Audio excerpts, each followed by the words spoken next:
3 years in the pirate realm.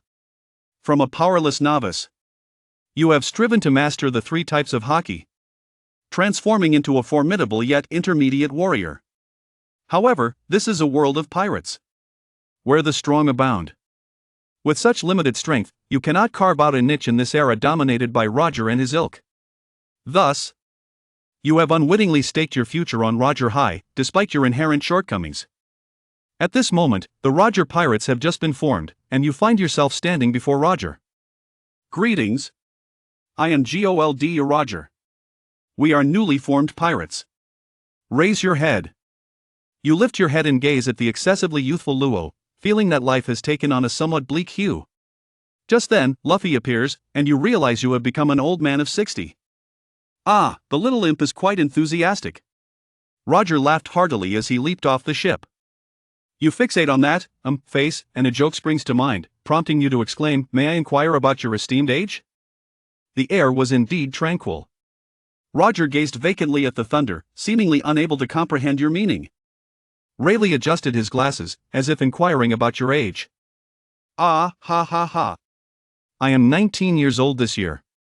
Roger proudly patted his chest. Do I not appear quite mature? Let me tell you, I am determined to conquer this vast sky and sea. Your expression has cracked open. The 19-year-old Pirate King.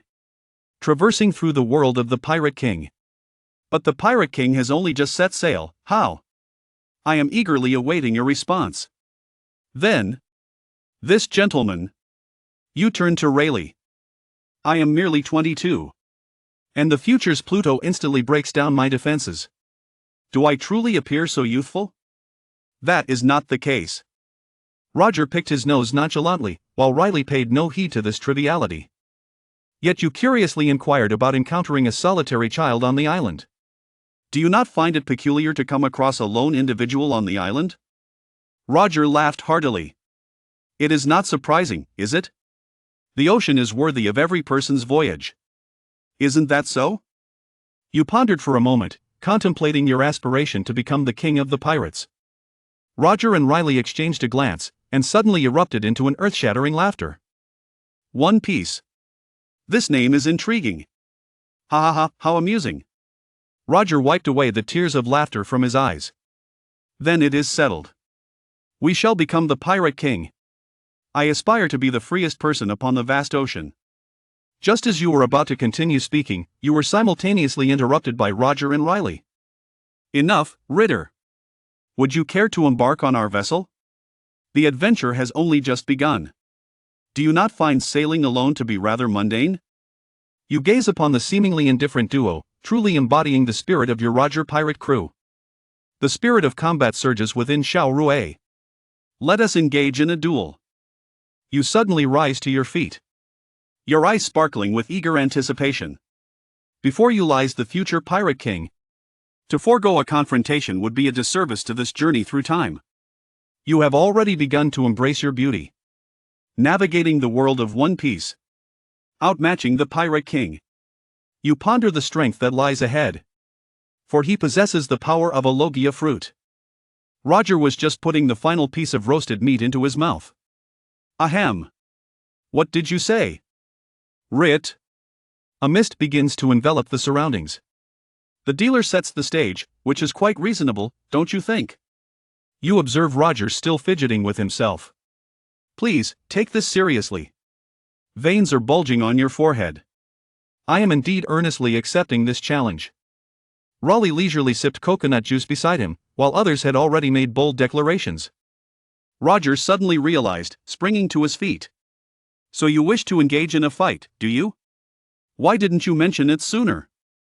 You reveal your shark-like teeth. I just mentioned it, you scoundrel. In the next moment, an unexpected chill runs down your spine. Though Roger remains stationary, an invisible sense of oppression causes the hair on his body to bristle. Then I shall begin. Roger grinned widely, adopting a peculiar opening stance. You ponder in your heart.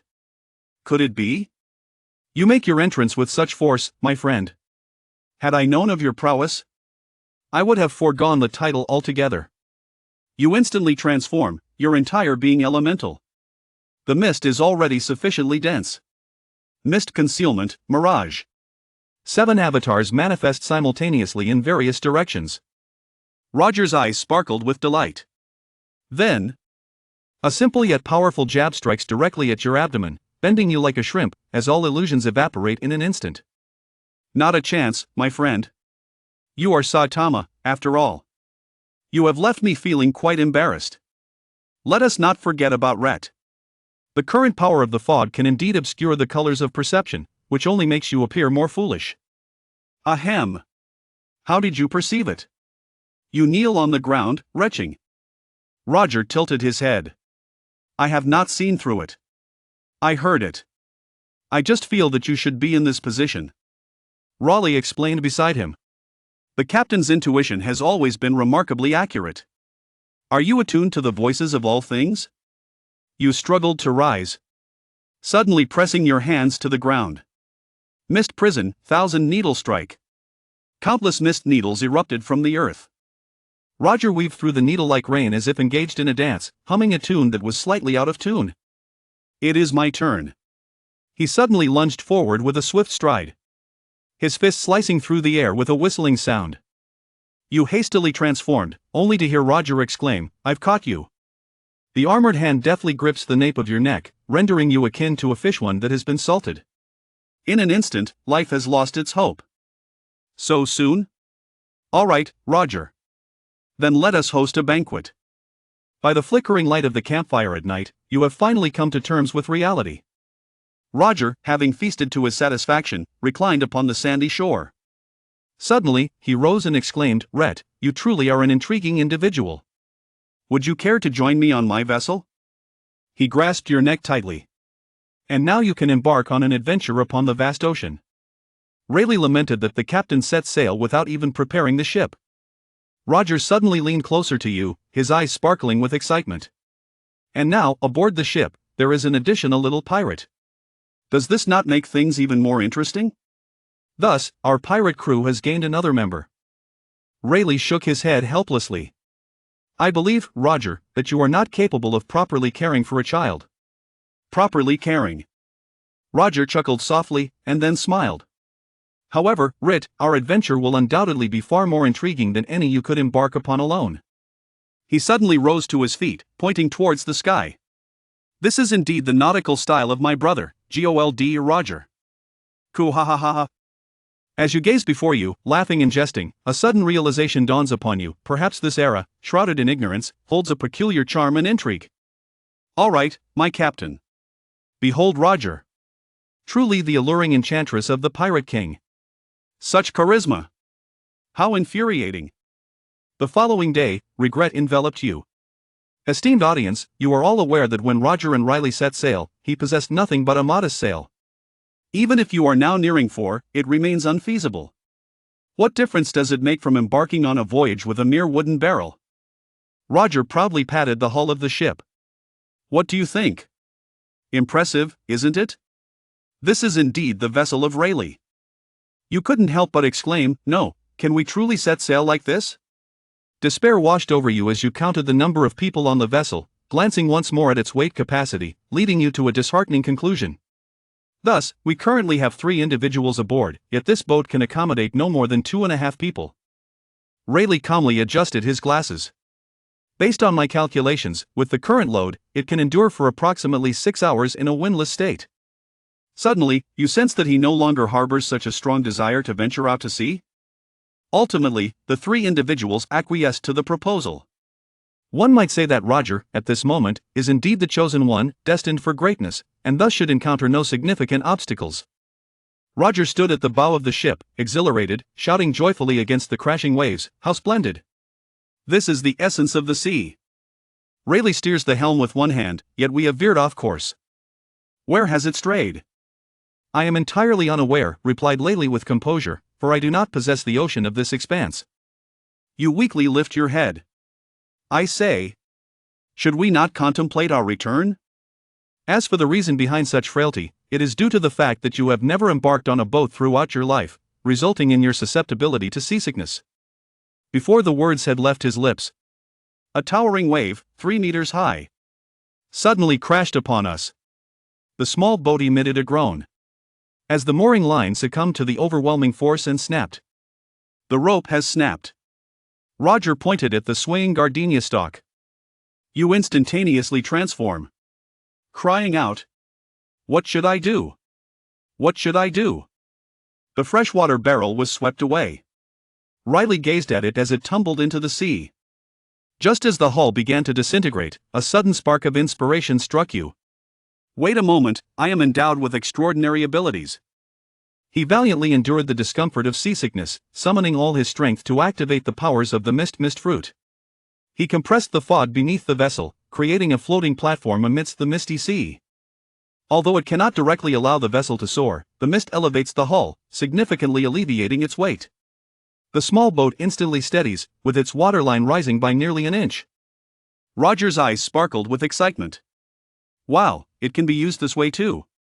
Just as the mist was on the verge of dissipating, a medium-sized merchant vessel emerged on the horizon, its sails adorned with an insignia of a trade association unfamiliar to you.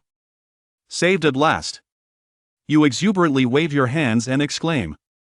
However, Roger and Riley displayed an uncommon seriousness. You inquired, "What is that?" "Slave trader," Roger replied. "The merchant vessel has altered its course, heading towards them. On the deck stand several burly men, armed and imposing. Prepare for battle." Roger unsheathed his cutlass, a glimmer of excitement shining in his eyes. A new ship is precisely what he requires. You glanced at your petite 4-year-old self, then cast your gaze upon the fully armed warriors across from you. After all, I had only just boarded the vessel 3 hours ago. Welcome to the life of a pirate. Roger, filled with laughter, leaped forth. At the very moment the small vessel was about to collide with the merchant ship, he soared into the air. Raleigh gently patted your shoulder. Do not fret, the captain is quite adept at borrowing vessels. As the sounds of combat and anguished cries echoed from above, a sigh escaped your lips. It became clear to him that accompanying these two lunatics would likely render the days ahead more exhilarating than surviving on a deserted island. Uncle Rayleigh is quite dependable, isn't he? What on earth is happening now? Family, I implore you, help me. A cry from Rayleigh echoed across the ship. Cursed be the slave traders. May they receive their just judgment. The little ones strike forth. Do you sense that the path ahead grows ever dimmer? Alas, what choice do we have? For he consented to board the vessel of thieves. Dense fog permeates the air. The minions of pirates collapse, spewing forth crimson blood. Adjusting the acid-base balance may hold little significance for the strong, as they possess the ability to shield themselves with armed color. When confronting mere foot soldiers, one need not exhibit excessive caution. Nonetheless, it is an undeniable truth that the organs represent the most vulnerable aspects of the human body. Those who frequently alter their own acid-base equilibrium are well aware of the corrosive nature of acidity. The methods you employ may not be spoken of. Yet when confronting such individuals, they ought to be met with the most excruciating demise. Human traffickers deserve no mercy. In a short while, Luo Mu and his companions had seized control of the entire ship. Venturing into the cabin, you were astounded by the sheer number of individuals present. Among them were not only humans but also a myriad of diverse races, including merfolk. You pondered to yourself, realizing that the trade of races had commenced long ago. Addressing the captives in their cages with a gentle tone, you proclaimed, "We are the Roger pirate crew. You are free now. Trust in us." However, there has been no response from anyone. In the eyes of individuals of all races, there exists only numbness. In the gaze of every person, regardless of their ethnicity, there lies an indifference. Witnessing their performance ignites an unnamed fire within my heart. He comes from a world where all are equal. He envisions what the society of the Pirate King would be like. Yet, he understands that the world ought not to be this way. Rise up. Do you wish to remain slaves to others for a lifetime? You scoundrels. Your hair, having just been tousled, cascades down like a wild meadow. After all, it is merely a few strands hastily tied. Adorned in Uncle Rayleigh's attire and complemented by your sleek, long black hair, you embody the essence of a charming young nobleman, effortlessly captivating those around you. Children naturally evoke a sense of ease and trust, and you, with your striking appearance, only deepen that allure. Yet now, that visage is ensnared, destined to serve as a slave. This accursed world, these damned celestial dragons. Even more absurd is that just as you were cleaning the deck, you encountered an admiral, discovering an admiral, where the officer and the rogue are in collusion. How utterly ludicrous. You have spoken. I have spent 8 months on the island, slaughtering pigs. Now my heart is as cold as ice. Most importantly, the traffickers have all perished. The waves crash against the hull of the vessel, before Oro Jackson. A series of muffled thuds resonate from the deck. Fortunately, this ship is equipped with sails, allowing them to navigate it, albeit with some difficulty. You inquire about the whereabouts of the slaves. Naturally, they have been entrusted to our righteous navy. The ships were anchored at the naval base, where the slaves were disembarked, only to be met with the reality of their captors being pirates. Although, at this moment, neither Roger nor Rayleigh possesses a bounty. You have finally come to understand why the Roger pirates are so formidable. It is certain that any good person who sets sail is destined for greatness, as they are of the caliber of a vice admiral. Both of these individuals are indeed of vice admiral rank. It is widely acknowledged that the protagonists of fervent adventure manga often encounter adversaries whose strength escalates in a tiered manner. What is this? Upon exiting the villain's village, the antagonist crosses paths with those returning from the conquest of the Demon King. One might feel a sense of pride in their own strength, akin to that of the illustrious Pirate King. Am I not part of the formidable generation? Reflecting on the right-hand man of the Pirate King, the illustrious Rayleigh, one must not take too much delight in this. My dear friends, you stand bare-chested, sweat cascading like rain. Your fists, enveloped in a thin shroud of dark armor, strike repeatedly against the iron before you. Your knuckles have long since been ground raw, blood mingling with sweat, dripping down. Yet upon the surface of the iron stake, only faint indentations remain. Still, it is not enough. Breathing heavily, you gaze at your trembling hands. The armor has not sustained even half a minute. Not far away, Riley leaned against the ship's railing, sipping on his drink. His gaze, sharp as a devil behind the lenses, warned.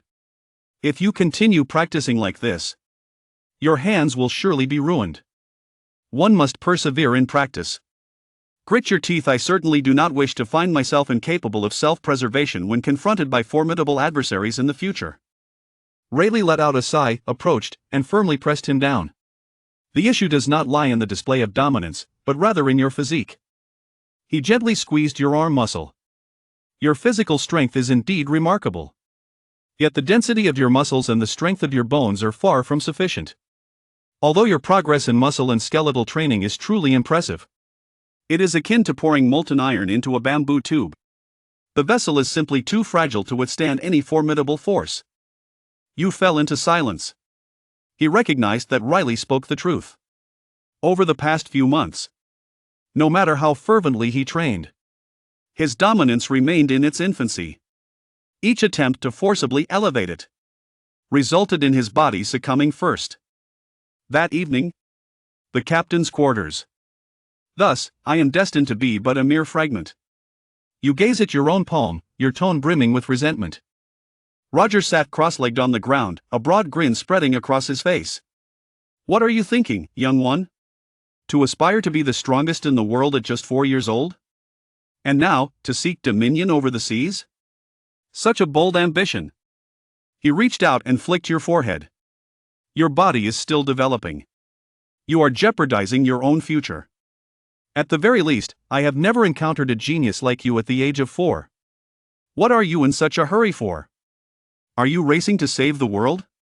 After flicking, he tapped his nose. And who says that becoming stronger is solely a matter of dominance? He gestured toward your chest. To what extent have you developed your fog fruit? Do not perform such repulsive actions after I am finished. You bared your shark-like teeth and roared, capable of conjuring illusions, disrupting perception, and even using mist to corrode your foes. Too conservative indeed. Roger suddenly leaped to his feet, gesticulating wildly. I have encountered a magma fruit.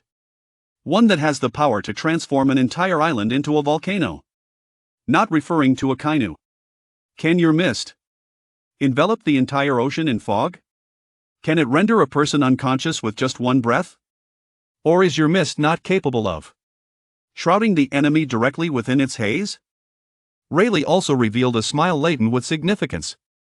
Little Rait thought to himself, in the future, as your strength increases, your formidable prowess will only be seen by those who are worthy. Otherwise, even they would be lost in the fog. Coupled with the ability to create illusions and conceal one's presence, you would transform into a specter of malevolence amidst the mist. Merely to contemplate contending with you is daunting. As long as they are incapable of dispersing your fog, you would essentially be invincible. You swallowed hard. The pie illustrated by Uncle Rayleigh is simply delectable, showcasing remarkable skill. This pie surpasses the creations of your previous employer. You cannot deny that he truly yearns for it, relishing that sensation of standing right before you, leaving you utterly powerless to resist. The following morning, you stand at the bow of the ship, eyes closed, savoring the caress of the sea breeze. Since the body is momentarily unable to bear a stronger dominance, let us empower the mist to become even more formidable. He abruptly spread his arms wide. A dense white mist surged forth, instantly enveloping the entire vessel. Yet this time, the mist did not dissipate, but instead writhed like a living entity, gradually coalescing into countless tiny droplets of water. Breath of fog, nerve paralysis.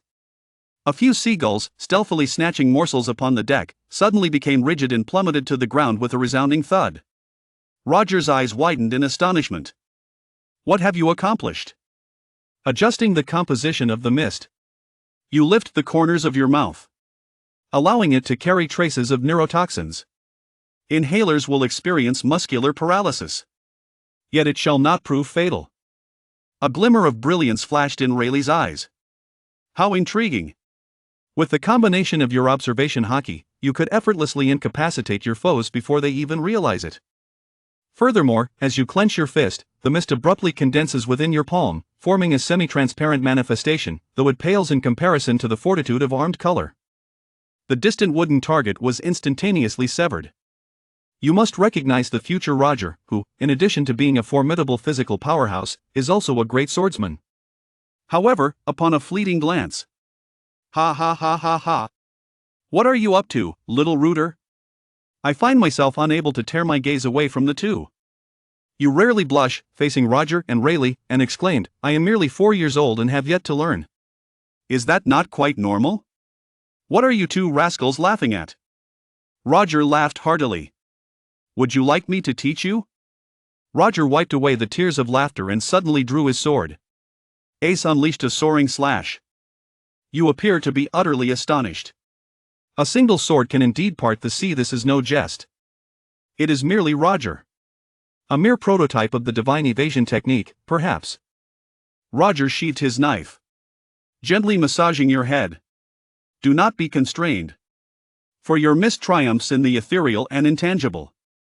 He pointed to the mist in your hand. Why be confined by formality? Rest assured, I will find for you an extraordinary sword. You have not noticed that you condense the mist. Yet in the future, your fog shall grow thin. Rayleigh added, however, that the fundamental posture must still be mastered. Starting from tomorrow, one should practice wielding the sword 1,000 times each day. You have profoundly recognized the advantages of the second generation of the powerful. The reason you have managed to condense the fog sword is due to your observation of the celestial clouds of Borsalino, also known as Kizaru, and the ice sword of Kuzan. However, you seem to overlook a crucial detail. Kizaru and Kuzan do not require an extensive battlefield, even though their fog can shift in accordance with their movements. Here, one might inquire, right, if you develop a foggy realm, wouldn't it simply suffice for me to flee? You speak with an innocence that is disarming. I shall envelop the entire island in an ethereal shroud. Pray tell, do you feel fear? Furthermore, even in your current state, should the fog you conjure not surpass his prowess by a significant margin, his mist shall not possess the strength akin to that of a monstrous entity. As long as you are willing, it may unfold continuously, akin to a passive skill that consumes energy, yet his reservoir of power is boundless. The only awkwardness now lies in the fact that one can indeed ensnare a person within a shroud of mist. However, one's capabilities are limited, and when confronted by a formidable opponent, retreat remains a necessity. It is often said that having an elder in the family is akin to possessing a treasure. With their wealth of experience, they can astutely identify your missteps when you stray from the path. Presently, you have 2 youthful mentors. However, the 3 years of experience that teacher Riley possesses does not measure up to the 3 years of teacher Kaido's wisdom. 2 weeks later, a pirate ship flying the Jolly Roger obstructed the passage. The Shattered Bones pirate crew. You shout from the lookout tower. A bounty of 980,000 for Shattered Bones Hank. Upon landing on the island, you certainly have valuable intelligence to gather. A considerable sum of 1,000 berries was spent acquiring it. Additionally, a notable bounty and pertinent information regarding the infamous pirates of the sea were procured. On the deck, a towering man nearly 3 meters tall wielded a spiked club, laughing. Roger, you have not heard? Surrender your treasure, and I shall grant you a swift and merciful death. Roger picked his nose. Rayleigh, are you going to join us today? I find myself reluctant to move today. Let the little ghost give it a try. Recently, he has been leaping quite impressively. I am almost at my wit's end with him. Raleigh adjusted his glasses. Now, let us observe Rait's capabilities. You take a deep breath and walk to the bow of the ship. Just send a young lad. Is there no one left on your ship? Taste, taste, taste, taste. Hank burst into hearty laughter. With a single blow, I can. You are truly a cacophony. Mist Realm, the silent cage. In an instant, a thick fog enveloped the area within 100 meters. Hank suddenly realized that his voice had vanished, dissipating into silence. Even the sound of the mace slicing through the air was rendered inaudible. What is even more terrifying is that a tingling sensation begins to emanate from the skin, as those mists infiltrate his very essence. Cursed be he, as he wildly brandishes his weapon, yet fails to strike anything at all. Hank suddenly fell to his knees, howling in agony. His eyes and respiratory passages felt as if they were engulfed in flames, burning with excruciating pain. You approach the bow of the ship. Your 4-year-old frame appears exceptionally diminutive before the towering figure. With a sigh, you ponder. Do you realize? In the realm of comic books, those akin to you are often portrayed as mere underlings? These are all the protagonist's experience packs. What is it like to be deprived of sight, sound, and touch? The tender voice of a child drifts through the fog, uncertain and wavering. It is worth mentioning that the current pH level of the mist is 0. Hank spins his bulging eyes in a frenzy, yet all he perceives is the vast, enveloping fog. Within it, a diminutive shadow flits about, occasionally materializing at the tip of a gun barrel, resembling a specter amidst the haze. You revel in the sensation of navigating freely within your own domain, becoming ever more devoted to the pursuit of strength. He refuses to allow his life to be governed by others. He aspires to stand atop the pinnacle of the world. Hank wildly brandishes his spiked club, while the mischievous spirit emerges, playing tricks and illusions. You may be unaware of what a pH value of 0.5 signifies. Your voice carries a tone of pity. Ignorance is indeed a dreadful affliction. Hank felt a sudden, excruciating pain in his eyes, followed by a searing heat in his respiratory tract. He collapsed to the ground, letting out a silent scream as the acidic particles in the mist relentlessly corroded his mucous membranes. Ah, the monstrous cry of Hank is engulfed by the mist, transforming into a silent despair. As the mist dissipates, only lifeless bodies remain upon the deck. In the distance, a small boat swiftly departs. You notice it, yet do not intervene. What a jest! Who could possibly fathom the renowned legacy of Uncle Rait? When all have perished? Roger let out a whistle. Surely, this means the bounty will increase now. Riley nodded in satisfaction, contemplating how to compensate for his hockey with the power of his fruit. It was indeed a commendable strategy. South China Sea. Base of the 77th Naval Division. Colonel Grushoen strode confidently into the conference room. Before the conference table, over a dozen naval officers rose in unison to salute, yet the expressions on their faces were all peculiar. Everyone, take your seats. Colonel Gruss slammed the documents onto the table, the metallic prosthetic striking the surface with a piercing sound. Who can tell me why his solitary eye swept across everyone present, pondering how a mere 4-year-old could annihilate the fractured bone pirates in a mere 3 minutes? This is a formidable pirate crew of 3. How could such a nascent band of pirates possess such strength? Why had I not heard of this prior to now? This is a grave dereliction of our duties. Intelligence Officer Major Morris wiped the cold sweat from his brow. trembling as he opened the files. According to our intelligence operatives, the battle was shrouded in thick mist, and we provisionally named his codename Phantom in the Fog, suspected to be a user of the natural fog fruit, a member of Roger's crew named Rait. He activated the projection snail, and within the hazy image, a diminutive figure was faintly visible upon the fog-laden sea. It was evident that the pirate in the footage was in great distress, while the small figure flickered in and out of the mist. The intelligence officer continued his report. We returned to the Bone Crusher pirate cruise ship and discovered that their treasures and provisions had been completely looted. The pirates' mouths, noses, and eyes had been corroded, the decay having penetrated to the brain, with the lungs being the most severely affected organ. We must reassess the threat level. Colonel Gruss of the 77th South Sea Division bellowed, slamming his fist upon the table, demanding that the message be relayed back to headquarters. That sprite, capable of moving freely within the fog, is nothing less than a specter. The aide, trembling, presented the newly drafted bounty notice. Crimson Mist Ret, bounty, 3 million berries, characteristics, black hair, red eyes, often accompanied by thick mist, cunning methods, Roger Pirates members. Fate indifferent. 3 days later, the bounty notice for the Roger Pirates drifted across the seas. "Huh, little Ret, have you seen your bounty notice?" Roger roared with laughter, slapping his thigh. "Crimson Mist, 3 million berries. To have such a bounty at just 4 years old is truly terrifying." Ret grimaced as he gazed at the blurry image of himself on the bounty notice, along with the striking phrase regarding his fate.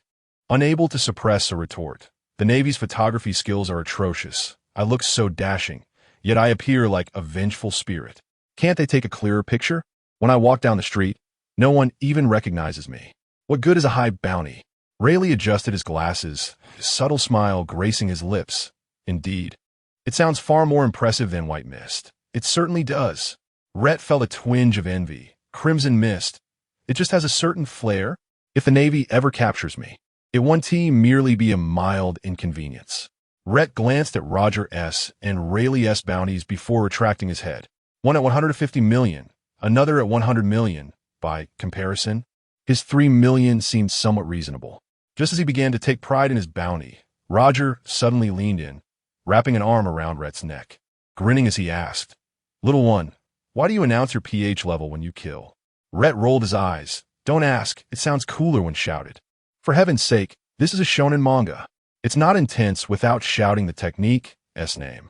The absurdity is truly amusing. Roger and Rayleigh did not find Ret's methods cruel. After all, this is the world of pirates, with a strong prey upon the weak. Only such cunning can ensure survival. Just witness what this era has to offer when you seek to kill me. How I choose to end your life is none of your concern. Upon your demise, your reputation, status, and wealth will become mine. This is the essence of piracy. Chapter 7. The fragment of the Roger Pirates won't allow me to pose a question to you. In the vast and endless ocean, a small boat carrying 3 individuals drifts aimlessly, or rather, one might say it is adventuring across the seas. What could this be but a gathering of sea vagabonds? To delve a bit deeper, what would 2 capable older brothers and a gifted 4-year-old younger sibling do when they find themselves with nothing to occupy their time?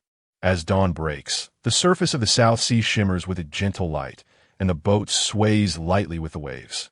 On the deck, a boy with black hair and crimson eyes, Ret, lies flat on the ground, breathlessly performing push-ups.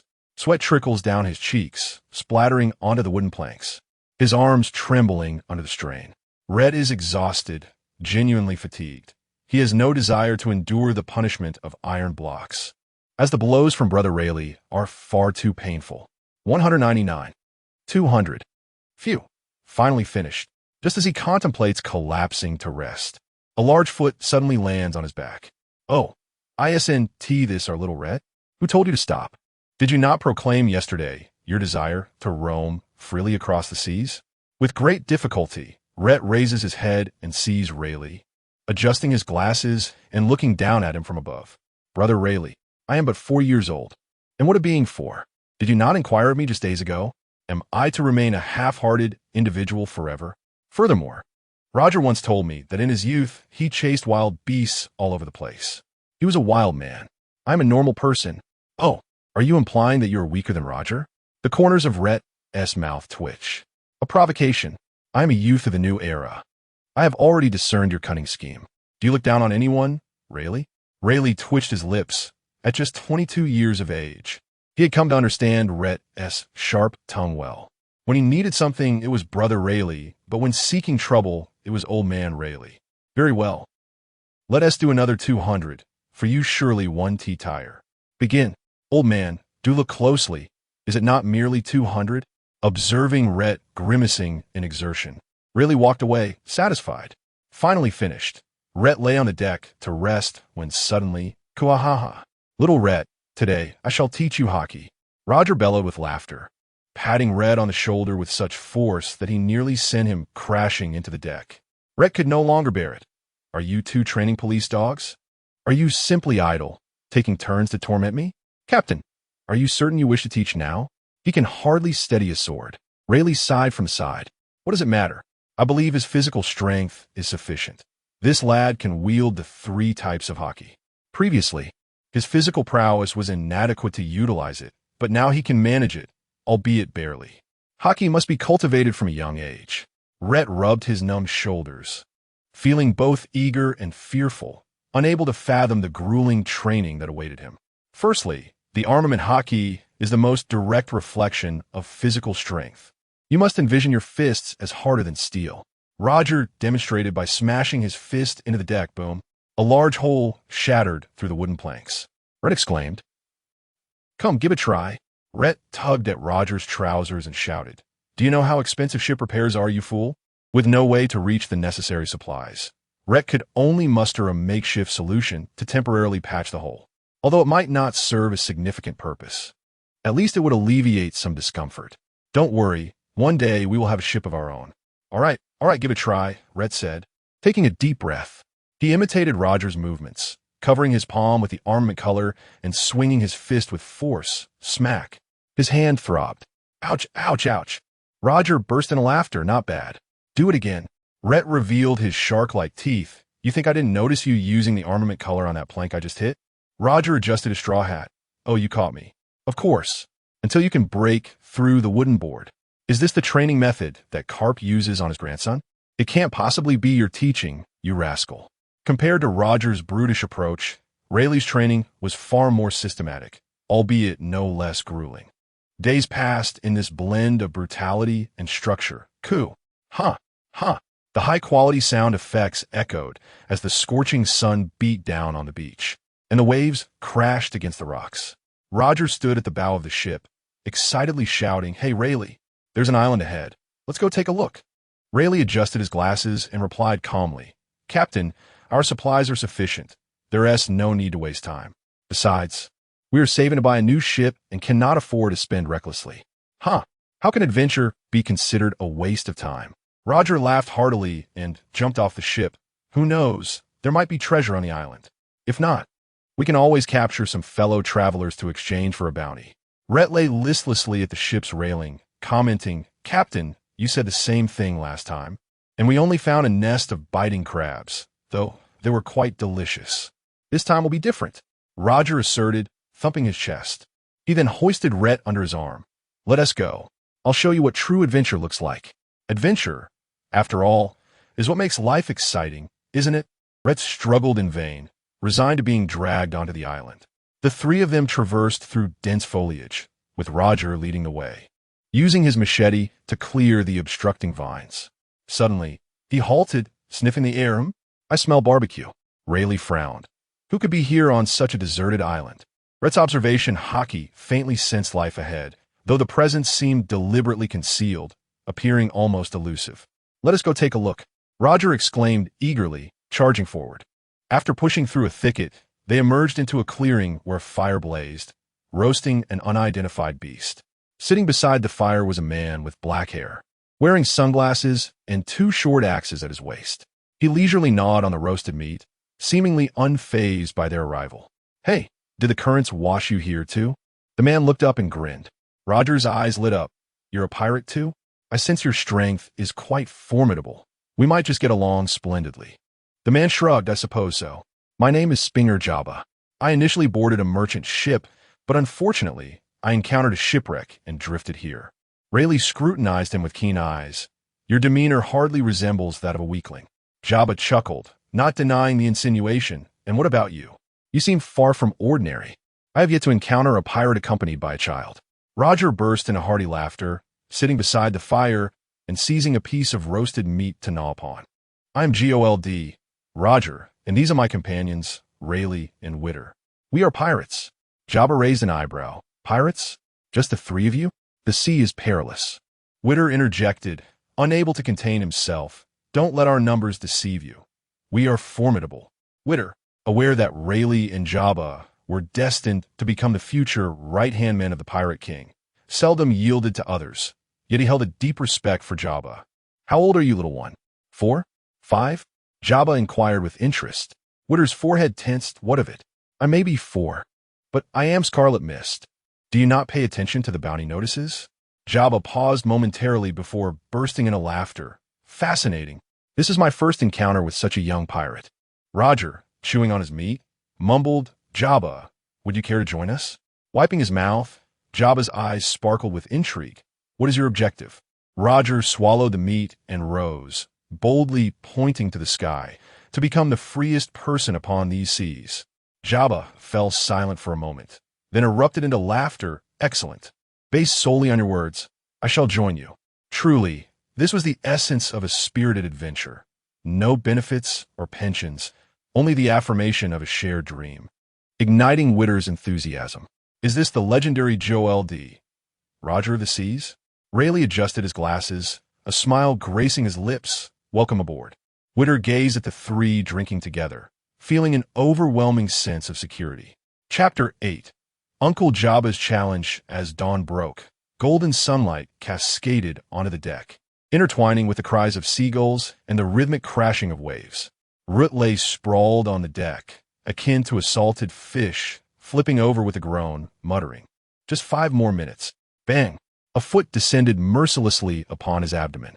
Get up for training, you little rascal. Rayleigh adjusted his glasses. Rait clutched his stomach, wailing. Old man Rayleigh, if I'm not getting up to exercise, it's all your fault. I was busting my chops to complete your training regimen yesterday. You're really making my life miserable. Oh, Rayleigh raised an eyebrow. I didn't realize you had such a sharp retort. Come now. Perhaps you really can save the world at the age of 4. As he spoke, he cracked his knuckles with a series of sharp pops. With gritted teeth, Rait sprang to his feet. I'm up. You said it. I'm feeling it now. After the training concluded, Rait lay on the deck, resembling a sun-dried fish. Roger approached, crouching beside him with a grin. How's it going? Are you exhausted? Rait rolled his eyes. Captain, what do you think? You two take turns torturing me. I suspect you're simply bored. Roger burst into laughter. How could that be? We are nurturing the future great pirate. Only with strength can one roam the seas. My boy, nurturing? Rait's lips twitched. You are clearly indulging in a simulation game. A simulation game? Roger tilted his head, perplexed. What is that? Rait sighed, conceding that explaining it to him would be futile. He sometimes felt overly sentimental, being trained by a top-tier pirate crew, while he didn't feel exhausted. The physical fatigue was undeniably accumulating, leaving him quite uncomfortable. He dismissed these thoughts. He was still young and had ample time to grow stronger. This was a passionate adventure, and he had no vendettas to pursue. He was not trapped in a reincarnation tale where his wife was betrayed and ran off with his best friend. Laden with such melodramatic tropes, shaking off the whimsical notions swirling in his mind, Rait sought some amusement. Hey, Uncle Jabba, let us have a spar.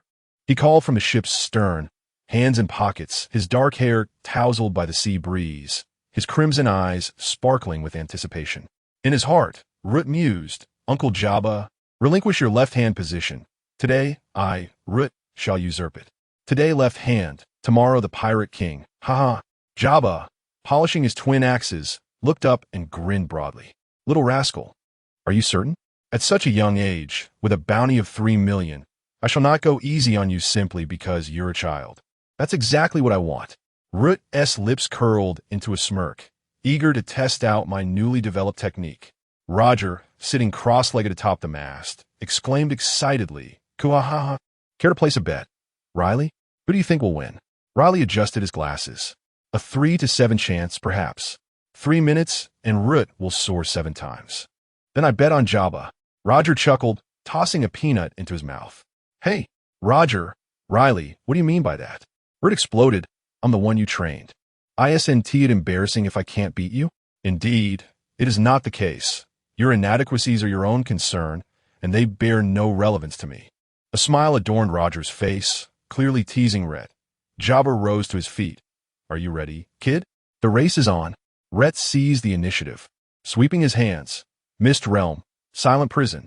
A thick fog enveloped the entire ship in an instant, visibility plummeting to nothingness. Jabba's figure was entirely consumed by the white mist.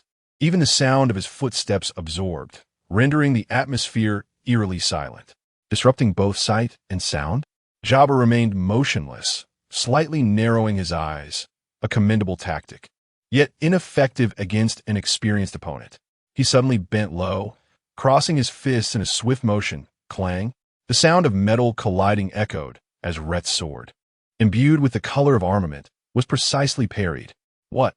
Rait's pupils constricted, hastily retreating to create distance. How'd you see through that? Jabba grinned. Instinct. TCH, observation hockey? Rait gritted his teeth, realizing that Jabba had not even exerted himself with his hockey. Ha. After so many years at sea, one relies on more than just hockey.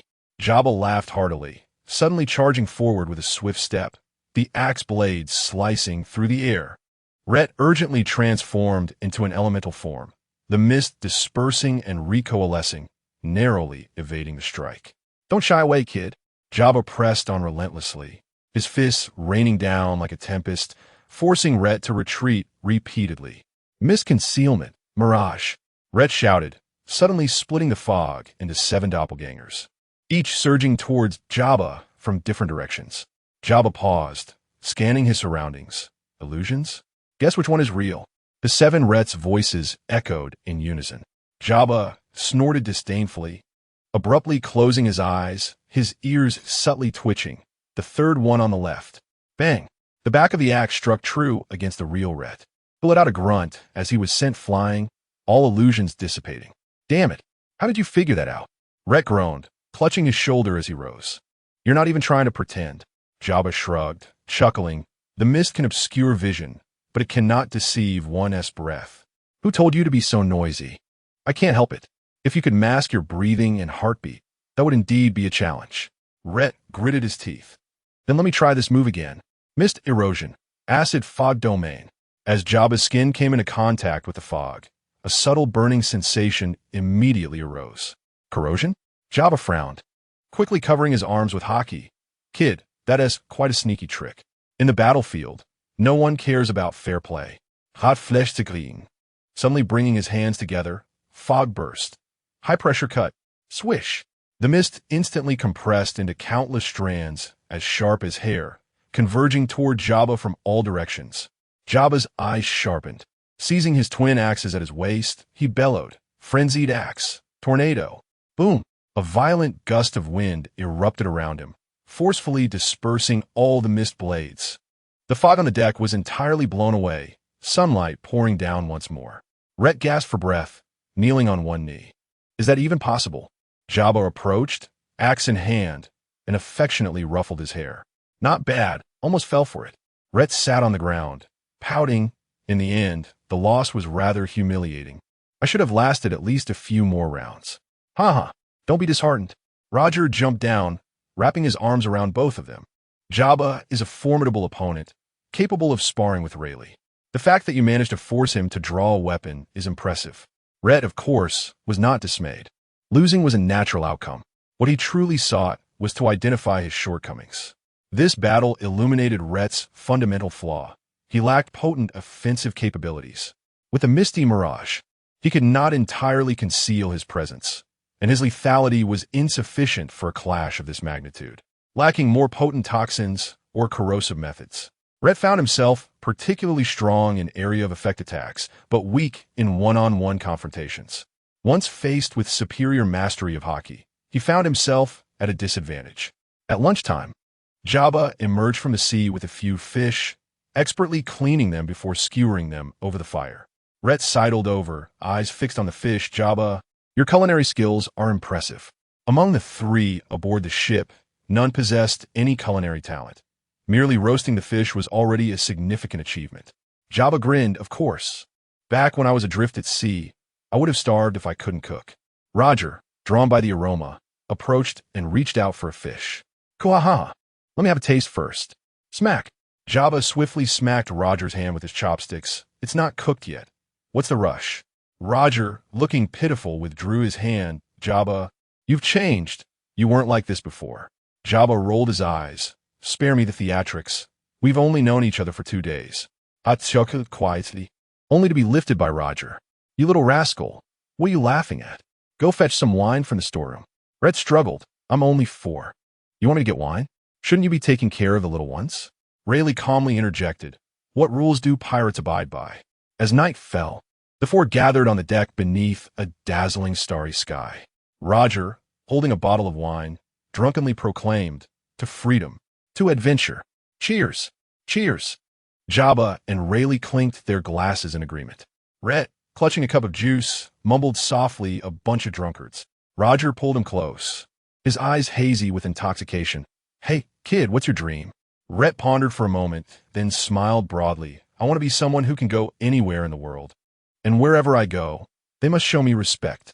Roger paused, then burst into hearty laughter, ruffling Rait's hair with enthusiasm. Good. You've got ambition. Chapter 9. The only way to amass wealth is through robbery, little brat. That's not how you wield a sword. Roger exclaimed, hands on his hips, regarding Rait with exasperation. Rait, clutching a broad-bladed wooden sword nearly equal to his height, dragged the tip along the ground, producing a grating sound.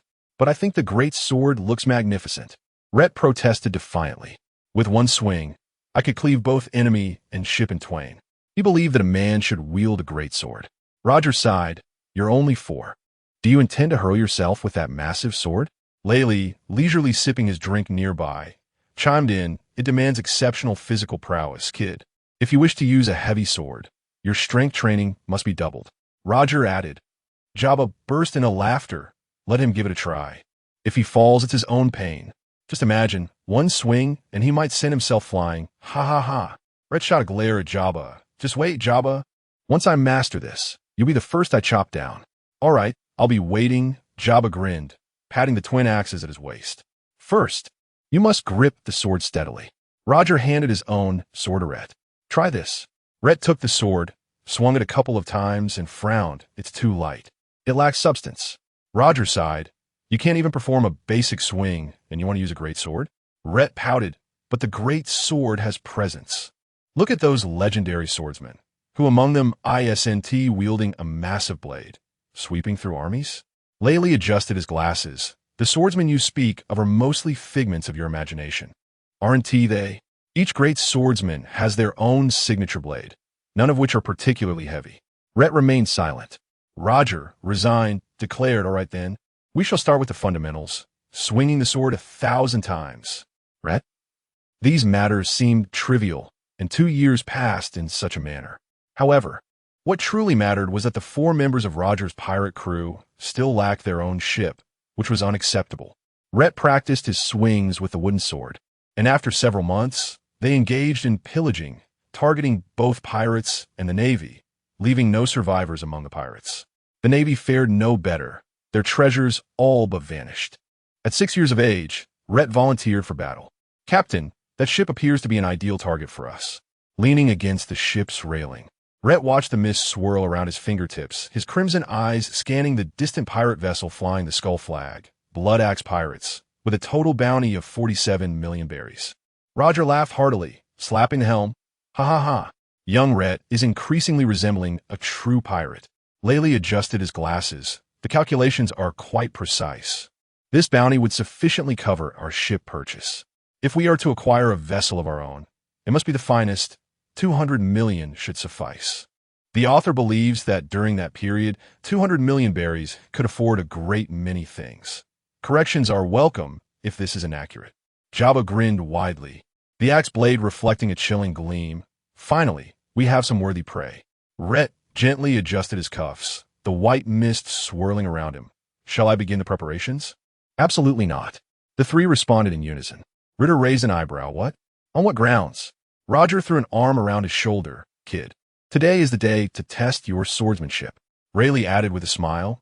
Let us witness the prowess of Rait in the mist without relying on your abilities.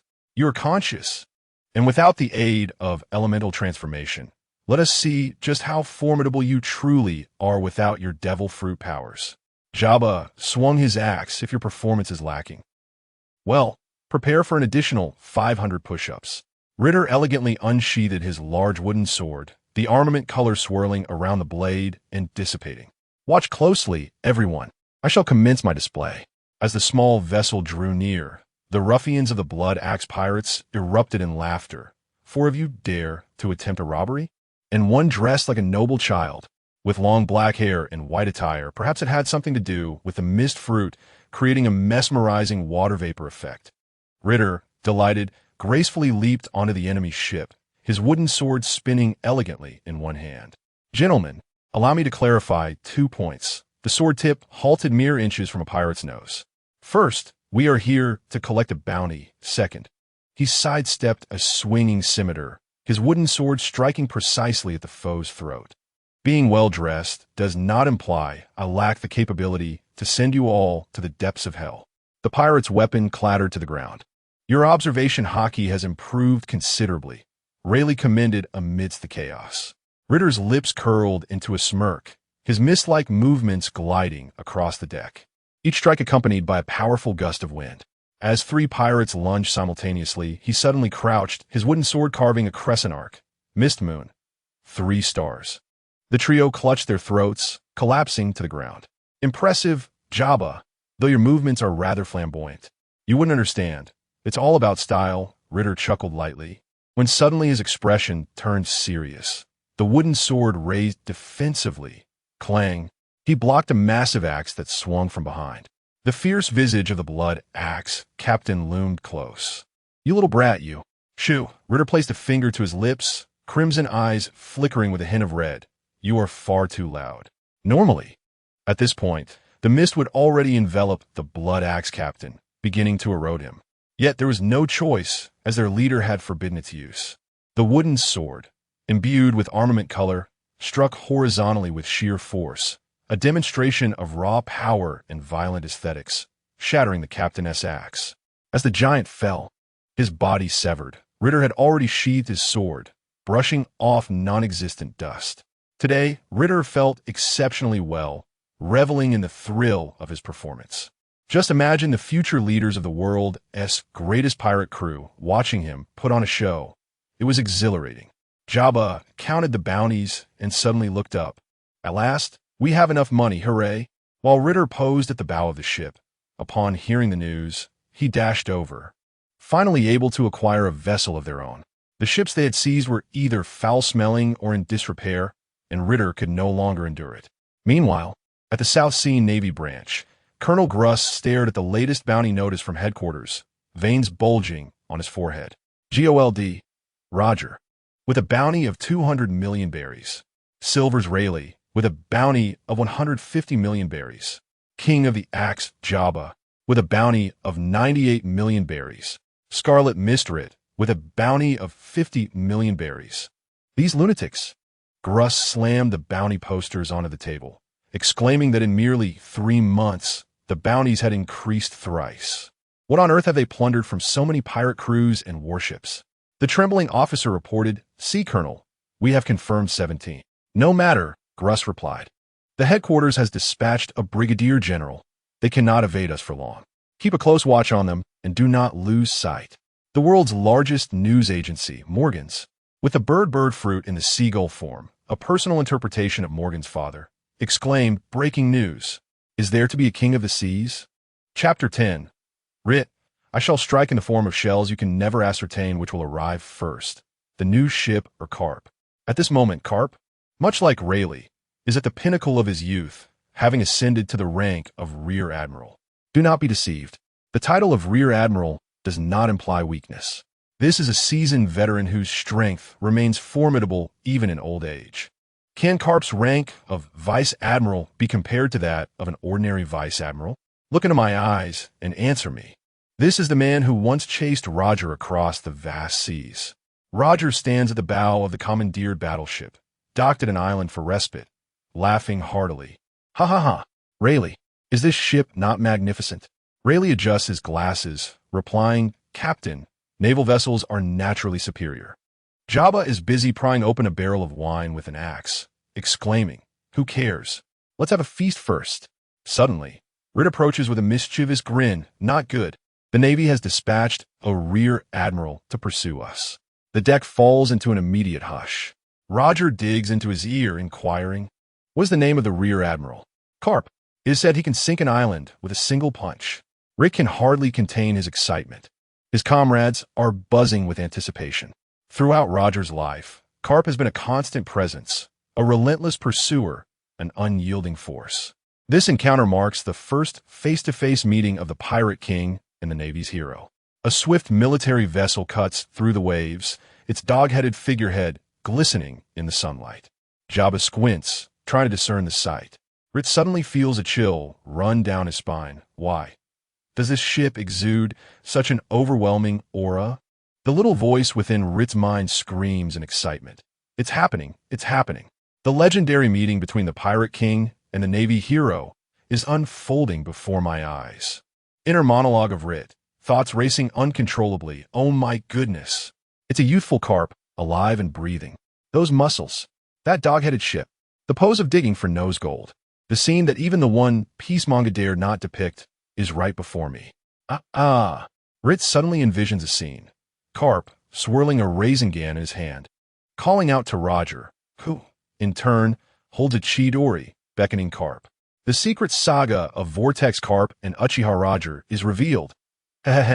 Just as Rait's mind spirals into fantastical reverie, he hears his captain calling.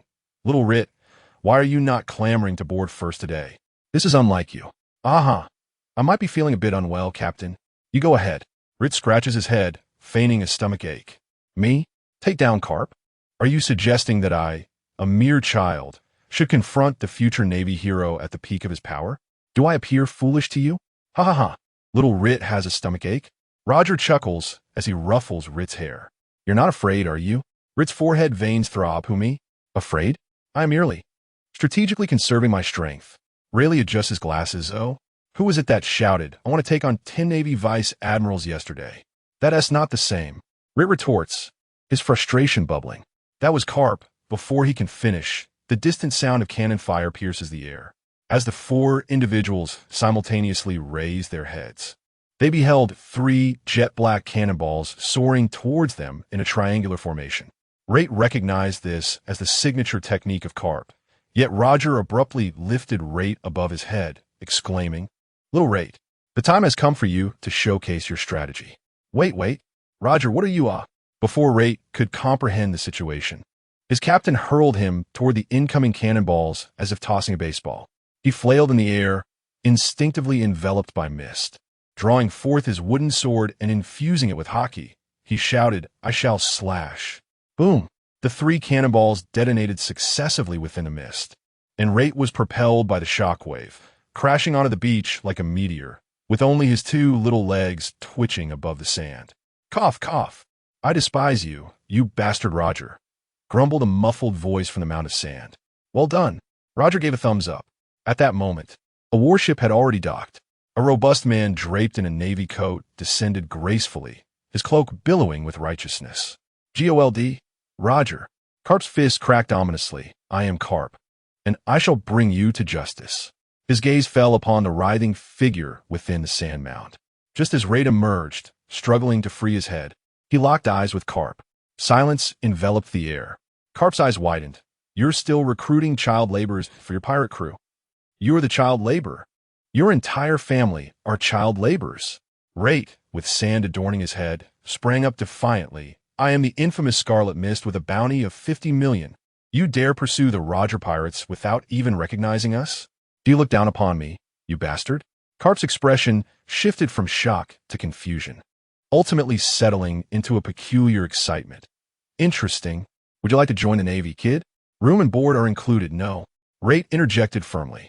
Carp scratched his head. Oh, you don't want to? What a pity. Suddenly, realization dawned upon him. I am here to apprehend you. Capturing you for the Navy would suffice as well. Iron Fist, Meteor. Rait was taken aback, thinking, wait, back in your youth, didn't you just seize those who disagreed? My heavens. The pitch-black hockey-infused fist hurtled toward him with a whistling sound. Rait, terrified, felt his hair stand on end and instantly transformed into mist. Mist technique. Act of death. A voice rang out from the thick fog. Uncle Rayleigh, help me.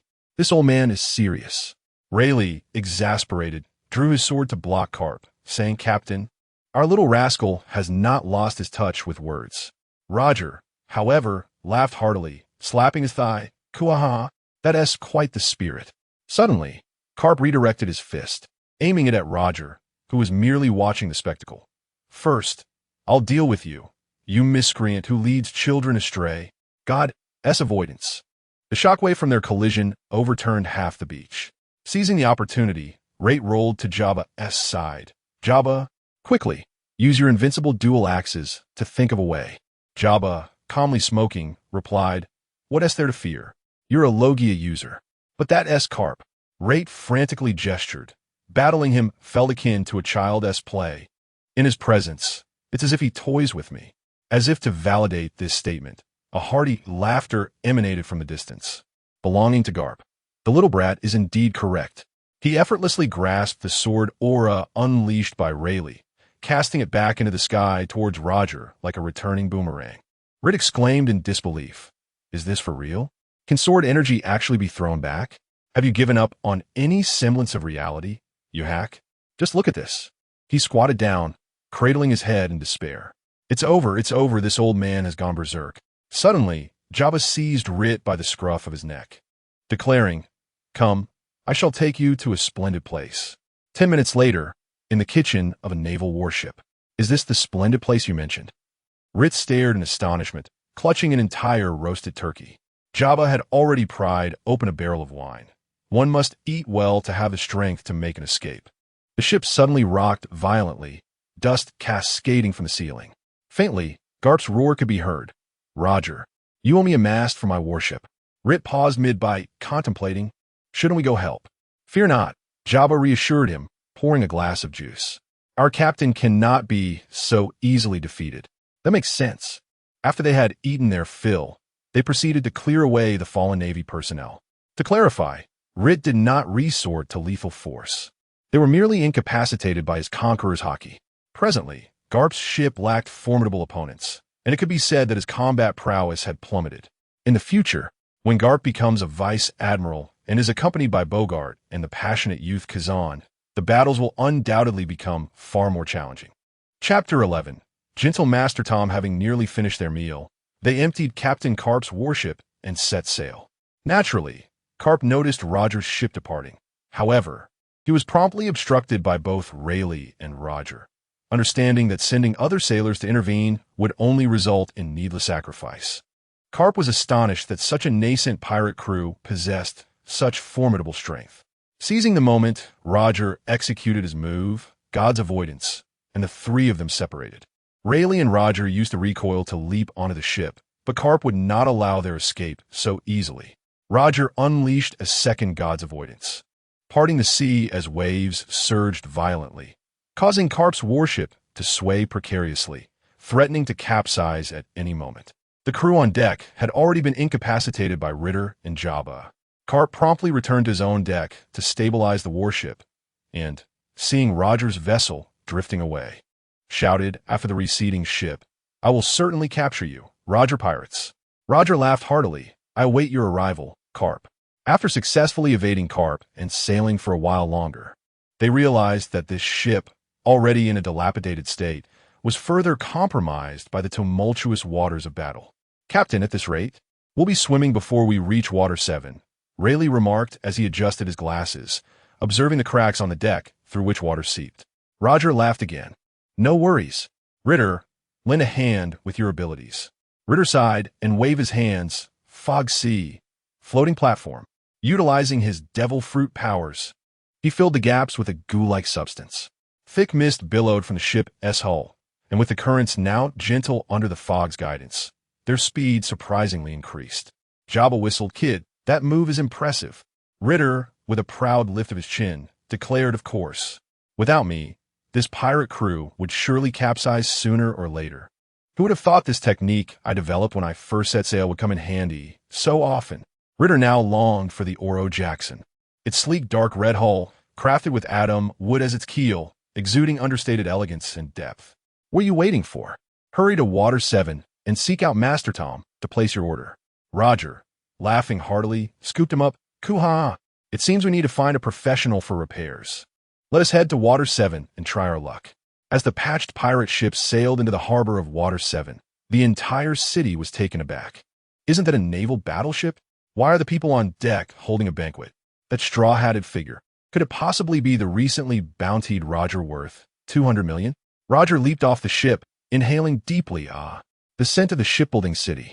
Meanwhile, Rayleigh silently calculated the amount of berry in his wallet, hoping the fees wouldn't be exorbitant. Excuse me, shipwright, who is the most skilled shipbuilder here? Initially, the shipwright was quite nervous, but upon hearing the inquiry about the finest shipbuilder, he eagerly replied, that would certainly be Master Tom. He is the pride of Water 7. In the city of 7 waters, shipbuilding knows no discrimination. This is a convention universally acknowledged. Thus, there is no fear of offending Mr. Tom. When someone requests assistance in crafting a vessel, it is regarded as the utmost honor for a shipwright. The ship is the essence of navigation, and to invite someone to aid in its creation signifies entrusting one's future existence into their hands. At the entrance of Tom's workshop, the burly fisherman Tom, cigar clamped between his teeth and muscular arms folded across his chest, scrutinized the unexpected guests. So, it is you who have seized the Navy's ship? Quite audacious. Tom's voice was deep and resonant, laced with a hint of appraisal. Roger grinned broadly, scratching his head nonchalantly. We prefer to say we borrowed it. We heard you can create the finest vessels in the world.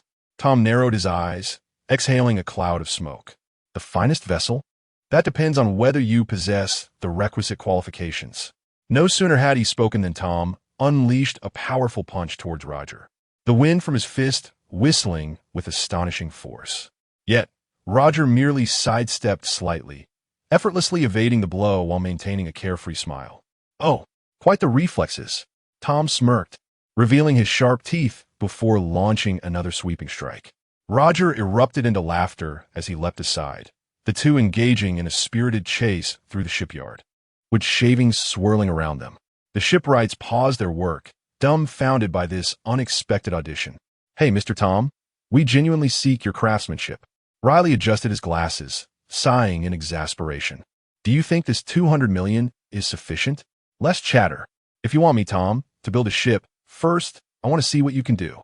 Tom bellowed, lunging once more at Roger. Rait stood off to the side, his lips twitching in disbelief. What a peculiar method of interviewing. Finally, after a vigorous pursuit lasting several minutes, Tom, panting heavily, halted to wipe the sweat from his brow, laughing heartily. Not bad. I admire you. Roger also came to a stop, grinning as he extended his hand. So, about our ship. Tom huffed, cigar still in mouth, turning to lead them deeper into the workshop.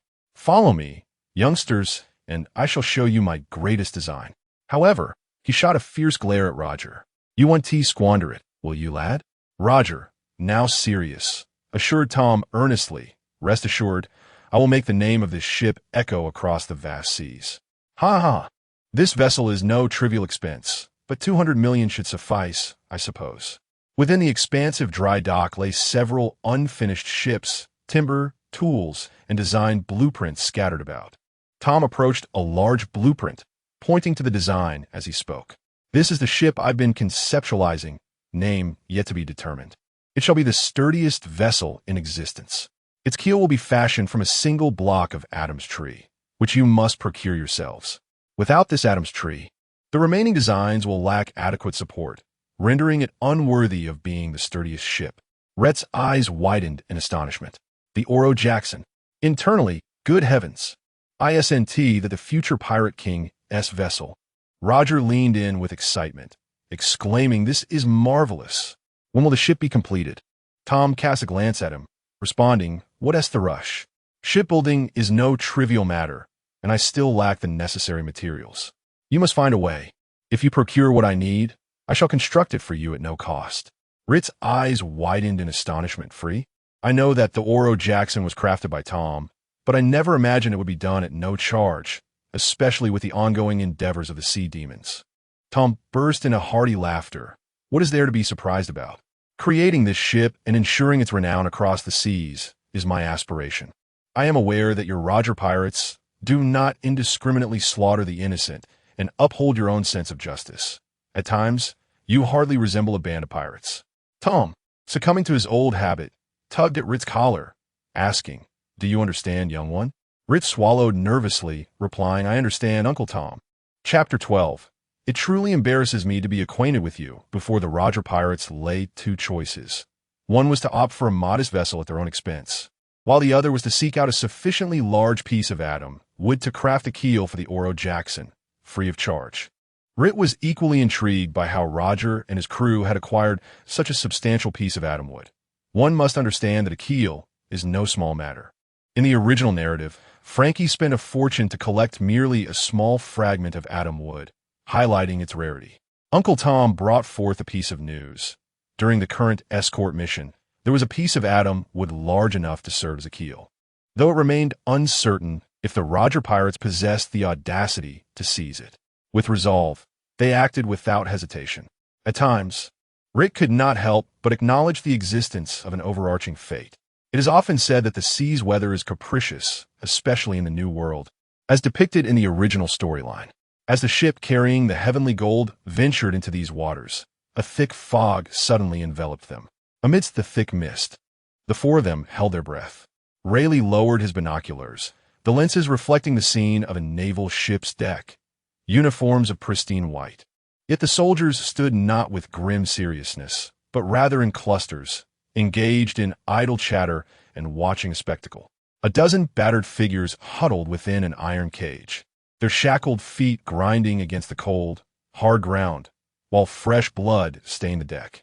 A naval officer casually scuffed the blood with his boot, humming a tune. The crack of a whip echoed from the deck, as the celestial dragons displayed no regard for the lives of the slaves.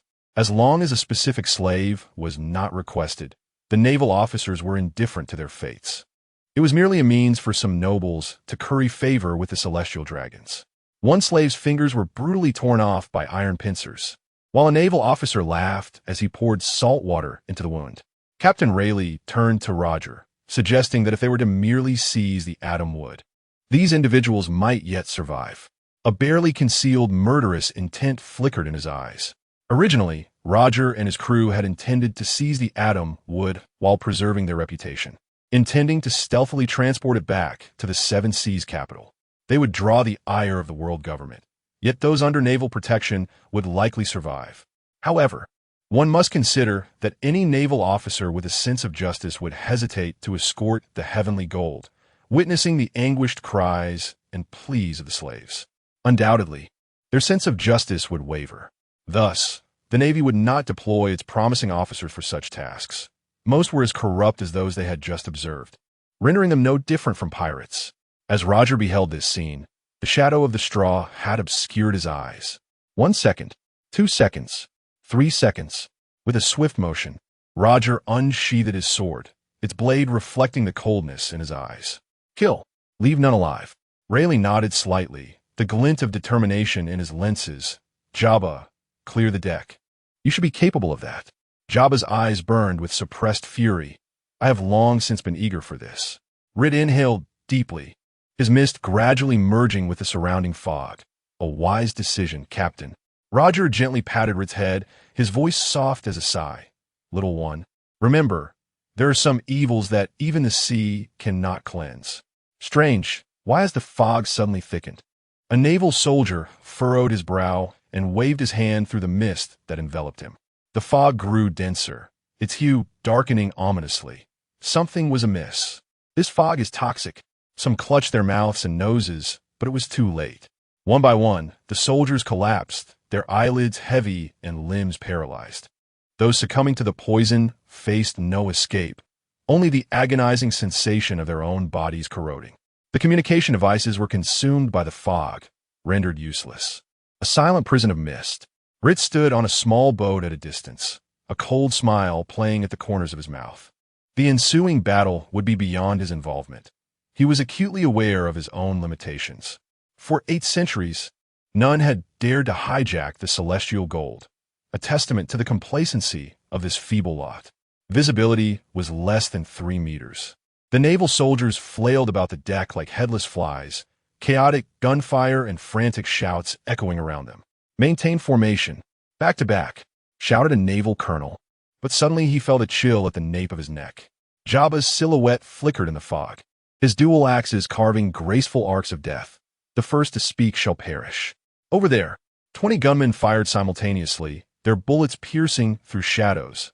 Only a mirage remained. Jabba's form appeared amongst them, axes crossed in a deadly embrace, and blood blossomed forth. As the last gunman fell, Jabba sheathed his weapons, scoffing, "How foolish of me to take this seriously, allowing Rait to conjure an illusion. What a pitiful bunch." The leading agent raised a hand, signaling 5 team members to disperse and form a defensive stance back to back. Their observation haki flared to life, striving to detect the slightest movement. "Rayleigh, the Dark King of the Roger Pirates," a low voice emerged from beneath a mask. "I never expected to encounter you here." No response came, only the rustling of the fog, akin to the whispers of death. Suddenly, the agent on the far right stiffened, a thin line of blood appearing on his throat. He widened his eyes, unable to utter a sound before collapsing heavily. "Damn it, where is he?" The remaining 4 quickly tightened their formation, but in the next instant, another shadow flitted past. The second agent's arms were severed at the shoulders, blood splattering onto his companion's mask. He staggered backward, colliding with Rayleigh, who had appeared behind him unbeknownst. "Your speed is too slow." No sooner had the words left his lips than Rayleigh's dagger pierced the heart of the third agent, and with a swift motion, he struck the 4th carotid artery with precision. The last CP0 agent finally discerned Rayleigh's movements, but it was too late. The tip of Rayleigh's blade lightly touched his forehead, a single droplet of blood slowly trickling down. To be recognized by such a pitiful lot truly embarrasses me. Crack! The mask shattered, and the agent fell backward. Roger's figure soared into the air, black-red Conqueror S haki entwining around his blade. Ace. Divine strike. Buzz. A resplendent arc of light from a blade cleaved the heavens. And wherever the edge passed, the sturdy frame of the atom tree shattered silently. Enormous logs cascaded towards the ocean, sending forth towering waves. The shock wave from the slash swept across the deck, causing the eardrums of all naval soldiers to rupture, blood gushing from their orifices as they collapsed, unable to even emit a cry of anguish. Under the oppressive weight of the Conqueror's haki, the atom tree emitted a mournful groan. Its vessel, tasked with transporting golden treasures from the heavens, began to slowly sink as seawater gushed madly into the fissures. Roger's lips curled into a smirk as he pivoted the blade, gathering the Conqueror's haki once more. "Shall we deliver another strike?" Boom! The second slash descended, and the entire warship was utterly cleaved in twain. The ocean surface carved into a chasm that could not close for a long while. Perhaps having dealt with the refuse, my spirits lifted. We have subdued the atom tree. Chapter 13. Who is the sturdiest baby? As Roger and his companions returned to Water 7 with the precious atom tree, they stealthily entered the city through a concealed harbor left by Tom, making their way directly to his workshop where the colossal trunk nearly filled the entire space. Upon receiving the news, Tom rushed over, and when he beheld the intact atom tree, emanating an ancient aura, he was momentarily rendered speechless. Roger chuckled heartily. "Not bad, huh, Tom?" Tom's eyes widened in astonishment, shimmering with fervent light as he completely disregarded Roger. He approached eagerly, gently caressing the rough yet resilient texture of the atom tree, pressing his face against it, exclaiming, "Who is the sturdiest baby?" He rubbed against it, repeating, "Who is the sturdiest keel?" "Enough, Uncle Tom. Stop rubbing it or you'll draw blood." Rait could no longer bear the sight. Tom's mouth began to twitch uncontrollably before blossoming into a radiant smile. His body trembled slightly, as if trying to contain the indescribable excitement within. It was no wonder Tom felt such exhilaration. The atom tree was a divine material for shipbuilding, one that no shipwright could ever refuse. Suddenly, A thought struck Tom, and he lifted his head sharply to look at Roger and the others, his eyes brimming with gratitude and admiration. You truly did it. Tom's voice quivered, filled more with excitement and joy than anything else. This is the real atom tree. With it, I can craft the sturdiest ship. Uncle Tom, is your reflex arc too long? Hot scoffed. Tom paid no heed to Rait, instead turning back to gaze affectionately at the atom tree. At that moment, it seemed as though stars twinkled in his eyes, his lips curling into a blissful expression, and a glistening tear slipped from the corner of his eye. Observing Tom's fervent reaction, Roger couldn't help but laugh. Uncle Tom, your expression seems even more joyful than ours. Of course I'm happy. Tom wiped his mouth and turned, his face radiating with pride. This is the greatest moment of my shipbuilding career. Thanks to you all, I have the opportunity to craft such a legendary vessel. Rayleigh adjusted his glasses and smiled. Then we eagerly await the birth of the ship. Tom nodded vigorously, rallying Rayleigh. Jabba, Roger, and Rait. 1, 2, 3, let us go. The four made no objections, their small eyes filled with great curiosity. Tom turned, declaring that they would return for the ship in 6 months, leaving no room for dissent as the door closed behind them. Rait looked toward Captain Roger, who in turn glanced at first mate Rayleigh. Rayleigh directed his gaze to Jabba, who looked back at Rait. What shall we do now? Roger, Rayleigh. And Jabba simultaneously turned to Rait. Rait responded with a puzzled expression. Jabba cleared his throat. Little Rait, don't you think you're rather weak at the moment? Ritter harbored an ominous premonition. Roger burst into laughter, proclaiming, there's still half a year left. Let us embark on your intensive training.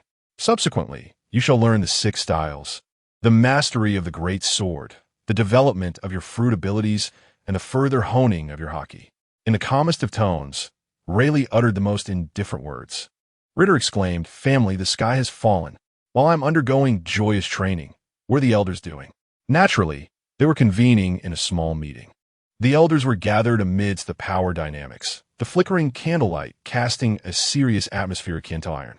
With the loss of the atom tree and the complete annihilation of CP0, yet there was not even a shadow of the enemy to be seen. The elder with the sword tightened his grip, his knuckles turning white. The dispatched investigators reported that only Sea Kings surrounded them. The financial warrior mused. Shall we publicly announce that we were robbed by fish? Seal the news, decreed the blonde elder. Treat it as an abnormal maritime disaster. The transport vessel encountered an underwater volcanic eruption. It was an accident. Our ship has indeed been plundered, and this is a disgrace. We must intensify the search, but this matter must not spread. The dignity of the world government must not be infringed upon. The financial warrior added, it appears we have grown complacent over the years. Suppress this incident and eliminate all who are aware. The elders were truly enraged, unable to find anyone. A group of inept individuals couldn't even send a message before meeting their demise. Ritter retorted, if I had sent it, would I still be able to survive? The others echoed, agreed. 3 months passed swiftly. Let us shift our focus back to Ritter, who lay on the rooftop, idly swinging his legs while toying with a rough wooden sword, a gift from Rayleigh just days prior. Alas, this thing is so light, it lacks any feel, he pouted. And with a casual swing, the wooden sword snapped in two. Recently, his strength had surged dramatically, making it difficult for him to control it. Jabba, polishing his axe in the courtyard, chuckled at the sight. Kid, that's not how you handle a sword. I didn't mean to. Ritter exploded. This wood is too brittle. Rayleigh emerged from the house, holding a nautical chart. There's an island near Water 7, rumored to be the home of a formidable blacksmith. Ritter abruptly straightened, his crimson eyes shimmering. A blacksmith? Could there be a powerful sword? Jabba raised an eyebrow. What's this? The kid has developed an interest in swords? Ritter clenched his fists, his gaze unusually earnest. I want a real sword. Not a toy, not a stick, but a sword that can cut through the waves. Roger laughed heartily, leaping down from the mast and landing heavily on Ritter's back. Ambitious. Let us head to the island and see. Roger and the others borrowed a ship from the dock and set sail. That night, Ritter lay on the deck, gazing at the myriad stars. The gentle waves lapped against the hull, producing a rhythmic sound. As Ritter admired the celestial display, Rayleigh approached and sat beside him, asking, Can't sleep? Rait turned over, murmuring, Brother Rayleigh, What kind of sword would be worthy of the future ghost in the mist? Rayleigh chuckled softly. The sword is inconsequential. What truly matters is the wielder. Rait scoffed. That sentiment is rather cliché. You aren't about to impart some grand wisdom upon me, are you? Yet, it is indeed a truth. Rayleigh gazed towards the distant horizon, where the formidable swordsmen wielding black blades not only possess swords of exceptional quality, but also infuse them with their own haki, transforming them into black blades. A fine sword may enhance your prowess in combat, but does not elevate your swordsmanship beyond that of an ordinary blade. Ultimately, it is merely a collection of iron. After a moment of contemplation, Rait suddenly inquired, "But what if the sword I find is particularly heavy and large, rendering it unmanageable for me?" Rayleigh adjusted his glasses. "The lens is glinting in the moonlight. Then you must grow stronger until you can wield it. If you aspire to master a heavy sword, do not shy away from it. Train until you are capable of lifting it." The following morning, the ship docked. As the four disembarked onto the pier, they were met with the raucous sounds emanating from a tavern. "Have you heard? The old blacksmith's final blade has finally been completed." Chapter 14. Have you ever fought for someone in your lifetime? Pushing open the wooden door of the forge, a wave of heat engulfed him. An elderly blacksmith, his hair as white as snow, was hammering a glowing piece of metal, sparks flying in all directions. "Feel free to look around, my friend. I no longer take custom orders. If you like something, buy it. If not, it matters not," the old blacksmith said without lifting his gaze. Reuter's attention was immediately drawn to a massive sword hanging on the wall, a two-handed sword, entirely black with a blade approximately 9 inches wide. This sword, Reuter's eyes widened, and he found himself irresistibly drawn closer. At last, the blacksmith raised his head, his eyes locking onto Reuter. "Young lad, that sword is no toy. Go on and play outside." "I am not here to play," Reuter retorted defiantly. "I'm serious. I truly desire a heavy sword as my weapon." Royer sidled up, whistling softly. "Oh, this sword has some character." The old blacksmith snorted. "This is my proudest creation. Named Black Tide. The material was a rare find from my youth. Most cannot even lift it." Reuter swallowed hard at the mention of its weight. Yet he refused to back down. "Let me give it a try." The blacksmith chuckled derisively. "Very well. If you can lift it, I shall gift it to you." Taking a deep breath, Reuter grasped the hilt with both hands. "Ugh, it's so heavy." The sword remained immovable. Jabba erupted in laughter. "Young lad, give it up. Your little frame can't even lift the sword." Rayleigh frowned. The weight of this sword is indeed unsuitable for a child. However, Royer stroked his chin thoughtfully. "Reiter, why not try using armament haki?" The blacksmith's eyes sparkled. He was astonished that this 5- or 6-year-old child could employ armament haki. Reuter hesitated for a moment, then nodded. Closing his eyes, he summoned all his strength, allowing armament haki to gradually envelop his arms. Finally, Black Tide was lifted, but Reuter's arms began to tremble. The blacksmith squinted, intrigued. "An interesting little lad." Royer grinned widely. "So, old man, does that mean the sword belongs to him now?" The blacksmith fell silent for a moment, then sighed deeply. "Very well. It would gather dust here. Since you can lift it, take it with you." Reuter's eyes widened in astonishment. "Really?" The blacksmith turned towards the forge, waving his hand over his shoulder. "Remember, a sword is a weapon, but also a companion. Do not let it down. Its name is Black Tide. Can you make it renowned across the seas?" Reuter began to understand why Captain Royer had so solemnly assured Uncle Tom. It was a promise from one man to another. Holding Black Tide close to his chest, his eyes resolutely fixed on the blacksmith, he declared, "I will make this sword famous across the seas. This is my promise." "Ha ha ha ha ha. I believe in you. Now go. I am retiring. This is my proudest work, my farewell piece. I shall always keep an eye on you." Retrieving the formidable Black Tide, Rait bound it to himself, compelled to swiftly acclimate to its considerable weight. He traversed the 7-water city, completing 10 laps while bearing the sword upon his back. What should have been a leisurely journey became an arduous trial. Despite Rait's monstrous stamina, he was drenched in sweat. At nearly 6 years of age, and weighing around 60 pounds, the colossal blade was undeniably burdensome for him. Were it not for Rait's unique status as a transmigrator, the sword would have been far too unwieldy for a mere child. It was evident that many others would struggle to even lift the Black Tide, let alone wield it in combat or carry it in daily life. Yet, Rait remained undeterred.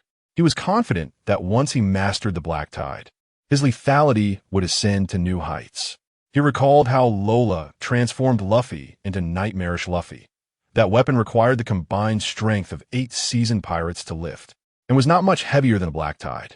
His feet sank deeply into the dock soil of Seven Water City, as the towering sword loomed over him like a small mountain. It was worth noting that all his predecessors, also transmigrators, possessed astonishing physiques. They were effortlessly formidable at the ages of 4 or 5, reaching heights of 3 to 4 meters. Why then was he still a mere little fellow? As he approached the 9th lap, Rait gasped for breath, his vision dimming. Even with the protective barrier of armament hockey, the ropes supporting the black tide dug painfully into his shoulders. Despite the low intensity of his armament hockey, Rait could maintain it indefinitely.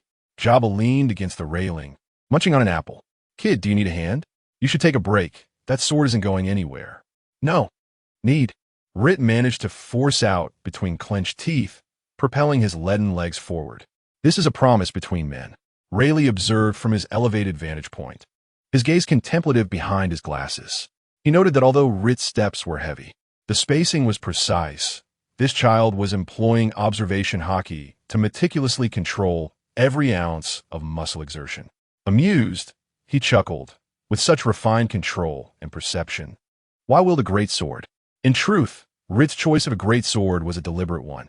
While he could wield a rapier or a European sword with finesse, the drawbacks of a heavy sword included significant stamina consumption and slower movements, demanding exceptional physical prowess from the wielder. Stamina was never a concern for him, and any lag in speed could be compensated for with his mist fruit powers. Under equal circumstances, Rait was confident that no one could withstand a strike from his sword unless they specialized in physical strength. One might ponder, shouldn't swordsmanship be about relentless advance? But I'm a mist fruit user. If you expect me to engage in direct confrontation, I would consider it a show of restraint not to strike with my black sword, as I prefer to navigate life with subtlety and cunning. With a resounding thud, at the end of the 10th lap, Rait finally succumbed, collapsing to the ground along with the sword. The black tide crashed down, producing a thunderous boom that startled nearby seagulls into flight. Roger erupted in laughter as he helped Rait to his feet. "Kuahaha! To run the full distance on your first day, not bad at all." In a moment of weakness, Rait lay languidly in the captain's embrace, unable even to lift a finger. Ultimately, he managed to crawl a half circle. The old blacksmith stood by the harbor, his pipe flickering uncertainly. He observed the little one struggling to rise once more, shouldering the enormous sword, a glimmer of amusement flickering in his eyes. "Hey kid," the old blacksmith suddenly called out. "Do you know why it's called black tide?" Rait lifted his sweat-drenched face, taken aback by the blacksmith's unexpected presence. Though the tide appears slow, it can wear down the toughest of reefs. The blacksmith exhaled a smoke ring, remarking, "A heavy sword without a sharp edge embodies great skill and simplicity. How could I entrust this to a mere child based on a few words? I had to come and witness it for myself. Keep your spirits high, lad. Just wait. You old rascal, for soon my name will echo across the seas." In the days that followed, Rait's courtyard became a sanctuary of relentless training. In the early morning mist, he practiced the most fundamental chopping motions. Beneath the blazing noon sun, he hung black tide inverted from the mast to perform crunches, and under the moonlight of the deep night, he nurtured black tide with his own formidable aura. Rait had never exerted himself so fervently before. It turned out that the pact between two men served as the finest stimulant. While the false allure of beauty might present you with lovely maidens, the true beauty lies in the belief that, though I may falter, my aspirations shall carry you forth to explore the world beyond. I place my faith in you. Chapter 15, Green Bubbles. Debt Collection, 200 yuan. As Reuter diligently trained day after day, Rayleigh suddenly pulled him to the stern of the ship, saying, "Give this a try." Floating on the surface of the sea were 10 specially crafted reef stones, each inscribed with a number. Use the black tide to shatter them in sequence. But you must not break any stones that come after the number you are currently targeting. For instance, if you aim to break number 1, you cannot strike any stones number 2 or beyond. It is essential to note that this was by the seaside, with waves relentlessly crashing against Reuter's shins. transforming him into a mere shadow of himself. The vast ocean is the arch-nemesis of all devil fruits. Rayleigh observed Rooter closely, stating, "This exercise will not only enhance your control over your strength, but also bolster your resistance to seawater. No formidable devil fruit user loses their combat ability upon contact with seawater. If it were truly that formidable, would we still need sea prism stones? Your task is to endure the seawater and wield your strength with precision to shatter the stones." Upon entering the seawater, Rooter soon realized he had underestimated the challenge. The moment his ankles met the water, an overwhelming sense of fatigue washed over him. The floating reef, stones, swayed in his vision, and the black tide felt as heavy as lead in his grasp. The most perilous adversary, however, was the seemingly gentle swell of the waves, each crest eroding his strength. Within 10 seconds of submersion, Rooter had yet to make a single swing. The black tide dragged him into the watery depths, rendering his armed hockey utterly ineffective. Gurgling sounds echoed as he realized that no one would come to his rescue. He was destined to become the first person to drown in merely ankle-deep seawater. Rayleigh retrieved him after a month, and before Rooter could even expel the seawater from his mouth, he heard his first mate announce, "You owe me 100 berries." Rooter was taken aback by his earnest mate's demand for 100 berries. Fortunately, it was a trivial amount. He did not mind, and thus the cycle continued, with Rayleigh pulling him from the ocean's depths as the sun set. "Here is your 18,900 berries," Rayleigh said. "I will certainly succeed tomorrow." After a day of rigorous training, Rooter felt a marked improvement in his resistance to seawater. Indeed, he had not managed to draw his sword even once that day. On the following day, in familiar surroundings, Rooter's gaze fixed upon the floating reef stones, his resolve stronger than the day before. "Today I must strike." He clenched his fists, motivating himself. Rayleigh lounged against a reef stone, leisurely sipping coffee. "Just a reminder, the retrieval fee has gone up today to 200 berries," he said. Rooter exclaimed, "What?" Jabba chimed in with a smirk. "Inflation." Roger burst into laughter. "Huh? Go for it, Rooter. I have faith in you." Rooter flashed a toothy grin.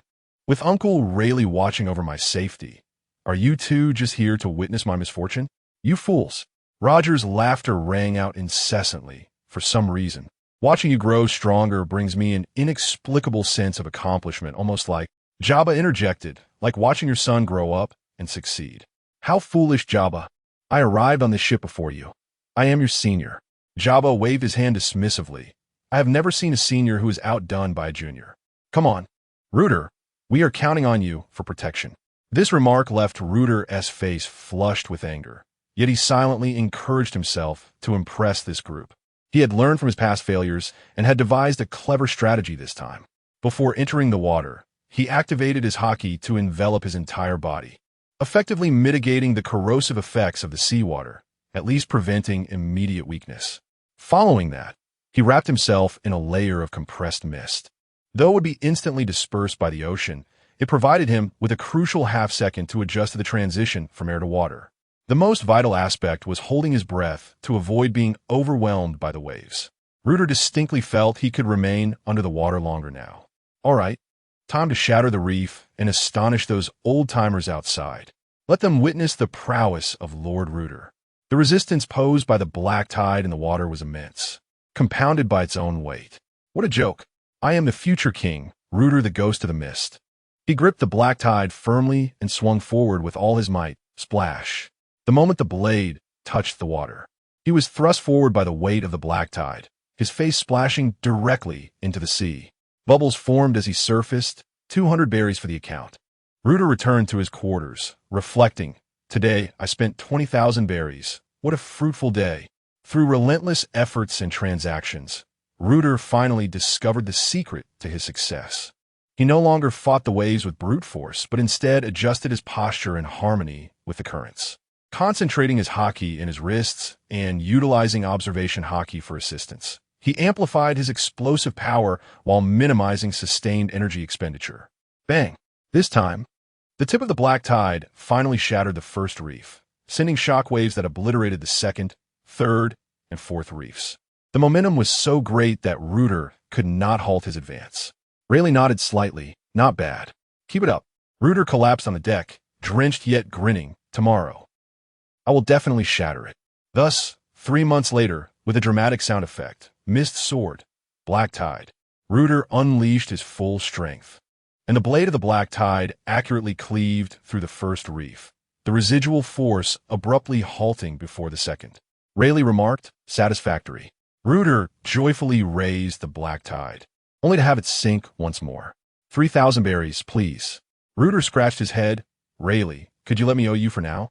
I promise to repay you as soon as I have the funds. Rooter's small treasury has been completely depleted. Although his mistakes have become increasingly rare in the days that followed, he could not withstand the relentless onslaught of the old man Rayleigh, who raised the stakes by 100 each day. Ultimately, Rooter's small treasury vanished today. Next, he faces his graduation examination, where 3 father figures have entrusted him with the selection of a colossal sea creature. Just as Rooter located it, the creature lashed out with its tail, shattering a pirate ship into splinters.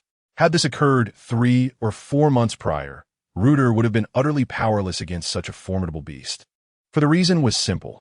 He could not breach its defenses. The moment this creature entered the water, it would escape his foggy domain, rendering any attempts at poisoning futile. Chapter 16. Set sail. Oro Jackson. The surface of the sea trembled. Rait stood at the bow of the small boat he had purchased with borrowed funds, believing that after this trial, the vessel would likely meet its demise. Clutching the hilt of the sword black tide, the massive blade dragged across the deck.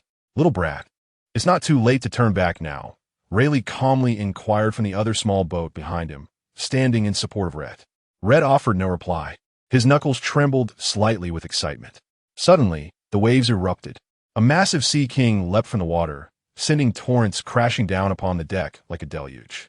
Rait sprang into action. His movements appeared slow, at least that was the impression. There was no grand leap, no dazzling display of dominance. Merely the straightforward act of lifting black tide from the deck. The Sea King opened its colossal jaws, casting a shadow over the entire bow, intent on swallowing Rait whole with its immense size. With a fierce swing, Rait struck black tide against the Sea King's jaw, the sword producing a dull thud as the creature's head was knocked sideways, several broken fangs scattering in the air. Rait felt exhilarated. Who would dare call him a mere novice now? Yet, this was just the beginning. The Sea King, in pain, lashed its enormous tail, sending a towering wave crashing towards Rait's small sailboat. You destroy my ship, then you shall not live, he thought, gripping his sword tightly. At the moment the wave was about to crash down, he executed a powerful upward thrust, splitting the oncoming wave in two with the edge of black tide. Before the water could fully return to its place, Rait propelled himself upward, using the momentum to leap. Black tide carved a heavy arc in the air, striking down upon the Sea King's left eye. A deafening roar erupted from the creature as it thrashed violently. Rait was hurled through the air, but managed to adjust his position mid-flight, bringing black tide down upon the monster's armored back. Sparks flew as the tough scales buckled under the impact. Once more, Rait spat out blood, charging towards the Sea King again. This time he altered his strategy, opting for a series of relentless strikes rather than a single decisive blow. Left slash, right cut, right slash, right cut. Each strike was unembellished, yet bore tremendous destructive force. The blade of black tide began to glow faintly from the rapid friction, and the Sea King's scales began to crack under the continuous assault. Finally, after the 17th blow, the creature's movements noticeably slowed. Seizing the opportunity, Rait summoned all his strength to raise black tide high above his head and then brought it down with the force of a mountainous descent. Boom! The strike cleaved through the Sea King's skull. For a brief moment, the massive body stiffened before it slowly sank into the depths of the sea, creating enormous splashes. Rait hoisted black tide onto his shoulder and leapt onto Rayleigh's small boat, visibly deepening its draft. At any moment, at any place, the shipyard would timely appear. Miss C, floating platform. After using his abilities, Rait let out a sigh of relief. His arms trembled uncontrollably, his palms mangled, and every muscle in his body protested against the excessive exertion. Rayleigh approached, observing the sunken corpse of the Sea King, then glanced at Rait's hand. How do you feel? Rayleigh inquired. I feel absolutely fantastic, Rait replied, his eyes brimming with excitement. The swift passage of 6 months had fostered tremendous growth within him. He had made remarkable strides as physical techniques and hockey mastery. His speed, strength, three-colored hockey, and mastery of the six forms, including iron block, shave, and moonwalk, had elevated him to the level of a naval elite colonel. The thought of a 7-year-old colonel seemed absurd. As the morning mist lingered, the sound of hammering resonated from the docks of Tom's shipyard. When Rait and the others entered the dock, dragging the black-tied greatsword, Tom, cigar in mouth, was personally conducting the final adjustments. "You little rascals arrived just in time. Come and see your new home," Tom exclaimed with fervor. Rait looked up. His breath momentarily caught. There lay the Oro Jackson, quietly docked, its silhouette gilded by the morning light. It was even more magnificent than he remembered. The sleek lines of the ship appeared capable of cleaving through any tempest. Upon entering the lower cabin, the extraordinary quality of Adam Wood was unmistakable. Unbeknownst to Rait, Rayleigh had positioned himself behind him, his eyes glimmering with satisfaction behind his lenses. Roger leaped forward, bellowing, "Kuah! This is truly worthy of our Roger pirate's vessel." As Tom basked in the praises, he suddenly shouted, "Damn it, Roger, don't touch anything. The railing's paint isn't dry yet." Roger sheepishly jumped down. "My apologies, Uncle." "Ha ha ha." Yet, Uncle Tom was not about to let him off easily, scolding him to the corner of the ship, which brought a sense of relief to Tom. "Hey, kid." Tom suddenly grasped Rait's shoulder. "How about testing the hardness of your black tide against the new ship?" Before Rait could respond, Tom hoisted him up, but Rait barely left the ground before being set down again. Clearing his throat, Tom urged, "Give it your all and strike." "Uncle Tom, aren't you a warrior?" Rait thought, considering the weight of his sword. It seemed a daunting task to throw it at him. Rait felt a twinge of worry, recalling how the departure from Mary had brought him to tears. "But didn't you say the keel is the most crucial part of the ship?" Tom regarded Rait with disdain.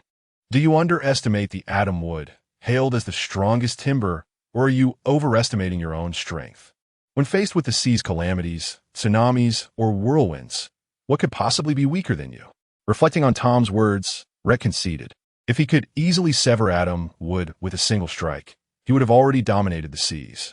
He leapt into the air, drawing black tide. The colossal sword traced a heavy arc through the air, clang.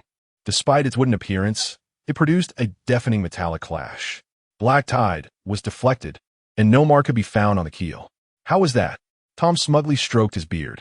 "Thanks to my special treatment, combined with the wood's inherent hardness. My craftsmanship is not." His words abruptly ceased.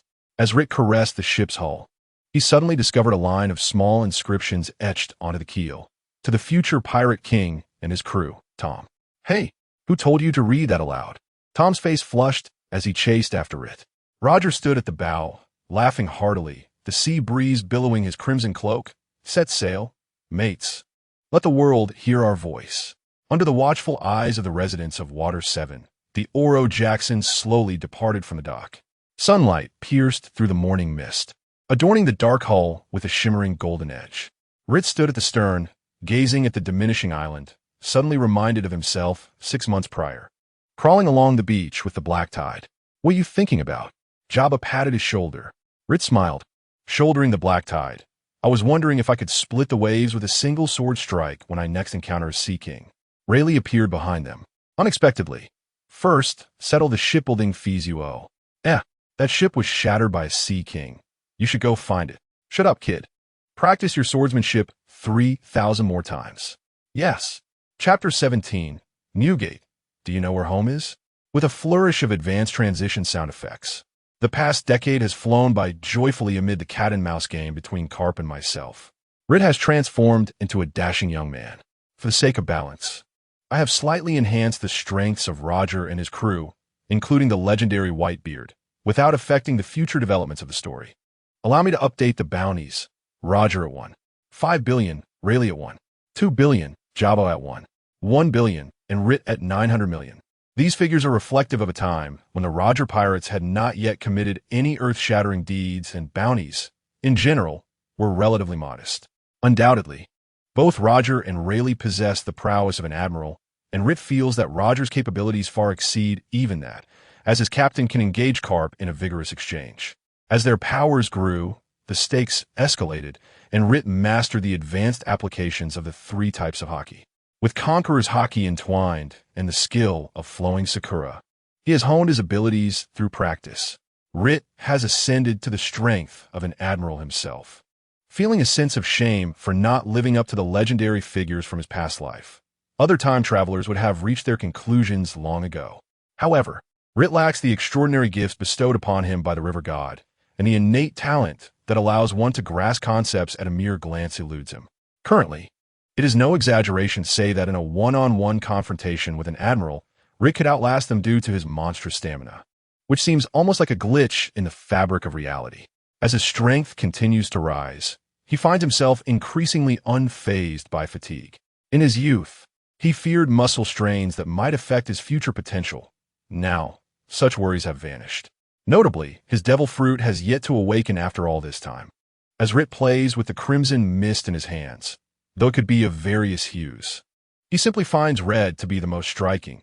He reflects on the enhancements he has developed alongside his previously mastered abilities of corrosion, refraction, and shielding. With the addition of the black tide, he has created an array of new techniques. Rait chuckles, anticipating the adventures that lie ahead.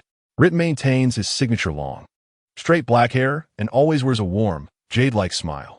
With the black tide resting on his back and the blood mist swirling around him, he embodies a striking contrast. During this time, Roger's ship has welcomed many companions, including characters that have appeared in various manga. Among them, one figure stands out to Rait, an older gentleman named Elio. Distinguished by a white top hat, a floral shirt adorned with mint green patterns, and a mane of blue hair. The more Rait observes him, the more he resembles the village chief from Windmill Village. There are also characters like Sandbell, a fishman, and Bomelin, among others. While their strengths may pale in comparison to the formidable quartet of Roger, Rayleigh, Jabba, and Rait himself, they are by no means weak, for one cannot equate ordinary individuals with monsters. Upon finishing his workout, Rait reclined on the deck of the Oro Jackson, where the seabirds delivered several bounty notices. The notorious Rocks was offered a staggering 35 billion berries, a matter of life and death. Instantly invigorated, Rait recognized that Rocks, now whispered to be a pirate overlord, was a figure of immense power. He recalled the legendary God Valley incident, where Rocks had made his formidable entrance. Rait felt that Rocks truly embodied the essence of the world's sun, having endured years of hardship at sea, only to emerge with extraordinary might. Now, poised to upend the world, lazily basking in the sun with the black tide blade resting beside him, Rait suddenly raised an eyebrow, sensing a formidable presence approaching. He propped himself up slightly, directing his gaze toward the bow of the ship. A thunderous crash echoed as a towering figure landed heavily on the deck, causing the entire Oro Jackson to shudder. The golden beard of the young Edward Newgate shimmered under the sunlight as he effortlessly hoisted the Tsong Yunxie, scanning the deck before his eyes settled on Roger. "Are you Roger?" Newgate inquired. Roger grinned broadly, his eyes sparkling with excitement beneath his straw hat. "Kuhaha! Indeed, that's me. And you are?" "Edward Newgate," he replied solemnly. "I have heard of your reputation, and I have come to test my strength against you." Rait's lips twitched. While he anticipated that Rocks might seek him out, he had not expected Newgate to be the first to arrive. Before Roger could utter a word, Rait stood up, driving the black tide blade into the deck with a clang, blood mist swirling around him. "Hey, Newgate," Rait said with a smile, "if you wish to challenge our captain, you'll first need to get past me." Newgate cast a sidelong glance at him, a smirk playing at the corners of his mouth. "Little brat, are you certain? We'll find out soon enough. It seems you're not much older than I." At that moment, Newgate appeared to be in high spirits. Before he could finish speaking, Rait's figure abruptly vanished, the blood mist enveloping the area and obscuring Newgate's vision. The black tide blade sliced through the air with a dull whoosh. Clang! The Tsong Yun Chia met the black tide with unwavering resolve. The collision sent shock waves rippling through the air, splintering the wooden deck beneath them. A flicker of surprise crossed Newgate's eyes. Impressive strength. Rait grinned broadly. This is just the beginning. Blood tide of the fog god. The blood mist enveloping the black tide erupted into countless fine blood blades, raining down upon Newgate like a torrential storm. With a disdainful grunt, Newgate thrust the Tsong Yin Xie forward, unleashing the power of his tremor fruit. Crack! The space around them shattered like glass, obliterating the blood blades in an instant. And a terrifying shockwave surged forth. Rait's pupils constricted as he braced himself with the black tide, his armament haki flaring to its utmost. Boom! He was thrust back several steps, deep fissures forming in the deck beneath his feet, yet the exhilaration in his smile only grew brighter. Again, the two individuals instantly became embroiled in a fierce clash, the collision of black tide and Songyun cut resonating like thunder across the surface of the sea, causing the Oro Jackson to sway ever so slightly. As the blood mist gradually dissipated, Rait realized that if he truly wished to inflict harm upon Whitebeard, he possessed the means to damage his organs. However, such severity was unnecessary for mere sparring, thus the mist was rendered superfluous. Roger, Rayleigh, and Jabba stood nearby, observing with keen interest. Rait has made considerable progress, Jabba remarked, stroking his chin.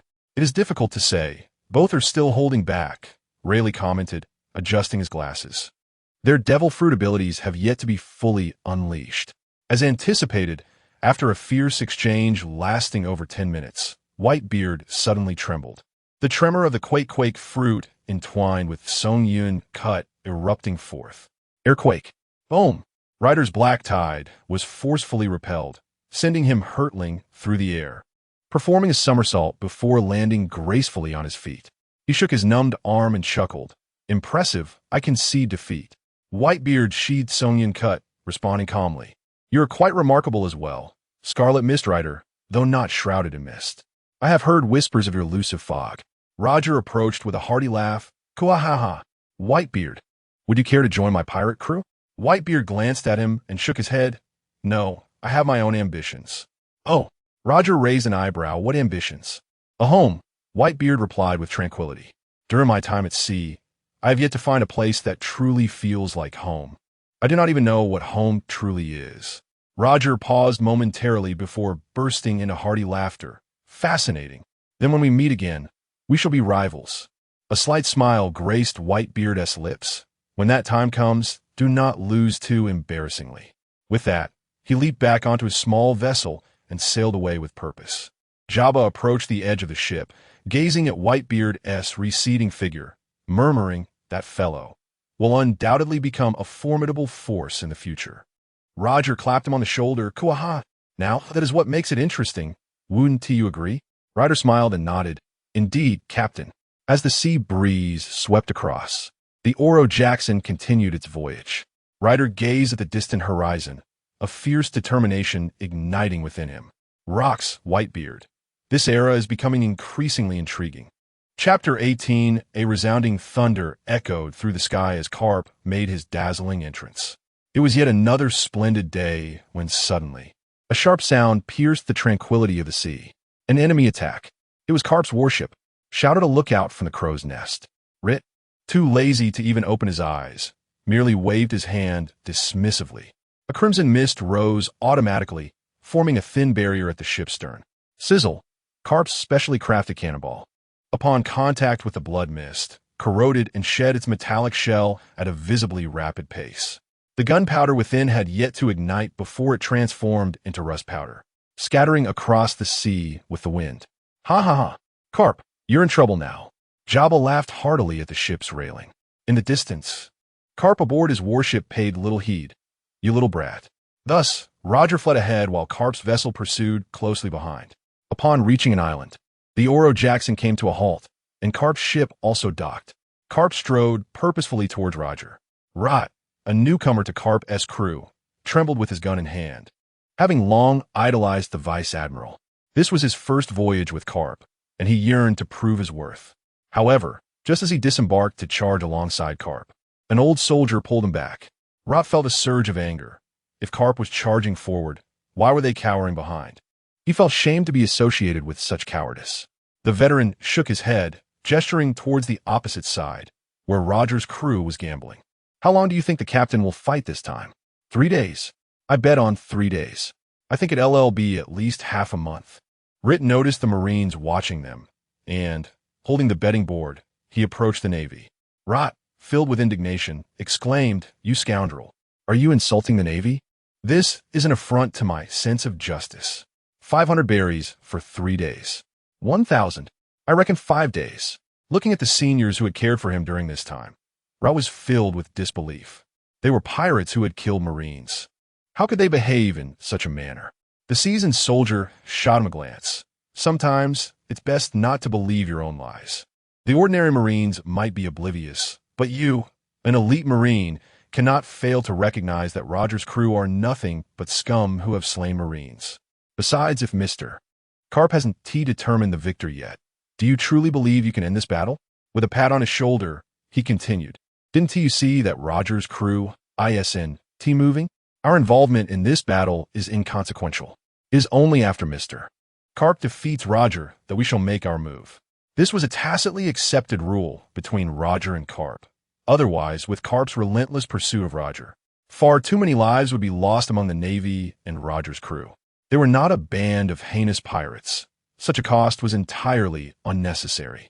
Jabba and Bogart exchanged glances before stepping into the forest. Rait preferred to think of it as fate's design. Although in the end, Carp became Roger's father, truly a notion that elicits a chuckle. The sandy beach of the deserted island gleamed blindingly under the scorching sun. Carp stretched his shoulders, his navy cloak billowing in the sea breeze. This time, it would not be as easy as the last, Roger. Roger laughed heartily as he drew ace, exclaiming, Kuhahaha. You always say the same thing. No sooner had he finished speaking than both vanished from their positions. Boom! A deafening explosion erupted, creating a massive crater 30 meters wide on the beach. Carp's fist collided with Roger's blade, and a surge of black and red lightning burst forth, incinerating the nearest palm trees. Rait had to raise his arm to shield himself from the flying sand and debris. Squinting, he observed the ground beneath the two combatants fracturing like a spider's web. Too slow, Carp suddenly altered his approach, launching a left hook aimed directly at Roger's abdomen. Roger sidestepped, the edge of his blade grazing Carp's arm and sparking a flurry of embers. Their movements were so swift they were nearly imperceptible. Only the relentless clang of metal resonated in the air. The coastline morphed continuously amidst the fierce battle. Carp delivered a powerful punch to the ocean's surface, conjuring a colossal wave that transformed into countless water bullets under the force of his hockey. Roger laughed joyously, slicing through the curtain of water, sending ripples across the distant sea that cleaved a 100-meter-long gorge. Fist of the meteor shower, Carp soared into the air, unleashing a barrage of punches at an incomprehensible speed. Each strike trailed a comet-like blaze, engulfing the entire beach in flames. Roger's figure darted through the onslaught, his blade weaving an impenetrable web. Observing the fierce exchange, Elio suddenly frowned, noting, Carp is far more serious this time. Rait counted the dazed fish surfacing in the water, the 73rd. Tonight's feast should suffice. For a brief moment, silence enveloped the battlefield. Carp stood atop a rock, tearing off his tattered shirt to reveal a muscular torso marred by scars. Roger, equally battle-worn, bore his scars proudly, yet his iconic straw hat remained intact, his smile ever more radiant. The two locked eyes from 50 meters apart, the air seemingly frozen. Serious now? Roger tilted his head. No kidding, Carp grinned. In the next heartbeat, the entire island trembled violently. Two titans. Time passed. As the sunset painted the sea crimson, the two figures finally separated. Carp's left eye was swollen shut, while Roger's right eye bore a bruise. A draw? Roger gasped. Dream on, Carp spat blood. I could fight for 3 days and nights. Boom! On the deserted island's beach, the lingering tremors of their battle still shook the ground. Meanwhile, at the opposite end of the coastline, an astonishing scene unfolded. Jabba and Bogart navigated around the battlefield, carrying several beasts back to shore. Everyone, let the feast begin.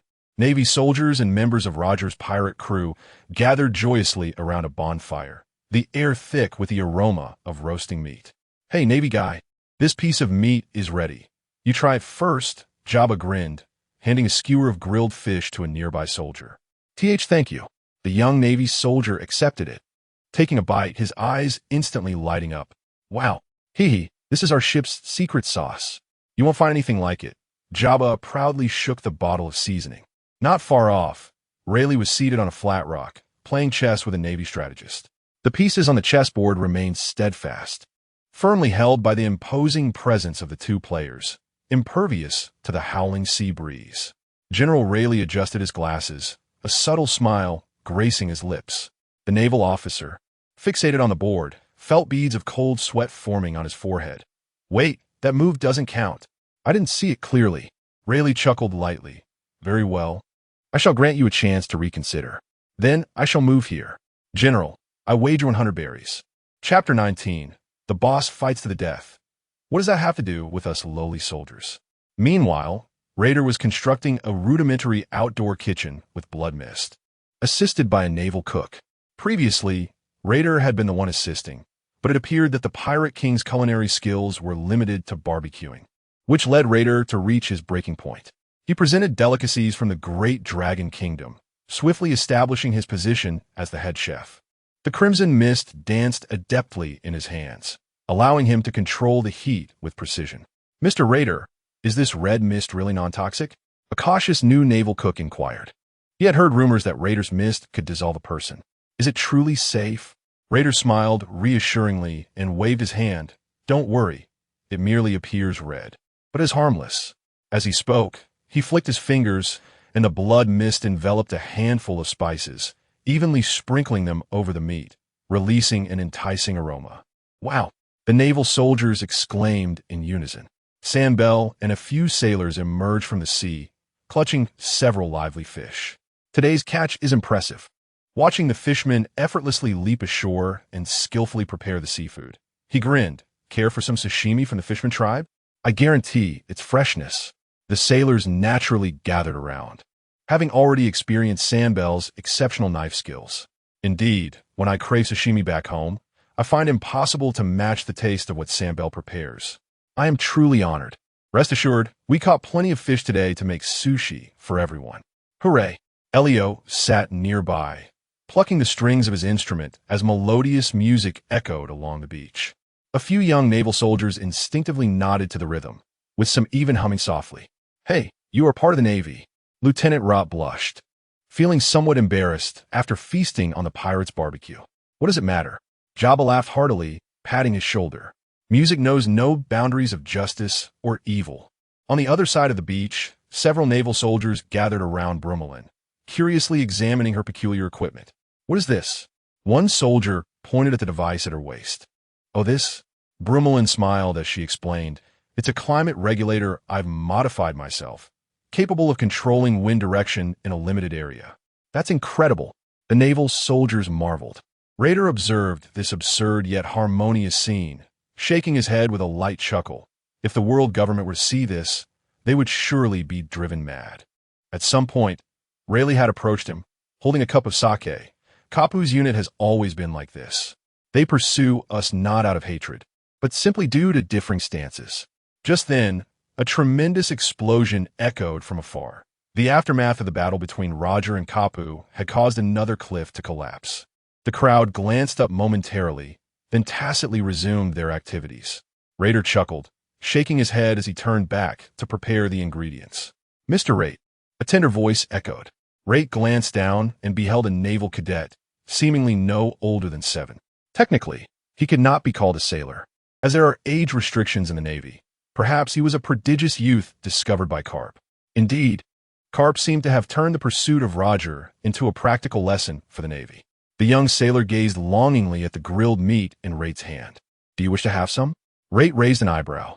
The little sailor nodded vigorously. Rait chuckled softly and, enveloping a perfectly grilled steak in a bloody mist, extended it towards him.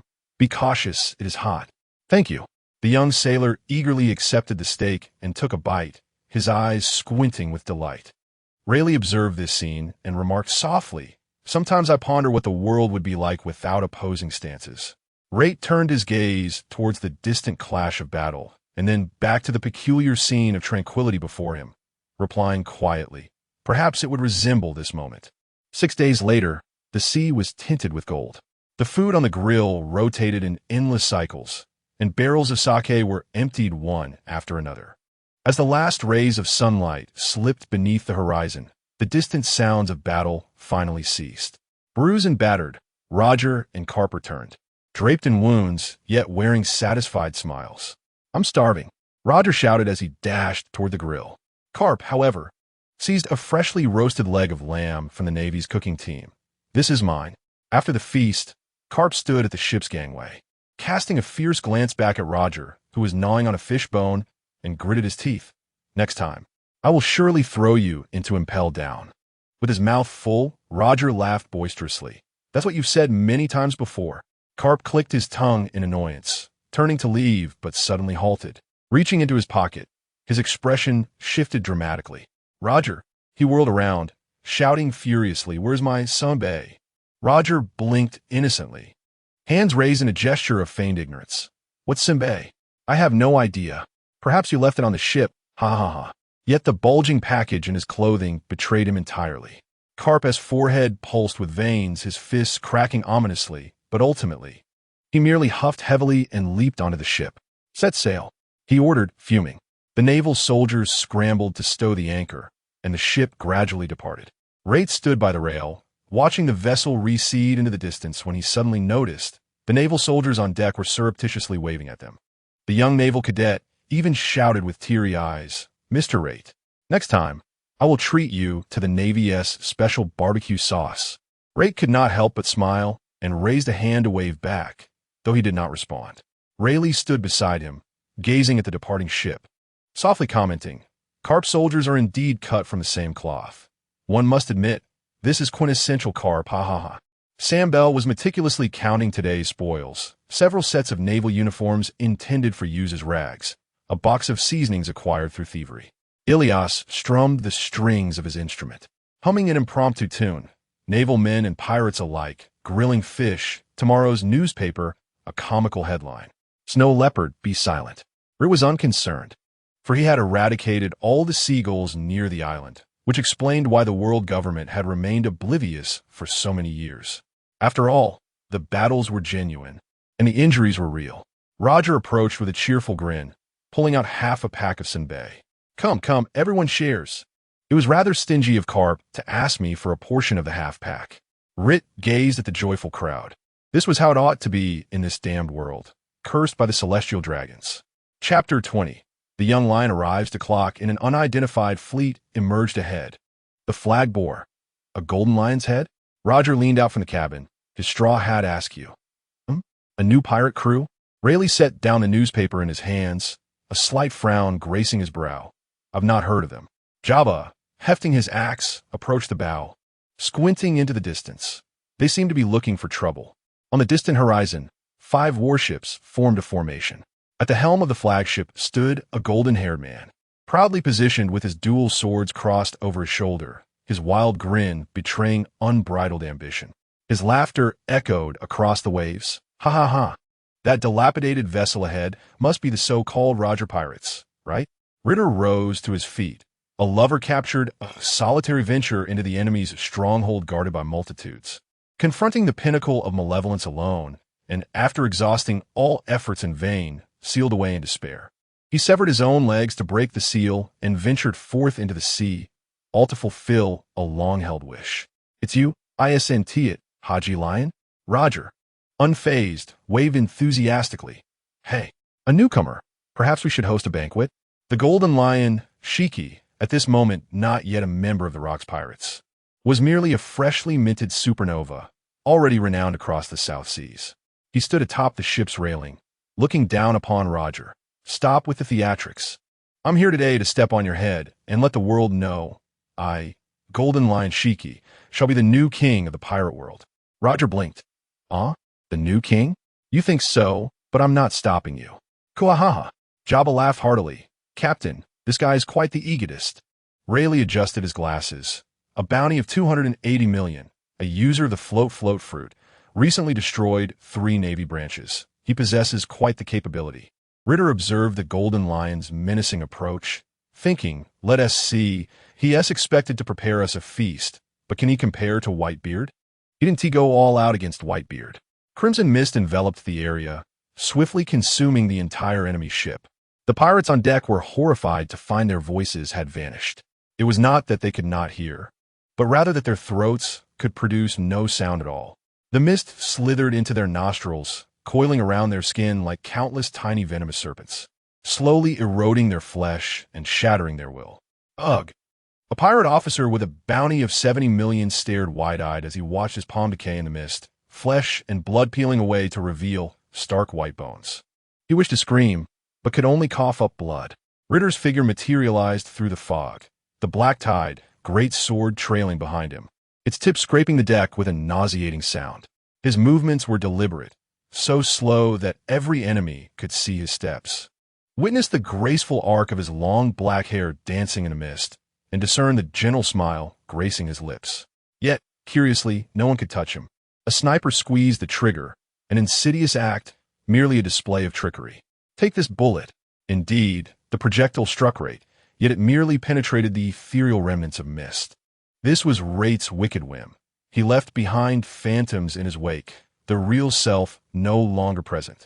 A bird fruit-empowered pirate transformed into a colossal avian sought to disperse the dense fog, flapping its wings to conjure a tempest, but the mist remained unperturbed. The mist sword style. Annihilation of existence. The bird fruit user succumbed to slumber, the armament hockey gradually fading, lying in Rait's mist as if to sleep for eternity. Peculiar, monstrous. At last, someone succumbed to despair, discarding their weapon and fleeing. Rait lifted his hand gently. Mist erosion, piercing heart. The mist abruptly crystallized into a thread-like crimson line, piercing through the back of the fugitive and emerging from the chest. Stumbling 2 paces, the man gazed down at the sudden blood hole in his chest, slowly kneeling. When the last of the adversaries fell, Rait stood amidst the carnage on the deck, the black tide, sword untainted by blood. The mist began to recede, like a tide retreating into his being, revealing a clear sky above. In a mere span of seconds, the Golden Lion pirates were nearly annihilated, leaving only the Golden Lion himself. Shiki had gone mad, exclaiming, "My 3 pirate ships! Where are my 3 grand vessels? After so many days at sea, seeking countless individuals, you obliterated them in mere seconds." Shiki's pupils dilated, his golden hair whipping wildly in the tempest, the twin swords, Sakura and Withered Wood, unsheathed in an instant. Their blades entwined with ferocious haki, the deck beneath him splintering from his fury. Damn it! His roar shattered the surrounding waves, and he leaped fiercely, his flagship soaring due to the float fruit's powers, the vessel twisting and warping into countless sharp metal shards, raining down upon the Roger pirates like a torrential downpour. Lion's thousand-cut valley! The golden slashes roared like a wild lion, tearing through the air, each blade of energy potent enough to cleave a warship, descending upon Roger's Oro Jackson in a relentless onslaught. However, hey, don't be so angry. Roger's figure abruptly appeared midair, his straw hat flapping in the tempest. A grin spreading across his face as he wielded the famed sword ace, enveloped in dark armament haki, swinging it fiercely. God's avoidance. Boom! The collision of 2 conquerors' haki rent the sky, creating a gaping black fissure. The sea surface violently contorted into a massive depression, surrounding water surging back in a frenzy, forming towering waves. Shiki's strike was forcefully dispelled, his body thrust back several meters, feet creating sonic booms in the air as he struggled to stabilize. A flicker of disbelief crossed his eyes. Roger effortlessly neutralized his full force assault.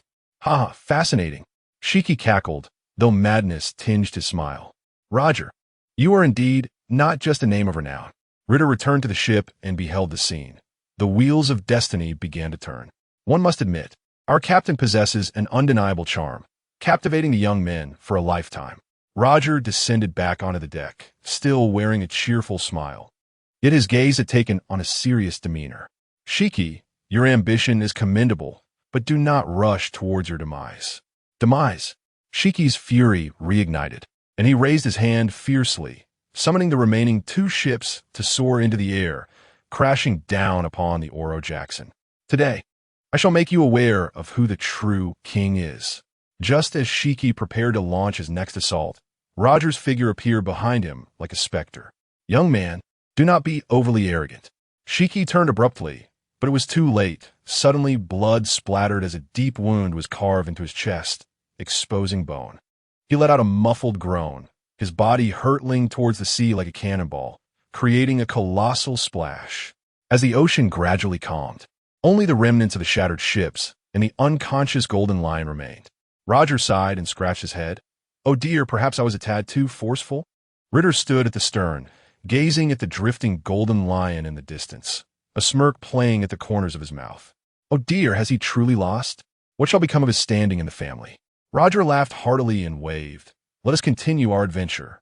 The Oro Jackson slowly sailed away, leaving Shiki adrift upon the sea, his golden hair unfurling and rising with the waves. His fingers trembled slightly, his eyes ablaze with unyielding fury. Roger, and that misty little brat. Just you wait. I shall surpass you both. Chapter 21. Pirate King. Abdicate upon the vast and boundless sea. Sunlight cascaded onto the ship of the Roger pirates. With nothing else to occupy their time, they decided to engage in battle. Rait stood opposite Roger, surrounded by eager crewmates whose eyes sparkled with anticipation. Let the games begin, brothers, announced Jabba. Allow me to introduce our esteemed participants, the captain of the Roger Pirates, GOLD, Roger, and our challenger, known as Scarlet Mist, Rait, hailing from the same crew. Will the reigning king defend his throne, or will a new contender ascend to power? Let us witness this clash. Rait's expression was serious, his eyes ablaze with fervent determination. He understood the formidable strength of the man before him. Gripping the black tide, a thick blood mist began to emerge, enveloping the entire deck. Captain, be cautious, Rait shouted, propelling himself off the deck with all his might, his immense sword, Black Tide, cutting through the corrosive mist with tremendous force. Roger, with his characteristic smile, remained unfazed as he subtly sidestepped the attack. Not bad, little Rait, he encouraged with a grin. Yet, Roger did not let his guard down. He swiftly shattered the subsequent mist blade. Rait's initial strike was followed by a series of mist blades, intended to trap Roger during his evasive maneuvers. However, Roger effortlessly dodged them, leaving Jabba to mock. You couldn't even land a hit, little Rait. You're just a novice. Undeterred by the mist attack, Rait shouted back at Jabba, Hey, as a commentator, you should remain neutral, you jerk. He then activated the powers of the mist fruit, deftly manipulating the fog. The previously thin mist thickened, transforming into numerous needle-like projections that shot toward Roger. His newly devised technique, Mist Needle, Thousand Rain. Roger's gaze sharpened, and his body moved with remarkable agility as he weaved through the onslaught of mist needles, each dodge executed with precision. The needles struck the deck around him, leaving tiny indentations. Watch this, Rait declared, intensifying his efforts. He compressed the mist around the blade of Black Tide, causing the fog to turn a fiery crimson, as if ignited. Raising his sword high, Rait bellowed, Mist God flow, blood tide. He then swung down fiercely, unleashing a torrent of blood-red mist that surged toward Roger like a raging tide, the air seeming to tear apart with a sizzling sound. Sensing the formidable power behind this strike, Roger's smile vanished, replaced by a serious demeanor. Firmly grounding himself on the deck, he grasped his sheathed sword, Ace, as the armament hockey enveloped the blade. With a powerful shout, he proclaimed, Divine Evade. A brilliant flash of sword light erupted as it collided with Rait's sword energy.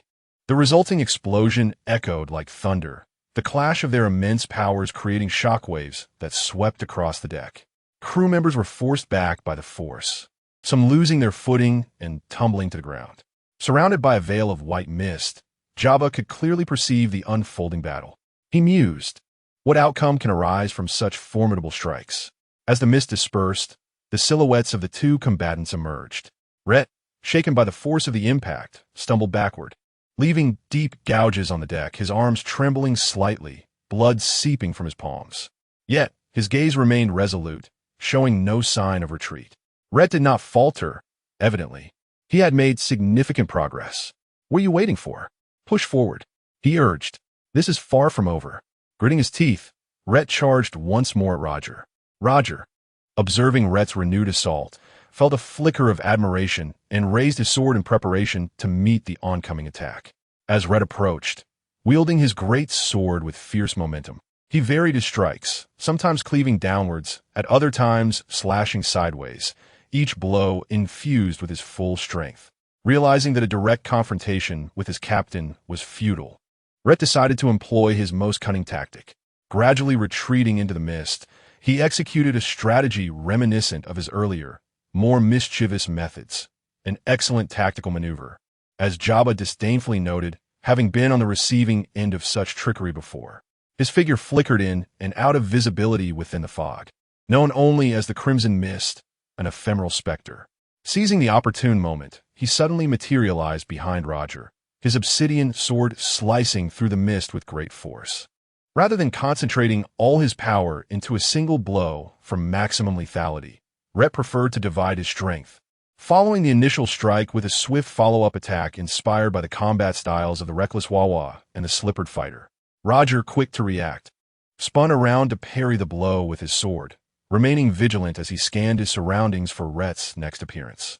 Soon enough, Rait burst forth from another direction within the mist, his hands forming a spear of concentrated fog aimed at Roger.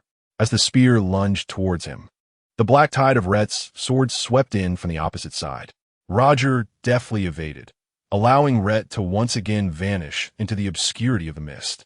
This repetitive exchange continued, with Rait skillfully navigating the fog to launch attacks, swiftly retreating each time, rendering him elusive to Roger. However, Roger had spent 16 more years honing his skills in the world of pirates. He refrained from using his advanced observation abilities against Rait, although Rait's missed obscure perception. Roger's prowess and observation was among the elite in the pirate realm. Ultimately, a fierce collision ensued, resulting in Rait's sword being knocked from his grasp, sending him crashing heavily onto the deck. Blood trickled from the corner of his mouth, a flicker of defiance in his eyes. "Ha, little Rait, you have done remarkably well." Roger approached, smiling as he helped Rait to his feet. Rait wiped the blood from his lips, looking at Roger with determination. "Captain, I will become stronger." "Indeed, I believe in you," Roger replied, a look of paternal pride gracing his face as he affectionately patted Rait on the head. "Hey, don't give me that proud, fatherly look. You scoundrel, Captain," Rait exclaimed, his spirit undeterred. The golden hues of the setting sun bathed the deck of the Oro Jackson in a warm glow. Ritter sat slumped against the ship's railing, rubbing his sore arms, with a great black sword leaning beside him. Roger approached and plopped down next to him, casually handing over a bottle of rum. "Care for a drink?" Ritter accepted the bottle and took a hefty swig. The fiery liquid coursed down his throat, prompting him to grimace. "Ugh, this stuff is still as vile as ever." Roger erupted in laughter, offering him a glass of orange juice with one hand while ruffling his hair with the other. "You did well today, kid. Give it a few years, and you might actually be able to take me down. I genuinely look forward to that." Ritter rolled his eyes. "Oh, please, your observation hockey is as sharp as ever." Rayleigh approached, holding a glass of wine, the lenses of his glasses reflecting the golden rays of the setting sun.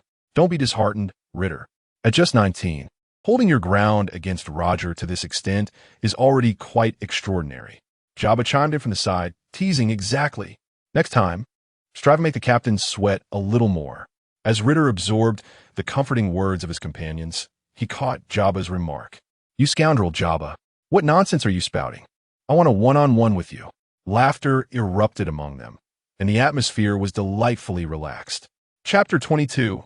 Rait remained at the forefront of gossip today, while dining.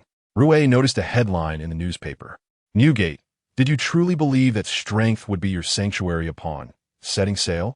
Captain, look, Rox has incorporated Newgate, Shiki, and Wang Ji into his pirate crew." The article proclaimed, in a stunning revelation, the world's sovereign, the Rox Pirates, has absorbed formidable pirates like Newgate, wreaking havoc upon 16 naval divisions. Are they aspiring to dominate these seas? For further details, stay tuned for the next issue, accompanied by a photograph of Rox, Shiki, and Newgate. It seems the young lion has been subdued. Ha ha ha. Hojer shuklad earchili, invigorachinhui.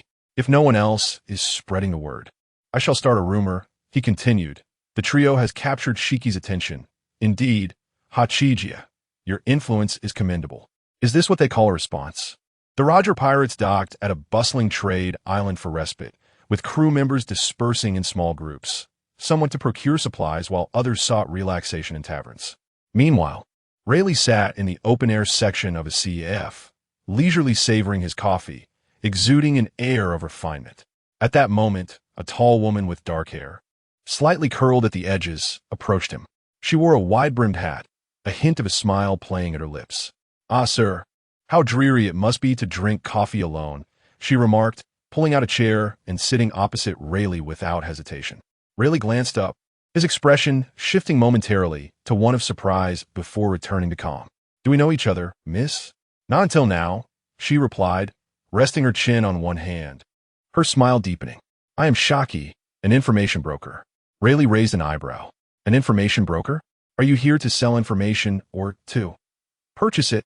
Shaki blinked playfully. "I am here to exchange information." She intentionally elongated her words, tapping her fingers lightly on the table. "For instance, I'm quite intrigued by Dark King Rayleigh." The scene shifted to the rooftop where Rayleigh enjoyed his coffee. Upon closer inspection, one would notice a particular spot on the roof that appeared slightly different from surroundings. This was the effect of Rue's high-powered mist, beneath which lay two figures, Rue and Jabba. Given the current density of the fog, Rue confidently asserted that unless Rayleigh specifically scrutinized the area, he would not be able to detect them.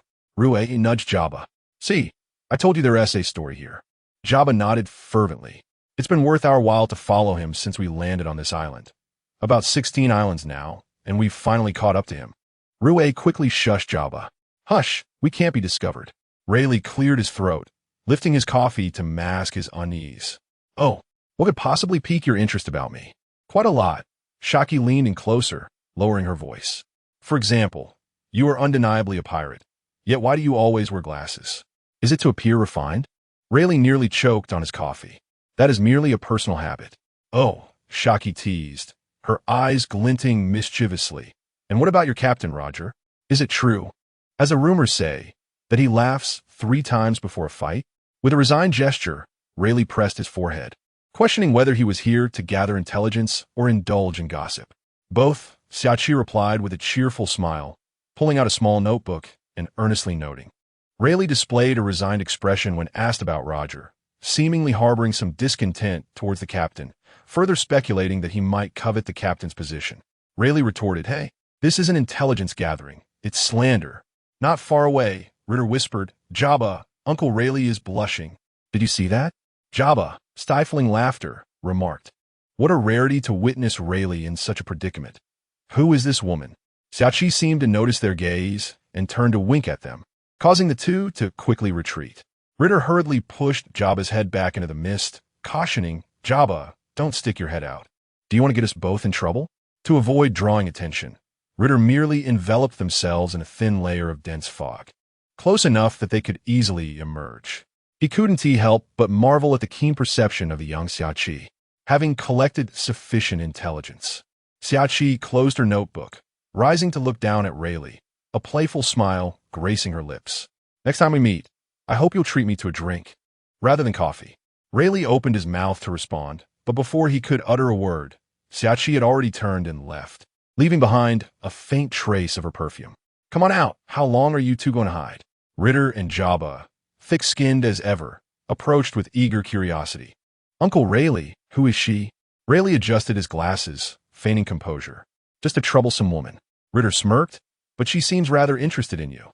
Rayleigh replied, "Little brat. Are you not training enough?" Ritter exclaimed, "I'll be quiet."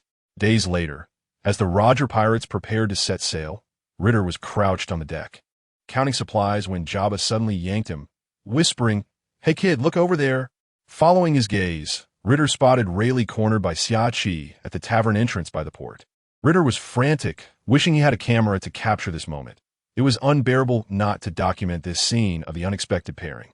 Xiachi leaned against the wall, one hand propped up, the other holding a small note, smiling as she inched closer to Rayleigh. "Mr. Rayleigh, I have some top-secret intelligence. Would you like to hear it?" Rayleigh adjusted his glasses, attempting to maintain his composure. "What intelligence?" Xiachi's red lips curled slightly. "I heard there's a little brat on your ship named Ritter, who particularly enjoys spreading gossip." Rayleigh's expression darkened, while Ritter, hidden behind a crate, was taken aback. Jabba, shaking with suppressed laughter, exclaimed, "Ha, you've been sold out." Ritter gritted his teeth. "How does this woman know even this?" Xiachi seemed to sense their presence and deliberately raised her voice, especially concerning the romantic gossip about certain individuals. Rayleigh's ears pricked up. "What exactly do you wish to convey?" Xiachi blinked. suddenly rising on her toes and whispering something softly in his ear. In an instant, Rayleigh's ears flushed crimson. Ritter and Jabba's eyes widened in astonishment. Oh my, oh my, oh my. Satisfied, Ziaki stepped back, waving the note in her hand. If you desire complete information, remember to treat me to a drink at our next meeting with that. She gracefully turned and departed. Rayleigh remained rooted in place, taking a deep breath and rubbing his forehead. What does this woman truly intend? Ritter and Jabba crept closer, whispering, Uncle Rayleigh, what did she say to you? Rayleigh, maintaining a stoic expression, replied, today's training will be doubled. Ritter, Jabba, what does that have to do with us? In the distance, Ziaki leaned against the alleyway, observing the raucous Roger pirates with a light chuckle. Chapter 23. Roger initiates the second voyage of the Little Lion. A fleet emerges on the horizon. It is the ship of the Golden Lion pirates. Roger peered out from the captain's cabin, a broad smile spreading across his face. Oh, that rascal Shiki dares to seek us out again? Rait sprang up with a sudden leap, squinting into the distance. 3 formidable warships were cutting through the waves, their prows adorned with the banner of a golden lion's head. On the deck of the flagship stood 3 figures. Shiki the Golden Lion, whose reputation precedes him. Wang Ji, a towering man with a long sword at his waist, his gaze menacing, and Charlotte Lin, who, to her credit, was strikingly beautiful in her youth, a piece of cake in hand. Cream smear at the corner of her mouth. Her later years, however, are best left unmentioned. Jia ha ha ha. Roger, long time no see. Shiki's laughter echoed with the wind. Roger, hands on his hips, responded with exuberance. What's this? Didn't he get enough of a beating last time? So you brought backup? Veins throbbed on Shiki's forehead. Yet he quickly suppressed his anger, grinning maliciously. Don't get me wrong. I'm here to deliver you a grand opportunity. Captain Rox has taken an interest in you.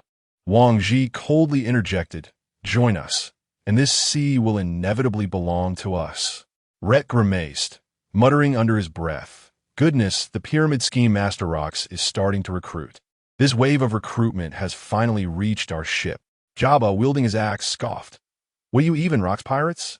Charlotte Lin licked the cream from her fingers, grinning, Mama Roger, if you join us, I can bake you cakes every day, and we could even.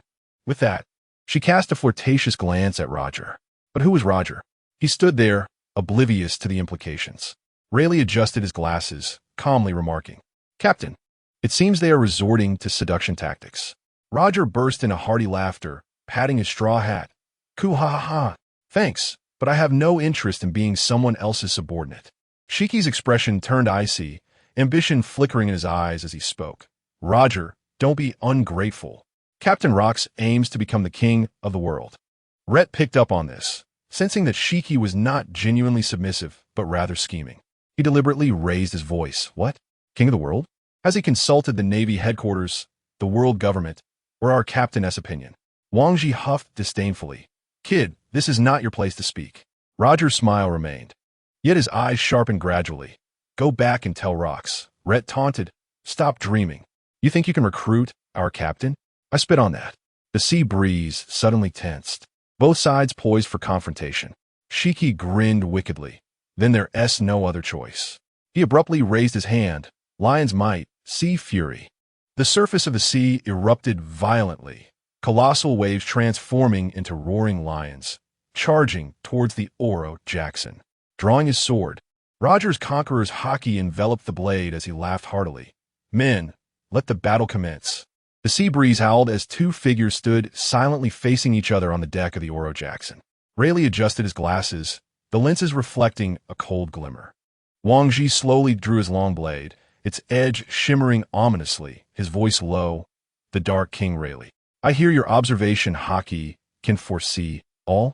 Rayleigh smiled faintly. Shall we find out? In an instant, Wang Ji's figure vanished. It was not mere speed, but a genuine disappearance. No footsteps, no breath. Not even a disturbance in the air. Silent assassination technique, shadow strike. The blade silently lunged toward Rayleigh's back. Yet, Rayleigh seemed to have anticipated it, turning without a glance and countering with a swift sword stroke. Clang! Sparks erupted as Wang Ji's blade was deftly deflected. Wang Ji's pupils constricted. You can see me? Rayleigh chuckled lightly. No, I can hear you. Your heartbeat is too loud. Wang Ji smirked coldly. Then let me give you a concert. He accelerated suddenly, his form flickering like a specter, the blade illuminating countless afterimages, striking at Rayleigh from all directions. Silent flow, 1,000 blades. Each strike was utterly silent, yet lethally precise. Rayleigh stood firm, his gaze beneath his glasses as calm as ice. Did you truly believe the Dark King was feeble? Clang, clang, clang. His western sword parried every assault with precision, sparks flying like rain. Wang Ji grew increasingly alarmed. This guy, can he truly predict all my movements? In a fleeting moment when Wang Ji's assault slowed, Rayleigh suddenly moved. Your silence merely conceals your impatience, akin to a buffoon. The western sword darted forth like a venomous serpent, aimed directly at Wang Ji's wrist. With a splatter of blood, Wang Ji grunted, losing grip of his long blade. Rayleigh pivoted his sword, pressing it against Wang Ji's throat. It's over. Wang Ji gritted his teeth and leaped back onto the ship, pondering how their ally Rait fared. 3 opponents had already appeared before him, with the Golden Lion being Rogers. With Rayleigh having bested Wang Ji, only Jabba remained, and one could not afford to be left without a fight. Such a disgrace could not be tolerated. With that thought, he activated his domain and charged toward Charlotte Lin, exclaiming, Mama, Mama, little brother, is dodging all you can do? A dangerous glint flickered in Charlotte Lin's eyes. Raider's form materialized amidst the blood mist. A hint of helplessness in his smile. What can I say? My fog can even engulf a warship. I must admit, your audacity is truly remarkable. Lin struck fiercely at the center of the mist, the air exploding, yet only scattering a phantom. Annoying. Like a mosquito, she stomped in frustration, shaking the entire vessel. Seizing the opportunity, Raider emerged from the mist's other side, employing the fog god technique, blood tide. The blood mist on the black tide blade erupted violently, transforming into countless fine blood blades. Clang! A metallic clash resounded, and Lin didn't even turn, effortlessly dispersing the mist with a backhanded slap. TSK. Not even a weakness? Raider frowned, disappearing once more into the fog. As Jabba cleaved through the minions, he seized the opportunity to comment on the unfolding battle, unable to suppress his disdain. Hey, Rait, how have you become so inept? You can't even scratch a woman's skin. Rait's voice drifted from the mist. If you're so capable, why don't you take her on yourself? This woman is tougher than sea prism stone. Jabba retorted, then why don't you let me have a go? Rait leapt into the air, swapping positions with Jabba. Without hesitation, Jabba charged forward, swinging his dual axes in a wide arc towards Lingling. Mountain splitter, with a thunderous crash. The axe blade struck Lingling's arm, producing sparks as if metal collided. Unfazed, Lingling burst into exhilarated laughter. Not bad. That actually hurt a bit. Jabba's hands tingled with numbness. Cursing inwardly, is this woman a manifestation of sea prism stone? Yet, he remained undeterred in his words. This is just the beginning. Keep your eyes open and learn well. There is much to absorb. Chapter 24. You severed her arm, did you? Shiki, wielding dual swords, descended with a powerful strike. Lion's 1,000 cuts. Dozens of golden slashes tore through the sky, pouncing upon Roger like a wild lion. Roger erupted in laughter, drawing his blade, the Conqueror's hockey enveloping it. And with a single stroke, divine evasion. Boom! The clash of black-red and golden dominions sent shockwaves, carving a massive crater in the sea. The Oro Jackson and Iraq's fleet shook violently. Rayleigh, embodying the Conqueror's hockey, steadied himself. Are these monsters attempting to cleave the ocean asunder? Shiki, treading upon the void, suddenly dove downward. I can soar. What will you use to combat me? Roger grinned, leaping into the air, executing moonwalk to momentarily hover. It was indeed possible to ascend while treading upon the moon. Clang! Ace and Yamato clashed fiercely, sparks raining down. Presently, Roger unleashed a barrage upon the Golden Lion. Let us shift our focus back to Uncle Jabba, who suddenly altered his approach, opting for agility over brute strength. He maneuvered to Lingling's side, sweeping his axe across the back of her knee. Frenzied axe, breaking flow. Bang! Lingling staggered, kneeling on one knee, but immediately retaliated with a fist aimed at Jabba. Mama, a mere trick. Jabba hastily blocked with his axe, yet was still sent flying several meters, crashing heavily against the mast. It must be said, Charlotte Lingling. This steel balloon is indeed quite tenacious, but hiding in the fog for a sneak attack is hardly fair. Cough! Such immense strength. Jabba's eyes gleamed with excitement. Rayleigh shouted from a mist. Jabba, her stance is unsteady. Attack her ankles. Jabba grinned. Do I need you to tell me? He suddenly crouched and dashed forward, sweeping his dual axes along the ground. Frenzied axe, earth dragon. Swish! The flash of the axe grazed Lingling's ankle, sending sparks flying, and she finally lost her balance. Toppling over, Mama. Seizing the opportunity, Jabba leaped, axes raised high. This ends now. Just as the blades were about to descend, fistbone, meteor. A cannonball struck Lingling squarely in the chest, propelling her into the sea. Jabba's axes swung through empty air, nearly wrenching his back. In the distance, aboard a warship, Garp laughed heartily, hands on his hips. Huh? No need to thank me. Jabba fumed. Who asked for your help? Fistbone, meteor shower. A barrage of dark cannonballs rained down indiscriminately upon both fleets. Rayleigh? Boom, boom, boom. Roger and Shiki leaped back simultaneously. Anger and shock etched upon their faces as they gazed towards the sea. Garp's dog-headed warship sliced through the waves, the man himself standing at the bow, picking his nose. Ha! You all continue fighting. I'm merely here for the excitement. Shiki seethed. Garp, you seek death. Yet Roger, unexpectedly sheathing his sword, laughed and waved dismissively. Enough, enough. We've fought enough for today. He shouted at Garp. You old bastard. Next time, I'll buy you a drink. Garp retorted. Who wants to drink your booze? I'm here to arrest you all. The warship evidently decelerated, harboring no intent to pursue. The three parties withdrew. Shiki clenched his teeth in frustration. Casting a glance at the damaged fleet, an aftermath of Rait's indiscriminate destruction, as three competent fighters were ensnared, while Rait continued his rampage. With a cold snort, he declared, Roger, when we meet again, I shall personally slay you. He gestured for a retreat, and the Rock's fleet gradually sailed away. Roger waved cheerfully, saying, Do send my regards to Rox. Garp, clearing his ears, muttered, TCH, how dull. He then turned his ship around as well. He had no desire to chase Roger, as that could easily allow Rox and his crew to capitalize on the situation. This battle ended rather anticlimactically. Roger scored a point in a one-on-one. Jabba gained nothing. Rayleigh secured 1 point, while Rait achieved a perfect score of 100 against 100. Rait was the MVP, while Roger, Jabba, and Rayleigh merely basked in their effortless victory. The sea breeze gently caressed, and the smoke dissipated. On the deck of the Oro Jackson, the members of the Roger Pirates lounged in rare post-battle leisure. Rait lay sprawled on the deck, covered in crimson stains from the evaporated mist, resembling a sun-dried salted fish. This was not his blood. Rather, it was the aftermath of the cannon fodder he had slain. I must have taken down at least hundreds of those lackeys. Yet all the glory was snatched away by that old man Garp.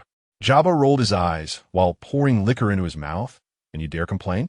If it weren't for Garp's cannon, I would have nearly dealt with Charlotte Lingling myself. Rait retorted with a sarcastic twist of his mouth. Oh, I was just about to handle Charlotte Lingling too. Jabba scoffed, not to call you out, but I didn't falter against corrosion or slashing. Could your axe truly break through? Rait, picking his nose, a habit picked up from being around Roger too long, enjoyed the banter. Rayleigh adjusted his glasses, calmly interjecting, Jabba, your axe has missed its mark. Perhaps it's time to stop boasting. Jabba shot back. Rayleigh, are you looking for a fight? Roger erupted in laughter, pulling both of them close. Ha! Today was truly exhilarating. That Garp fellow hasn't changed a bit. He always disrupts the most chaotic moments. The deck bore a large hole from the explosions. Rait observed everyone's gaze upon him, let out a sigh of resignation, and climbed to his feet. Fine, fine. Who am I to complain being an ability user? He pressed his hands against the deck, and mist gradually permeated to mend the damaged wood. Jabba supervised nearby. Hey, kid, is that mist patch reliable? Don't let the ship fall apart halfway through. Rait rolled his eyes. Why don't you give it a try? How do you think we got here without the Oro Jackson? I'm quite proficient at ship repairs. Jabba conceded. Continue then. Rayleigh approached and patted Rait's shoulder. You've worked hard. Tonight, you shall have extra rations. Rait's eyes sparkled. Really? I want roast meat. Rayleigh smiled. Sure, but I shall deduct it from the 30,000 berries you owe me. Rait replied, I choose to starve. The funds must be sourced from Rait, who trained with the black-tied greatsword, having borrowed money to acquire a vessel. I've been in debt for over a decade, and now you demand repayment? I have resolved to consider this incorrigible individual as my own. As night descended, a bonfire blazed upon the deck, filling the air with a tantalizing aroma of roasted meat. Roger, holding a bottle of wine, stood atop a barrel and proclaimed loudly, to today's victory, cheers. Cheers! The crowd erupted in cheers, glasses clinking together, wine splashing everywhere. Jabba, with a flushed face from drinking, wrapped his arm around Rait's neck and exclaimed, Kid, you looked rather gallant while dispatching those minions today. Rait, with a proud tilt of his chin, replied, Of course. I am Crimson Mist.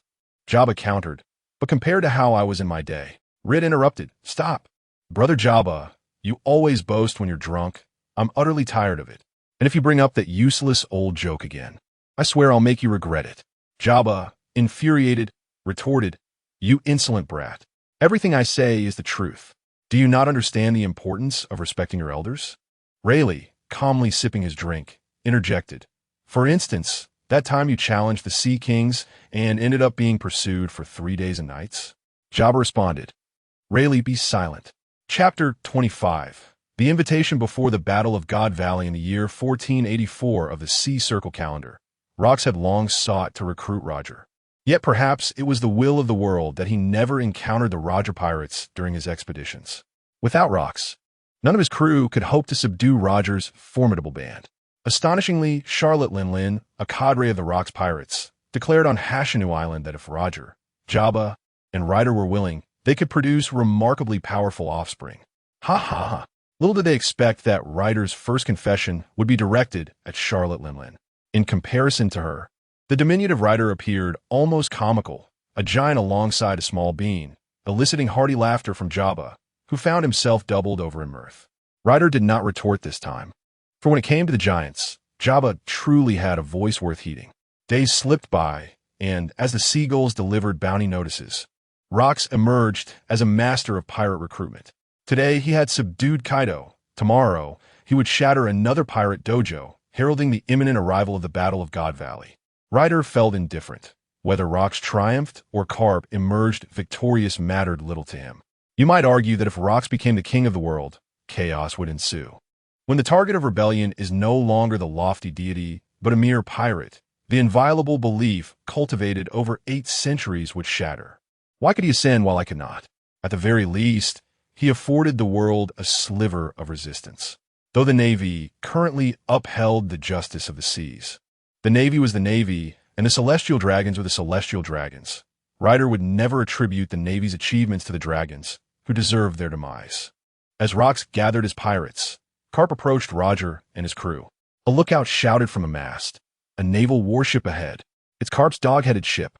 Roger grinned widely, his eyes sparkling with excitement beneath his straw hat. Coo-ha-ha. My old rival has arrived. Ryder squinted at the approaching vessel. Carp stood at the bow, his iconic dog-headed hat casting a shadow over a face typically adorned with a foolish grin, now gravely serious. Prepare for battle, Jabba shouted, and the crew immediately readied themselves. Though there would be no fighting, the formalities could not be neglected. However, to everyone's astonishment, Carp's warship halted a mere 100 meters away. Strangely, all the cannons on the ship faced downward, a clear signal of a truce. One could expect that when Carp met Roger, the encounter would commence with cannon fire. Ryder had already prepared the blood fog. What was going on? He muttered under his breath, feeling the sanguine mist unconsciously swirl around him. He sensed Carp's intentions. Suddenly, Carp leaped forward, executing a moonwalk that sent ripples through the air, landing firmly on the deck of the Oro Jackson. This action heightened everyone's tension, and Ryder's fingers rested on the hilt of his sword. Should Carp dare to address that matter, Ryder would unsheathe his blade without hesitation. Ready to protect those beasts. What a joke. Relax, kid. Kapu cast a glance at Ritter before striding directly towards Roger. I have something to discuss. Roger erupted in laughter, extending his arms wide. Kuha-ha-ha. Kapu, when did you become so polite? Ignoring Roger's jest, Kapu lowered his voice, his tone unusually grave. Rox is preparing to come to God Valley. An immediate silence enveloped the deck. Rayleigh's glasses glinted ominously. Jabba's axe instinctively drooped. And even the perpetually jovial Roger subdued his mirth. So what? Ritter couldn't help but interject, "Navy, what brings you here?" Not even addressing Kapu directly.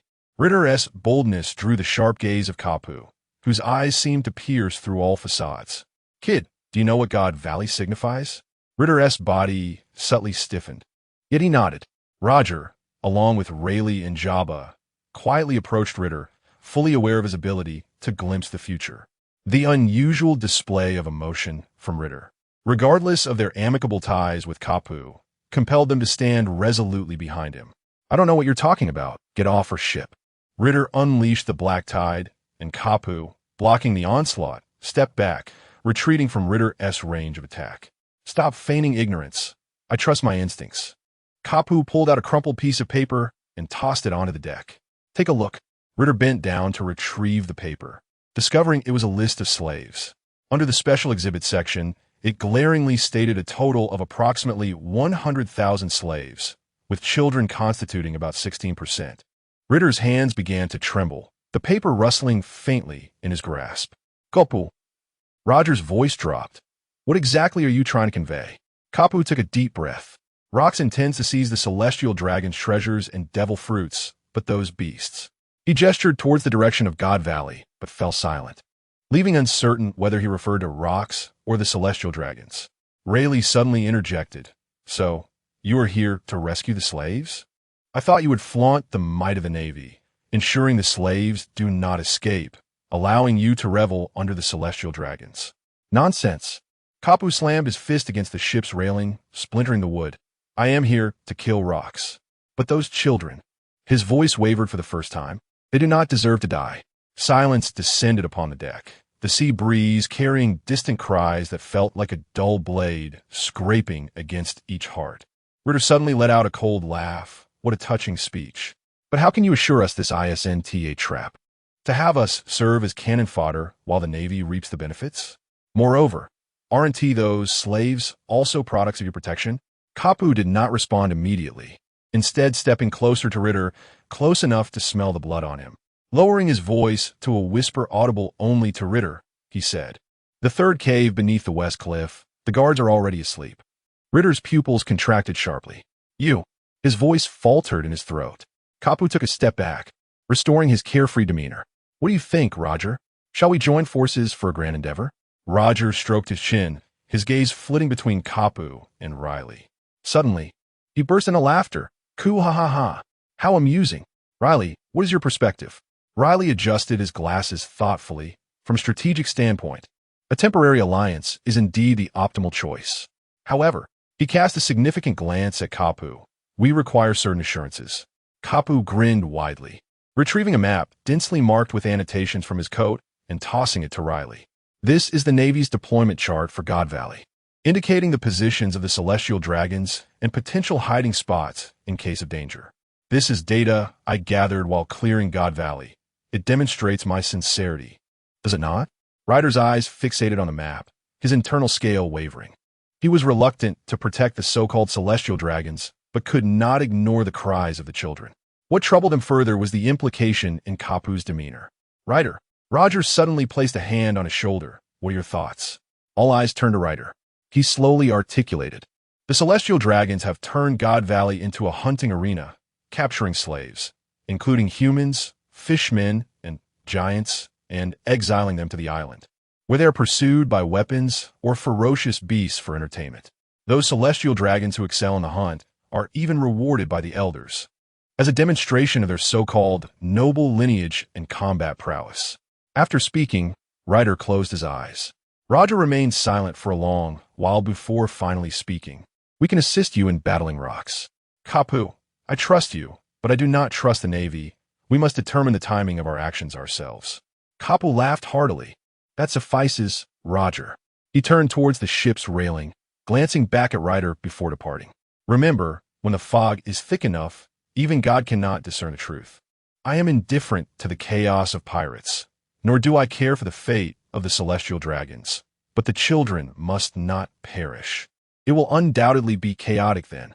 This statement struck Ryder's heart like a heavy hammer. Chapter 26. Cursed Celestial Dragons in the Heart of the God Valley. The central arena glimmered with 12 tons of gold. A celestial dragon, adorned in opulence, prodded a cage with a diamond-studded whip, commanding, "Hurry up, you filthy fish." Inside, a mermaid girl, her body marred with whip scars, moved her tail fin with mechanical precision, pale pink blood oozing from her wounds. "Father, look!" A young celestial dragon suddenly shrieked, pointing towards the sky. 3 winged slaves, their wings bound by iron chains, plummeted from a height of 100 meters. This was the celestial dragon's favored spectacle of falling birds. The audience erupted in cheers as the celestial dragons donned bubble helmets, eagerly wagering on which slave would splatter first. "Boring," yawned another celestial dragon, before raising a pistol and shattering one slave's knee, adding, "Now that's entertaining." On either side of the marble corridor were living exhibits. Giant children with doll-like limbs sewn onto their bodies, and a mermaid songstress adorned with a jewel collar, her vocal cords cruelly severed. This was the Pycede, assistants of the auction. A servant respectfully lifted the crimson silk, revealing 3 fur-covered cubs curled in a cage, capable of emitting a glow on a full moon night, ideal as bedside lamps. Roger and his companions were concealed in the 3rd cave beneath the western cliff, their observation hockey scanning the God Valley, each heart brimming with indignation. Among them, Roger and Rait felt the intensity most acutely. Their observation hockey was the finest, allowing them to perceive the faintest tremors of life, those more terrified and desperate than adults. The jungle echoed with intermittent screams. 20 slaves were cast into a trap-laden hunting ground, bells tied around their necks, and numbers etched onto their wrists. The rules were straightforward. The host announced through a visual phone insect that noble lords would hunt with specially designed bullets, striking the numbered areas to claim corresponding prizes. He kicked a prize box at his feet, overflowing with devil fruits and slave contracts. Number 7. I aimed for the left eye of number 7. The celestial dragon's gun belched smoke. 100 meters away, a long-armed woman fell, clutching her profusely bleeding eye socket. The pupils of the visual phone insect constricted, transmitting the scene to the live screens in Mariehua. Rait felt on the brink of madness. This was his first genuine encounter with the celestial dragons. Although he had witnessed their cruelty in manga, the clash of his past values and present observations provided him with a singular conclusion. They all deserved death, for they so casually toyed with the lives of others. He longed to emerge and eradicate them all. Rox was ruthless, but how were the celestial dragons any better? They were not virtuous beings. Suddenly, the naval flag at the port of God Valley ignited spontaneously, and from the azure flames emerged a figure clad in a captain's coat. Roxdy, Jibek strode forth, each step shattering glass along the coast. "Cop!" His roar shattered the silence. "Have you come to send your toy soldiers to their doom?" 50 warships within the harbor turned their cannons simultaneously, yet the soldiers in the front row suddenly collapsed to their knees, their shadows pinned to the ground by an unseen force. Wang Ji emerged from the shadows, the tip of his blade teasing the head of a naval admiral. "Our captain is asking a question." The Navy's proud iron line crumbled before the Rock's pirates, as if it were mere paper. The wreckage of 10 premier warships burned upon the surface of the sea. Was this the confidence of the world government? Rox crushed the helmet of a vice admiral candidate beneath his boot, grinding it against the bloodied and mangled visage of his foe, rendering even his warm-up impossible. Rox found himself momentarily ensnared by Garp. It was evident to all that Garp could not endure for long. Amidst the smoke-filled battlefield, 9 Knights of God appeared, marching in meticulous formation, clad in pure white cloaks adorned with celestial hoof insignias. The aura of each knight exuded depth akin to the abyss. At the forefront stood the knight commander, Gallant Saint, wielding a western sword imbued with the might of conqueror's hockey, its tip aimed directly at Rox. "Roxdy, Jibek, your crimes shall find their end this day." Rox grinned, revealing his pearly white teeth. "You think a pack of gatekeepers can challenge me?" Before his words had fully escaped his lips, Whitebeard stepped forward, wielding the power of the Tremor fruit, and struck down with a ferocious blow. Quake, heavens collapse. Boom! The 3 Knights of God braced themselves in unison, for they were all elite warriors. Gallant Saint's pupils dilated in shock. "What? He had not anticipated such formidable strength from the captain of Rock's crew, having always believed they would dominate, sustained as they were by the entire world. Hey, it seems you are overlooking us. The Rock's pirates, forged by Rock's indomitable strength, maintained their cohesion as long as he stood resolute. Yet should he falter, they would instantly disintegrate. The Silver Axe King also felled 2 knights. Shadow bind, torture, crack. Amidst the sound of shattering stone, 2 knights were sent flying, appearing relatively unscathed. Charlotte Linlin stood atop Zeus, laughing maniacally as she descended. Mama, your souls belong to me. The youngest knight of God had barely raised his shield before Zeus devoured him whole, his screams abruptly silenced. The first casualty had occurred, but gallant Saint paid little mind to the demise of the weakest among them. With a fierce swing of his sword, gallant Saint unleashed a slashing attack, imbued with conqueror's haki, aimed directly at Rock's throat.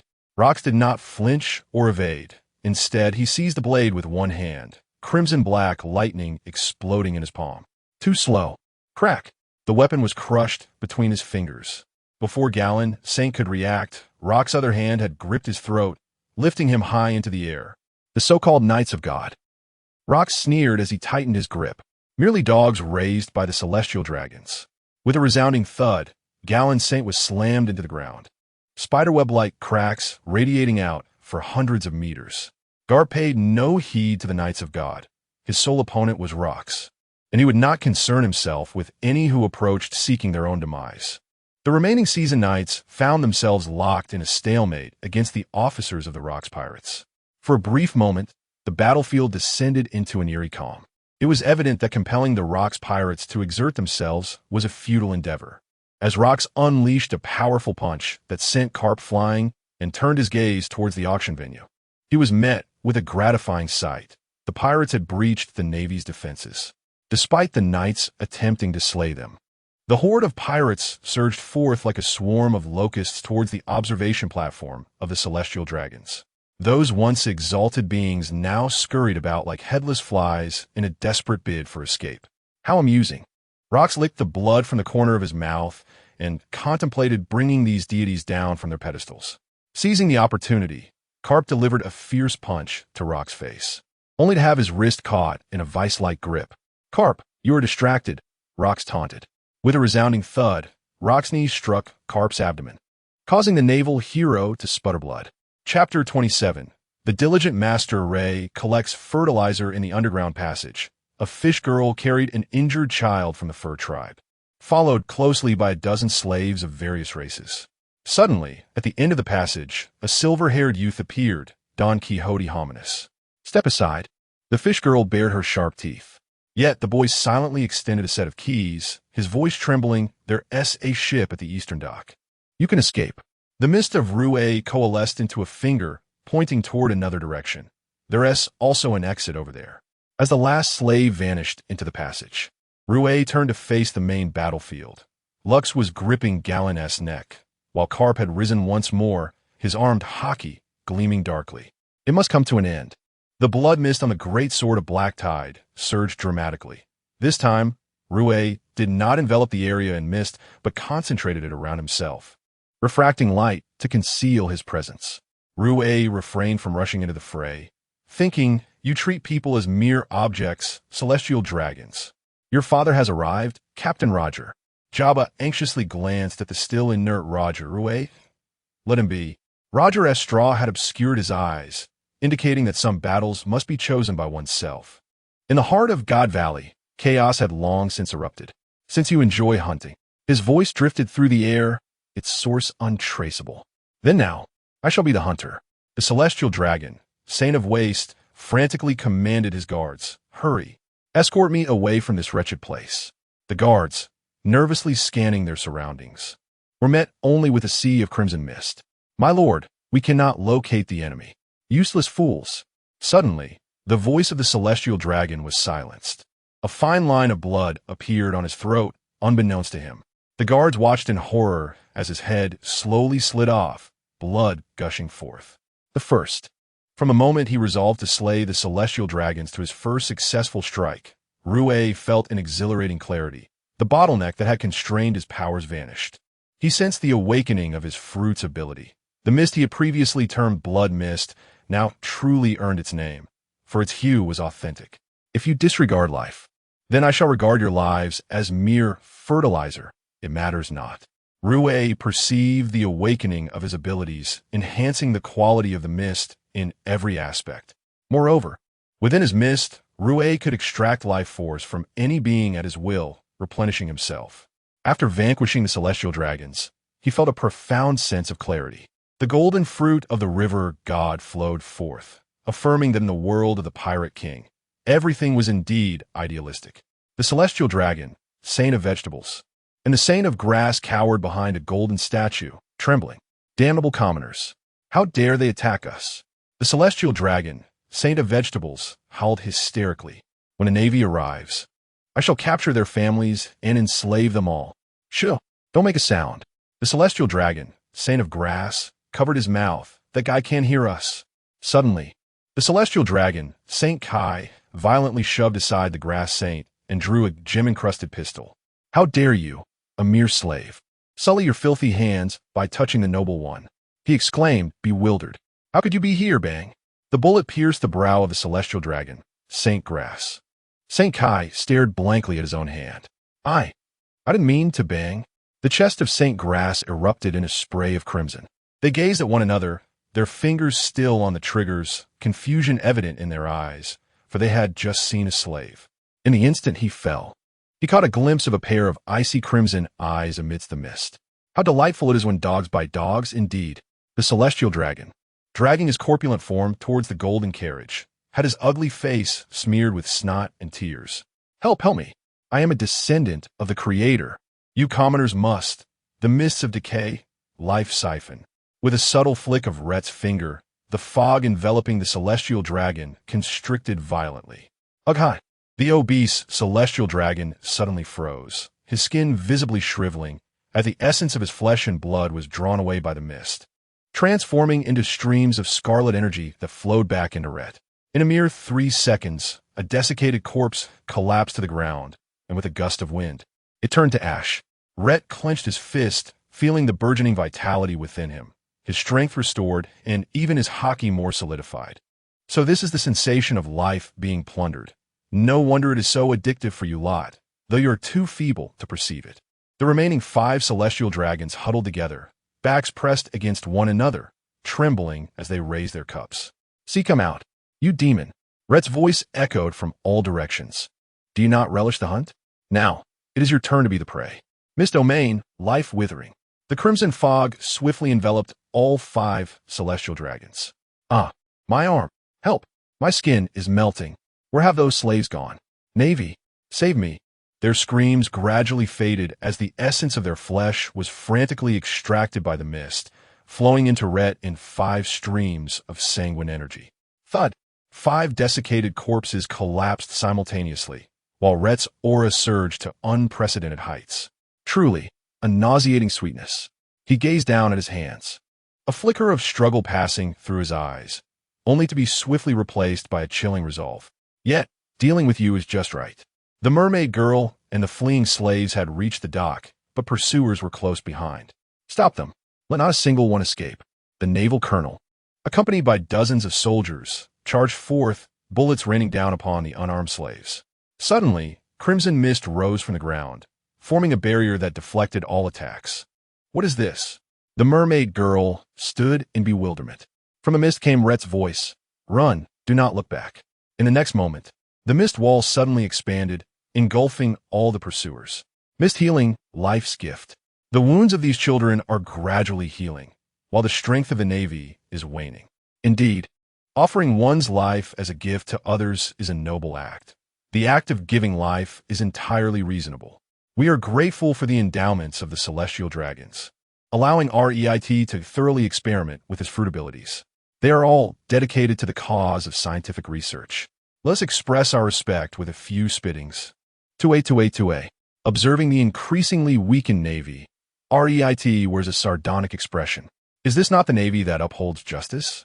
Why are they not battling pirates on the front lines, but instead intervening to halt the slaves? I surmise that the pirates dare not engage, yet the children can.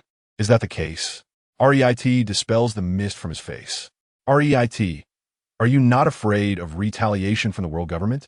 Rait casually digs at his nose and replies, well, if you die, I want to be exposed. Sayonara. Chapter 28. The arrival of the Roger Pirates. Ritter wandered frantically in God Valley, sweeping through every nook that could possibly conceal the celestial dragons, save for the main battlefield. He had nearly collected enough fertilizer, yet he felt a twinge of regret as some celestial dragons were heavily guarded by CP0, indicating their elevated status among their kind. Waves of pirates surged toward them, but after a few attempts, they seemed to lose their fervor. It is only natural for pirates to fear for their lives. Ritter, who sought to exploit the chaos, found no opportunity to strike. While he possessed the means to eliminate them, the risk of exposure outweighed the potential gain. With so many celestial dragons present, Ritter had already dispatched half of them, which brought him a sense of satisfaction. Whistling a merry tune, he returned to the cave where the Roger ship lay anchored. Meanwhile, Rox had been locked in battle with Garp and others for over 3 days. Roger waited patiently, attuned to the voices of the world, his attention fixed on Ritter. Wherever Ritter appeared, there was both hope and fear. Upon his return, Roger did not utter a word, yet the smile tugging at his lips was impossible to conceal. The other members of the Roger Pirates found it challenging to detect Ritter's presence, as he had deliberately masked himself. However, they all shared an unspoken understanding and refrained from questioning his return, which lifted their spirits. Having relished the thrill of battle, Ritter's satisfaction buoyed the morale of the crew. With the celestial dragons nearly exterminated and Garp and Rox having fought tirelessly for 3 days, spirits were high. Boys, let us pay a visit to the Rox pirates, Roger exclaimed. Ritter observed his captain, noting that the intense combat had decimated the Rox pirates and the Navy alike. Now, they would not be reduced to mere sentinels for the celestial dragons. With so many of them fallen, the atmosphere was jubilant. Their appearance would merely be a passing gesture, a timely assist, with the celestial dragons having been vanquished by Rox himself. Perhaps the world government would even express gratitude toward them. Who said Roger was merely an adventurer? Rox's heavy breathing echoed like thunder, his tattered black coat revealing a scarred chest. Garp's iron fists had left several bruises on his face, and his conqueror's hockey was no longer as ferocious as it once had been. Damn the Navy, damn Garp, he spat, a mouthful of blood accompanying his sinister grin directed at the equally battered Garp. What's this? Your masters are all dead, and you're still fighting? Garp grinned back, his fists cracking ominously. I never fight for those worthless scum. Just as the two prepared to clash once more. Haha, what would a fight be without us? A hearty laugh rang out from the edge of the battlefield. Both Rox and Garp turned simultaneously to see a dark red giant ship emerge from the smoke. At the bow stood the man in the straw hat. GOLD, Roger. Roger. Rox's pupils constricted. What the hell are you doing here? Roger laughed uproariously as he leaped from the ship, Ace's long sword drawn, its blade aimed directly at Rox. Of course, I'm here to help.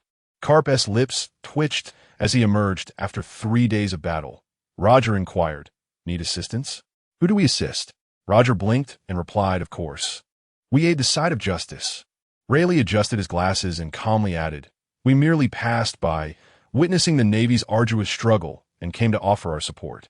Jabba, wielding an axe, grinned widely. Indeed, we are merely enthusiastic citizens. Ritter stood at the ship's edge, the great sword of black tide resting on his shoulder, a faint smile gracing his lips. Internally, the celestial dragons have nearly perished. Now that we make our entrance, who could claim we are here merely to seize the opportunity? Hehehe. As Roger and Garp engage in a fierce battle against Rox, Ritter mused about the 5 elders and the holy knights. Oh, it appears they have met their demise as well. The god of scientific defense, the god of financial warfare, the leader of the holy knights. The rest have perished. Ritter sighed. What a grand reshuffling indeed. Jabba and Rayleigh had ventured off to locate the remaining members of the Rox pirates. The conflict between Garp, Roger, and Rox was beyond their involvement. Hey, Garp. Roger laughed heartily, his blade aimed directly at Rox, though I find you distasteful this time. Let us join forces. Garp snorted, his fists cracking ominously. Less chatter. After we defeat him, I'll deal with you. Standing atop the ruins, Rocks laughed maniacally, fools of two eras. Come at me together. Witness the true king of the world. Rocks unleashed his conqueror's haki like a tsunami, crimson lightning rending the sky. Roger and Carp simultaneously released their haki. The three overwhelming pressures colliding, causing the entire island to tremble violently. Divine avoidance. Roger S/ cleave through space, aimed at Rock's throat. Meteor fist. Carp S iron fist. Enveloped in the highest grade of haki, struck towards Rock's chest. Rocks, grinning menacingly, unleashed both fists. Boom. The clash of three forces sent shockwaves across the battlefield, splitting the ground and causing the sea to surge. Rocks was forced back several meters, blood spilling from his mouth, yet his battle fervor intensified. Kuhahaha! How exhilarating! He tore open his shirt, a spiral tattoo on his chest spinning wildly. You warrant my utmost effort. Great vortex, divine devourer. The energy of the entire island was voraciously absorbed. Rock's muscles bulged, his skin cracked, yet he unleashed unprecedented power. Roger S. gaze sharpened. Life is being returned. Without energy replenishment, he is burning through his life force. Carp grinned, just as I desire. Roger. Carp shouted fiercely. I understand. Roger laughed in response. Both charged towards Rocks. Meteor fist, galactic impact. Carp S. fist, shrouded in Conqueror's haki, descended like a meteor. Ace, judgment. Roger S. blade struck with the force to cleave the heavens. Rocks roared, meeting their blows with his own, dominion of the sovereign. The end. Boom! The heavens dimmed as Rait observed the fierce battle unfolding. At the bow of the Oro Jackson, a blood mist enveloped the vessel, safeguarding it from destruction. Rait spoke, feeling the oppressive aura of their conqueror's haki, even from such a distance. Make sure to handle this, traversers. After slaying so many celestial dragons, even one must take a moment to rest. These might be the three most formidable individuals of this era. We shall disregard that old relic hiding in the garden for now. With Rait's current prowess, he had certainly earned the right to spectate. Look at Carp delivering blows to Rock's midsection. Oh my, that punch looks excruciating. Goodness, it sent the captain flying. As Rait keenly critiqued the battle, the Zoan-type fish fruit user, Kaido, in his serpent form, made his entrance as an intern aboard Rock's crew. Chapter 29. He owes us his gratitude on the fringes of the Valley of Gods. Smoke billowed through the air. The young Kaido, having recently consumed the fish fruit, had yet to fully master its capabilities. At this moment, he was rampaging through the ruins in a semi-draconic form, flailing his claws and emitting an erratic stream of heated breath, while his tail swatted away several hapless naval soldiers. Ryder crouched amidst the blood mist, resting his chin on his hand as he observed the little long worm with great curiosity. Remarkable! He could transform into a half-dragon right after consuming the fruit. Internally, this must be the strongest creature of the future, yet at present he looks rather foolish. Hey, little brat. Ryder's voice suddenly echoed from all directions, startling Kaido into alertness as he darted his dragon head around. Who are you? Show yourself. Your father. With a swift motion, a whip made of blood mist lashed out, striking Kaido squarely on his draconic rear. Roar! Kaido writhed in pain, nearly tumbling into the sea. Ryder's figure flickered in the blood mist. A mischievous grin plastered across his face. Little Longworm, your captain, Rocks, is on the verge of being defeated. Aren't you going to assist him? Kaido's eyes bulged with fury. Of course I am. But you bastard, but you are far too weak, Ryder interrupted. Suddenly, the blood mist coalesced into a giant hand that firmly grasped Kaido's neck. And you cannot even harness your conqueror's haki. How can you claim to be the strongest creature? Kaido thrashed wildly, his dragon claws tearing at the blood mist. Yet it felt like striking a cotton cloud. Captain Rocks, I'm coming to help. Just as he shouted, he felt a sudden heaviness in his feet. Swish. A wisp of crimson mist silently coiled around his ankle. Huh? What is this? Kaido's eyes widened in horror as an intense burning sensation radiated from his ankle, his skin visibly decaying at an alarming rate. Blood mist. Bone corrosion. Ryder's voice echoed with a wicked delight. Kaido kicked frantically, but the blood mist clung to him like a leech, devouring his flesh and seemingly spreading its corruption throughout his body. Ryder reveled in the surge of vitality he absorbed, the more powerful the creature, the more life force the mist could siphon. Bastard, get out here! Kaido shouted furiously, swinging his spiked club, only to disperse a mere puff of mist. TSK, TSK. Is that all you've got? Rider's silhouette flickered within the blood mist, casually brandishing a staff formed from the very substance. Oi, little brat. Didn't your captain teach you? Shouldn't you always be on guard with observation haki? Before his words had fully escaped his lips, bang! A thudding strike landed precisely on the back of Kaido's head. Ugh! Kaido's vision darkened. His dragon scales had not even had the chance to harden before he collapsed face first into the mud. Rider strolled over leisurely and kicked the unconscious Kaido with his foot. TSK, TSK, TSK, the future strongest creature. Currently, he is nothing more than a simpleton receiving a blunt blow. He crouched down and deftly snatched the treasure that Kaido had just seized, subsequently etching a few words into his back with blood mist. Here, I have visited. He swiftly left his mark, stepping ahead of Yuchien, chuckling to himself. Suddenly, a gust of air nearly toppled Rait. He gazed towards the main battlefield and exclaimed, "Do you truly believe this will kill me?" Rocks slowly rose from the ruins, blood dripping from his tattered robe, yet failing to conceal the suffocating aura of oppression that enveloped him. His conqueror's haki, no longer wild, coalesced into an almost tangible black lightning that enveloped his entire being, warping the very air under his overwhelming presence. Garp's fist trembled slightly, and Roger's blade dipped ever so slightly. Both sensed it. The man's spirit was ascending to an unprecedented zenith. I am the king destined to overturn the world. You are merely stumbling blocks of the era. Rock's pupils darkened entirely, his conqueror's haki transforming from a shockwave into a domain that enveloped the battlefield. The sovereign domain, endless dark realm. In an instant, all the formidable figures within, be it Roger, Garp, Rayleigh, or Jabba, were momentarily subdued by an unseen force. Their movement slowed. The observation haki was disrupted. Rayleigh displayed an unusual look of shock. Not merely disrupted. Roger grinned, his eyes glinting with combat fervor. It is suppressed. Rock's conqueror's haki had transcended mere intimidation. It could now temporarily stifle his opponent's perception and actions. The spiral tattoo on Rock's chest began to whirl violently, resembling an unfathomable black hole, as the surrounding ruins, seawater, and even light were gradually consumed. Great maelstrom, devouring of the divine. The entire valley of the gods began to collapse, the ground fissuring into countless abysses, seawater rushing in, while the sky was torn asunder by dark crevices. He was absorbing the whole island. Rait's blood mist was violently tugged, his expression changing drastically. This fellow intended to drag everyone down with him.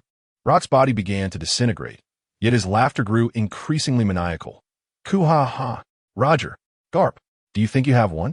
The world government, the celestial dragons, the D clan, you are all mere pawns of fate.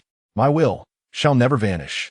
His corporeal form crumbled, but his conqueror's haki condensed into a dark silhouette, soaring into the heavens.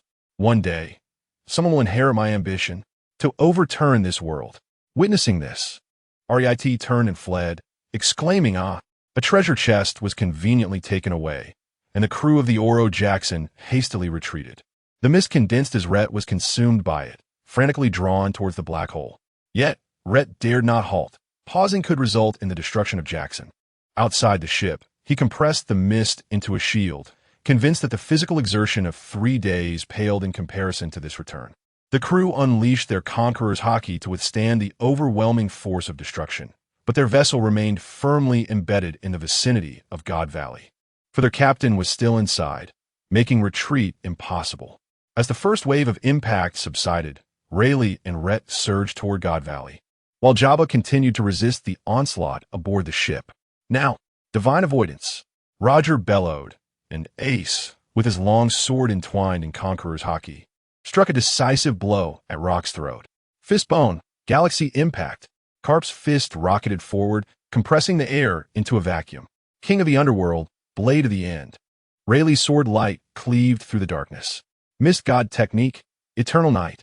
Rait's blood mist transformed into countless blades, sealing Rock's escape route. With a thunderous explosion, Rock's was utterly engulfed. God Valley sank. The Rock's pirates, witnessing their captain's defeat, retreated from God Valley, while the Navy could only observe from a distance, having exhausted their strength to pursue the pirates. Both sides were on the brink of exhaustion. They leapt onto the floating debris surrounding them, remnants of the unprotected Navy warship shattered by the impact. Rait's gaze swept across the scene, exclaiming, "Ah, the scientific defense deity still lives. The turtle legend truly is resilient." The scientific defense deity looked at the Roger pirates and declared, "The world government owes you a debt of gratitude. We shall withdraw your bounties, and we are immensely thankful for your assistance." Rait, in his Jerry form, pointed at the 5 elders. "See, he ought to thank us." He no longer pondered why the Roger pirates had appeared. Without them, Rocks might have truly succeeded. Such notions of conspiracy no longer held any validity, for they simply did not align. The Roger pirates had no obligation to risk their lives for the world government. The favor was monumental. However, the aging figures of the world government would never kneel in gratitude to the Roger pirates. Rait felt quite content, knowing that this significant favor would facilitate future endeavors. He sensed that as long as the Roger pirates remained unaware of the world's truths, they could navigate through it with ease, even in the face of the ancient and unbound warlords. Chapter 30. Drawing SSR Shanks after the conclusion of the Battle of God Valley. The Oro Jackson gradually departed from the desolate ruins. On the deck, the members of the Roger pirates gathered in a circle. Their curiosity piqued as they watched Rait return from the battlefield, triumphantly clutching a magnificent treasure chest. "Hey, Rait, what splendid prize have you unearthed this time?" Jabba inquired eagerly, rubbing his hands together in anticipation. Rait shrugged nonchalantly, a mysterious smile playing on his lips. "Who knows? Perhaps it is the treasure of the celestial dragons. No treasure can elude my gaze." Rayleigh adjusted his glasses and remarked calmly, "Given your nature, it is likely something of great value." With a hearty laugh, Roger flung open the chest lid. Wow! Inside, rather than gold or jewels, lay a small red-haired infant blissfully asleep, his tiny fist tightly gripping a pacifier. A profound silence enveloped the scene. Roger, Rayleigh, Jabba, Rait, whistling. "Oh, what a delightful surprise." The infant seemed to stir awake, blinking blearily to reveal a pair of bright, clear eyes. Then, giggling, he smiled at Roger, his small hands waving as if to grasp a straw hat. Roger paused for 2 seconds before erupting into even greater laughter. "Kuahaha, this little rascal fancies my hat." Rayleigh sighed. "Captain, surely that is not the crux of the matter." Jabba crouched down, poking the baby's cheek. "Hey, little one, what is your name?" Of course, the infant offered no response, merely cooing and reaching for Jabba's unkempt beard.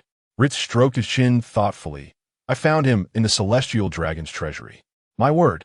Although Rait knew that Shanks was drawn from a treasure chest, he never imagined he would bring him into the Roger pirates. "I eagerly anticipate the future of this little butterfly." Roger scooped up the infant, raising him triumphantly overhead. "From this day forth, you are a member of the Roger pirates." "Kuaha!" Rayleigh sighed again. "Captain, have you truly ever cared for a child?" Roger dismissed his concern. "What does it matter? We have plenty of food aboard. Little Rait is thriving under our care." Rait replied, "Just remember your words, Captain." Roger was preoccupied, scratching his head as he stared at a bubbling pot of milk. The liquid within exhibited an eerie pink hue, occasionally emitting dubious bubbles. "Rayleigh," he bellowed, "are you certain that is how you prepare the formula?" Rayleigh frowned, flipping through a pamphlet labeled the Spartan Parenting Manual. "The recipe should." His voice trailed off as the pot suddenly emitted a muffled pop, releasing a cloud of black smoke. From the hammock, Rait lazily poked his head out. "Just a friendly reminder, are you really sure that hot sauce is suitable for infants?" Chaos erupted in the kitchen. Jabba scrambled to salvage the pot. Rayleigh hurriedly flipped through the manual, and Roger, from who knows where, produced a bottle of rum, intent on pouring it in. "Stop!" Rayleigh swiftly intercepted his captain, exclaiming that an infant should not consume alcohol. Roger chuckled heartily, scratching his head, and remarked, "What does it matter? When I was a child, you drank goat's milk," interjected Rayleigh. Meanwhile, Rait had already positioned himself at the preparation counter, deftly extracting a new baby bottle. He filled it with warm water at a precise 45-degree angle, adding the formula in a careful sequence, and gently shook it. With a nimble flick of his wrist, the liquid within the bottle transformed into a smooth, creamy white. This particular formula had been specially procured by the Roger pirates from the island, prompting Rait to muse about the peculiar advancements of the Pirate King's technology. The island boasted an array of oddities, yet their vessel remained a rudimentary wooden sailing ship. Jabba's eyes widened in astonishment. "How are you so skilled at this?" Rait handed the bottle to Shanks, who eagerly embraced it, drinking with gusto. A slight smile graced Rait's lips as he quipped, "I might be a genius." At that moment, Roger suddenly leaped up with excitement, exclaiming, "Wouldn't it be quicker to heat it with my hockey?" Before anyone could react, he enveloped his fingertips in a dark crimson aura. "Wait, Captain Bang!" The baby bottle erupted into a dazzling display of fireworks before their eyes. Shanks momentarily froze, then clapped his hands joyfully, his laughter ringing out amidst the swirling clouds of powdered milk. Rayleigh trembled as he gathered the shards of glass from the floor, lamenting, "That was my last treasured rum glass." Struggling to contain his frustration, he found himself increasingly irate, thinking that taking a step back only meant losing more. "Roger, you fool. How about this?" Spencer appeared with a coconut he had procured from somewhere. 10 minutes later, Shanks, now clutching a hollowed-out coconut, was blissfully sipping the coconut water. Jabba was moved to tears, exclaiming, "We did it! Just yesterday we were battling the Rocks pirates, and today we're bustling around a child. Haha, what fun!" On board the Oro Jackson late that night, Shanks's cries resonated through every cabin. Sitting on Jabba's lap, the infant tugged at his hair, stuffing it into his mouth, leaving Jabba's face drenched in drool. "MMM. Stop, wah." Shanks babbled incoherently, blissfully unaware that he was ruining the fearsome pirate's image. Rait leaned against the mast, holding a den mushy, laughing uproariously. "Jabba, the ever-proud one. You truly are a character." "Shut up, you idiot." Jabba roared in frustration. "Why must I keep watch?" Rayleigh calmly perused the duty roster, replying, "Because you cheated at dice last time." Jabba fell silent, while Shanks had successfully drenched his hair, even attempting to bite it. Let go. Let go, you little rascal." The deck was in disarray as Jabba frantically shook his head to escape Shanks's grasp, but the infant only giggled, tightening his hold, thinking it was a game. The other crew members looked desperately at Rayleigh, pleading, "Vice Captain, can we perhaps place him in the captain's quarters just for tonight?" Rayleigh adjusted his glasses and replied, "That can be arranged." The crew's eyes brightened with hope. If you wish to witness a tipsy child, everyone instantaneously fell silent. The most unreliable member of the Roger Pirates was none other than Roger himself. During his first call for Shanks, he had the audacity to bring young Shanks along for a drink, prompting Rayleigh to deliver a thorough beating to Roger before the matter was resolved. "What are we to do?" Spencer exclaimed in desperation. "If this continues, we shall all succumb to nervous exhaustion." Rait yawned lazily as he strolled over, lifting Shanks from Jabba's arms. "All right, I shall keep watch tonight." Jabba felt as if he had been granted a reprieve. "Really?" "Indeed," Rait replied. Hoisting Shanks onto his shoulder, with my keen observation skills, I will be able to soothe him before he begins to cry. The others were moved to tears. "Rait, you finally have a semblance of conscience." A smirk played upon Rait's lips. "However, starting today, your alcohol belongs to me." An eerie silence enveloped the deck. 3 seconds later, "You thieving demon." Chapter 31. A pair of rivals. Roger squatted on the deck, observing Raider skillfully changing Shanks' diaper. Suddenly, he burst into a hearty laugh, exclaiming, "You know, Raider, you were far less troublesome when you boarded at the age of 3. Without lifting his head, Raider retorted while fastening the diaper, "Of course. I was a sweet potato, aha!" Rayleigh, pausing mid-preparation of tea, felt a chill pass over his glasses. In retrospect, it is indeed suspicious. How could a 3-year-old sneak out in the middle of the night to drink my hidden alcohol? And specifically the most expensive kind, Jabba added through gritted teeth. "That rum cost me half a year's worth of berries." Raider cradled Shanks, who gleefully tugged at his hair. Unfazed, he remarked, "That's called appreciation. Besides, when you rescued me from that deserted island, you already knew I was no ordinary child. What kind of good child wanders alone on an island?" Roger laughed even louder. "Indeed." Shanks yawned in Raider's arms, drooling on his shoulder. Raider glanced at Shanks, gently patting the baby's back. "See? This is what a normal child should look like." Rayleigh leisurely sipped his tea.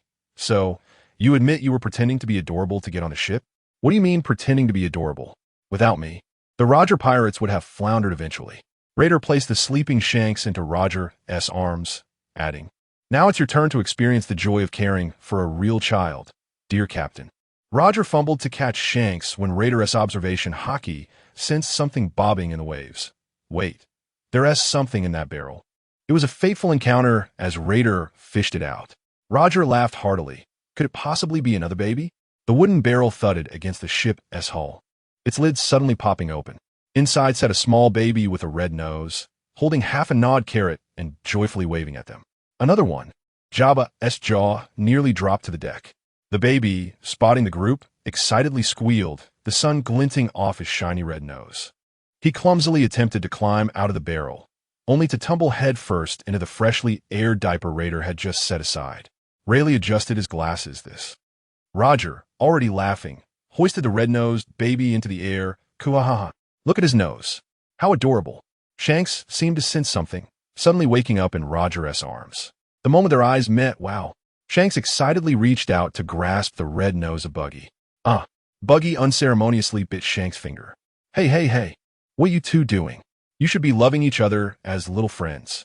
Raider hurriedly separated them, and both Shanks and Buggy began to wail. Rayleigh rubbed his forehead. Well, there you have it. A buy one, get one free. I'm starting to miss Raider's childhood.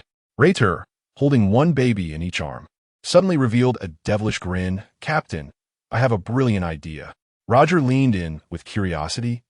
Little Rait, do you have any brilliant ideas? Hurry, share them with us. Since you adore taking care of children so much, Rait promptly placed 2 squirming infants into Roger's arms. These 2 are now your responsibility. Wait, I haven't. Roger fumbled to catch the wriggling little ones, their drool and snot instantly smearing his face. Rayleigh silently took 3 steps back. Who said you were the captain? Some responsibilities are unavoidable. After all, they're your future crew members. Jabba had already vaulted over the railing. I'll check for any damage to the hull. As Roger observed his crew abandoning him, he felt no sorrow. Turning around, he hoisted Buggy and Shanks high above his head. Who cares? Kuhahaha. From this day forth, you two shall be the apprentice crew members of the Roger Pirates. It seemed Shanks and Buggy understood, as Buggy's red nose twitched before he let out a sneeze, splattering Roger's face with mucus. Hey, this little rascal is even harder to manage than Shanks. Roger frantically wiped his face. Upon witnessing this, Shanks immediately followed suit and spat a stream of saliva, though his aim was far from accurate, drenching Roger instead. Thus began the antics of these 2 little troublemakers. The future Emperor, red-haired Shanks, and the future new Emperor, Buggy the Clown, were ones he had watched grow up. His future reputation was bound to be beyond imagination. Haha, you 2 little scamps. Roger feigned anger, yet his eyes sparkled with amusement. It seemed he would have to teach them the essence of a captain's authority sooner than expected. As he reached out to tickle the 2 infants, Buggy seized his nose hair, while Shanks took the opportunity to climb atop his head. Ouch. Let go. You little rascals. The deck descended into chaos. Rayleigh observed the scene and shook his head in exasperation. Well, this is quite the spectacle. Jabba had somehow flipped back over, holding 2 bottles of rum. Come. I bet Buggy will learn to walk first. The wager is a bottle of rum. I bet on Shanks. He.S. already speaking. He'll definitely walk first. Another crew member chimed in. Rait leisurely joined the betting. I wager they LL first learned to steal drinks. After all, a captain's crew reflects their captain. Hey, you heartless lot. Come help me. Roger's cries for help were drowned out by the laughter of his crew. Time passed, and Rait whispered, Hey, Shanks, look over there, pointing stealthily at Rayleigh, who was napping, then stuffed a bottle of ink into Shanks' tiny hands. The little infant blinked his large eyes and wobbled toward the first mate. 5 minutes later, Rayleigh sported a perfect pirate flag doodle on his face, while the culprit innocently sucked on his fingers. Rait. Rayleigh's thunderous shout echoed across the ship. Hiding behind the mast, Rait struggled to suppress his laughter, completely unaware that Buggy had climbed up behind him. The little infant's red nose twitched before he suddenly burst into tears. What's wrong? Roger rushed over, just in time to witness Rait clumsily trying to soothe the child. Cool how? This is karma. Roger laughed heartily, slapping his thigh. Ritter gritted his teeth, exclaiming, "That little rascal is undoubtedly feigning." No sooner had he uttered these words than Bucky abruptly ceased his weeping, turning to Ritter with a mischievous grimace, prompting an uproarious laughter that resonated across the deck. Even the usually stern Rayleigh could not suppress the twitching of his lips as he donned a face smudged with ink while reaching for a towel. Chapter 32. The collision of two great pirate crews. 6 years have elapsed. Yet there is no sign of time's passage on Rait's visage. This is the most tangible enhancement bestowed upon him since his awakening, as long as Rait so desires. He shall not succumb to the ravages of age. He has conscientiously nurtured Roger's vitality, yet in replenishing Roger's life force, Rait perceives no indications of terminal illness. Is this truly a narrative contrivance? Rait harbors doubts. The cerulean sea glistens under the sun as the Oro Jackson sails leisurely. Rait reclines languidly in the crow's nest, a blade of grass clenched between his teeth, when suddenly his observation hockey stirs slightly. He squints his eyes, gazing towards the distant horizon. A vague dark spot is slowly approaching. As the distance diminishes, the silhouette gradually comes into focus, a colossal battleship adorned with the iconic Whitebeard skull flag. "Hey, Captain." Rait calls down to the deck. "We have familiar company." Roger, ensnared in a tale spun by Shanks and Buggy, looks up in response. "Who is it?" A smirk graces Rait's lips. "Guess." Rayleigh, adjusting his glasses, utilizes his hockey to sense. "In that direction." "Is it Whitebeard?" Roger's eyes brighten, and he leaps to his feet. "Kuahaha! It's that guy." Shanks and Buggy immediately bristle with excitement. Whitebeard, the legendary pirate on par with the captain? Rait leaps down from the crow's nest, landing gracefully, indeed, and he pauses, revealing a playful smile. It seems they have a few youngsters aboard as well. Meanwhile, on the deck of the Moby Dick, several small figures are bustling about.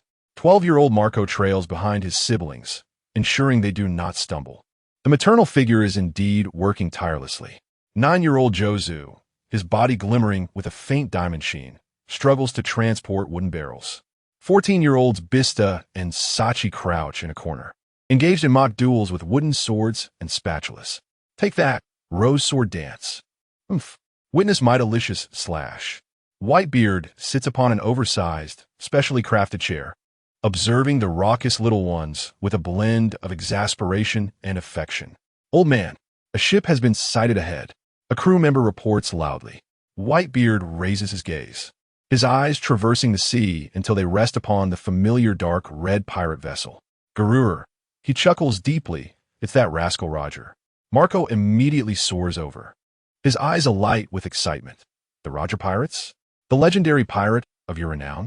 Whitebeard tousles his hair. "Indeed," and he pauses, the smile deepening. It appears there are a few intriguing youngsters aboard his ship as well. As the vessels draw closer, the Oro Jackson and the Moby Dick glide towards each other, ultimately anchoring side by side upon the tranquil waters. Roger stands at the bow, hands on his hips, laughing heartily. "Kuahaha! Whitebeard, long time no see." As Newgate rose to his feet, the deck trembled slightly with a gentle thud, accompanied by a jovial exclamation from Roger. "Gulalala, you are as noisy as ever."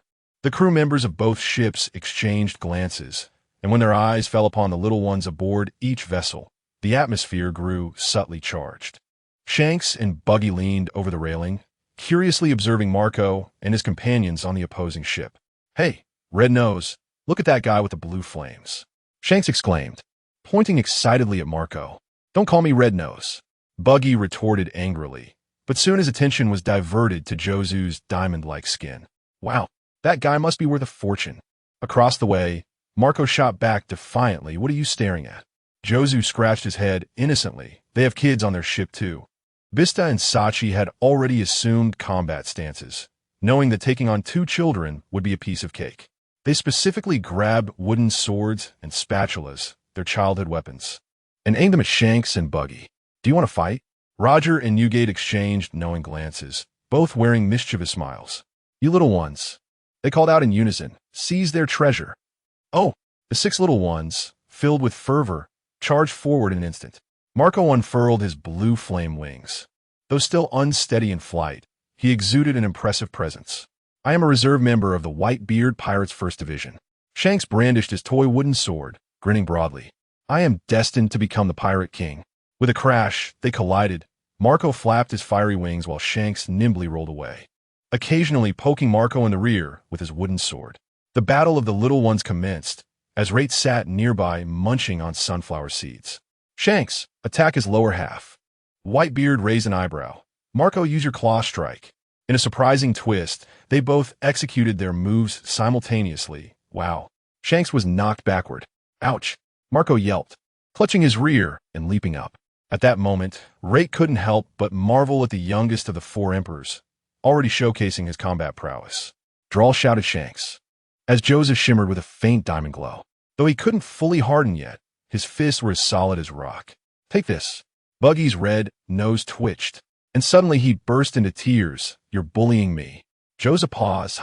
I didn't use much force. Seizing the opportunity, Buggy executed a sliding tackle. Smack! Joseph fell face first into the ground, covered in dirt. The entire Whitebeard Pirates crew exclaimed, despicable. The Roger Pirates responded, well done, Buggy. Rait gave a thumbs up. That's called cunning warfare. I taught him. Buggy emerged victorious. Just as he was reveling in his triumph, he exclaimed, hey, you're cheating. How come 4 against 2? Buggy protested, clutching his bruised nose, tears welling in his eyes. Opposite him, Marco, Josubista, and Sachi stood in a row, exuding an intimidating aura. Marco placed his hands on his hips, declaring, in the world of pirates, there is no fairness. Jaws clenched his fist. Father always said that numbers on the battlefield equate to strength. Vista and Sachi nodded in unison. Exactly. Shanks wiped the sand from the corner of his mouth, yet his eyes sparkled with excitement. Buggy, it seems we must employ that move. Buggy, taken aback, asked, which move? Shanks suddenly lowered his voice. The one that Rait taught us.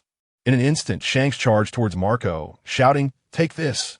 Marco immediately unfurled his fiery wings to counter, but Shanks abruptly halted, retrieving a handful of sand from his pocket. Behold my sandstorm. My eyes. Marco stumbled back, covering his face. Seizing the opportunity, Buggy crept behind Jaws, exclaiming, a dash of chili powder, and you'll be blown away. Achoo! Achoo! Jaws' diamond skin remained impervious to blows, yet his nose was not spared, tears and mucus streaming down. Amidst the chaos, Shanks snatched Vista's wooden sword, while Buggy stealthily pilfered Sachi's spatula. Give it back. Vista cried in exasperation. Want it? Come and take it. Shanks placed the wooden sword at the edge of the ship. Vista and Sachi hesitated, fear etched on their faces. Shanks extended the sword, causing terror to wash over them. He then retracted it, sighing in relief, extending it once more, their faces contorted in dread, retracting again, and so the cycle continued. Aha! Vista and Sachi revealed their shark-like grins. You rascal, are you done playing? Now, the tables had turned. Marco was still rubbing his eyes. Jaws sneezed. And Vista and Sachi remained under Shanks' control. Shanks and Buggy exchanged a glance, grinning devilishly. Charge! They both lunged towards Marco. Shanks executed a sweeping kick, while Buggy launched himself with a red-nosed charge. Bang! Marco was toppled by their combined force, crashing into Jaws' embrace, the 4 little rascals tumbling into a chaotic heap. Whitebeard Pirates. How despicable. Roger Pirates. Well done. Rait from a distance gave a thumbs up. Truly my students. They bear some of my flair. Ah ha ha ha. Roger laughed heartily. Kuha-ha-ha. Newgate, your little ones still need training. Whitebeard, rather than being angry, looked at Shanks and Buggy with admiration. Gururara. These 2 brats have great potential. Chapter 33. The pact between Whitebeard and Roger Whitebeard observed his sons reveling in their spirited combat, a tingle of excitement coursing through his hands. Gradually he raised his weapon, the Tsong Yun Xie, and declared, since we have crossed paths, it would be remiss not to engage in a bout. Wouldn't he it? Roger unsheathed his sword, the ace, its blade glinting in the sunlight. This suits me perfectly. They both exclaimed, their faces alight with wild, carefree laughter, a unique exchange of camaraderie and respect found only among the mightiest.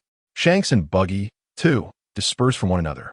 Initially, on the ship, they were oblivious to the unfolding spectacle, but upon closer inspection, Shanks widened his eyes in astonishment.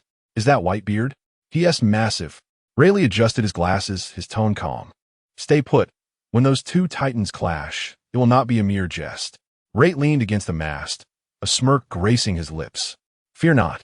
I shall keep a close watch on these two little troublemakers. Young ones, stand back."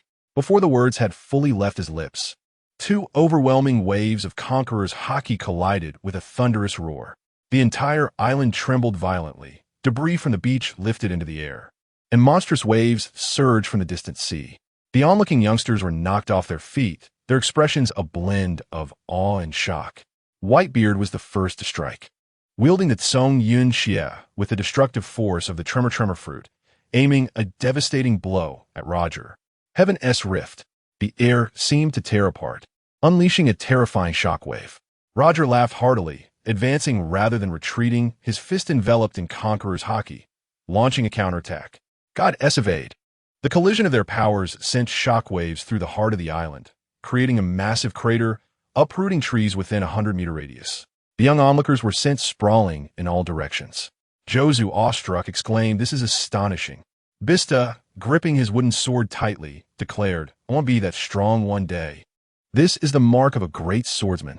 Whitebeard charged forward, swinging the Tsong Yun Xie, while Roger nimbly leaped back, countering with a swift kick. Bang! Whitebeard blocked it with one hand, his other lunging toward Roger's collar, preparing to execute an over-the-shoulder throw. Yet Roger used the momentum to flip and delivered a powerful kick to Whitebeard's chin. "Wahaha! Not bad." Whitebeard chuckled, taking the blow and retaliating with a fist aimed at Roger's abdomen. Boom! Roger was sent flying several meters, but adjusted his posture mid-air, landing gracefully with a grin. "Bring it on." Both warriors unleashed their most potent Conqueror's haki, intertwining black and crimson lightning that made the entire island tremble. "Roger, catch this." Whitebeard gripped his blade, channeling the full might of his tremor fruit. "Newgate, show me your true strength." Roger's fist shimmered with unprecedented ferocity. Boom! The heavens dimmed as the ground at the island's center erupted into a 100-meter-wide pit, seawater rushing in to form a miniature lake. As the dust settled, Whitebeard and Roger stood facing each other, sharing a hearty laugh. Heaven's rift. Whitebeard struck first again, the Tsong Yun Xie wielding the power to shatter space itself as he aimed a downward blow at Roger. The earth beneath the island instantaneously split, creating vast chasms. As a shockwave swept all before it, Roger advanced rather than retreating, his sword slicing through the air, divine avoidance. Boom! The clash of two forces erupted, creating a massive crater with a diameter of 100 meters at the island's center, as seawater gushed in, forming a whirlpool. The spectators were hurled into the air by the shockwave, and even Rayleigh had to deploy a dark mist barrier for protection. But it was not over yet. Whitebeard roared, the power of the tremor fruit erupting once more. As he struck the ground with a fist, the entire island began to collapse, the crust torn apart. A terrifying shockwave hurtling toward Roger. In Roger's eyes, the flames of battle ignited, his Conqueror's haki reaching its zenith as he leapt into the fray. Newgate, allow me to introduce my new technique, Ace, Blade of the Apocalypse. The blade's light sliced through the air, a black-red strike piercing the shockwave, aimed directly at Whitebeard's chest. Bang! Whitebeard was forced back several dozen meters, his feet carving deep grooves into the ground, a trickle of blood escaping from the corner of his mouth. Glahaha! Impressive. He wiped away the blood, his battle spirit undiminished, though his body swayed slightly. Roger sheathed his sword, his smile still grand. How about it, Newgate? Whitebeard chuckled heartily. Do not be too pleased. I am merely out of sorts today. Gradually, he straightened his posture, the weight of his presence heavy. This battle. You have won. Silence enveloped the arena. Marco and the others stared wide-eyed, incredulous at their father's admission. Whitebeard had actually conceded. Roger approached, extending his fist. Let us battle again next time. Whitebeard grinned, meeting him with a fist bump. Glahaha. Next time will not be so easy. Whitebeard settled cross-legged, his massive form casting a long shadow in the firelight. He tilted his head back to gulp down a mouthful of strong liquor, his gaze drifting towards the distant sea. Glahaha. Roger, do you remember Ox? Roger, gnawing on a piece of roasted meat, paused at the mention. Breaking into a grin, That madman, of course I remember. Whitebeard fell silent for a moment, his deep voice resonating heavily in the night. Back then, we all believed that power was everything. Rocks sought dominion, an ambition to overturn the world. But in the end, none of us found what we truly desired. You must have seen that the Rock's pirates were nothing but a fragmented assembly held together by his iron-fisted methods. There was only self-interest, no trust. In an instant, a brother who had been amicable could turn and stab you in the back. It was then that I began to waver regarding my own destination. Roger wiped his mouth, his expression turning unusually serious. But you found it, did you not? Whitebeard glanced at the raucous Marco, Jozu, Vista, and Sachi nearby, a smile involuntarily gracing his lips. Ah, family. That is my true home. The firelight illuminated his face, revealing a surprisingly gentle demeanor beneath his authoritative exterior. Roger erupted in hearty laughter, clapping Whitebeard on the shoulder. Koaha, not bad, Newgate. You truly resemble a father now. Whitebeard chuckled as well, but then shifted the conversation. And what about you? What is it that you seek? Roger's smile dimmed slightly, a reflection born from the aftermath of the Battle of God Valley. The truth of the world, the blank century. The will of D. I must unravel it all. Whitebeard gazed at him for a few moments, then slowly nodded. Grrrra. Indeed, it is your style. He raised his jug, saying, Here as to your swift discovery of the answers. Roger clinked his cup and downed it in one gulp, exclaiming, Ah, I certainly will. Ritter leaned against a nearby rock, a mist of blood swirling at his fingertips. As he listened to their conversation, his expression grew complex. Rock seeks power, Whitebeard seeks family. Roger seeks truth, and what about me? The cries I utter are but echoes of the predecessor's shouts. What is it that I truly desire? Shanks had unknowingly approached, a piece of meat in hand. Ritter, what are you thinking about? He asked. Ritter snapped back to reality, ruffling Shanks' red hair. I was pondering. What kind of great figures you little ones will become in the future? Shanks' eyes sparkled. I want to be a formidable pirate like the captain. Ritter chuckled softly. Is that so? Then give it your all. Perhaps life isn't so bad right now. Who knows? The ship will naturally sail smoothly when it reaches the bridge. As night deepened, the campfire gradually dimmed. Members of the Whitebeard pirates and Roger pirates lay scattered upon the beach, their snores filling the air. Whitebeard stared at the starry sky and suddenly said, Roger, if one day you discover the answers, remember to tell me. Roger, hands behind his head and eyes closed, laughed heartily. Koaha, I promise. The waves gently lapped at the shore, as if bearing witness to this vow. Chapter 34. Choose your weapon. Once the banquet concluded, the two ships departed. As pirates seldom linger in one place. Upon the deck of the Oro Jackson, the entirety of the Roger pirates gathered in a circle, surrounded by an array of weapons. Long swords, short blades, axes, pistols, great swords, and even several uniquely crafted armaments. All right, little ones. Roger grinned, patting Shanks and Buggy on the shoulders. Today is a momentous occasion. It is time for you to select your weapons. At the age of 6, Shanks and Buggy were ready to choose their specialized arms. It was a rite of passage for any budding talent. The first 6 years were merely for physical conditioning, and it was uncommon for a child of such a young age to dash about wielding a greatsword. Wouldn't you agree, Rayleigh? With sparkling eyes, Shanks eagerly scanned the assortment, while Buggy nervously swallowed, his red nose quivering slightly. Each pirate presented their weapon, hoping the young ones would find their perfect fit. Rayleigh elegantly drew forth his slender rapier, distinctly narrower than an ordinary katana, its blade glinting with a chilling gleam under the sunlight. The essence of swordsmanship lies in precision and speed. Each strike must be lethal. However, the drawback is its limited power. Every blow must be executed with utmost accuracy. With a flick of his wrist, the tip of his sword swiftly pierced through 3 descending leaves.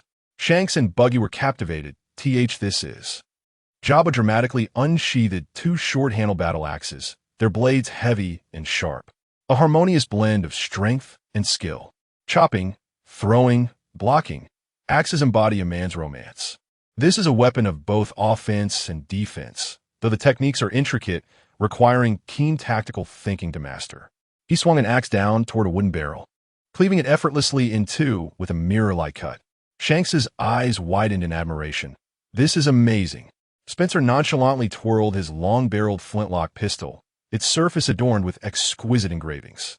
A marksmanship that can pierce through 100 paces, delivering a single fatal blow. A gunman relies not on brute strength, but on calm judgment. He raised his arm and fired, causing the feathers of a distant seagull to drift down. We are hunters from afar. All within our range become our prey. He struck a cool pose, but to excel as a marksman, one must possess formidable observation haki and armament haki, as the gunman's lethality is contingent upon range and shooting power. Buggy felt a stir of excitement. That doesn't seem too bad. Leaning languidly against the ship's railing. Amidst a swirling mist of blood, a dark, heavy sword gradually materialized. A great sword without an edge, its brilliance lies in its simplicity. With a casual sweep, the blade conjured a wave of seawater. Once mastered, it grants you a destructive power and defensive capability unmatched by other weapons. The downside, however, is a necessity for a robust physique and considerable stamina, as it demands greater energy expenditure in combat than other arms. Buggy remained silent, pondering. At last, Shanks's gaze settled upon Roger's treasured blade, Ace. It was a long, gleaming weapon, its blade shimmering with a soft silver hue, the hilt adorned with a crimson ribbon. Captain. Shanks took a deep breath and expressed his desire to wield a blade akin to yours. Rait glanced at Shanks, acknowledging the inheritance of such ambition. Roger erupted in laughter, clapping Shanks on the shoulder. Ha ha ha, what a discerning eye. However, you are not yet capable of mastering Ace. He turned and selected a training long sword from the pile of weapons, presenting it to Shanks. Practice with this for now. When you have grown sufficiently strong, you may seek your own Ace. Shanks solemnly accepted the long sword, nodding vigorously. Yes, I will undoubtedly grow stronger. Meanwhile, Buggy grappled with indecision. He first attempted to wield Jabba's axe.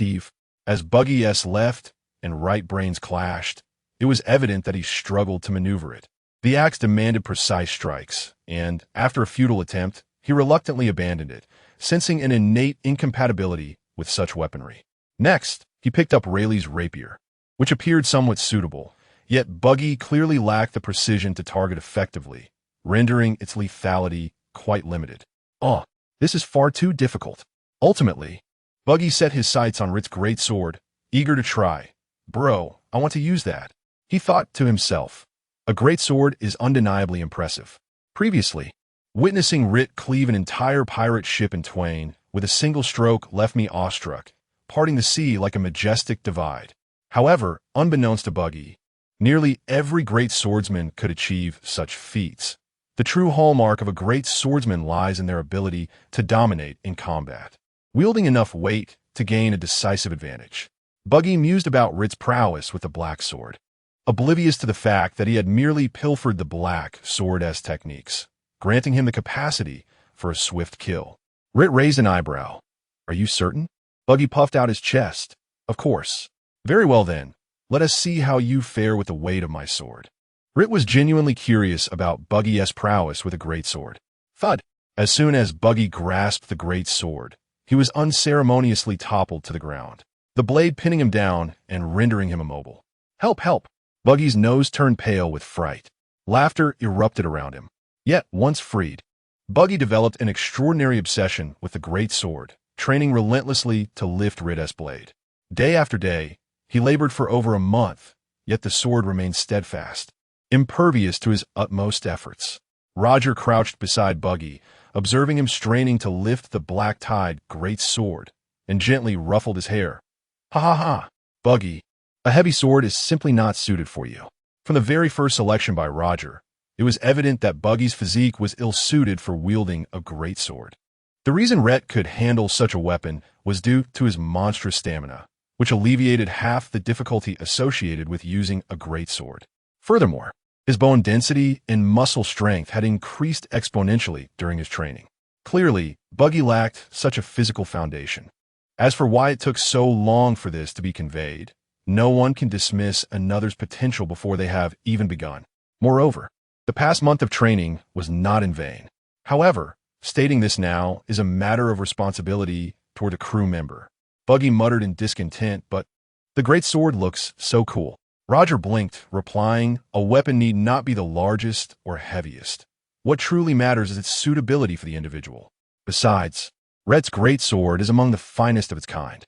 He then turned to rummage through the pile of weapons, ultimately producing a pair of short daggers. How about trying these? Buggy took the daggers and was pleasantly surprised by their exceptional feel, finding them agile and light as he wielded them. "Oh, these are quite handy," he exclaimed, waving them about haphazardly, though fortunately not injuring himself. In a moment of enthusiasm, he managed to clutch 3 in each hand. Rait commented from the side, "Indeed, short weapons are better suited for the nimble. Ahem, for those who are agile. One could only marvel at you, the Clown King Buggy." Rayleigh nodded in agreement. Dagger work is ideal for ambushes and rapid strikes, which aligns perfectly with Buggy's temperament.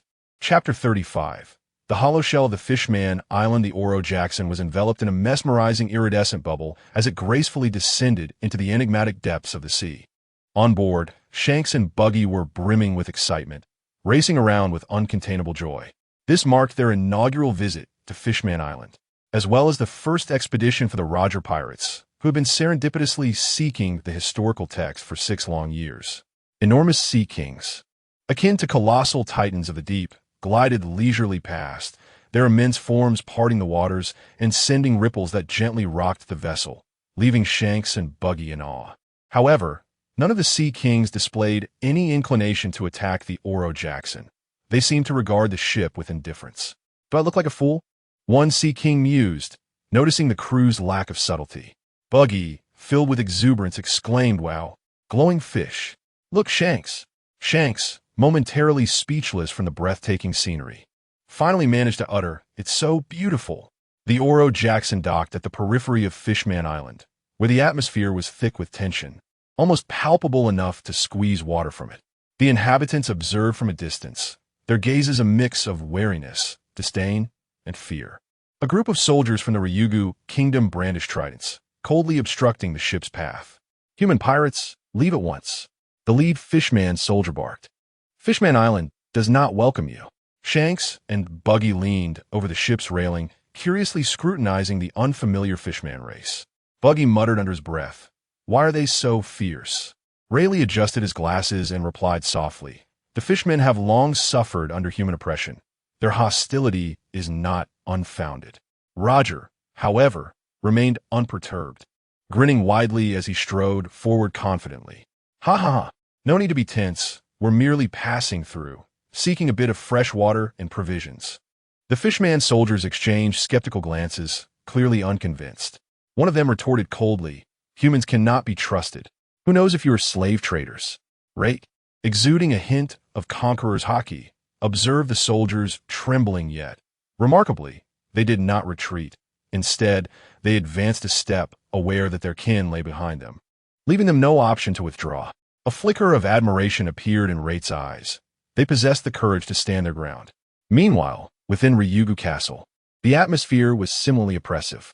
The elderly king, Neptune's father, sat upon his throne, his visage etched with fatigue and concern. Surrounding him, the ministers were engaged in fervent debate. One minister, agitated, proclaimed, "Your Majesty, it's those human pirates again. The slave traders have been increasingly active. We cannot allow them to set foot on our island. None of these humans have good intentions." Another minister, more composed, interjected diplomatically, "That is the Roger Pirates. They have not attacked us. Perhaps we should observe them before making any decisions, especially since we lack the strength to repel them should they choose to strike." The old king pondered for a moment, his eyes revealing a struggle between doubt and resolve. Ultimately, he slowly spoke, his voice tinged with a hint of resignation. "I shall personally go to receive them. If there are any misdeeds, I will expel them immediately. We cannot allow Fishman Island to descend into peril, yet this also presents an opportunity." His decision, though somewhat conservative, was indeed the most prudent choice given the current circumstances.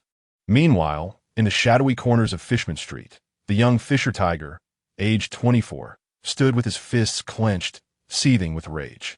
He was infuriated that his fellow kin had been captured and felt powerless to safeguard them entirely. Were these humans once again here to plunder his brethren? "I will not allow them to succeed." Tiger's voice was deep and resolute. Behind him, the young Jinbe followed with a serious expression. He whispered, "Brother Tiger, shall we gather our comrades? We cannot allow them to bully our people." His eyes brimmed with fighting spirit. ready to battle to protect his kin. Arlong, too, gritted his teeth in fury. Damn those humans. Let's eliminate them. I want to charge in there and show them what we're made of. His impulsiveness nearly propelled him into action. Tiger restrained the impetuous Arlong. As the leader of Fishman Street, he understood the necessity of considering the consequences. That is the Roger Pirates, a notorious crew upon the seas. We must immediately hide the children of Fishman Street. None of you are to follow. I will go alone. Tiger understood that if the Roger Pirates were truly hunting merfolk, no matter the number of fighters, many would perish. It was wiser to preserve their limited strength, to continue protecting these children. The Roger Pirates attempted to procure supplies at the port, but the vendors closed their doors and even hurled rotten fish at them. Buggy was infuriated, shouting, "Hey, we're not bad people." Shanks tugged at his sleeve. "Buggy, do not act rashly." Just then, a commotion arose in the distance. "Help! Let me go." A young mermaid was being dragged by several masked men, struggling desperately. The surrounding fishmen wished to assist, but were no match for their adversaries. Rait felt a chill in his gaze. Have the slavers become this audacious? These fishmen are truly inadequate. How can they protect their own kind? Roger's smile vanished in an instant. "Hey, you lot." Before he could finish, Jabba swung his axe with a fierce strike. Whoosh! The axe's wind sliced through the air, cleaving a slaver in two. "Damn it!" came the thunderous roar from Fishman Street. Seeing the situation turn dire, the slavers abandoned the mermaid and attempted to flee, but Rayleigh had already sealed their escape route. Trying to run, his sword flashed, and several slavers fell to the ground, howling in agony, as Rayleigh merely severed their Achilles tendons. The Roger Pirates held zero tolerance for human traffickers. Encountering them meant certain death. However, the residents of Fishman Street did not express gratitude. Instead, their anger intensified. The conflict between slavers and merfolk had fostered deep-seated prejudices. Or perhaps it could be regarded as a means of self-defense. Indeed, all humans are in cahoots. A towering red merman, the young fisher tiger, surged forth alone, his eyes ablaze with fury. "You feigned assistance, only to conspire behind our backs, did you? I once believed the Roger Pirates to be a band of honorable souls, but it appears I have been utterly blind." Tiger bellowed. "Wait, we are not." Shanks attempted to clarify, yet the surrounding mermen had already armed themselves, encircling them. Roger sighed, scratching his head. It seemed they would first need to calm the situation. Just as tensions were about to erupt into violence, boom! Roger's Conqueror's hockey erupted suddenly. The air trembled, the ground cracked, and an invisible pressure swept across the area like a tsunami. The nearby merfolk collapsed, rolling their eyes, while even Tiger was forced back several steps, kneeling on one knee. This was under the circumstance that Roger had not deliberately targeted him. What kind of power is this? He gritted his teeth and looked up, incredulously gazing at Roger. As Roger retracted his hockey and stepped forward, he extended his hand. "We truly were just passing through, with no intention of causing trouble." Tiger fixed his gaze on him, his fists clenching and then relaxing. He felt an overwhelming sense of helplessness, akin to the anguish he endured each time he arrived too late to save his brethren, a guilt that threatened to drive him to madness. Chapter 36. The stern review. At the moment of stalemate, the royal guard of the Dragon Palace Kingdom finally arrived. "Cease this at once." The aged king of the Fishmen, father of Neptune, emerged surrounded by his guards, casting a complex gaze upon Roger. "You are the ones who repelled the slave traders?" Roger nodded, laughing heartily. "Ha! It was merely a trifling matter." The old king fell silent for a moment, then slightly bowed, inviting, "I implore you all to join me in the Dragon Palace for further discussion." Tiger suddenly raised his head, exclaiming, "Your Majesty, they are humans." The old king regarded Roger with a penetrating gaze, stating, "Some humans may indeed be worth meeting." In the banquet hall of the Dragon Palace, crystal chandeliers illuminated a feast of delicacies, yet the atmosphere was far from relaxed. The Roger Pirates were seated apart from the nobility of the Dragon Palace, while Shanks and Buggy were placed at the children's table in the corner, secretly piling their plates high with sweets. Rait sat beside Rayleigh, lightly tapping his wine glass, his calm eyes surveying the fishermen nobles at the gathering. The old king raised his cup, expressing gratitude. "I thank you all for your assistance in repelling the slave traders." Roger boldly downed his drink, exclaiming, "Ha! Just a small deed." At that moment, Rait's voice, though not loud, commanded the attention of the entire hall. "Your Majesty, I have a question." The old king set down his cup, his aged eyes turning toward him. "Please speak." Rait looked him in the eye, his tone steady yet incisive. Why was the first wave of resistance against the slave traders not from the army of Fishman Island? Why must the orphans and impoverished of Fishman Street fight for their own survival? Why? He narrowed his eyes. "Do you, knowing full well that human nobles support the slave trade from the shadows, merely hide within the Dragon Palace, watching helplessly as your people are taken away?" Each word pierced the hearts of the Fishman nobles like a dagger. One minister slammed his hand on the table, shouting, "Preposterous! What right do you, a mere human, have to question us?" Rait's blood mist enveloped the room, the minister feeling a corrosive sting upon his skin. "Is my superiority over you not sufficient?" Withdrawing the blood mist, Rait remarked disdainfully, "Did you not notice your king had a bow when inviting us? You, lost in your own delusions, are pitiful." The old king gazed at Rait for a prolonged moment before finally exhaling a deep sigh. "You speak the truth." A murmur of shock rippled through the room. The old king slowly rose, his voice heavy with age. "We have indeed failed in our duties." He stood by the window, eyes filled with suppressed fury, gazing into the darkness of the deep sea. "It is not that we do not wish to intervene, but rather that we are powerless to do so. The human nobles, the celestial dragons, the slave traders, they are backed by the tacit approval of the entire world government. Should we dispatch our army to intercept them? By the next day, a marine admiral would descend upon us with a decree of extermination. If we openly resist, Fishman Island would be completely blockaded, leading to the starvation of even more people." Turning around, weariness etched on his aged face, he continued, "Do you think I am unaware of the suffering on Fishman Street? Do you believe I do not yearn for change? Yet the reality is, our very survival is a struggle." Upon hearing this, Rait suddenly laughed. It was a laugh laced with pure malice, a chilling expression of disappointment. "So, you have chosen a compromise?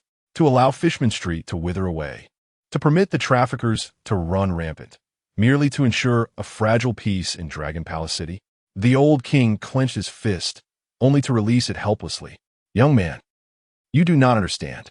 Some wars cannot be won through mere passion." The old king's thoughts were evidently weak. It is no wonder that Neptune later developed such a character. It is akin to a robber entering your home and declaring that if you do not resist, you will not be harmed, only to return daily. What difference does it make? A race already weary, if it cannot even strive desperately, is destined for subjugation. Although Rait had not witnessed that painful history, its profound anguish was deeply embedded in his heart, and upon encountering such a familiar scene, a surge of anger was inevitable. The old king knew that if they rose in rebellion, many would perish, and he could not bear to witness the death of his compatriots. Yet, to refrain from resisting merely prolongs the inevitable, akin to the dull blade slicing flesh. This is a capable minister, yet an inadequate king. Suddenly, Roger stood up, patting Rait on the shoulder, and then turned to the old king. "Ha ha ha, Your Majesty, while his words may be a bit harsh, the essence remains true. Compromise will not earn you respect. It will only embolden your enemies." Rait chimed in, "What you need is not a stronger army, but the courage to fight with all your might.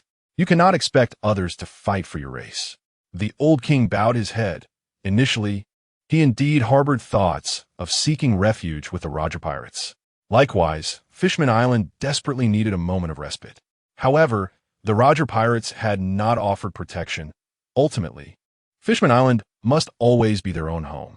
Observing that Fishman Island, under Whitebeard's protection, had maintained a semblance of stability, one could see that once Whitebeard fell, chaos ensued. This indicates that under Whitebeard's aegis, Fishman Island did not cultivate formidable self-defense capabilities, but instead grew complacent in a false sense of security. The notion of weakness among fishmen is not a matter of race. After all, wasn't Arlong able to dominate numerous villages in Kokoyashi for many years? This is merely a difference in mindset. After the banquet, Rait stood on the terrace of Dragon Palace City, gazing out towards Fishman Street. Shanks approached quietly and asked, "Rait, were you too harsh just now?" Rait replied nonchalantly, "Some truths must be spoken." Buggy scratched his head, "But they truly cannot defeat humans."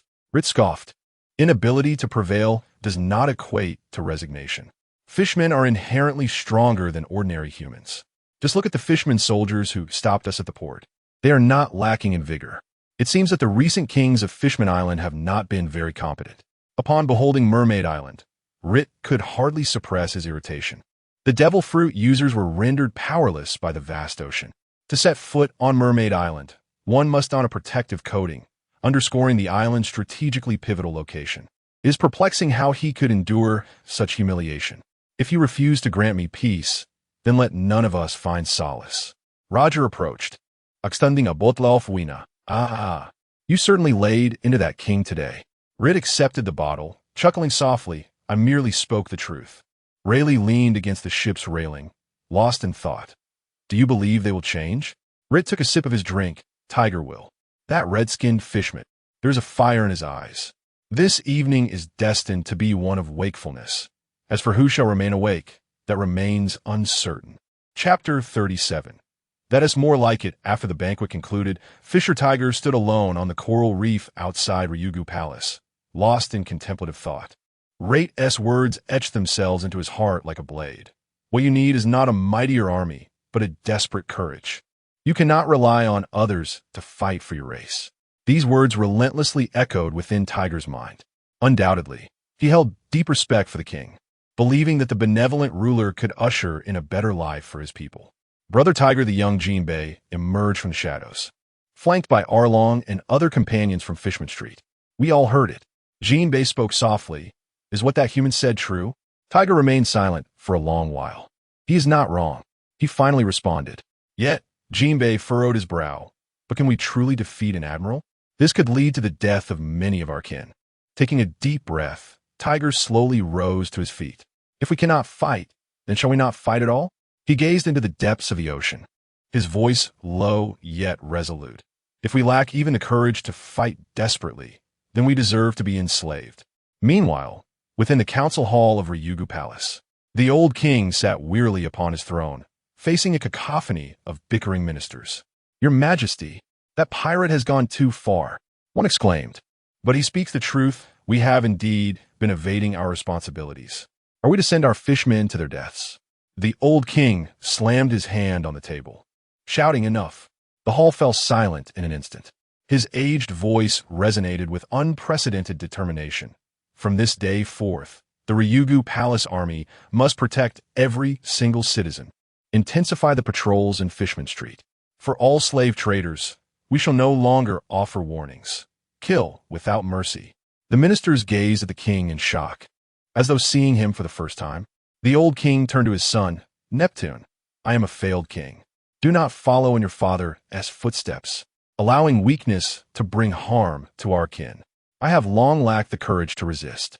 The following day, the old king led Rait and the others through the tranquil, azure coral forest, where only the gentle sound of flowing water remained. His observation hockey rippled outward, sensing the ancient stone tablet deliberately concealed from view. I have found it. He halted before a massive coral reef, his fingertips gently brushing the surface, blood mist gradually eroding its disguise. As the coral peeled away, a colossal red stone tablet, inscribed with ancient characters, was revealed, the historical record of Fishman Island. Amidst the coral of the sea forest, the red historical text stood silently, its ancient script glowing softly in the cerulean water. Roger pressed his palm against the cold stone tablet, closing his eyes to listen to the voice of all things. Ha ha ha, he suddenly laughed, though a hint of helplessness accompanied his mirth. As expected, I still cannot comprehend it. Shanks and Buggy exchanged bewildered glances. Huh? ISNT, the captain, able to understand the voice of the stones? Rayleigh adjusted his glasses, stating he can hear it, but that does not mean he can understand it. Rait stood with his arms crossed, his gaze profound. These inscriptions are ancient scripts. Mere listening to the voices of the world is insufficient. They require the expertise of scholars for interpretation. The old king's expression was complex. Even a man like you cannot decipher them? Roger scratched his head and laughed heartily. Do not worry. There must be someone in this world who can understand them. Upon returning to the Oro Jackson, Rayleigh unfurled the nautical chart. It was rumored that in O'Hara, located in the West Sea, there existed a group of scholars dedicated to the study of ancient scripts. He pointed to a location on the map, suggesting that perhaps they could unravel the secrets of historical texts. Roger's eyes sparkled with excitement. Ha ha, there is no rush. Our adventure is far from over. Let us continue our quest. The Roger pirates drifted aimlessly through the streets. On the deck of the Oro Jackson, the sea breeze gently caressed them as Rait unfolded the latest newspaper. His eyes scanned the bold headline, Fisherman Island declares war on slave trade. The Ryugu Kingdom's forces engage in a bloody battle against the Navy, compelling the world government to legislate against human trafficking. A slight smile graced his lips as his fingertips lightly tapped the resolute visage of the old king depicted in the accompanying image. It seemed that the old man had finally straightened his back. Since the departure of the Roger pirates from Fisherman Island, the ensuing storm in the deep sea had surpassed all expectations. The old king's first command upon returning to Ryugu City was to mobilize all elite soldiers to guard the port. That night, a group of traffickers disguised as merchant ships approached the coral reefs, only to be impaled by the spears of ambushed fishermen warriors. In the crimson waters, the king personally tore the celestial dragon's trading contract into shreds. From this day forth, his voice echoed through the conch across the island. Anyone who sells my compatriots shall be executed on the spot. The world government's reaction was more intense than anticipated. 3 Navy warships loomed, their cannons aimed at the fragile bubble membrane. Yet this time, the soldiers arrayed before the gates of Ryugu City remained steadfast. You want Fisherman Island? Come and try. The old king stood at the forefront, his trident striking the ground with authority. We will destroy Fisherman Island, rendering it impossible for any pirate to pass through. This threat struck directly at the world government's Achilles heel. Fisherman Island was the throats of the New World. This confrontation sent shockwaves throughout the Grand Line. Though it was not yet referred to as such, the term was merely for ease of distinction. The first to respond were the passing pirate crews. Without Fisherman Island's coding services, all vessels would have to risk traversing the doldrums. The fleet of the Golden Lion Shiki directly bombarded the Navy's G-1 branch, while the Charlotte Limlin pirates openly declared in the newspaper, to touch Fisherman Island is to declare war against all pirates. Prominent pirate crews rallied to support Fisherman Island. This was not merely an act of loyalty. Apart from Fisherman Island, the only routes to the Grand Line required navigating the doldrums or ports under Navy control. For the great pirates, this posed little threat, but for the lesser pirates, it was a matter of life and death. The influx of fresh blood into the Grand Line was essential. In the conference room of Mariehua, the latest batch of Gorosei shattered their teacups in frustration. Those filthy fishmen, actually. Silence. The bald elder with a knife interjected. Do you wish for all the pirates to be trapped beneath the red line? When the world government's 712th prohibition was enacted, Shanks was leaning against the ship's railing, practicing his swordsmanship. Suddenly, Buggy came rushing over, waving a newspaper and shrieking. Look, the trafficking of mermaids is indeed illegal. Rayleigh, polishing his glasses, chuckled softly. Who would have thought that the first to unsettle the ironclad authority of the world government would be that meek old king? Indeed. Ridget nodded in agreement. A month ago, Tiger contacted me via transponder snail, expressing his intent to rescue slaves to demonstrate his resolve. Tiger, accompanied by the Fishman District and the Mermaid Army, sank 37 slave ships in 3 months, and it is said that many fishmen perished. Amidst the silence, Roger suddenly pounded the straw hat, laughing heartily. Isn't this splendid? Yes. Their sacrifices now are for the sake of ensuring that their children will not have to make the same sacrifices in the future. If laws were truly effective, why would the celestial dragons be necessary? Nonetheless, Fishman Island has taken that crucial first step, the right to dialogue. Chapter 38. The passionate young man Kazan upon the azure expanse of the sea, a dog-headed warship cut through the waves with purpose. Raider gazed at the bounty he had regained, turning to Roger with a quip, Captain, the world government claims we've stumbled upon some grand secret that threatens to upheave the world, yet here they are, returning us to our previous state. It seems we are destined to encounter Carp once more. I must admit, I do feel a sense of nostalgia. Roger, Carp bellowed from the ship's bow, his fists cracking ominously. This time, you cannot escape. On the deck of the Oro Jackson, Roger was nonchalantly digging his nose. Kuahaha, Carp, it has been quite a while. Just as we reclaim our bounty, you appear. Aren't you exhausted? Raider chimed in, Indeed, Uncle Carp, do take care of your health. It seems work beckons already. At that moment, a tall figure stepped forth from behind Carp. Vice Admiral Carp, permit me to take a shot at this. The youthful and fervent Kazan, yet to earn the title of Akiji, boasted a head of tousled curls and a gaze sharp as an eagle's.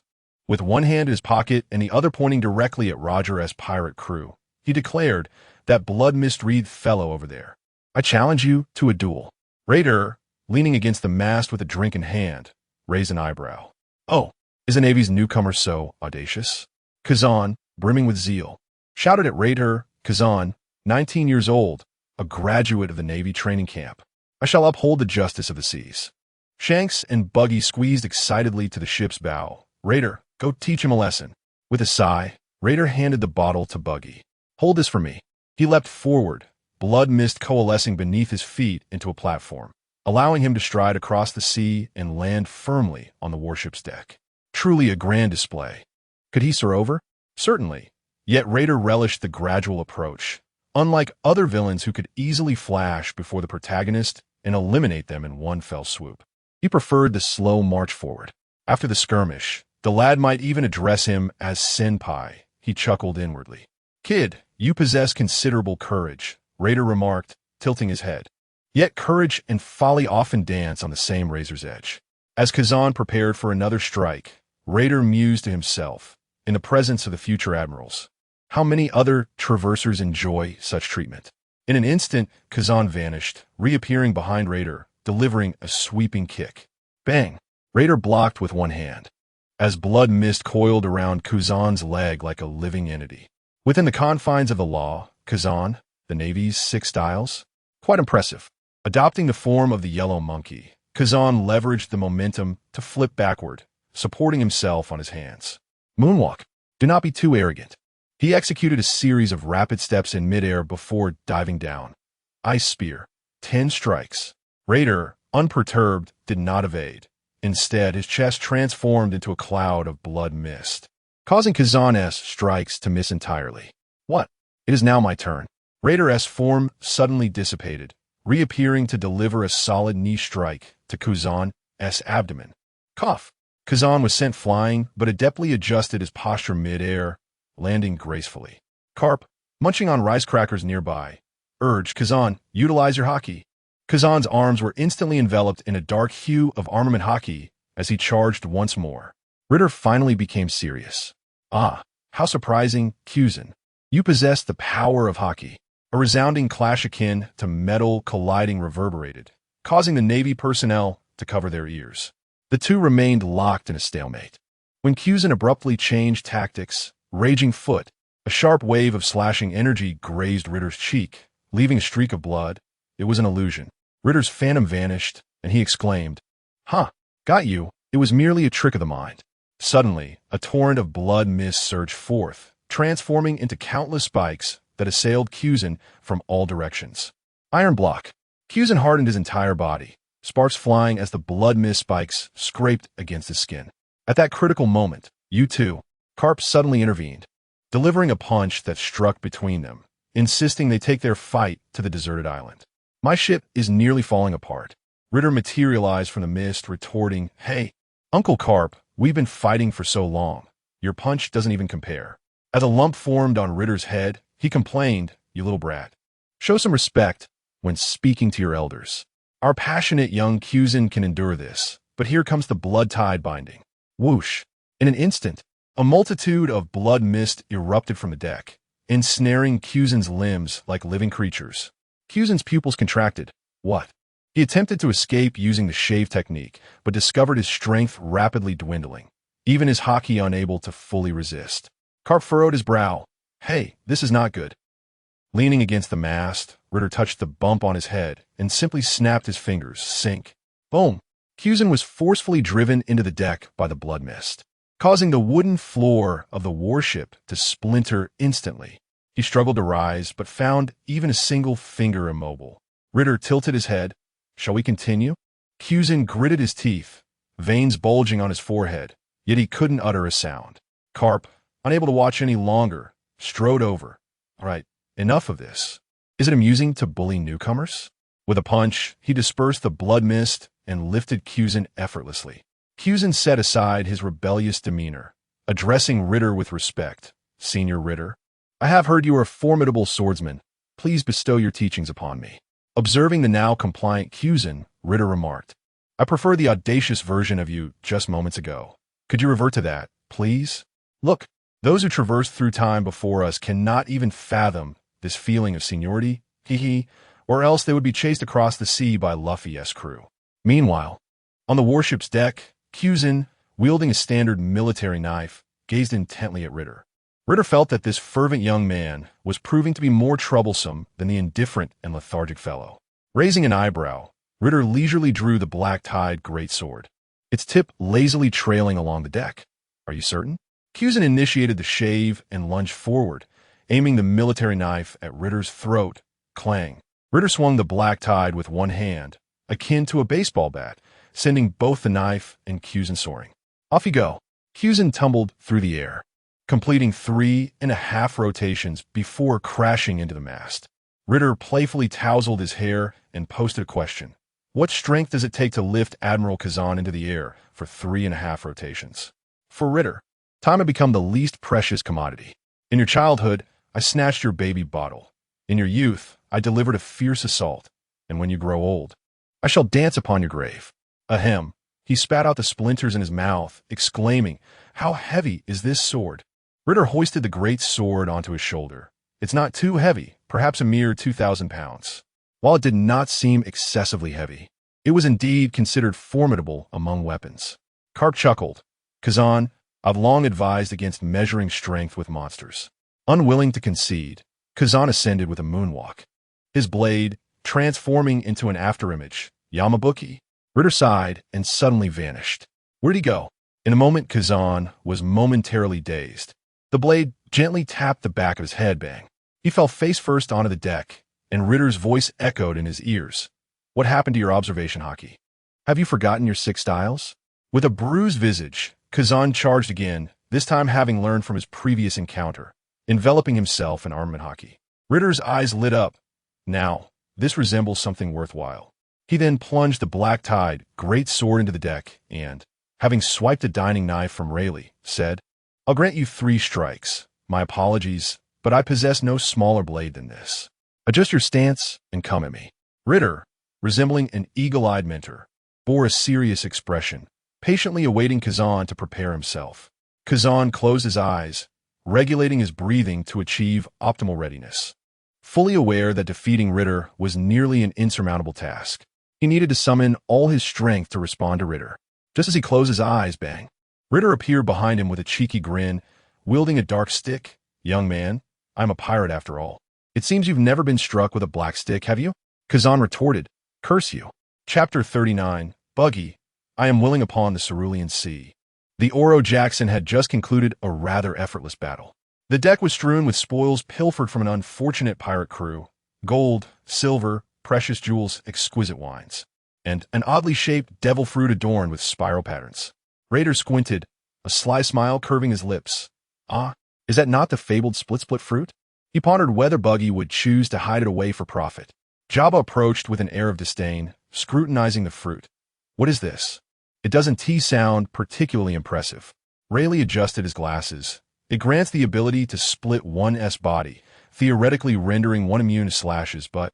He cast a glance at Raider, knowing well that he wouldn't merely offer a casual introduction to the devil fruit. Raider had previously disregarded other devil fruits, indicating that this one must possess some unique significance. "What scheme are you concocting now?" Raider flashed an innocent smile and called out to Buggy in the distance. "Buggy, come here. I have something splendid for you." Buggy scampered over. "What is up, Raider? Are you sharing treasure with me again?" Notably, the 2 young ones aboard Roger's ship regarded Raider as an elder brother, having spent much of their formative years under his guidance. As the others were too rough around the edges to provide proper care, they were solely responsible for practical combat training. Raider solemnly raised the devil fruit. "It's more powerful than treasure. Consume it, and you shall wield the might of a devil." Buggy's eyes sparkled with excitement. "Really?" Shanks approached skeptically. "Raider, you're not trying to swindle Buggy again, are you?" Raider immediately adopted a righteous demeanor. "How could I? Well, have I ever deceived anyone? No sooner had he spoken than the crew on deck turned to him in unison, their expressions laden with skepticism. Raider bared his teeth in a shark-like grin and shouted at the crew. What kind of expressions are those, you bunch of scoundrels? He patted Buggy on the shoulder, his voice rising passionately as he began his oration. Buggy, think about it. Immunity to slashes, impervious to blades. Just imagine during Uncle Rayleigh's sword training. You could stand there and let him strike without a care. Buggy's eyes widened in delight. Really? Rayleigh raised an eyebrow, casting Raider a meaningful glance, yet remained silent. Raider continued to gesticulate wildly. You can split freely, escape at will. Being pursued by the Navy? Just disassemble and slip away. Buggy rubbed his hands together in excitement. So no one can catch me? Jabba interjected with a sharp remark. But your legs might just run off on their own, leaving your head behind. Raider lowered his voice, speaking in a conspiratorial manner. All the treasure. You can reach into treasure chests without the need for a lockpick. Buggy leaped into the air with uncontainable joy. I am going to strike it rich. Shanks, exasperated, rubbed his forehead and said, Hey, have you forgotten about the 3 types of hockey? Everyone on the ship at least possesses armament hockey and observation hockey. Don't let your pride blind you. Raider exaggeratedly demonstrated. Taunt. Infuriate your enemies. When they strike you, just split apart and mock them. Can't hit me. Can't hit me. Buggy was nearly full from the large pastries Raider had been feeding him, laughing heartily. Ha ha. This is fantastic. Roger, watching the spectacle, chuckled. Kuahaha. Raider, your pastries make me want to eat them. Buggy gulped as he stared at the devil fruit, hesitating, but I've heard that devil fruits taste terrible. Raider patted Buggy's shoulder. Trust me, as someone who's been there, it's sweet when you first taste it. Buggy scratched his head, conflicted. What if the ability isn't as powerful as you say? Raider assured him, I guarantee it in the name of the Roger Pirates. If I deceive you, I shall. He paused for a moment, grinning mischievously. Make Shanks wear women's clothing. Shanks leapt up in outrage. Hey, what does that have to do with me? After teasing Buggy, Raider seriously informed him, it can indeed make you split apart to avoid slashes. But you'll still be susceptible to armament hockey or blunt instruments. This fragmented combat style, paired with your daggers, will make your fighting style more unpredictable. However, gaining this ability means you'll lose the ability to swim. Whether you choose to eat it or not is up to you, but I hope you won't regret your decision. Having satisfied his mischievous inclinations, Raider was quite responsible. He didn't share Buggy's obsession with mandatory fragmentation. Holding the fruit, Buggy asked Raider, if I eat this devil fruit, will I be able to keep up with you guys? Raider shook his head, uncertain. Devil fruits are a manifestation of willpower. I cannot foresee your future, but I believe you possess the heart to grow stronger, whether you consume the fruit or not. All right, I shall eat it. He took a hearty bite, his expression twisting as he gagged. Ugh. What is this horrid thing? Raider stifled a laugh as he handed him a drink. Quickly drink this. The ability will come soon. Buggy gulped down several swigs, suddenly feeling weightless, staring in horror at his hand. My hand. It's floating. Shanks widened his eyes in astonishment. Wow. Buggy, your hand can really fly. Buggy attempted to control it, but his fingers flailed chaotically, panicking. Wait. Why can't I control it? Raider trembled with suppressed laughter. It's an adaptation period. An adaptation period. It was not Shanks who frightened Buggy into consuming the fruit. Rather, Buggy voluntarily chose to do so. One could only wonder if this decision would lead to future conflicts, as it might strip away much of the joy in life. During mealtime, Buggy's right hand suddenly took flight, and the fork jabbed directly into Shanks' face. Shanks, furious, exclaimed, Buggy. Was that intentional? Buggy, with a woeful expression, explained. It's not my fault. My hand has a mind of its own. At night, Buggy's head floated up to the mast while his body remained snoring in bed. As Roger raised his gaze during morning exercises, he chuckled, Buggy, how did your head end up there? In a state of panic, Buggy exclaimed, Captain, quickly, help me bring it down. However, during combat training, Buggy displayed remarkable combat prowess, his fragmented fruit granting him the ability to soar with his limbs. Coupled with his thrown daggers, he expanded his range and sharpened his angles. Rait felt that if the daggers were imbued with hockey, their lethality would be significantly enhanced. Both Shanks and Buggy were crew members of Roger. The former was a genuine second-generation powerhouse, receiving guidance from top-tier experts like Roger, Rayleigh, in Rait. If Buggy were to remain as weak as he was in the original storyline, one could only wonder if Rait would indeed let him be. The voyage across the sea was leisurely, and with time to spare, Rait and the others began training Shanks and Buggy in hockey and observation hockey. Having endured the rain, Rait decided to tear away their umbrellas. Little brothers, do not hold it against your elder brother for being ruthless. As Rait contemplated their future lives, a deep sorrow lingered at the corners of his mouth, unable to be suppressed. Chapter 40. Exercise, youngsters in the early morning on the deck of the Oro Jackson. Buggy was indulging in a deep slumber when suddenly, bang, a bucket of ice-cold water cascaded down upon his face. Buggy sprang up instantly, completely drenched. Ah, who did that? Ritter stood, grinning on the mast. Time to wake up. Buggy, today marks the beginning of your special training. Wasn't it you all who begged me for this yesterday? Fuming, Buggy retorted, what time is it? The sun hasn't even risen yet. I'm still in my growth phase. Ritter, observing the scene with a sense of déjà vu, rubbed his wrist. I could help you grow a bit faster, little Buggy. In an instant, Buggy leaped up, realizing that whenever Ritter addressed him in such a manner, he was surely concocting some mischief. At that moment, it was prudent to heed his words. Otherwise, one could only imagine the shenanigans that awaited. Ritter, you're right.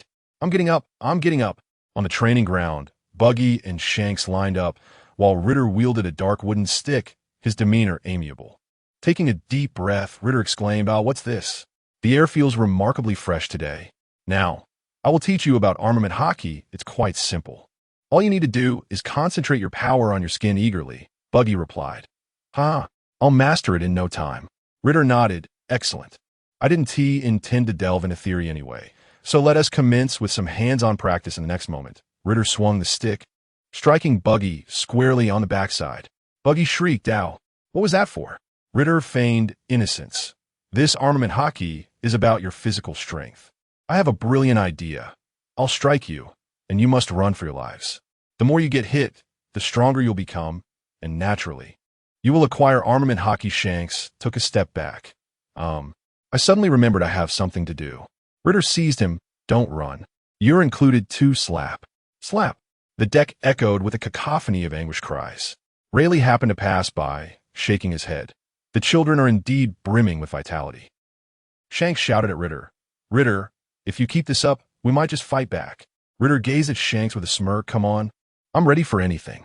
After a chaotic morning, following lunch, Buggy and Shanks, bruised and battered, lay on the deck, feeling utterly devoid of hope.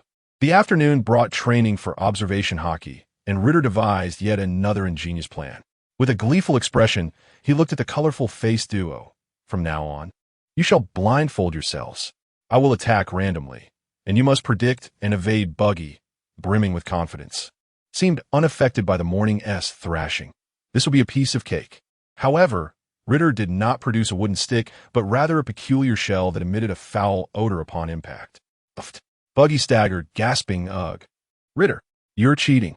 In naval warfare, it is imperative to anticipate all potential dangers, including biochemical weapons. Even Ritter has ceased his cries, which truly saddens me. Sob sob. As Ritter spoke, he pretended to wipe away non-existent tears, while Shanks pinched his nose and retreated. I demand a change of instructor. Just then, Roger happened to pass by. Then let him train like Ritter, engaging in combat with sea kings. Nothing hones one's like facing life and death. Ha ha ha. Shanks quietly retreated once more, suddenly finding Ritter's training rather appealing. Days passed, marked by rigorous training. At times, innate talent can be a bitter pill for the diligent. Shanks' progress was several times that of Buggy, who had been secretly practicing. This, of course, did not escape the keen eyes of Roger and Ritter. Upon seeing Ritter emerge, Roger returned, confident that Ritter would handle things well. That night, as Buggy practiced his abilities in secrecy, Ritter suddenly appeared. Casually strolling by, he said, Buggy, your abilities could indeed be stronger. Buggy, on guard, retorted, what do you want? Is it not frustrating to be surpassed and left behind by Shanks? Ritter gazed at him with a smile, while Buggy attempted to feign strength, yet tears betrayed him. After all, Buggy was merely a child of 6 or 7 years. Ritter, do I lack talent? Despite undergoing the same training, why do I fall so short? I am truly angry, and it is directed at myself. Ruder reflected on the original narrative. Would Buggy forever dwell in this realm of the strong, where even contemporaries like Shanks were deemed geniuses? No matter how hard he strived, he could not keep pace with them, ultimately succumbing to despair. Elevated aspirations can indeed propel one to great heights, yet they can also lead to a devastating fall. Ruder produced a collection of daggers. Let's try this. With that, he sliced Buggy into several pieces, each affixed with a dagger, attacking the target from various angles. Ruder recognized the immense potential for development within Buggy's chop fruit. He could precisely control each fragmented piece of Buggy's body, which was his fundamental strength. Currently bound by cloth strips, if Buggy could later manipulate these separated parts freely, he would become even more formidable. The chop fruit could easily function as a natural fruit. Among masters, elemental manipulation often precedes elemental transformation, somewhat akin to Obito's Kamui, phasing first, allowing his hockey-imbued fist to pass through without inflicting significant harm. Buggy as fruit could also allow him to split and evade damage. After several attempts, Buggy exclaimed with excitement, "Ha ha ha, I am invincible." Ruder could only concede that this was quintessentially Buggy. However, the next moment, swish, swish, several daggers, perhaps inadequately secured by the bindings, flew towards Roger, who was sleeping on the deck. Roger rolled over in his slumber, the daggers narrowly missing his face as they embedded into the wall. Zzz. Buggy broke into a cold sweat. "This is it, we're doomed." Ruder patted his shoulder. "It seems you still need to practice your aim. You didn't even hit him." Ruder was simply teasing Buggy. Such techniques would never harm Roger, who was on an entirely different level of strength. After enduring grueling training in the depths of hell, Buggy and Shanks have made remarkable progress. Buggy has gained adept control over his disjointed form, allowing him to finally stabilize his body enough to grasp objects. While he may not yet possess the dexterity of a hand, he can certainly hold on to things, even developing a unique technique known as Buggy Bomb, Clone Edition, where each segment of his split body wields a bomb. Roger gazes at them with satisfaction, exclaiming, "Kuaha! Now this is what I call my crew." Rayleigh adjusts his glasses and remarks. Though the methods are unconventional and the approach rather gentle, the results are commendable. Rait grins, revealing his shark-like teeth. "I am truly grateful not to have been trained to death by you." Rayleigh bursts into laughter, responding, "What can be done? After all, you were like a monster at the age of 3. Ordinary training simply wouldn't suffice." Chapter 41. The search for Kurokas upon the azure expanse of the sea. The Oro Jackson sliced through the waves. Ryder stood at the stern, mist swirling around his fingertips as he tended to a crew member's wounded arm. His abilities allowed him to heal, yet each time he employed them, an unsettling thought crept into his mind. What if one day even my mist proves inadequate? Ryder had boarded a pirate ship at the tender age of 3. Before he had awakened his powers, the crew would merely wrap wounds with bandages, relying on their monstrous physiques to heal naturally. However, once Ryder's abilities manifested, the responsibilities of the ship's doctor seemed to have unwittingly fallen upon him. Lacking any formal medical knowledge, his methods were rudimentary and somewhat akin to Tsunade's technique of stimulating muscle regeneration. Ryder directly infused vast amounts of life force into the injured areas, allowing their bodies to mend where needed, as his vitality was abundant. This approach proved remarkably effective for external injuries, yet he was utterly ignorant of any pharmacological explanations. As Roger's terminal illness loomed closer, Ryder contemplated whether bringing Kurokas aboard earlier might yield a more favorable outcome. He murmured to himself, "I must prepare for the worst." During dinner, Ryder abruptly tapped his wine glass, capturing the attention of all present. With a grave demeanor, he declared, "We need a ship's doctor." A moment of silence enveloped the deck before it erupted in laughter. Jabba grinned widely. "What's this, little Ryder? Running low on your mist?" Shanks raised his hand. "Ryder helped me set my bones last time. It was incredible, and it didn't hurt at all, just felt a bit itchy." Bucky, chewing on meat, mumbled, "Exactly. After getting beaten up, a dip in Ryder's mist fixed me right up." Roger's hearty laughter rang out. "Ha! Ryder, are you trying to shirk your duties?"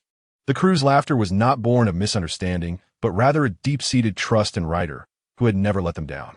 Yet, Ryder did not smile, for he understood that their unwavering faith necessitated the search for a professional physician. With a calm, yet resolute tone, He stated, "My abilities can only treat external injuries, and my methods are rather crude.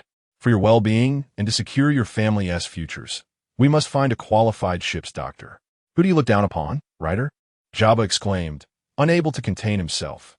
Ryder ignored Jabba as provocation and surveyed the others, his gaze ultimately resting on Roger. He reiterated, "We must find a professional ship's doctor." Silence fell over the deck. Roger and the others sensed that Ryder must know something. They refrained from questioning him, choosing instead to trust his judgment. Rayleigh pondered. "Who do you have in mind?" Ryder replied, "Kuroka's at Twin Cape."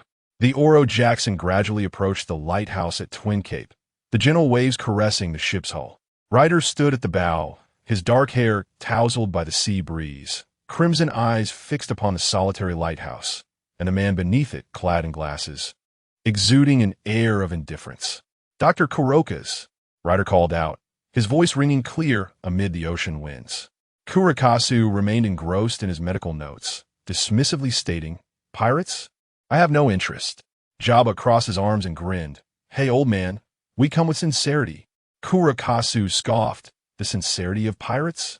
The last one who uttered such words nearly blew up my lighthouse. Now, I wonder where he lies, serving as fertilizer at the bottom of the sea." Roger burst into hearty laughter, his straw hat askew from the wind. "Kuaha, he must have been quite the fool." Rayleigh adjusted his glasses, his tone composed. "We require a ship's doctor, and your medical skills are unparalleled." At last, Kurakasu raised his head, his gaze settling on Rait. "Even if I were to agree," before he could finish, the sea suddenly roiled violently, a massive shadow breaking the surface. Boom! A colossal island whale, Laboon, emerged, fixated on the Oro Jackson, emitting a deep rumble from its throat, as if warning the uninvited guests. Buggy, startled, jumped onto the mast, exclaiming, "Wow, why is this whale so enormous?" Shanks gripped his sword tightly, his eyes gleaming, impressive. Kurakasu stood calmly on the shore, stating, "I will not board your ship. If you wish to engage, then come and try." Yet Rait merely smiled. Laboon from the Rumbar Pirates was someone Rait held dear. The Rumbar Pirates had perished 50 years prior, and with Luffy's arrival, Laboon had kept their promise for 70 to 80 years. Brook and Laboon shared a mutual longing. Rait lightly leaped, mist swirling beneath his feet, as he landed gracefully upon Laboon's nose. Laboon paused, its enormous eyes blinking in surprise at the audacity of this visitor. Rait crouched down, his palm gently resting upon Laboon's rough skin, the blood mist flowing slowly, devoid of any aggression. "We are not enemies," Rait spoke softly, his voice carrying a gentle, childlike tenderness. Although Laboon was much larger, its heart remained that of a child. Laboon let out a low moan, its tail anxiously thrashing the water's surface, sending up great splashes. Rait chuckled, suddenly producing a small, musical snail, an item he had casually purchased on an island. The song of the Rumbar Pirates still resonated across the sea even after all these years. What a success that was! He pressed the play button, and a melodious tune floated into the air. Laboon's body froze. That was the song of the Rumbar Pirates. Kurakasu's pupils dilated in shock. "How do you know?" Rait tucked away the musical snail and turned to Laboon, delivering the most significant news for the whale. "The Rumbar Pirates have perished. But Brook is still alive." Laboon's breathing quickened, its large eyes shimmering with tears. Rait continued, "He is trapped in the Devil's Triangle. But he has not forgotten his promise to you. He has always been waiting." Laboon let out a heart-wrenching cry, a sound mingled with sorrow and hope. Kurokas hastily approached the shore, his voice trembling slightly. "Are you certain?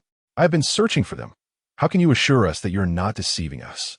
Rait nodded. "I guarantee it in the name of the Roger Pirates." Labu remained silent for a long time, eventually submerging slowly into the sea, revealing only half of his head, his eyes glistening with moisture as he gazed at Rait, as if questioning, "Is it truly so?" "Of course it is true." Rait leaped back onto the ship, brushed off the droplets of water from his body, and flashed a grin at Kurokas. "So, are you willing to board the ship now?" Kurokas stared at him for a while, then sighed. "We shall depart in 3 days." Kurokas boarded the Oro Jackson, while Labu did not strike against the red Earth continent again, but instead floated quietly on the surface of the sea, watching them leave. Yet, Rait did not hasten to board the Oro Jackson. He had long desired to assist this little fellow. He had even prepared a devil fruit that was particularly suitable for Labu, the human fruit, fighter form. This fruit was rather trivial for humans, merely imparting basic combat knowledge and reflexes, but for Labu, a massive island whale, strength was not a pressing concern. However, Labu had also lost the opportunity to roam freely across the sea.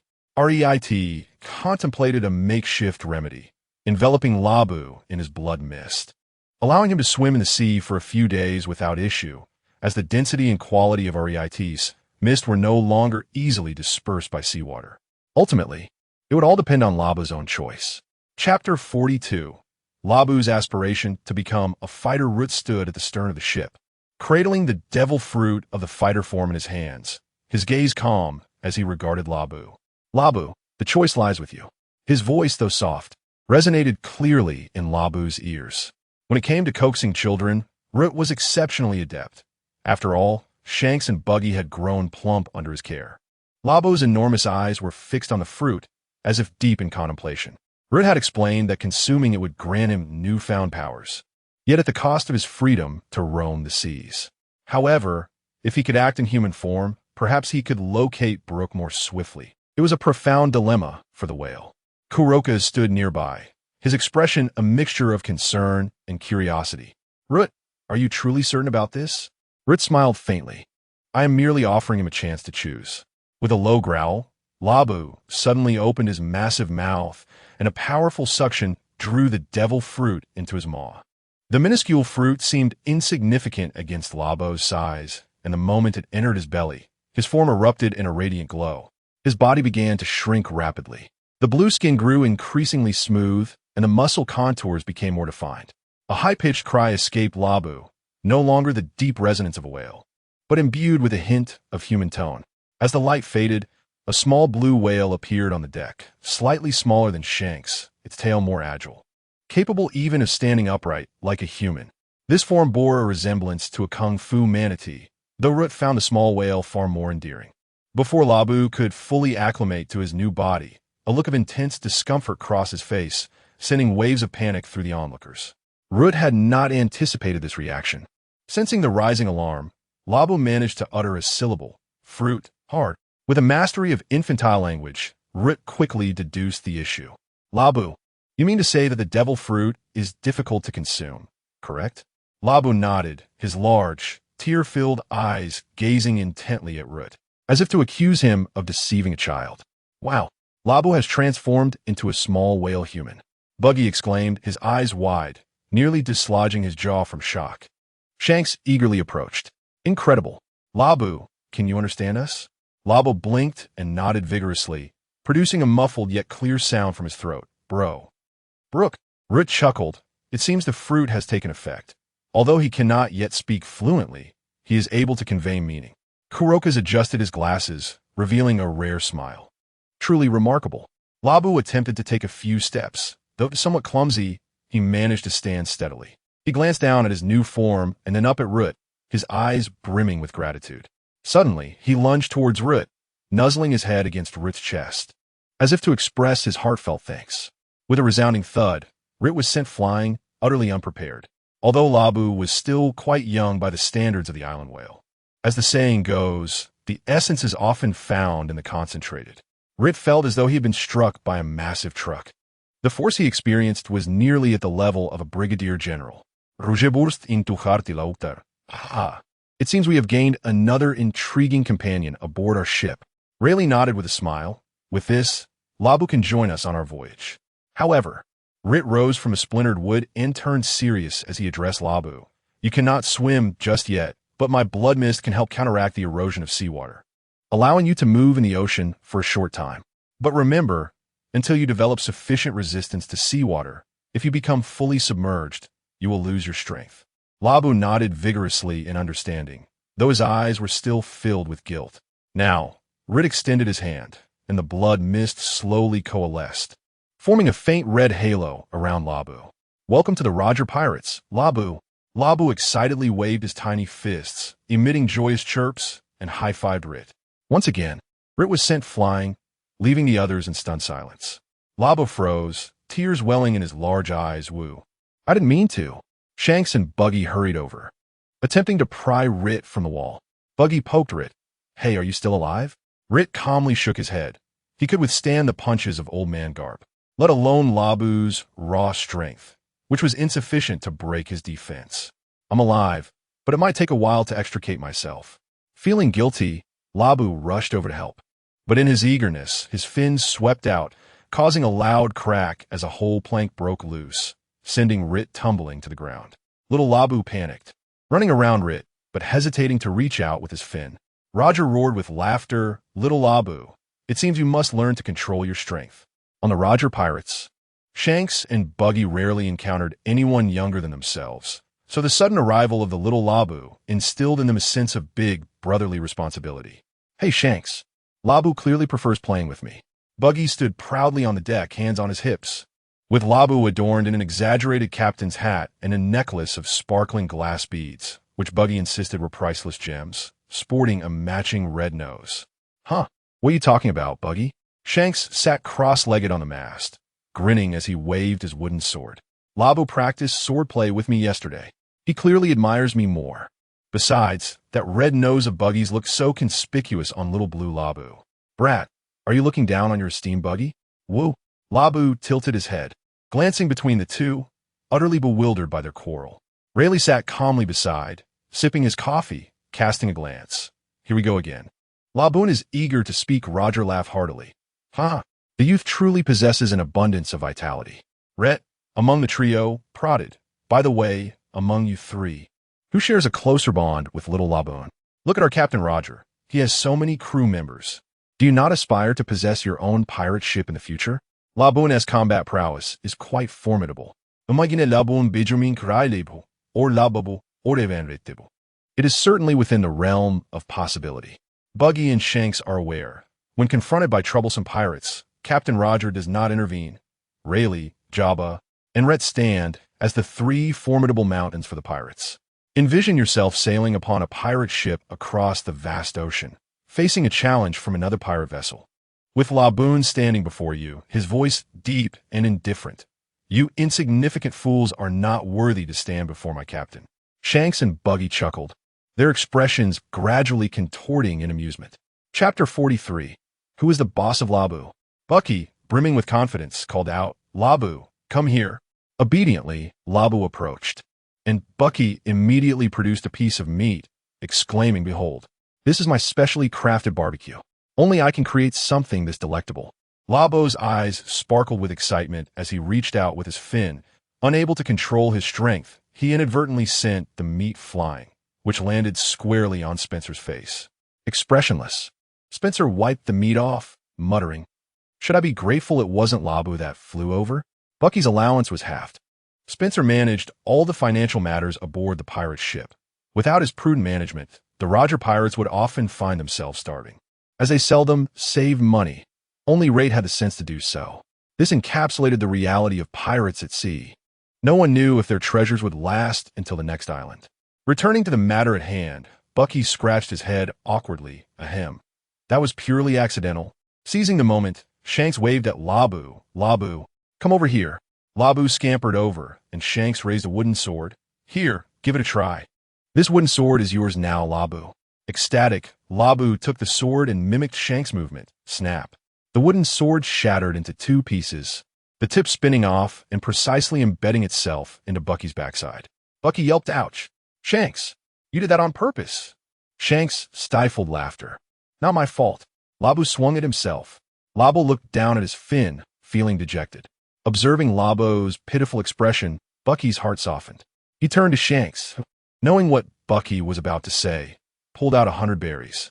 Buggy snatched it eagerly, instantly returning to his usual self. As if nothing had happened, such was the nature of Buggy. Ding, ding, ding. The first round of the battle for Labu ended in a draw, though Buggy was injured more severely. Buggy, unwilling to concede, huffed, What good is merely swinging a sword? I shall teach Labu the true ultimate technique. Buckyball, special edition. He produced a round ball, shaking it proudly. Watch closely. This is my unique invention. Curious, Labu leaned in, just as Buggy was about to demonstrate. Boom. The Bucky ball exploded instantaneously, and, as the smoke cleared, Bucky's face was charred black, his hair standing on end. He exhaled a puff of black smoke, lamenting, "Why is it always me who gets hurt?" Labu wiped the soot from his own face. The explosion posed no threat to the island whale. He gazed at Bucky, eagerly anticipating the next demonstration. Bucky, in a panic, realized that what he intended to showcase had just exploded. What to do? But seeing Labu's expectant eyes, he struggled to think of a solution. Shanks, unable to contain his amusement at the comical Bucky, remarked, "Bucky, is your special edition a bit too prone to ignition?" Bucky, gritting his teeth, retorted, "Shut up." Shanks turned to Labu and said, "Labu, allow me to impart a more useful skill. Observation hockey." He closed his eyes and earnestly instructed, "Try to sense the aura around you." Mimicking his actions, Labu also shut his eyes, striving to perceive his surroundings. Suddenly, he opened his eyes wide, as if he had sensed something, and with a powerful flick of his fin, struck the deck. Boom! The deck was left with a gaping hole, and Coloca's, residing below, was violently thrown out, still clutching a half-finished bottle of liquor. Coloca's, bewildered, exclaimed, "Why is it suddenly so bright?" The others hurried to chase after the flying Coloca's. The result of the second round, a tie, but with an increase in hull damage. Buggy, undeterred, called out, "Labu, come here and give me a hug. Prove that you like me the most." Labu, filled with joy, rushed over. Knowing his strength was immense, he was cautious not to cause harm unless requested. However, this was Buggy's request for a hug. Labu opened his arms and enveloped Buggy in a tight embrace. Bang! Buggy was nearly suffocated, his face flushed crimson, his feet flailing helplessly off the ground. Although his face was turning purple, Buggy stubbornly insisted, "And no, it's fine. It doesn't hurt." Shanks erupted with laughter. "Haha, Buggy, your face is all purple." Startled, Labu released his grip, realizing he had exerted too much force in his excitement. Oops. Buggy collapsed onto the ground, gasping for air, but he still managed to give Labu a thumbs up. Phew. Phew. Such an enthusiastic Labu. Confidently, Shanks stepped forward, convinced that Buggy was simply too weak. "Labu, come give me a try." However, he seemed to have forgotten that their brother, Rait, had already been sent flying. Labu carefully embraced Shanks this time, deliberately moderating his strength. Crack. Shanks's ribs emitted an ominous sound. His smile stiffened. Perhaps just a tad lighter? Labu quickly released him, and Shanks, bracing his waist, managed to stand upright. "I'm fine." "Really?" Rait, having witnessed the unfolding chaos, had been observing the three little ones for quite some time. He knew he could heal their injuries with ease. It would merely be a fleeting pain. The tale of Labu and the Rumbar pirates had deeply touched everyone, evoking admiration and affection for Labu. Thus, they were quite forgiving towards him, knowing Rait could heal any wound without leaving a trace. The outcome of the third round, a tie, but both were injured. Just as the two were locked in their dispute, Rait approached, holding a small hat in his hands. It was a blue little top hat, intended for a cosplay of Roronoa's Zoro alongside Shanks. Labu's eyes sparkled upon seeing the hats, yet Rait did not offer one to him. "I will give this to you once you master your own strength. This shall be our pact." Labu nodded, his gaze filled with anticipation. "Have you forgotten something?" He crouched down and gently patted Labu, who was significantly older than them. By age, he ought to be addressed as Big Brother Labu. Labu blinked and suddenly puffed out his chest. "Woof. Labu Big Brother. Indeed, I am a big brother. Labu the Great."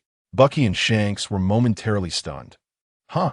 They soon realized that their mischievous comrade, Ryder, was teasing them again. "You rascal, Ryder." Roger burst into laughter. "Ah, well said. Labu is indeed the big brother." Rayleigh adjusted his glasses, a smile playing at the corners of his mouth. "It seems you two are even competing for the position of little brother." Bucky protested defiantly. "Wait, how can I be a little brother?" Shanks chuckled. "Then I shall be Labu's first mate." Labu gleefully embraced both of them. "Woof. We are all companions. We must get along well." Labu cherished this bond immensely. Snap!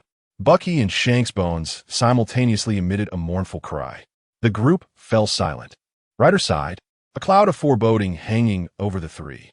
Tomorrow's strength control training is urgent. Chapter 44. Gentle touch. Labu in the ship, Oro Jackson, gently swayed with the waves. On the deck, An unprecedented training session was about to commence. Laboon, with his arms crossed, was enveloped in a mist of blood. As Rait instructed, from this day forth, you must learn to control your strength. Laboon blinked his large eyes, his small fins fidgeting nervously. Ever since consuming the devil fruit, he had been prone to destruction. Just yesterday, he shattered the dining table, the day before that he broke the mast, and the day prior. He nearly sent Buggy into the sea to feed the fish.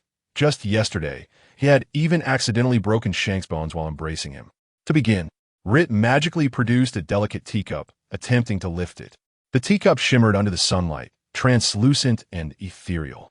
Laboon, swallowing nervously, extended his trembling fingers. Crack! The teacup shattered into 8 fragments. Oh no! Laboon drooped his head, feeling defeated. It's all right, Shanks reassured, patting his fin. When I first wielded a sword, I once tore Uncle Rayleigh's shirt. Don't you dare mention that. Rayleigh's voice echoed from below deck. Rait handed Laboon his breakfast, then turned to retrieve his secret weapon for Laboon. Laboon turned, a half-struggling fish still hanging from his mouth, and whimpered plaintively. His silver fork bent into an odd shape from his grip. The deck fell silent, the sound of the waves clearly audible. Rait, stifling a laugh, approached. It seems we require sturdier utensils. He produced several forks crafted from sea prism stone, spoils borrowed from the Navy last time, which he had worked on throughout the night to fashion into forks. Let us try this. He handed a fork to Laboon, confident that the sea prism stone would sufficiently endure Laboon's strength. Laboon cautiously grasped the fork, this time learning from his earlier mistakes. He immediately sensed a reduction in his physical power, perhaps due to being a whale, but it did not completely diminish his abilities. Rather, it merely lessened his strength.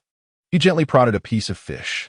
The fish swam leisurely in the bucket, blissfully unaware of the impending danger. Yes, just like that. Rait whispered. Imagine your fin is a feather. With a swift thrust, the fork precisely pierced the fish's gills, and Laboon excitedly raised his prize. I did it.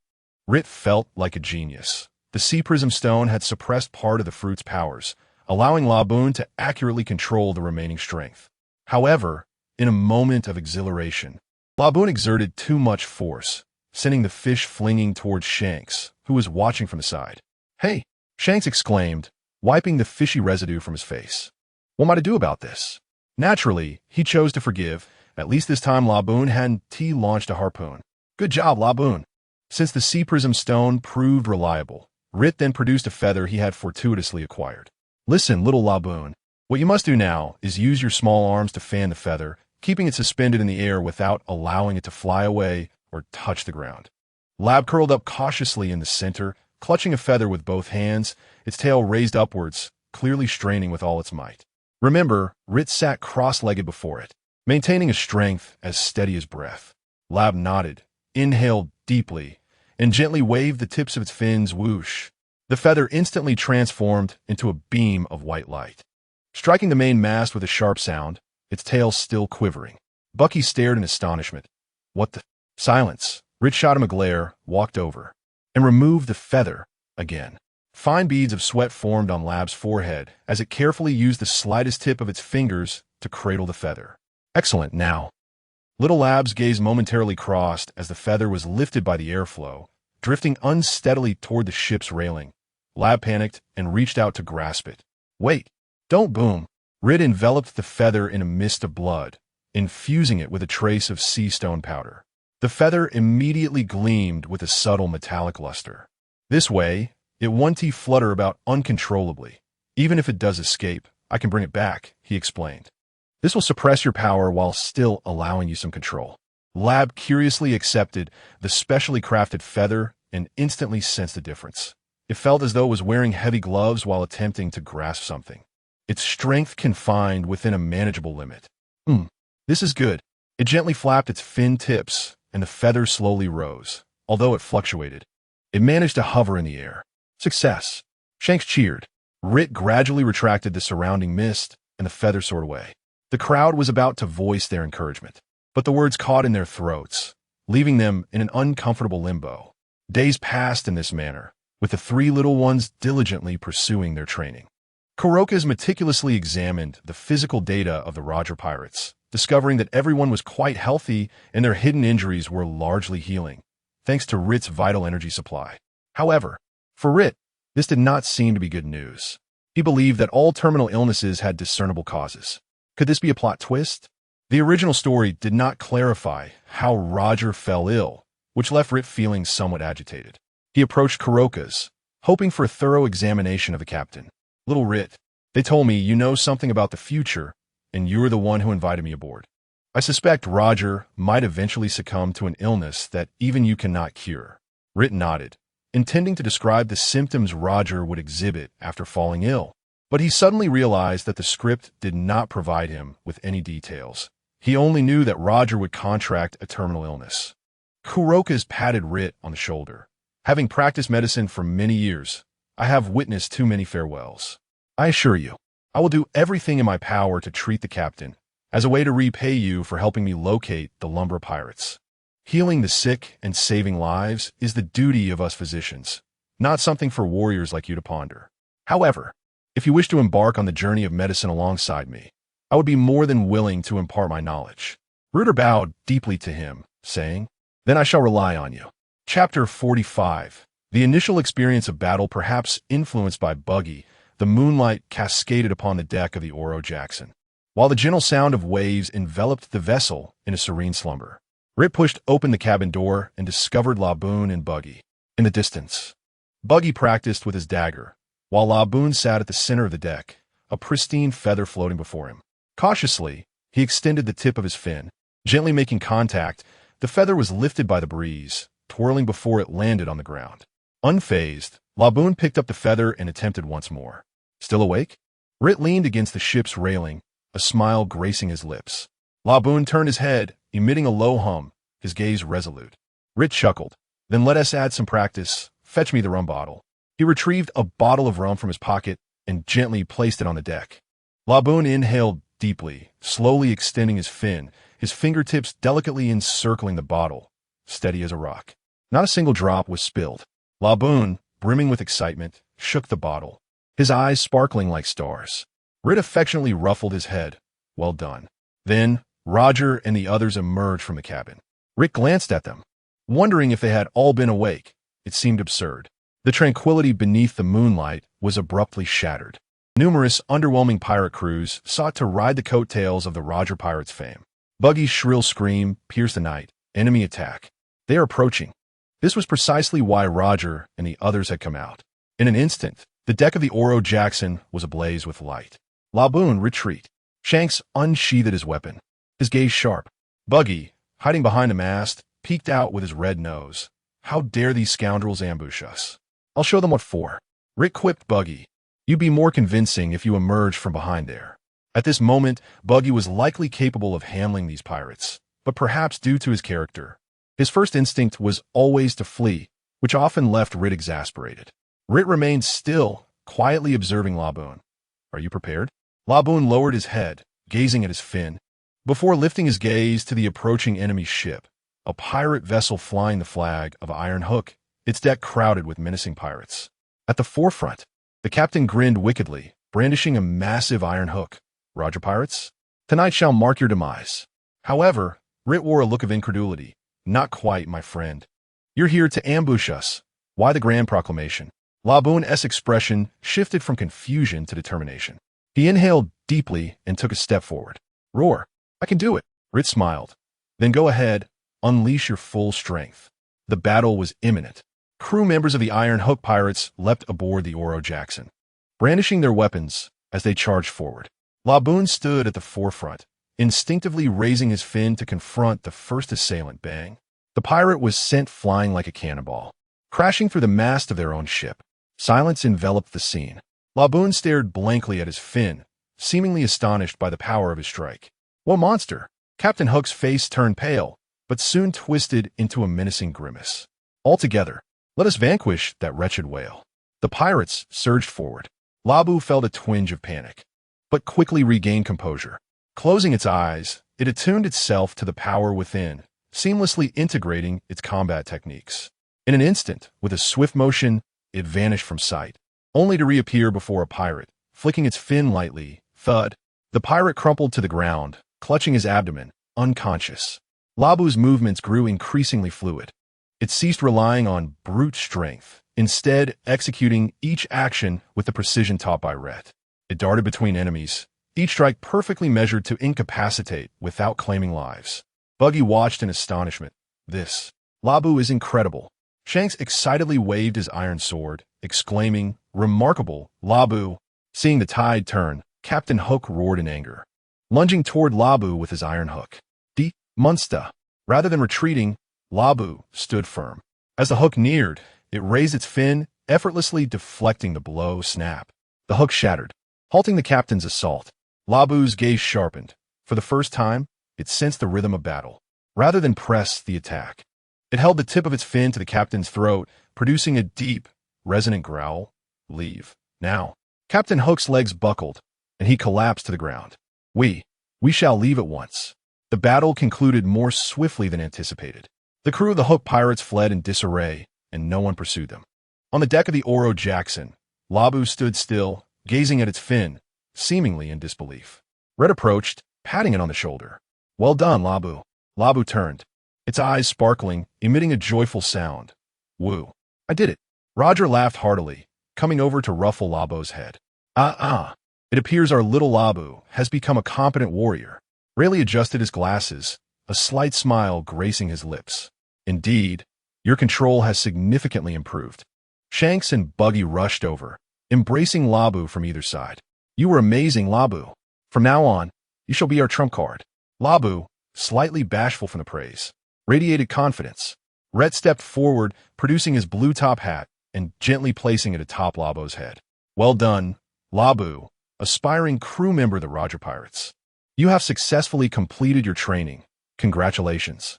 Rait's mist in the air mimicked fireworks, and what was even more heartwarming was the vibrant red mist from the distant Hook pirates, as if celebrating Labu's triumph, creating a festive atmosphere. Beneath the moonlight, the Oro Jackson continued its voyage, and Labu's inaugural battle became a resplendent moment in its journey of growth. As the morning sun bathed the deck, Labu carefully used a sea stone fork to enjoy breakfast. Shanks leaned closer and said, "Rabu, could you teach me that move next time? The one that goes ha ha ha hey. It looks utterly impressive." Buggy immediately shoved him aside, exclaiming, "Get lost. If Rabu is to teach anyone, it shall be me first." Shanks and Buggy bumped heads, challenging each other. "Do you want to fight, you fool? Come on then, I'm not afraid." Rabu observed the two with a sudden grin, extending his fin. Smack. He playfully pressed one hand on each of their faces, applying just a gentle force. "Ugh, you are both just underlings." Chapter 46. The advancing Shanks and Buggy Roger sighed heavily. They had uncovered several historical texts, yet their meanings eluded them. Rait, reclining languidly on the deck, mused that the previous interpreter of the historical text for the Roger Pirates was Kazuki Oden. He turned to Roger and said, "On Whitebeard's ship, there's a samurai from Wano, Kazuki Oden. He can decipher the historical texts." Upon hearing this, a spark of unprecedented excitement flickered in Roger's eyes. "Captain, what scheme are you concocting now?" Rayleigh adjusted his glasses, a smile gracing his lips. "Since Rait has mentioned him, it must mean he is one of our comrades." Roger laughed heartily. "That guy's currently on Whitebeard's ship. We must borrow him for a while." Rait raised an eyebrow in response. "Whitebeard is not easily persuaded, Captain. How do you intend to convince him?" Clenching his fists, Roger's fighting spirit surged. "What else can we do? We'll settle it with a brawl first." Rayleigh shook his head in resignation. "Here we go again, creating another uproar." Shanks and Buggy excitedly leaned in. "Captain, are we going to war with the Whitebeard pirates again?" The last time, their underhanded tactics of overwhelming them with numbers had left Shanks and Buggy furious for days. "If we can't win, we'll just gang up on them." "Little brother, you lack the strength." Roger ruffled their hair, laughing boisterously. "Ha ha. Indeed. Don't let those little brats scare you." Shanks clenched his fists, determination blazing in his eyes. "I won T lose." Buggy, equally confident, declared, "I won T either." Rait stood up and stretched. "Buggy, make sure to fight properly this time. If you dare to run away, I'll turn you into a top. Then let us set sail. I'm eager to see how formidable the Whitebeard pirates are now." Under the deliberate pursuit of the Roger pirates, the Oro Jackson cut through the azure waves, racing towards the Whitebeard pirates. Meanwhile, aboard the Moby Dick, Old Man, We spotted the Roger pirates ahead. The lookout shouted. Newgate, seated in his specially designed chair, smirked slightly. Gururara. I never expected to encounter them here. As the two legendary pirate ships drew closer, they eventually anchored simultaneously on a small island. Roger stood at the bow, hands on his hips, laughing. Newgate. Long time no see. Newgate chuckled deeply. Gururara. Roger. What mischief are you up to this time? With a fierce glint in his eye, Roger replied, Nothing much, just looking to have another match with you. We can discuss other matters after we fight. Newgate snorted softly. Gururara. Then let us get to it. Before his words faded, two overwhelming hockey forces clashed violently, darkening the sky with ominous clouds and unleashing towering waves upon the sea. Marco and Jozu swiftly approached Shanks and Buggy. This time, you want to be able to sneak attack with sand. Marco unfurled his blue-flamed wings, hovering in midair with a tone of provocation. Shanks grinned widely. Rest assured. This time, I'll defeat you fair and square. As soon as the words left his lips, Shanks lunged forward, his blade slicing through the air, aimed directly at Marco's chest. Marco, with a flicker of flames, evaded to the side, simultaneously unleashing his right wing like a whip, the scorching gust of fire forcing Shanks back. Shanks' swordsmanship had matured. Every strike sharp and precise. His nascent observation hockey could already faintly predict Marco's evasion trajectory. However, Marco's extensive combat experience prevailed as he maneuvered gracefully between Shanks' slashes, utilizing the agility of the Phoenix. Suddenly, Shanks altered his approach, his blade enveloped in a sheen of black light. With a swift stroke, he cleaved through Marco's flames, leaving a trail of blood on his shoulder. Marco's pupils contracted. Armament hockey. You little. Gasping for breath. Shanks wore an increasingly wild grin. Rayleigh once said, Only hockey can inflict the greatest harm upon mythical beasts. Marco's demeanor shifted to utmost seriousness. The speed at which this young man had strengthened was genuinely terrifying. Flames surged around him. Then let me show you the true power of the Phoenix. With a mighty flap of his wings, he transformed into a blazing projectile aimed at Shanks. Unfazed, Shanks gripped his sword tightly, concentrating all his hockey at the tip, God's avoidance. Naturally, this was a simplified version of Roger's technique, yet it bore a striking resemblance. Boom! The flames were cleaved in two, and at the last moment, Marco's talon strike forced Shanks back. The two distanced themselves, locking eyes. It was evident that Shanks was reaching his limits. That technique had drained too much energy. Marco's flames gradually healed the recent wounds. As a mythical beast, his stamina was nearly monstrous, yet his gaze no longer held disdain. Although Shanks had faltered against Marco, it seemed that they might forge a strong friendship in the future. Let us now shift our focus to Buggy, who stood before Jozu, a package strapped to his back. A closer inspection would reveal it was filled with daggers. His eyes no longer reflected the fear of the original narrative, but brimmed with confidence. He grinned at the diamond-glimmering Jozu. Hey, diamond bastard, don't let me knock you down again this time. Jozu clashed his fists together, sparking a fiery glare, retorting. Don't get too cocky, red nose. You're merely a trickster. Who needs such lowly tactics? Buggy replied, hands on his hips. Come on, spare me the chatter. Jozu's expression darkened. He stepped forward, diamond-clad fists crashing down towards Buggy. Boom! The earth caved in, dust swirling. Yet Buggy's body had already scattered apart, leaving Jozu's punch to strike nothing but air. Missed! Missed! Buggy's head floated above Jozu, grinning mischievously, while his split right hand made a face. Rayleigh, brother, I've truly savored your pie. Hee. With a furious roar, Jozu's arms swelled, the diamond brilliance becoming even more blinding as he spun around, unleashing a flurry of punches like a tempest. Diamond meteor fist. Dense shadows of fists enveloped the surroundings, as Buggy's fragmented form nimbly weaved through the gusts of wind generated by the strikes. His movements resembling scattered leaves caught in a tempest due to the paper drawing technique from the Six Styles. While evading, he could not resist mocking. Put a little more effort into it. I haven't even broken a sweat.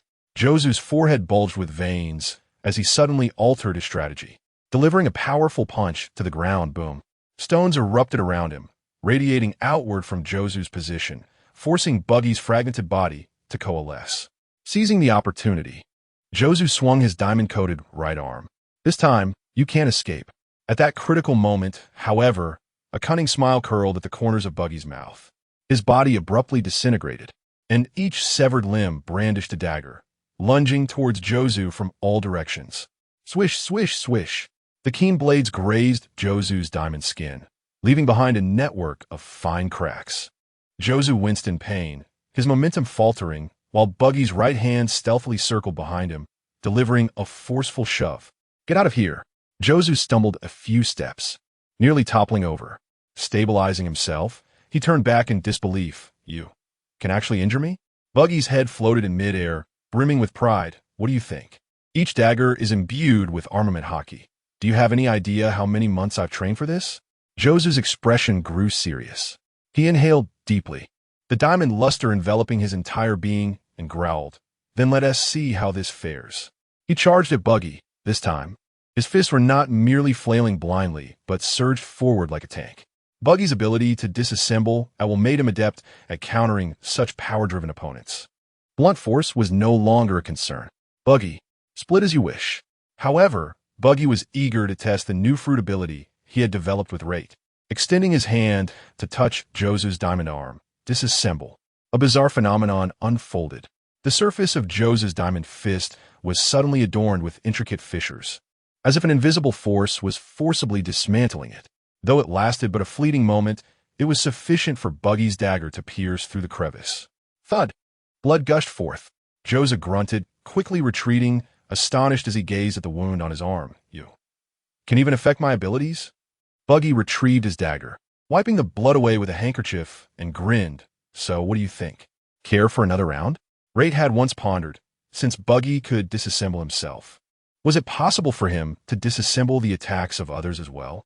Could the awakening of the fruit allow him to dismantle their haki, akin to Law's slaughterhouse, where everything that could not withstand his fruit's power would be directly fragmented?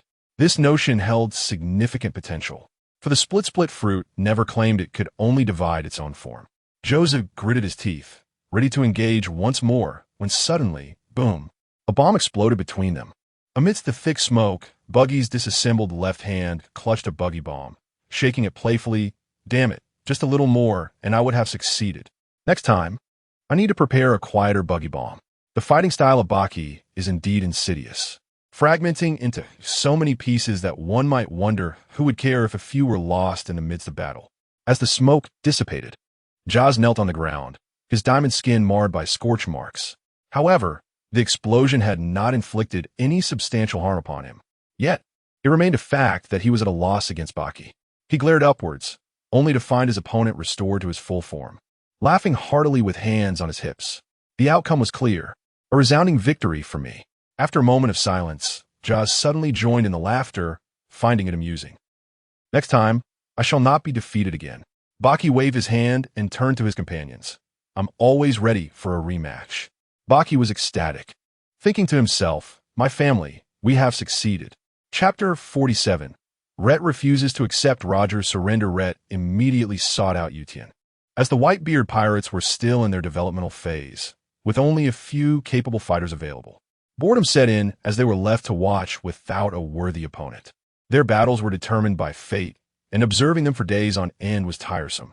Yutian unsheathed his twin swords and, with a swift step, closed the distance to Rait, crossing his blades in a fierce strike. Dual sword style, Peach sourced 10 fists.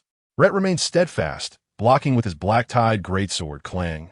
The thunderous sound of metal colliding reverberated, causing the deck to tremble and the wooden planks beneath Rait's feet to slightly cave in. Yutian's strike was powerful, yet Rait's black tide remained unwavering. Not bad. Rait chuckled lightly, thinking Yutian underestimated him. Suddenly, a thick mist enveloped the two. Within the fog, Yutian's vision was completely obscured, yet he remained composed, activating his observation haki to sense Rait's position. However, his perception faltered intermittently, as if his reliable observation haki had suddenly failed him. Mist concealment, mirage. Rait's voice echoed from all directions, and 7 phantoms simultaneously charged at Yutian. With a cold snort, Yutian twirled his twin swords, dual sword style. Yutian's return.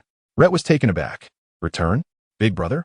The blade light swept like a tempest, swiftly shattering the 7 phantoms. Yet, the real Rait had already maneuvered behind Yutian. his black-tied greatsword enveloped in a mist of blood, striking down fiercely. Mist sword blood-tied. Yuqian reacted swiftly, countering with a backhanded block. But the impact of the black tide still forced him back several steps, cracking the deck beneath him. Interesting.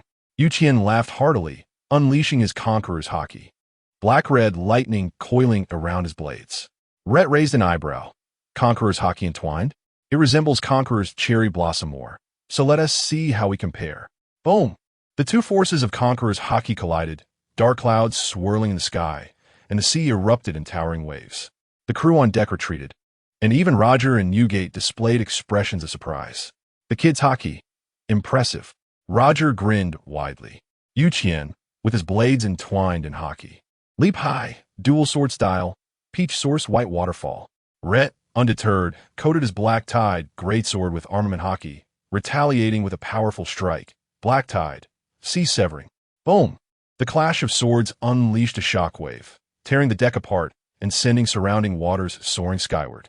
Upon landing, Yuqian suddenly sheathed his sword, adopting a stance for a draw, dual sword style, drawing technique. Yuqian has only a few moves. I shall borrow a bit. Rait's gaze sharpened, his black-tied greatsword glowing a dark red, mist god style, demon strike. Both struck simultaneously. Swish! The clash of blade light and sword energy intertwined. Time seemingly frozen for a moment. Crack! Yuqian was sent tumbling, barely regaining his stance, while Rait bore a shallow cut on his shoulder. The two stood back to back, silence enveloping the arena. A draw? Rait actually didn't T-win. Shanks stared wide-eyed. No. Rayleigh adjusted his glasses, noting that although Rait was injured, it was evident that Rait had held back. Otherwise, the blood mist would have already infiltrated Odin's body at that moment. Odin turned around. Lauginkartili, Delightful. Your mist and swordsmanship are formidable. Rait sheathed his black blade, a slight smirk gracing his lips. You are not lacking either, indeed. The warriors of Wano live up to their reputation. Buggy and Shanks hurried over, their eyes sparkling with excitement. Rait, you must tell us. You've been fighting for over 3 days. Rait paused for a moment, realizing how swiftly time had passed. Ah, indeed, over 3 days. Ha, I loathe the blood mist. Yet I understand it, and I have become one with it. The battle between Roger and Whitebeard was nearing its conclusion. Gururara, truly exhilarating. Let the festivities commence. Whitebeard bellowed. During the celebration, Whitebeard sat regally in his chair, his naginata resting beside him, and inquired with curiosity, Roger, what brings you here? Roger grinned widely. Newgate. I've come to borrow someone. The crew of the Whitebeard pirates erupted in astonishment. What kind of joke is this? Marco Fronet. How could we possibly lend you one of our family? Indeed. Jozu clenched his fists. Are you looking for a fight? Rait stood beside Roger, his gaze sweeping across the Whitebeard pirates, finally settling on Odin. The man clad in a kimono, 2 swords at his waist, observing them with keen interest. Whitebeard snorted. Roger. Do tell, who do you wish to borrow? Roger pointed at Odin. Him. Kazuki Odin. Silence enveloped the room. Odin blinked in surprise before bursting into laughter. How intriguing. What do you want with me? Roger's eyes gleamed intensely. I've heard you can decipher the poneglyphs, and I am bound for the final island. Your assistance is essential. Do you wish to uncover the secrets of the world? Whitebeard squinted. Roger, you must understand what you are asking. Do you intend to wage war against the Whitebeard pirates? Roger stood, his demeanor solemn, his eyes filled with unwavering determination to seek the truth of the world. He gazed at Whitebeard and slowly declared, Edward, I seek nothing for myself in this life. This journey requires someone of Odin's caliber to accompany me. To know the truth of the world, to unravel those hidden mysteries, is my final wish and the very essence of my lifetime of adventure. I realize this request is unreasonable, but it is of utmost importance to me. As he spoke, he genuinely appeared ready to kneel. Rait slapped himself, momentarily forgetting that Odin had originally boarded Roger's ship, losing track of how that had come to be. Captain, Rayleigh's pupils constricted. Jabba roared, Roger, how dare you kneel to Newgate? You scoundrel. However, before Roger's knees could touch the ground, a pair of hands firmly grasped his arms. It was Rait. The blood mist surged, Rait's crimson eyes ablaze. He could sense the turmoil within Roger. Roger, do not kneel. As Rait observed the original storyline, he found himself admiring Roger, who was willing to kneel for his dreams. However, having joined Roger's ship at the tender age of 3, Rait regarded Roger, Rayleigh, and Jabba as his most cherished elder brothers. He could never permit his brother to relinquish his dignity, regardless of who he knelt before or the reasons behind it. Such an act would be a profound insult to Roger. Roger, taken aback, lifted his gaze, sensing the remarkable strength in the support Rait offered. Once assured that Roger would not kneel again, Rait turned to face Whitebeard. For the truth of the world warranted his pursuit.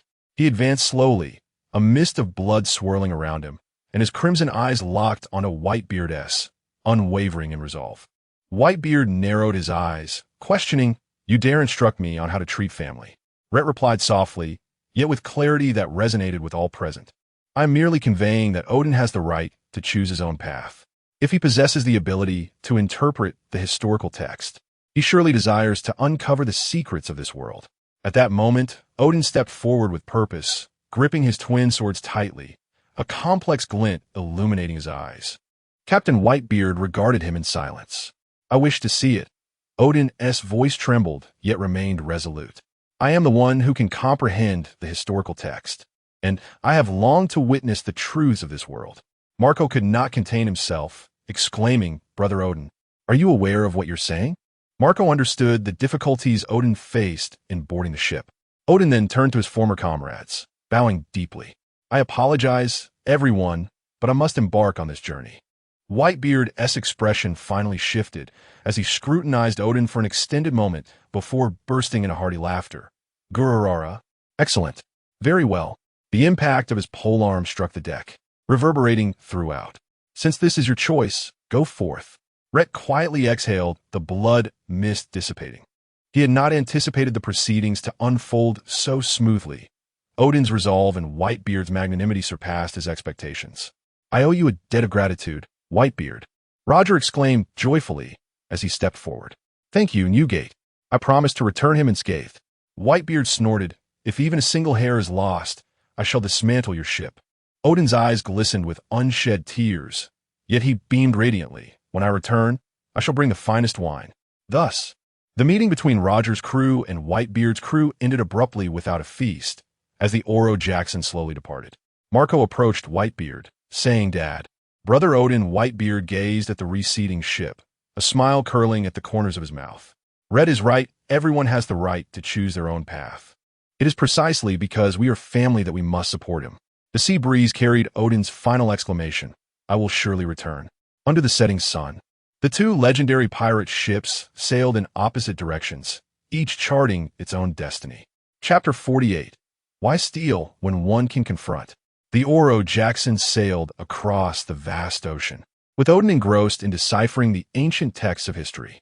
Suddenly, he looked up with a spark of excitement and exclaimed, "I've found it. The historical text is right here." He unfurled an aged nautical map, pointing to a specific maritime region. "Here." Roger leaned in for a closer look, raising an eyebrow.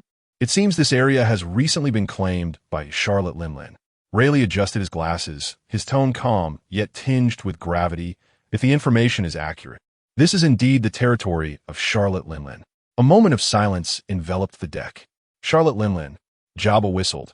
"That crazy woman is not to be trifled with."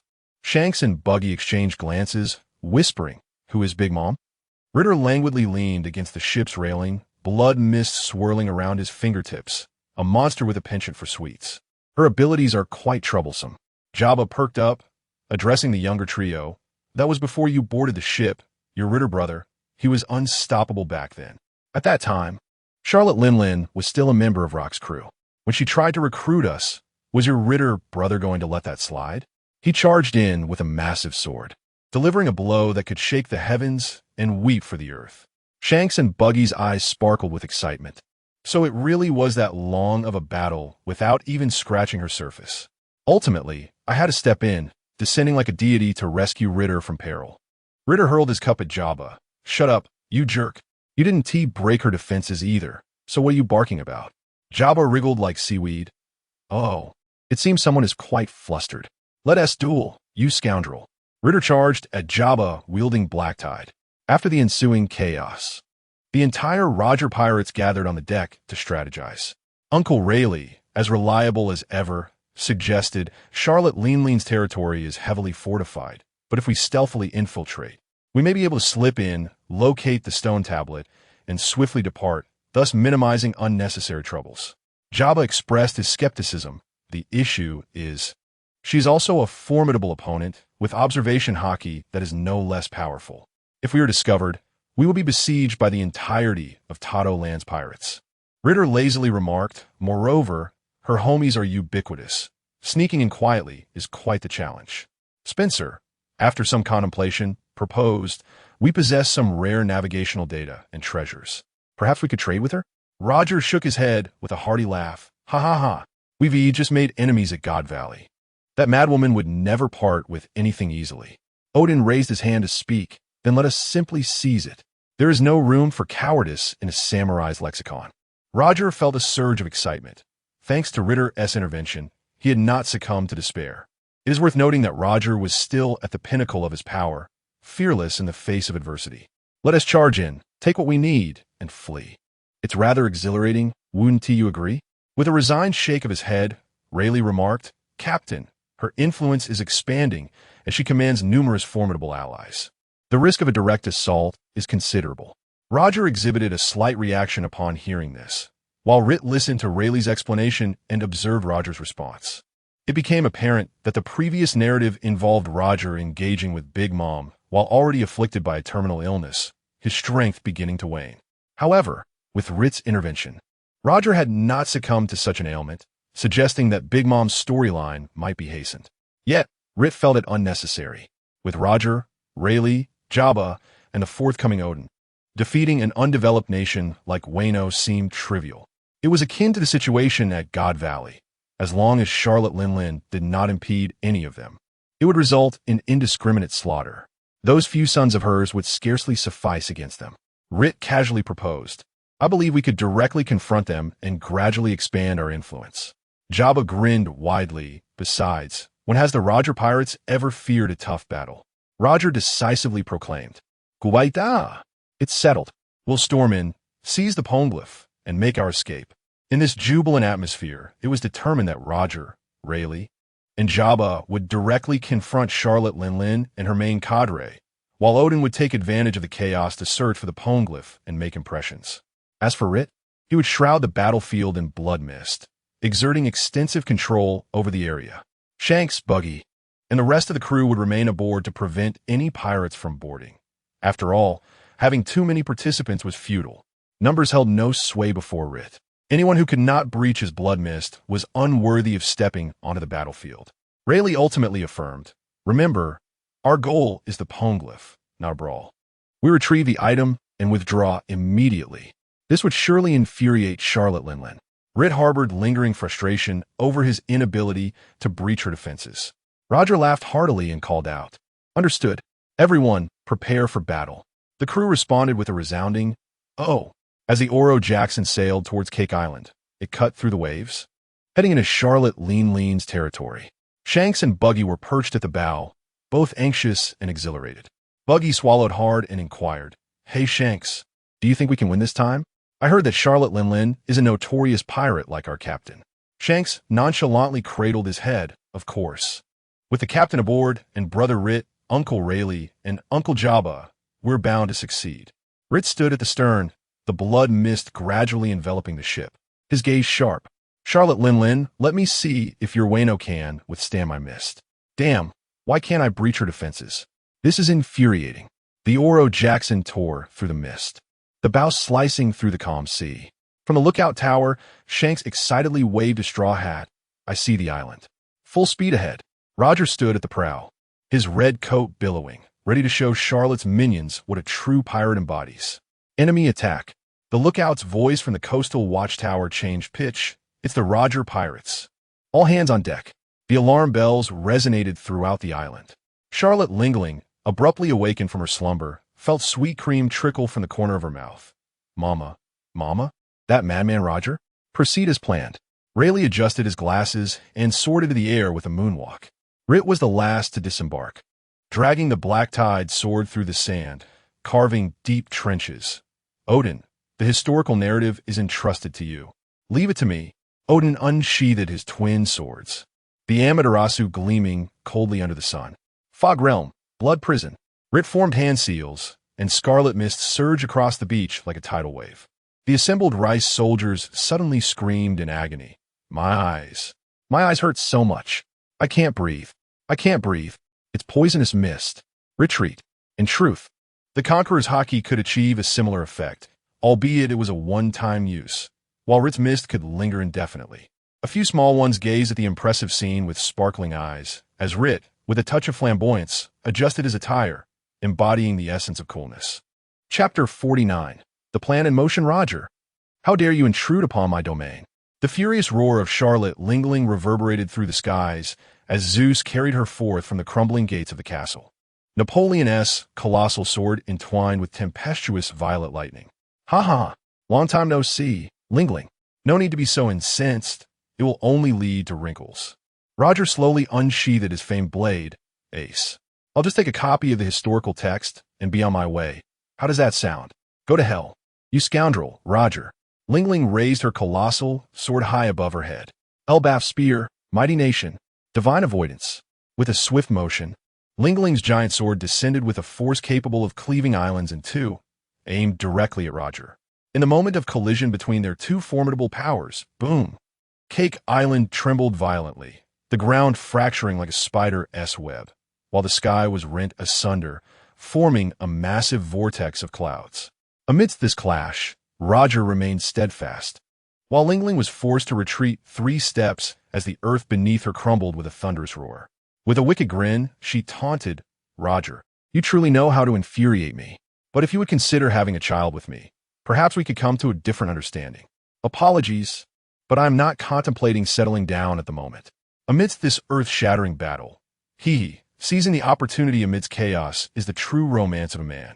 Yuchien crouched low and slipped into the castle, clad in his signature orange kimono, with the pants of cool mister from Roger's ship. He clattered across the ornate floor in his wooden sandals. Is it really necessary to slink in like this? Left turn, then right turn.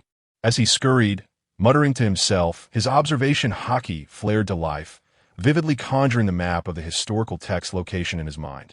If it weren't for the pressing time and heavy tasks, I would genuinely like to explore this castle.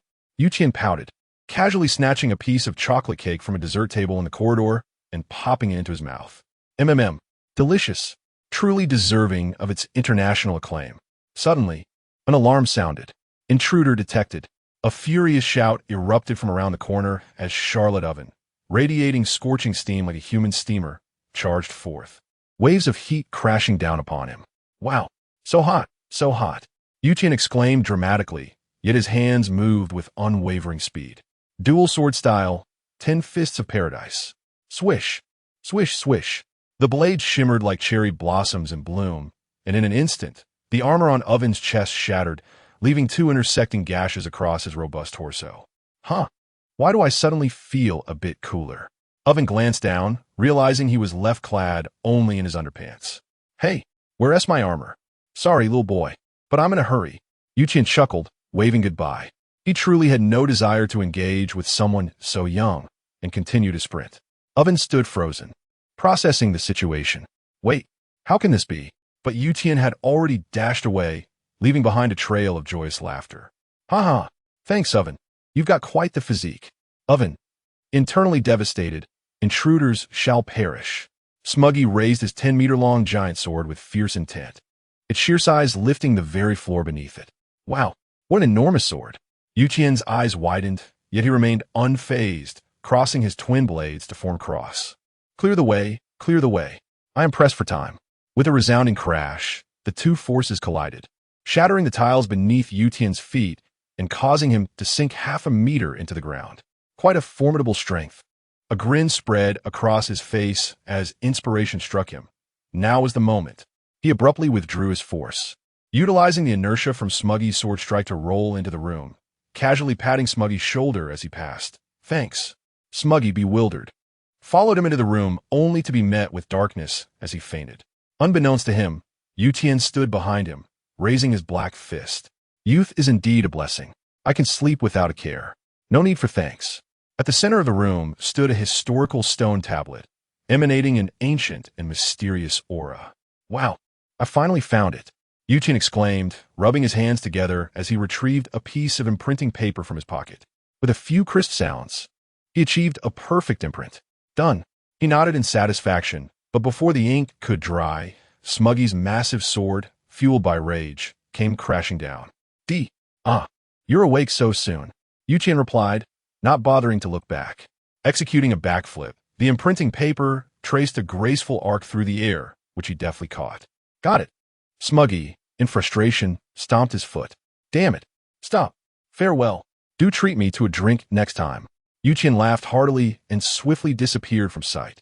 On the coastline, Rait's black tide sword was slicing through biscuits. Initially, Rait intended to absorb all their vitality, but the life force of these snacks was lamentably meager. As the biscuit soldier legion of Krikya charged into the blood mist, they emitted a series of cracking sounds. What he thought would be an engaging task turned out to be exceedingly dull. Blast it! My observation haki has failed. The true form of Krikya realized in horror that his prized observation haki was rendered ineffective within the blood mist. Fogirojan, Sauzun needles. Rait spread his fingers wide. Unleashing countless needles formed from the blood mist that fell like a torrential downpour. The biscuit soldiers were instantly turned into sieves. And although Krikya managed to defend himself with armament haki, 3 blood needles pierced his shoulder, causing him to groan and collapse to the ground. These needles were indeed poisoned. Kid, even your mother couldn't beat me. What are you doing here? I am bored. My foresight told me to attack here. Katakuri's machi fist suddenly surged from the mist, entwined with advanced armament haki, aimed directly at Rait's temple. You guessed correctly, and now what? Rait's voice resonated from behind as the black tide sword descended with a slicing sound. Katakuri, relying on his years of combat instinct, barely managed to turn around, bracing himself with his hardened back against the strike. Bang! He was sent flying like a cannonball, soaring several dozen meters before crashing into 3 buildings, which crumbled upon impact. Within the blood mist, Rait's figure flickered in and out of view, his long, straight hair dancing in the fog, unperturbed by any pressure. This future vice admiral was merely ordinary. He could easily contend with any vice admiral. Wouldn't you agree, Marco?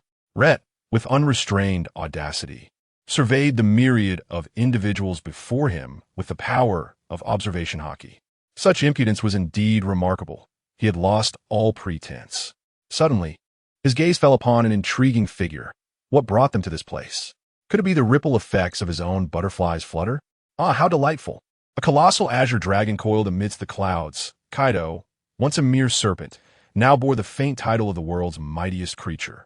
Transforming back into his human form, he gazed downwards, the spike club of his weapon resting upon his shoulder, a proud smirk curving his lips. That madwoman, Lingling, dared to covet his interests? Today, he would reduce her domain to ruins. Chapter 50.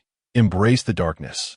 Just as the Beast Pirates fleet was on the verge of landing on Cake Island, a familiar ship gradually emerged on the distant horizon, the Oro Jackson. Kaido's pupils abruptly constricted, and his conqueror's haki erupted uncontrollably, scattering the thunderclouds above in an instant. Ritter appeared at the bow of the fleet, laughing heartily as he waved. Hey, Kaido, long time no see, you've grown stronger. Leaning languidly against the mast, blood mist swirled around his fingertips as he teased. The little brat has grown up, but I wonder if you've improved your skills at taking a beating? By the way, do you still have the words I left for you? Kaido's dragon whiskers flared in fury, his dragon eyes glowing crimson. Ritter, you seek death? The humiliation of God Valley, the memories of being toyed with by Ritter, the treasure hunt, and the inscription rushed back to his mind. He suddenly transformed into his hybrid form, a wolf-fawn club crackling with dark red lightning, his conqueror's haki condensed to its zenith. Thunder, Bagua, boom! A cataclysmic shockwave surged toward Ritter. Oh dear, no need to be so fierce, little worm, Ritter exclaimed as he drew his black tide sword, employing the Mist God style. Ghost Slash. It was evident that Kaido's Thunder Bagua still lacked refinement. In an instant, Ritter flashed to Kaido's side. His sword enveloped in advanced armament haki. Mist God style, instant slash. Kaido smirked, pivoting to clash his wolf-fawn club against the sword's edge. Do you think I'm still that useless fool from God Valley? Clang!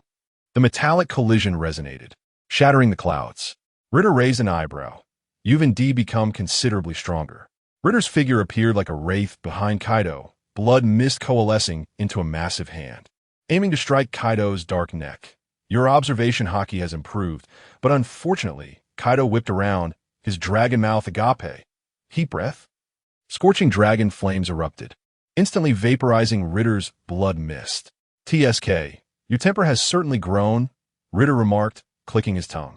Kaido laughed maniacally. Ritter, the debt from God Valley is due today. Ritter's form slowly materialized from the blood mist, a mocking smile gracing his lips. Oh, little worm, is the lesson from last time not sufficient? Stop underestimating me. Furious, Kaido lashed his dragon tail violently, causing the ground to erupt as he shot toward Ritter like a cannonball. Thunderbagua, the wolf fang club, enshrouded in pitch-black conqueror's lightning, came crashing down upon Ritter. However, swish, Ritter's figure abruptly vanished, dispersing into blood mist. Your observation haki is truly lacking, Ritter's voice resounded from all directions, dripping with unabashed mockery. This mist of mine inherently possesses the ability to obscure observation haki, yet it seems you haven't even noticed this. How dare you challenge me on my home turf? Boom! Kaido's attack missed, creating a massive crater in the ground, dust and smoke billowing. Damn it! Kaido gritted his teeth, his dragon eyes frantically scanning the surroundings, yet he could not capture Ritter's presence. Right here, bang! A colossal fist of blood mist suddenly slammed into Kaido's abdomen. Cool! Kaido spat out a mouthful of blood, his dragon scales fracturing as he was propelled backward, crashing through several ruins before finally coming to a halt. But the ordeal was far from over. With a light chuckle, Rait clasped his hands together, and the blood mist swiftly coalesced into countless crimson blades. Blood mist, 1,000 blades massacre. The air was filled with a torrential downpour of blood blades. Kaido roared in defiance, wielding his spike club to block. Yet several of the blood blades pierced his defenses, leaving gaping wounds that reached the bone. A howl of agony escaped Kaido as his scales began to erode, flesh rotting away. Yet he refused to falter, unleashing his conqueror's haki in a furious surge. I am Kaido. He leapt into the air, dragon claws entwined with his haki, fiercely tearing towards Rait. Dragon claw, overlord bind. Rait narrowed his eyes, the blood mist instantly forming a shield. Boom! The collision of forces sent shockwaves rippling through the surroundings. However, Kaido's attack merely pushed Rait back a half step, while the blood mist shield remained unscathed. TSK. A bit of progress, Rait remarked, his wicked grin apparent. Alas, still insufficient. Truly a resilient creature, the pirate king, brimming with vitality. Just as he finished his thought, he raised his hand, blood mist, binding worm lock. This was the very move Rait used to ensnare Kaido in the Valley of Gods. Why change its name? Simply to further humiliate Kaido. He. With a swift motion, countless scarlet chains erupted from the ground, instantly ensnaring Kaido's limbs, tail, and even his neck. What? Kaido struggled, only to discover the chains tightening further, even beginning to erode his haki. Don't bother. Rait leisurely approached, lightly tapping Kaido's forehead. Your haki is too crude. Before me, it's no different than paper. Bastard, let me go. Kaido bellowed, his dragon eyes bloodshot. Fine, I'll indulge you. Rait grinned widely, delivering a swift kick to Kaido's face. Boom! Kaido's massive dragon form was sent flying hundreds of meters, crashing heavily into the ground and carving a deep trench. As the dust settled, Kaido lay bloodied, his scales shattered, consciousness fading, yet he still growled defiantly, I have not lost. Hadipoutit, crouching down to pat Kaido's face. The future strongest creature, and yet, here you lie, pinned down beneath me? Oh dear, it seems you need more practice. Rising to his feet, Rait once again summoned the blood mist into a club, weighing it in his hand. Shall I deliver another blow? To ensure you sleep even sounder? Kaido's eyes widened in fury, yet he lacked the strength to even raise a hand. He glared at Rait's figure, claws digging into the ground, his heart roaring. One day, I will surely slay you. Enough, this is getting dull. Rait shrugged, turning to leave as the blood mist spread beneath his feet. When you grow stronger, come find me for another beating, little worm. With that, Kaido fell into a state of childlike slumber once more. Ding! Today, this unexpected success in marking Kaido off the list. As for why he did not slay Kaido, Kaido poses no threat to him. And this serves as a valuable learning experience for the future pirate crew. When he finds himself unthreatened, he is reluctant to alter the narrative, as doing so would undermine his prescient abilities. Moreover, he is the primary mentor for the future pirate crew, renowned for his unparalleled teaching efficiency. Kaido's rapid mastery class comprises 3 essential lessons. The first, advanced armament haki. The second, conqueror's haki entanglement. And the third, the awakening of the devil fruit. It is noteworthy that Rait acquired his devil fruit at the tender age of 3, and it was only during the God Valley incident that it awakened. You may criticize Kaido's skills, but you cannot deny the efficacy of his teaching. As Rait hurried to catch up, he heard his captain exclaim, "Kuahaha, we've secured the goods. Retreat." Roger laughed heartily as he leapt back onto the ship. Charlotte Linlin, seething with fury, shouted, "Stop them."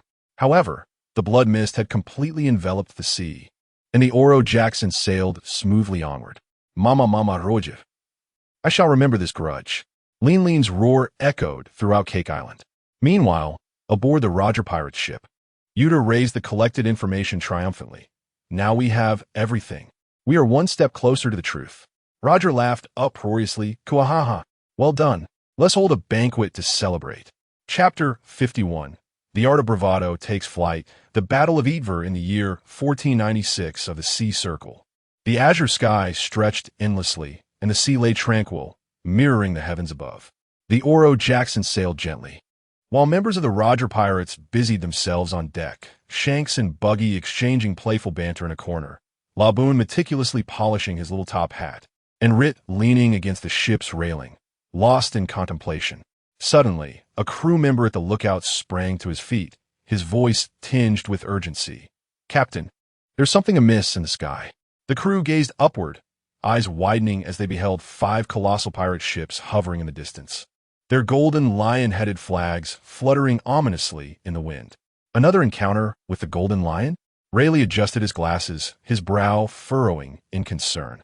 Roger grinned broadly, though his gaze grew serious. Kuahaha. This fellow is truly tenacious. As an ancient time traveler, how could he not savor the thrill of the Battle of Eatver? Rait, intrigued, pondered how the current strength of the Roger Pirates could contend with the Golden Lion, urging Roger to join their cause in ruling this new world. The maniacal laughter of the Golden Lion echoed from above.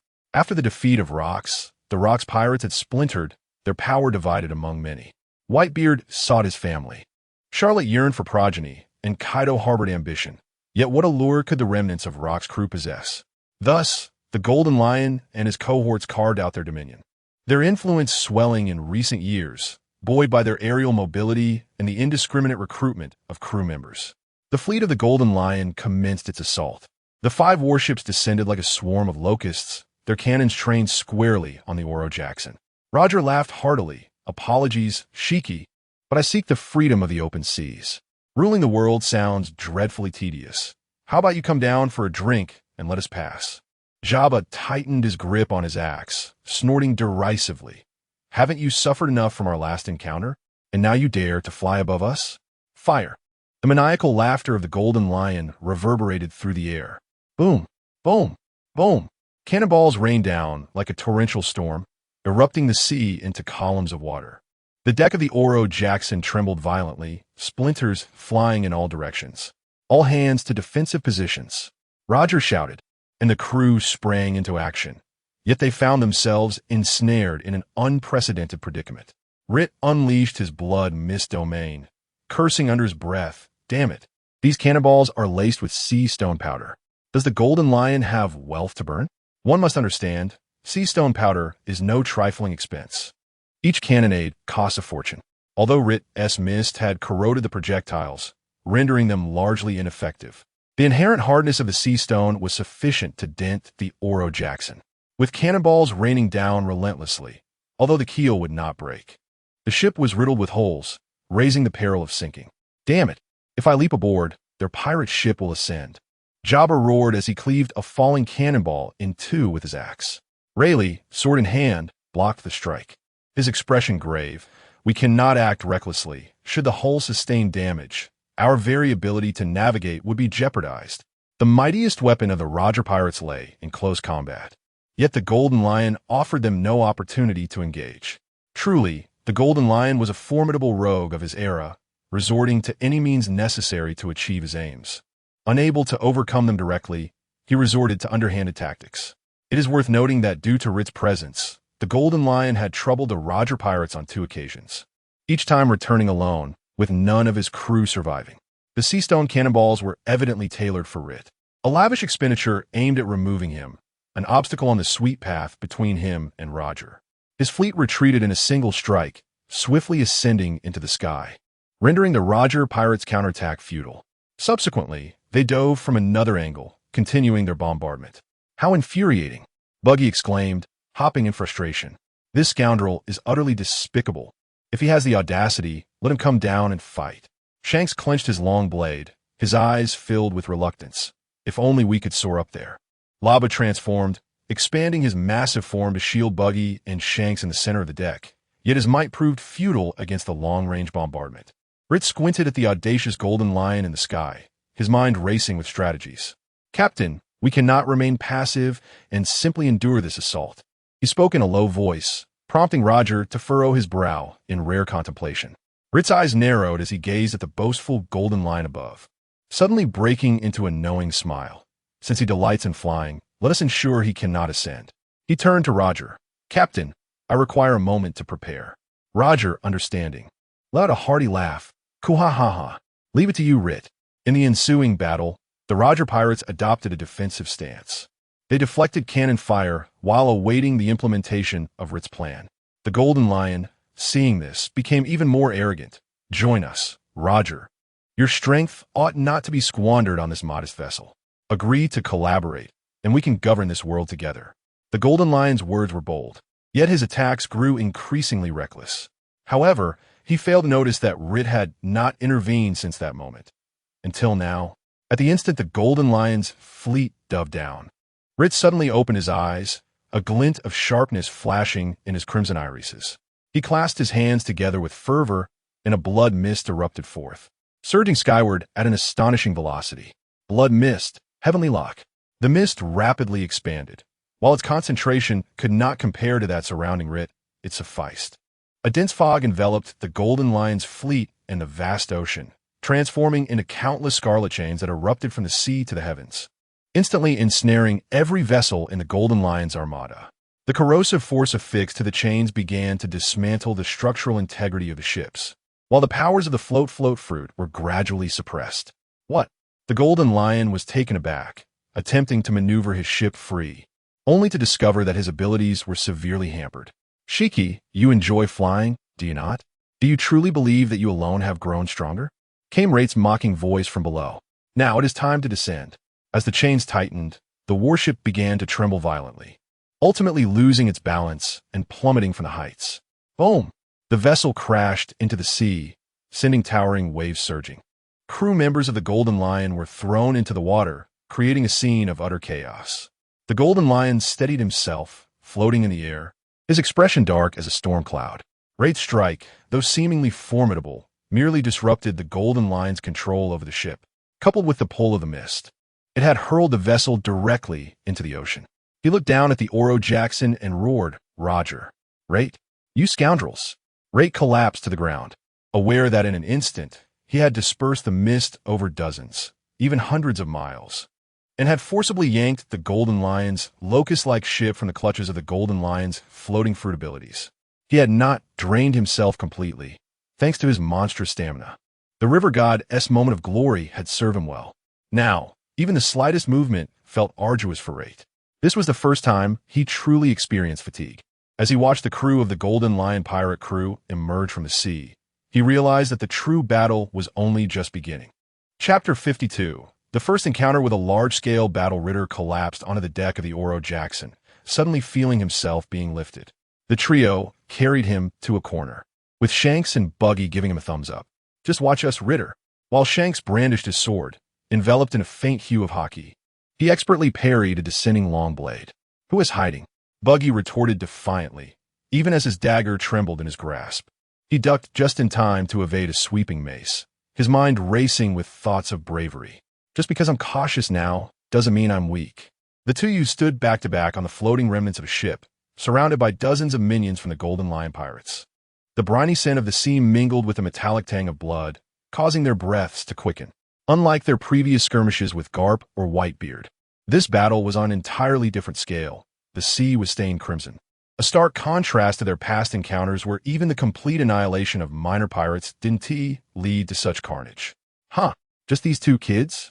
A burly man with a scarred face sneered as he approached. The Golden Lion is far too cautious. I could handle them alone. Suddenly, Shanks vanished, reappearing behind the brute. His sword sliced through the air, striking the man's neck with a decisive blow. Yap, yap, yap, Shanks exclaimed, reveling in the moment. He often heard Ritter use that phrase, and it felt exhilarating to utter it himself. The iron-willed man crumpled to the ground. Enough chatter, Shanks remarked, flicking his sword and raising an eyebrow at Buggy. Did you see that? That's what combat looks like. Don't get cocky. Buggy shouted defiantly, his eyes darting mischievously. Watch this. He handed Shanks and Lebeau gas masks and then produced a smoke bomb, hurling it to the ground. This tactic felt familiar. He had learned it from Ritter, who always set the stage before a fight. Ritter, you've influenced us deeply. With a resounding bang, thick smoke enveloped the area. Cough, cough. You treacherous little brat. There's pepper in there. How vile. Seizing the opportunity, Buggy activated his powers, his hands splitting into dozens of palms, each gripping a throwing knife. Special Buggy Barrage. The knives rained down upon their foes hidden within the smoke, eliciting cries of agony. Shanks stood in stunned silence, watching the scene unfold. When did you prepare all this? I'm a genius, Buggy proclaimed, hands on his hips, basking in his triumph. Yet, his moment of pride was short-lived. A sharp sword aura suddenly sliced through the smoke. A swordsman wearing an eye patch approached, his long blade gleaming ominously. Children, the game is over. I have no time to waste with you. Shanks and Buggy swallowed hard in unison. This adversary felt entirely different. Even geniuses require time to mature. Shall we make our way to Brother Rait? Hey, Shanks. Buggy's voice quivered slightly. Fight? I assumed you would suggest fleeing, but then let us engage. Shanks tightened his grip on his sword, a fiery resolve igniting in his eyes. Brother Rait is still recuperating, and we are also members of the Roger Pirates. Who do you look down upon? Buggy exclaimed in frustration, yet he gritted his teeth and stood beside Shanks. Damn it, if I perish here today, I shall haunt you as a vengeful spirit. Buggy, influenced by Rait, had diverged significantly from his original character, for in the source material, he would have fled by now. The swordsman let out a cold chuckle as his long blade transformed into a flurry of shadows, striking forth. A dazzling array. Clang, clang, clang. Shanks fought desperately to block the onslaught, yet the disparity in strength was overwhelming. One swing of the blade, and Shanks' sword, not even his griffin, could not withstand that strike. It was soon severed, leaving him with several wounds. Shanks! Buggy cried out in alarm, hastily grabbing a piece of wood and hurling it forward. The female swordsman effortlessly sliced through the wood, only to suddenly realize Buggy had vanished. Above, Buggy descended from the sky, his legs splitting into multiple flying kicks. Special move, Buggy's Storm. A trivial trick. The female swordsman easily dodged and retaliated with a strike aimed at Buggy. As he beheld the approaching blade, he remained unperturbed, for he held an inherent disdain for them, and thus did not coat his attack with hockey. I will act separately, preparing for a surprise attack. Everything is under control. Boom! At a critical moment, a massive shadow charged forth, colliding directly with the swordsman. Rait! Shanks exclaimed in delight. The little whale caught Buggy securely, donning that blue top hat. It emitted a furious cry, its fin pointed at the fallen swordsman. No, do not bully them. The swordsman struggled to rise, astonished by the sudden appearance of this creature. What in the world is that? Rait would not grant him the luxury of contemplation. Taking a deep breath, it unleashed boom. A precise water cannon propelled the female swordsman straight into the sea. Wow. Buggy stared in disbelief. When did Rait learn that technique? Rait proudly lifted its head, the little hat slightly askew. Shanks laughed heartily as he climbed onto its back. Well done. Let us hurry to assist the others. Rait set Shanks down and enveloped itself in a mist from the hat, which Rait had prepared in advance, and then leaped into the sea. After this period of training, a deafening whale song resounded across the battlefield as Rait's massive form erupted from the water, generating towering waves. The blue top hat remained steadfast against the sea breeze, and an unprecedented fighting spirit burned in its round eyes. Hey, is that Rait? Buggy clung to the mast, his red nose trembling in fright. When did it become so fearsome? Shanks clutched the ship's railing tightly, yet his eyes sparkled with excitement. The rigorous training by Raider was bearing fruit. On the surface of the sea, Laba charged like a moving fortress, skillfully wielding its strength, not the indiscriminate destruction of the past, but rather a controlled force cultivated through Raider's grueling training. With a resounding thud, its fins swept across, sending 3 enemy vessels flying as if they were mere toys. Strangely, the ship remained intact. Only the foes on deck were left dazed and bewildered. Raider had assured him that while human lives could be expendable, the ships might harbor valuable treasures such as berries, which were essential for sustenance. With an exhilarating cry, Labu spun around, the mist clinging to its head beneath the small top hat. The officers of the Golden Lion pirates were thrown into disarray. "Fire! Quickly fire!" bellowed a burly subordinate in a frenzy. Dozens of remaining cannons erupted simultaneously, their cannonballs raining down upon Labu. "Labu, be careful! Those cannonballs are made of sea prism stone. You cannot withstand them," Shanks shouted anxiously. Yet, Labu remained unfazed, taking a deep breath. Boom. A supercharged water cannon, exceeding 20 meters in diameter, erupted from its mouth, shattering all the cannonballs midair. The force of the water cannon did not wane, propelling the warship skyward by 100 meters. Wherever Labu wishes to go, it shall go. Labu joyfully flapped its fins. Raider observed the trio engaged in battle, feeling a surge of pride reminiscent of the training Roger had imparted to him. Chapter 53. The Golden Lions reckoning. The 2 formidable wills clashed in the air, black and crimson lightning rending the clouds asunder. "Ha ha, Roger. You believe this will secure your victory?" The Golden Lion exclaimed, his twin swords crossed, their blades enveloped in a terrifying aura.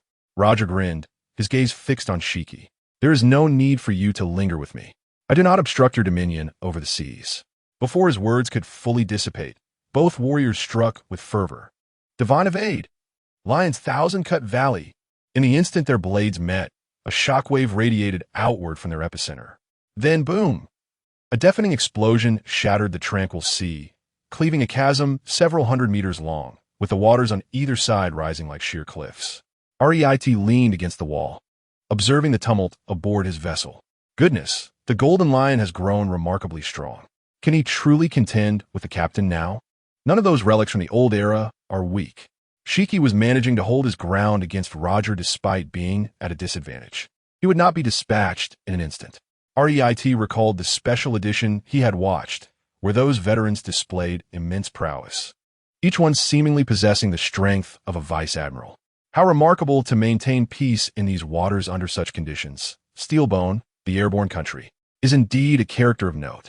Rait pondered that had it not been for the Golden Lion's fully realized enhancements, Luffy might truly struggle to emerge victorious. Hey, this power is utterly exaggerated. Jabba wiped the sweat from his brow.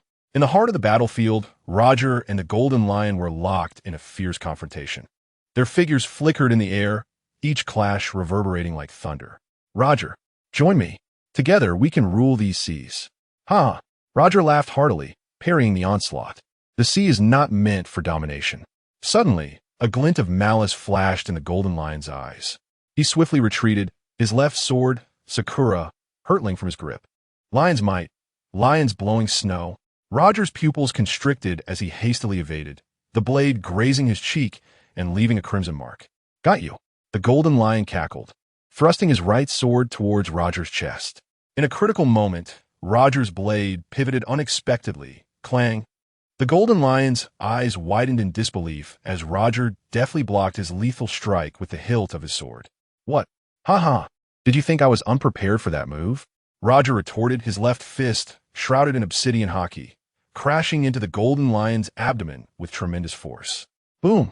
The Golden Lion was sent hurtling like a cannonball, smashing through 3 battered warships before finally coming to a halt. Kneeling, he wiped the blood from his lips, fury igniting in his gaze. "Damn it, Roger!" With a fierce leap, he rose, this time his blade enveloped not in ordinary haki, but in the distilled essence of Conqueror's haki. Lion, Twin Heaven's thousand-cut valley. Roger's expression sharpened as he too enveloped his blade in Conqueror's haki. "Come at me. Divine of aid, haki entwined." At this critical moment, the sea suddenly roiled violently. A towering, 100-meter-high super wave rose abruptly from the depths, forcefully separating the two individuals. Just as Rait regained some strength and prepared to join the fray, he felt an inexplicable surge of emotion. The wave. You have worked so hard for me. Even with Rait's involvement, the battle was far from easy. Although they had not faced defeat, the hull of the Oro Jackson had sustained severe damage, and water had begun to seep into the cabin, accumulating to a level Rait struggled to contain. Had it not been for this natural disaster, this might have been the closest Shiki had ever come to genuinely defeating the Roger Pirates. Note that this refers to defeating the Roger Pirates, not merely Roger himself. What? The Golden Lion stared in shock at the suddenly appearing chasm. An eerie silence engulfed the expanse between sea and sky. Roger retreated to the bow of the ship, his eyes narrowing beneath his straw hat. Years of sailing had honed his instincts, causing the hairs on his body to stand on end. Almost simultaneously, the tranquil sea surged upward, forming a massive bulge. The water, as if drawn by an invisible force, converged toward the center with astonishing speed. Woo! Labu emitted a warning cry, instinctively shrinking his body to shield Shanks and Buggy. Labu, save us! He roared. The Golden Lion floated in midair, his golden hair billowing without the presence of wind. He fixated intently on the forming superwave, the muscles in his face twitching unnaturally. Captain Shiki, his first mate shouted from the battered flagship, "We must retreat." The Golden Lion paid no heed. Victory was within reach, and he could not afford to abandon it. His gaze pierced through the impending tsunami, locking onto the Oro Jackson. Roger. His voice was hoarse, filled with incredulity. The surface of the sea began to tilt dramatically.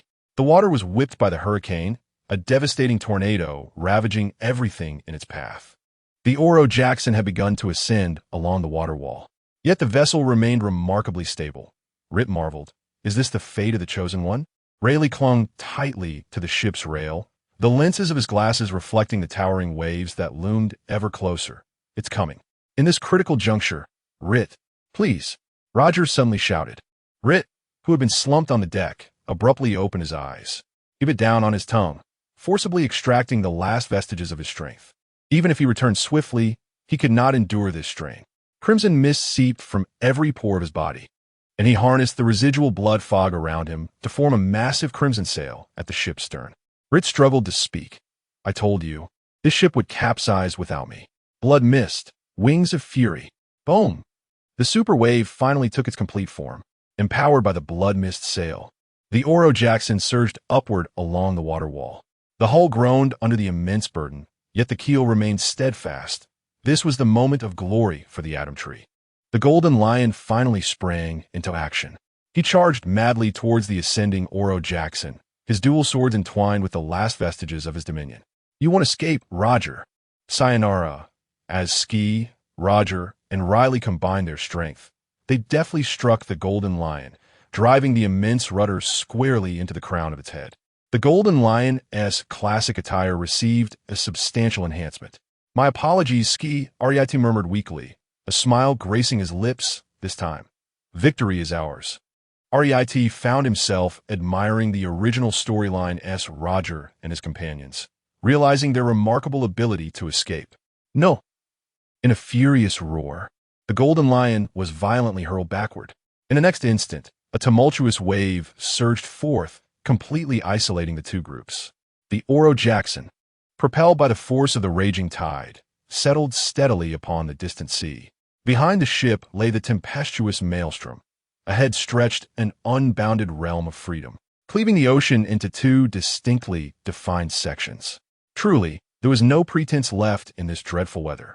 On the deck, Labu cautiously prodded the unconscious Rait with his fin, emitting a low, worried hum. Kurokas examined Rait, confirming that he was merely fatigued, with no serious harm. Roger gently placed his straw hat over Rait's face. Turning to the anxious crew members, he suddenly broke into a wide grin. Kuhahaha. Let the feast begin. The wheels of fate continued to turn silently, and one should never underestimate the bond between Roger and Ski. Chapter 54. In a state of unconsciousness, Rait participated in a 3-day banquet aboard the Oro Jackson. The deck was strewn with crew members sprawled in various directions, barrels of liquor rolling haphazardly across the floor. Labu, balancing an empty barrel atop his head, wobbled in circles on the deck, intermittently emitting joyous cries. Woo, one more drink, Kurakasa chased after Labu, admonishing, "Hey, Labu, drink a little less. By the way, can island whales get drunk?" Bucky, his face flushed, clung to the mast with half a bottle of rum in hand, exclaiming, I can still drink. Hick. Rayleigh adjusted his crooked glasses, surveying the chaotic scene with a resigned shake of his head. These rascals. Roger, laughing heartily, wrapped an arm around Kurakasu, who was still pursuing Labu. Doctor. Another song. Observing Labu's exuberance, he shook his head. Kurakasu, revealing his shark-like grin, retorted, I am the ship's doctor, ah. You scoundrel, how can you sing so casually? A toast of exquisite wine to all guests. Yo-ho-ho-ho. Yo-ho-ho-ho. In a corner, Rait finally roused from his stupor, laboriously pushing aside the straw hat that covered his face, only to be met with the enlarged round face of Labu. Woo, you're awake, Labu exclaimed excitedly, flapping his fins against Rait's back, nearly causing him to faint once more. Labu, gently, please. Rait weakly waved his hand. How long have I been? Asleep? 3 days, Rayleigh replied, approaching with a glass of water. You overexerted yourself severely. Thanks to you, we managed, but you currently lack the strength to manage such extensive bursts of power. It's akin to working tirelessly and then needing a well-deserved rest. If you don't take proper breaks, you'll wear yourself out. Taking the glass, Rait suddenly noticed the unusually festive atmosphere aboard the ship. What are we? Celebrating? Rayleigh adjusted his glasses, the lenses gleaming with a spark of light. We are celebrating our survival, and also, he magically produced a stack of pristine bounty notices. The Navy has given us a raise. Rait glanced around, a shark-like grin emerging. So, after we escaped, you all just jumped straight into a banquet, leaving me to lie here for 3 days? Rayleigh, nonchalantly picking his nose, replied. Kurakasu said you merely needed rest. We left you here so you could also soak in the festive atmosphere. You scoundrel, you know I'm injured and need to recuperate. Roger rushed over to catch the straw hat Rait was handing him, pulling Rait up with enthusiasm. You're awake, Rait. Come join the feast. Roger and Rayleigh understood that Rait's exhaustion was not a significant issue for him. It was quite possible he would break through his limits as a result. Hence their carefree demeanor. Marine Headquarters, Admiral's Office. Steelbone Kong slammed his fist onto the desk, causing a crack to form in the solid wood surface. It's the Roger Pirates again. The act of banging the desk was a standard operation for the Admiral, who held a lofty reputation. In the midst of the turmoil, the warring states stood aside, holding a bounty notice, clearly freshly printed. This time, they had engaged in a fierce battle with the Golden Lion in the waters of Itver, where the Scarlet Mist had unleashed a vast fog that deterred our intelligence personnel from approaching too closely. They could only ascertain that the Golden Lion had suffered defeat. The most troublesome aspect, as Commander Crane added, was that this battle had once again unsettled the dynamics of the New World. The Golden Lion had lost over half of his forces, while the Roger Pirates appeared to have become even more formidable. Steelbone Kong, with a somber expression, perused the bounty notice. Roger. 3. 5 billion berries. Rayleigh. 2. 8 billion berries. Jabba. 2. 2 billion berries. Rit. 1. 8 billion berries. When he reached the final page, his brow furrowed in confusion. What is this? The bounty notice featured an adorable photo of Labu wearing a blue bowler hat, accompanied by the inscription, Bounty, 50 berries, alive. 50 berries. Steelbone Kong bellowed in outrage. Is this a jest? Commander Crane shrugged helplessly. The 5 elders believe that offering a high bounty for a whale would undermine the Navy's authority. On board the Oro Jackson, Labu sat alone in a corner, doodling. Ha ha, 50 berries. Buggy rolled on the deck, clutching his belly. Labu, you got a bounty too. Buggy and Shanks, frustrated for not seeing their own bounty notices, suddenly found their impatience dissipating upon seeing Labu's 50 berries bounty. Labu, feeling aggrieved, poked at the bounty notice with his fin, his little hat askew. Boo, I've been trying so hard. Rit, stifling laughter, comforted him. Don't be sad. This means the Navy fears you, hence the bounty. Labu looked at Rit with hopeful eyes. Boo? Really? Roger suddenly raised his glass. To our little hero, Labu. Cheers! Cheers! Amidst the laughter of the crowd, Labu finally regained his spirits. He suddenly shot a jet of water, accurately hitting Buggy, who was mocking him. "Hey, who gave you permission to attack me?" Buggy shouted in exasperation as he chased Labu around the ship. Rayleigh observed this comical scene, a smile unconsciously gracing his lips.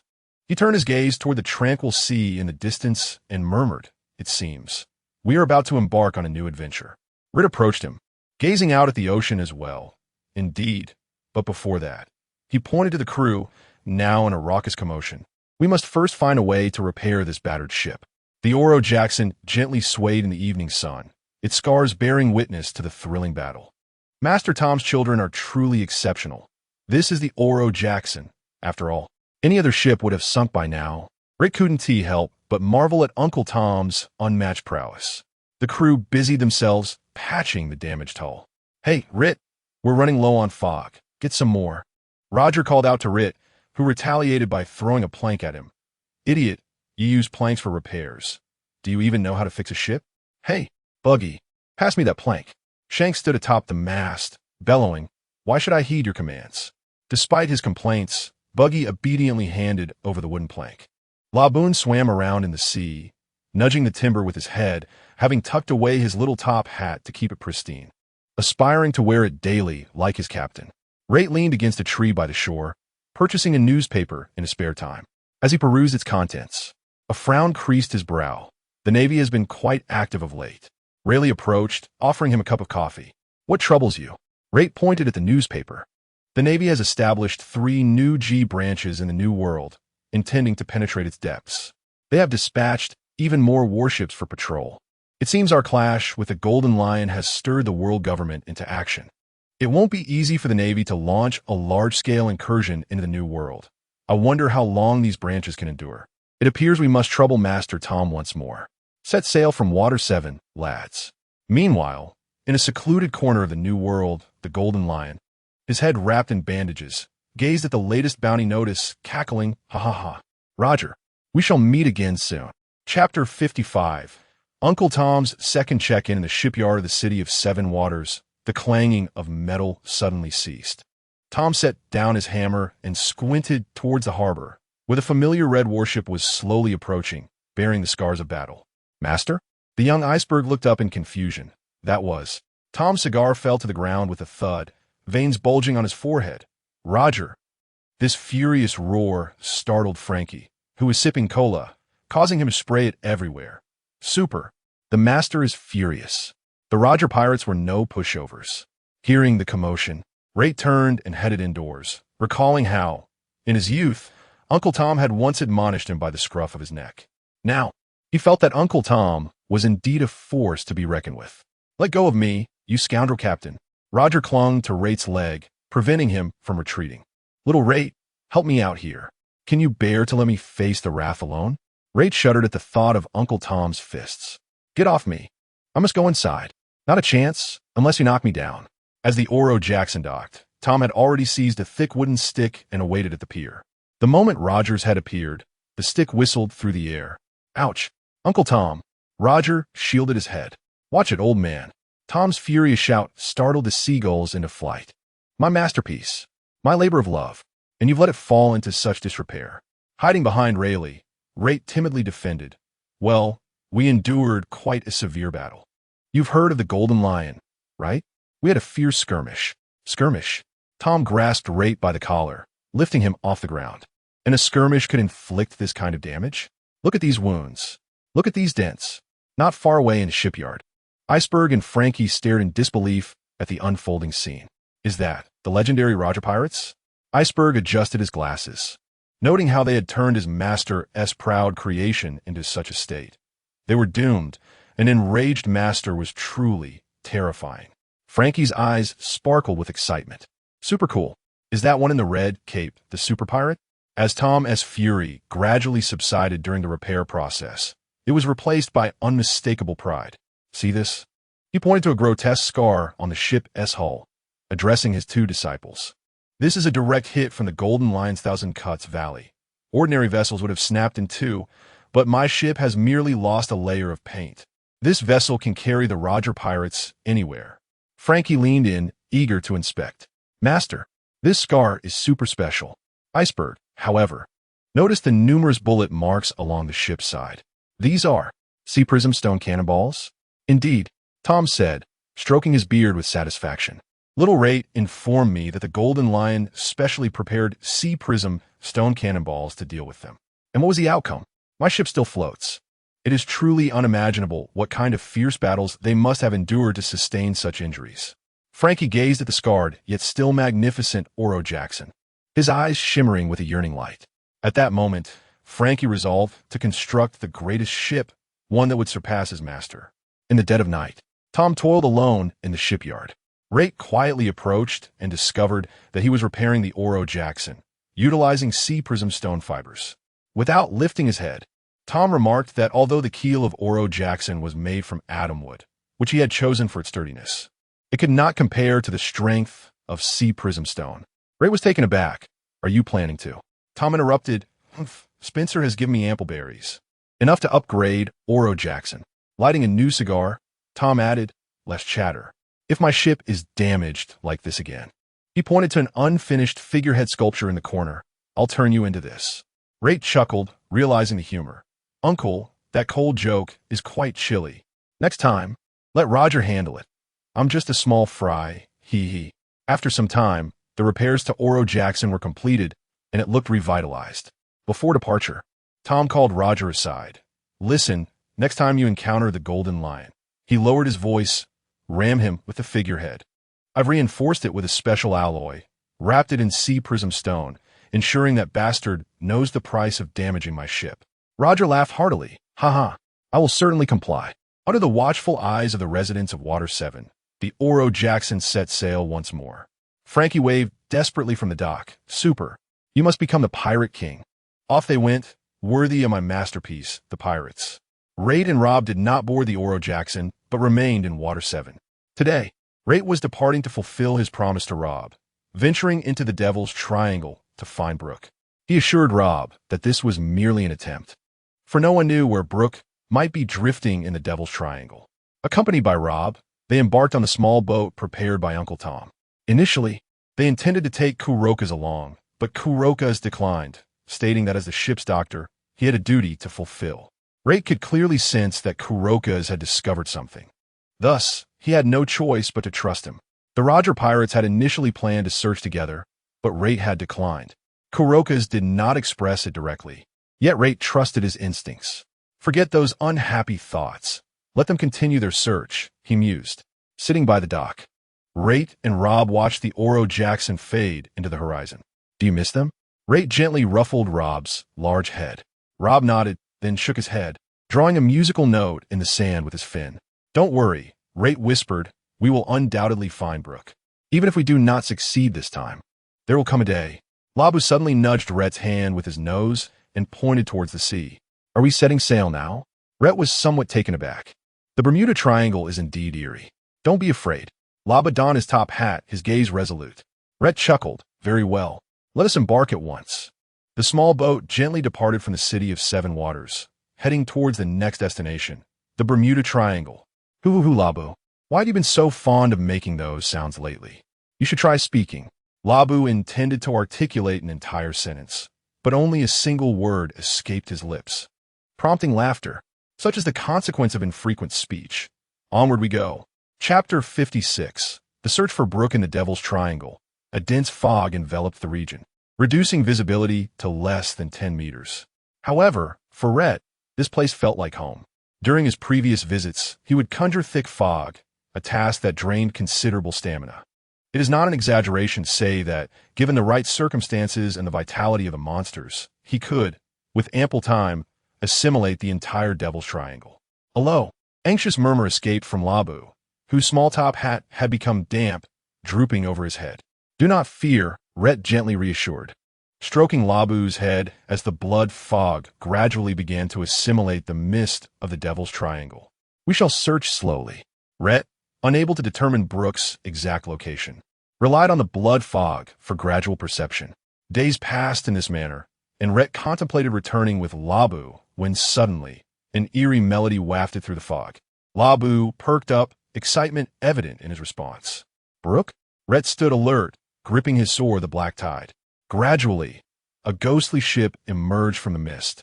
Its sails riddled with holes and its deck deserted. Yet the music grew increasingly distinct. Oh, welcome aboard mi vessel. Though I am but a skeleton. Ho ho ho, a skeleton clad in a tuxedo and wearing a top hat appeared at the ship's bow, its hollow eye sockets gleaming with an eerie light.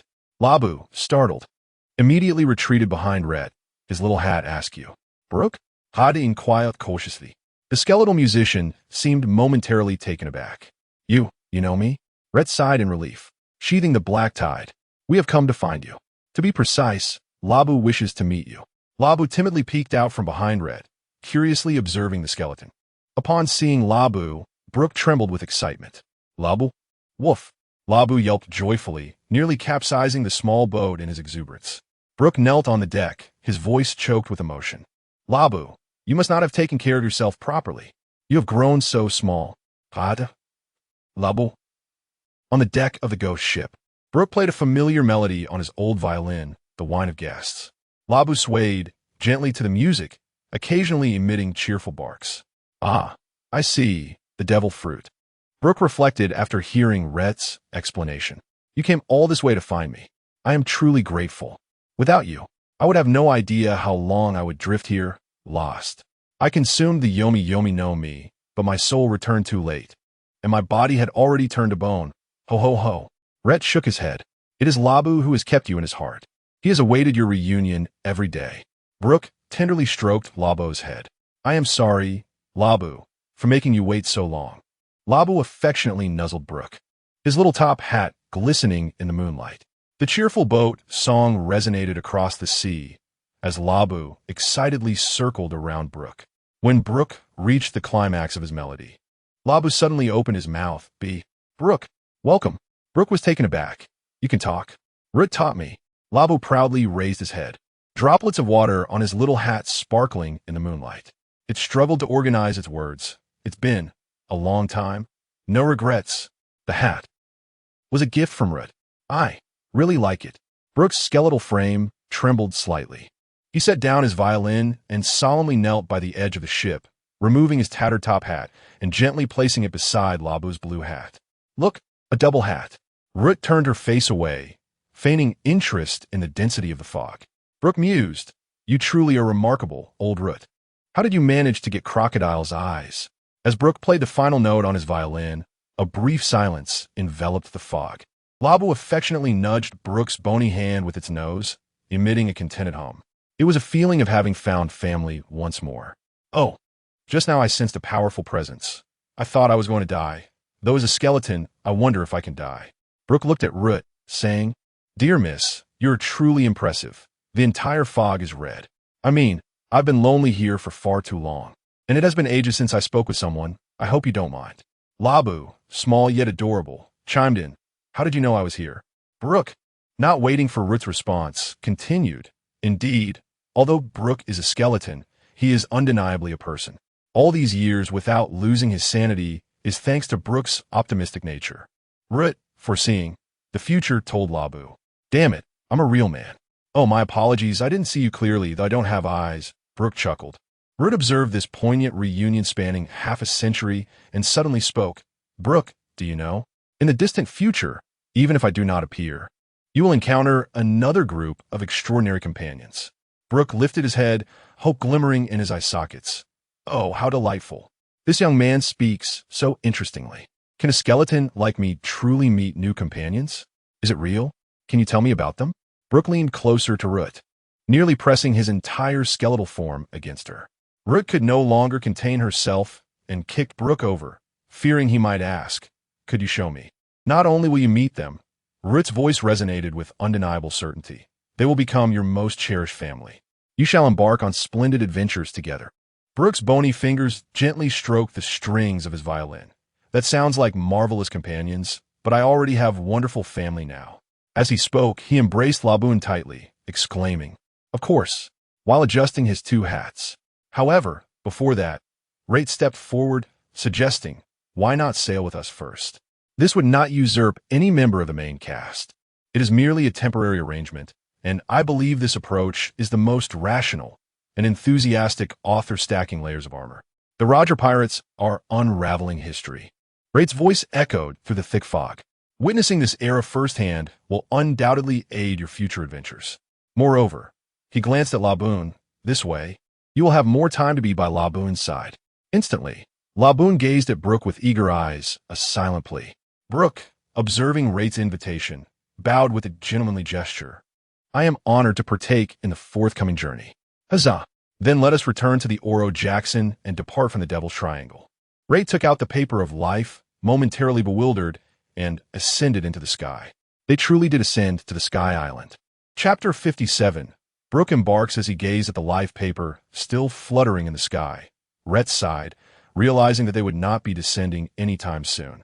Brook was delicately polishing his violin with a bony finger and exclaimed, "Oh ho ho! Shall we seek some amusement then?"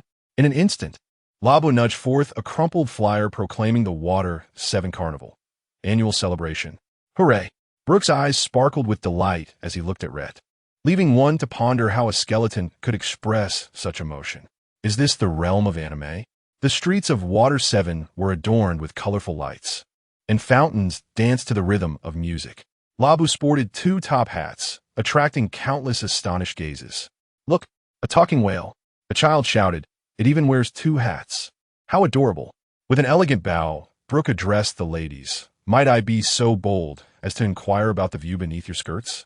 In the next moment, a patrolling naval officer bellowed, There's a pervert here. Come quickly. Run. Rait urgently grabbed Brook while Labu coiled his tail around them both. Rait regretted his decision. Brook, in a certain sense, could rival Sanji. Look, there's that whale worth 50 berries. A child pointed at Labu, who immediately lowered his head in feigned dismay. Rait patted Labu's head, reassuring him, pay them no mind. Those naval fools lack vision. Oh, it seems our Labu has truly become a pirate of the sea. Rait mused. Labu looked at Rait as if questioning the truth of his statement, to which Rait solemnly nodded. After all, one must cherish their own kin.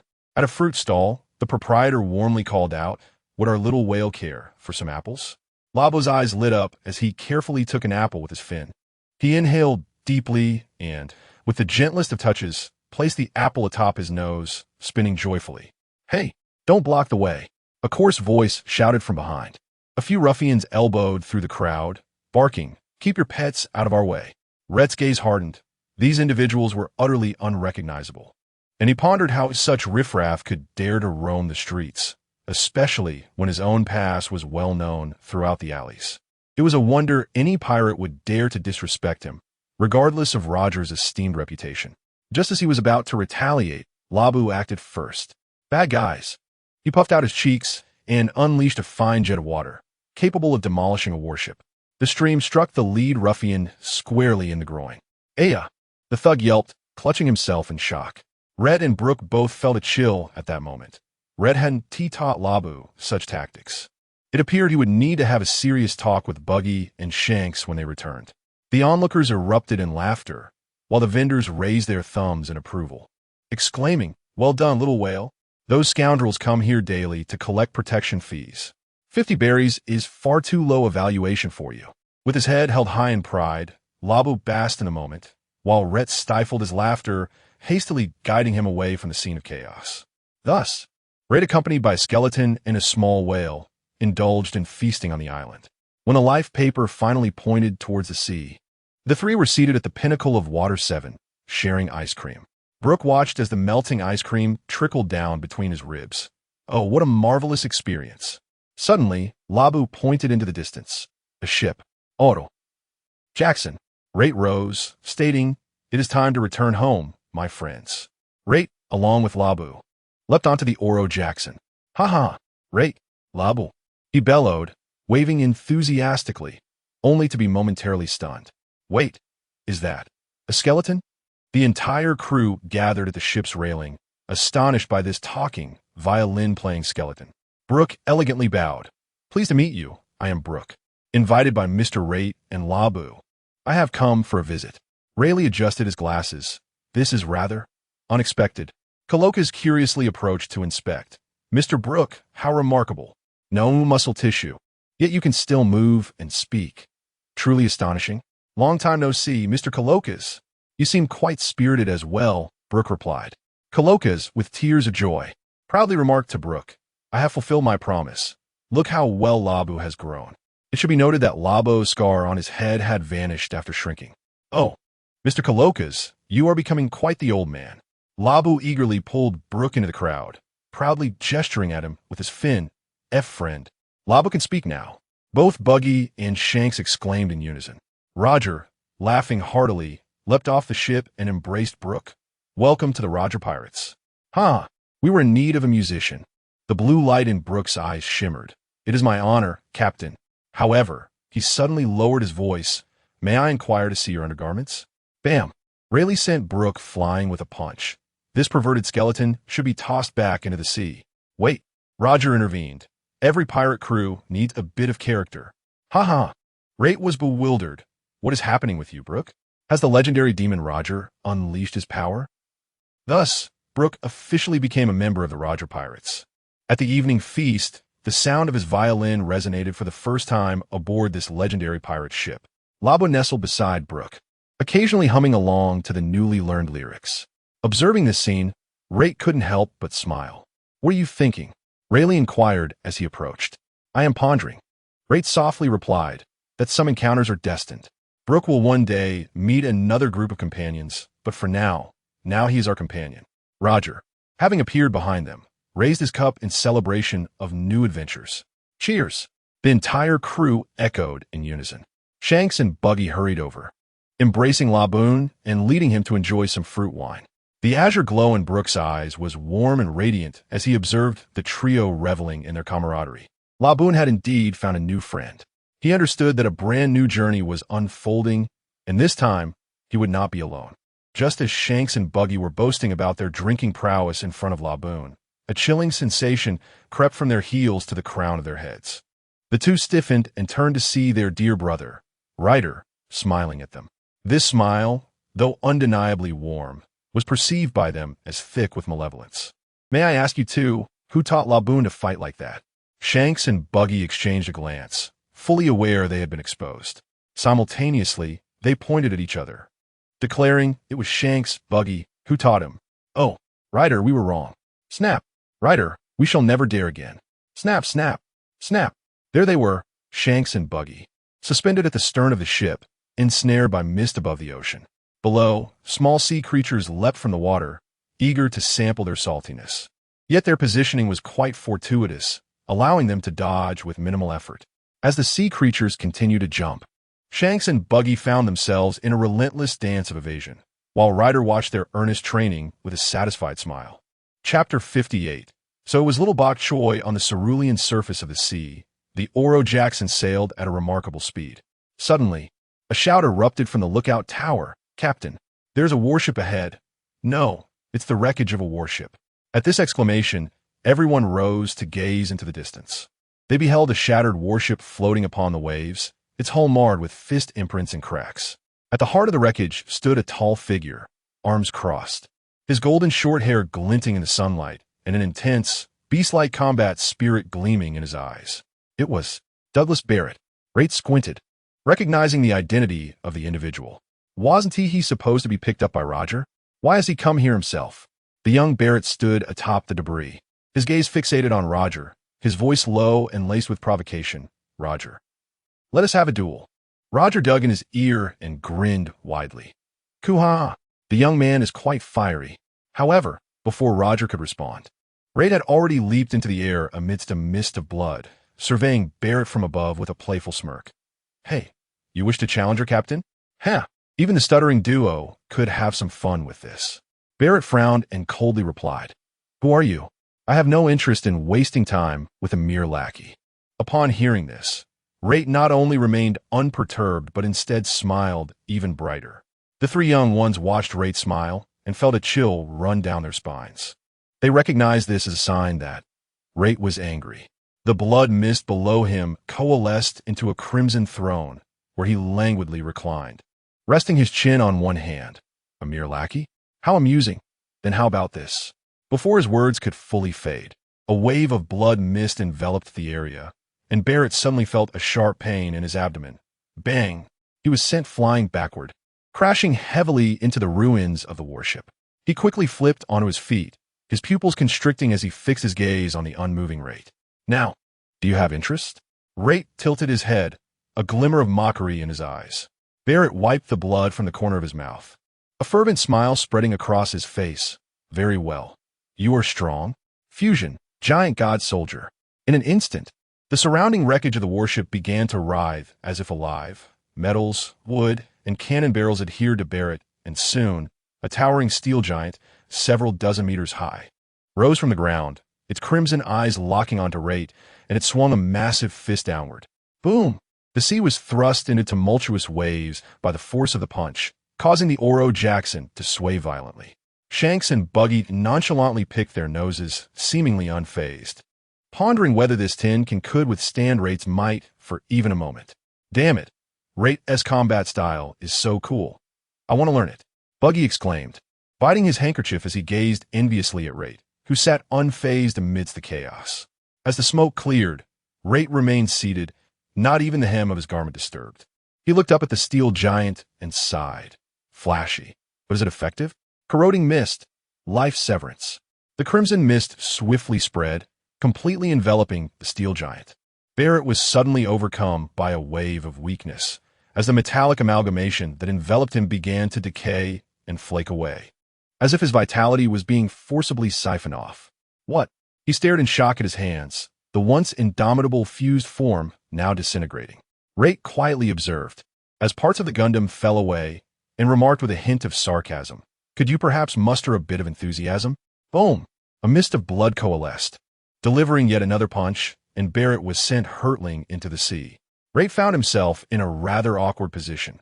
Combating the future was challenging, especially against the other emperors aside from Kaido, while ordinary commanders were easily dealt with. There was a palpable gap in strength. Moments latte. Barrett struggled to ascend the wreckage of the deck, his initial arrogance replaced by a complex array of emotions: defiance, astonishment, and exhilaration. What is your name? Barrett gasped. Rait, nonchalantly tucking away the blood mist, lazily cleaned his ears. Rait. The members of the Roger Pirates watched this scene unfold, erupting in laughter. Rayleigh teased Rait from above. You've really gotten yourself into a bind this time, haven't you? How did you manage to steal a subordinate from Roger? This crazy little fanboy just wanted to take a swing at him. Roger stood before Barrett, grinning broadly as he patted him on the shoulder. Kuhaha. So kid, how about joining us? Barrett abruptly lifted his head, blood still staining his lips, but he retorted with a chilling laugh. Join you? Ah. Unless you could defeat me. He declared, get ready, I'm about to strike. No sooner had he spoken than he surged forward, his arm cloaked in haki, aiming a powerful punch at Roger's face. Bang! Roger effortlessly tilted his head aside, countering with a swift chop to Barrett's neck, sending him flying once more. Young man, temper your fury. Roger scratched his head, wearied. Barrett struggled to rise, his fighting spirit igniting further. Once more. Yet, as he assumed a combat stance, a crimson fog suddenly spread beneath him. Hey, did you forget who just pummeled you?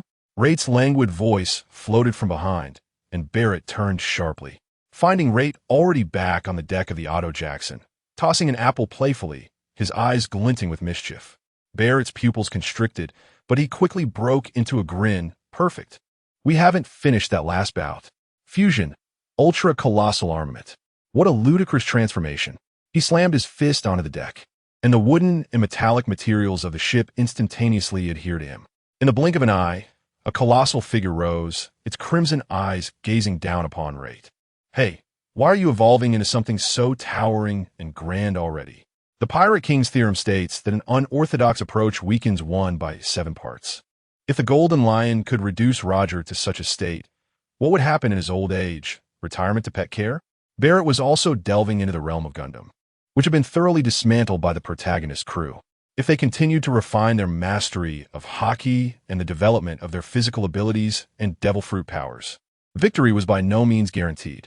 The crew of the Oro Jackson retreated in disarray as Shanks and Buggy embraced, shouting, the ship is falling apart. Rait sighed, took a bite of his apple, and mumbled, some never learn. Drawing forth his black tide sword, he unleashed the Fog God style, Phantom Assault. A flash of sword light cleaving Barrett's Gundam in two, with parts cascading away from the wreckage. What? He stared in shock at his own hands. Rait's figure appeared before him like a wraith, delivering a kick to his chest. Down you go. Boom! Barrett was sent flying once more, crashing heavily into the debris and sending up a tremendous splash. In good spirits now, Rait mused, this is the kind of opponent I should be facing. What kind of good person sets sail only to engage two emperors and a pirate king? It's only natural to struggle. I'm still growing. He glanced at the young Buggy, shaking his head. TSK, TSK, TSK, Buggy is just a catch. Moments later, Barrett crawled out, disheveled yet with a fiercer glint in his eyes than before. Roger squatted by the ship's railing, grinning as he inquired, "Are you ready to come aboard now?" Gritting his teeth, Barrett ultimately inhaled deeply, grasped Roger's outstretched hand, and leaped onto the deck. "Oof. For now, I can follow you, but one day, I shall defeat Rait." Rait approached, casually tossing the remnants of his apple into the sea, and patted Barrett's shoulder. "All right, I await your challenge." Barrett shot him a glare, but refrained from retaliating. Locking eyes with Rait, he declared, "Let me make this clear. If you defeat me, I will leave the ship without hesitation." Roger erupted into hearty laughter. "Ha ha ha. Now, that's entertaining. Welcome aboard, Barrett." Thus, the Oro Jackson welcomed yet another unruly new member. Meanwhile, on the distant horizon, the setting sun painted the sky crimson, seemingly heralding that the forthcoming voyage would be even more exhilarating. Chapter 59. The completely insane Roger Pirates in the year 1497 of the sea calendar. The setting sun cast a long shadow of the Oro Jackson over the deck, where the gentle sea breeze was overshadowed by a heavy atmosphere. Dr. Kurokas removed his stethoscope and silently shook his head. Rait stood at the cabin door, his fists clenched so tightly that they turned pale. Crimson mist uncontrollably seeping from his fingertips, only to be forcefully repressed back within. Is it still impossible? His voice was hoarse, almost unrecognizable. Since the Valley of God, Rait had been supplying Roger with vitality, having specifically invited Kurokas aboard early to regulate everyone's health. In 1494, there had been no signs of any anomaly in Roger's condition. Rait believed he had altered the course of history. Yet, in 1497, Roger was diagnosed, with the illness manifesting even more acutely. Damn this pirate world. This was entirely unacceptable to Rait. Kurokas sighed, "We have done our utmost. This illness is exceedingly rare. Your vitality can only delay its progression, not cure it." Inside the cabin, Roger leaned against the bedside, his complexion pale, yet he wore a radiant smile. He glanced at Rait and beckoned. "What s with the sour face? Come over and share a drink with me. Weren't you quite boisterous before?" Rait approached and snatched the bottle from Roger's hand. "What are you thinking? You should be lying down. Perhaps you could live 2 more years." Roger erupted in laughter, but was soon seized by a violent fit of coughing, blood staining his lips. Silently, Rayleigh handed him a glass of warm water. But Roger waved it away, instead taking a swig of rum from the table. "Huh, this little ailment is nothing." He wiped the corner of his mouth and surveyed the crew. Rayleigh, Jabba, Barrett, Shanks, Buggy, Odin. His gaze ultimately landed on Rait. "I have already lived a fulfilling life. Moreover, our dreams are within reach. How could we possibly stop now?" Rait's expression darkened, his throat tightening. Over the years, he had tried everything, using blood mist to replenish vitality, scouring the world for rare herbs. Yet, Roger's affliction was like a curse of fate, utterly irreversible.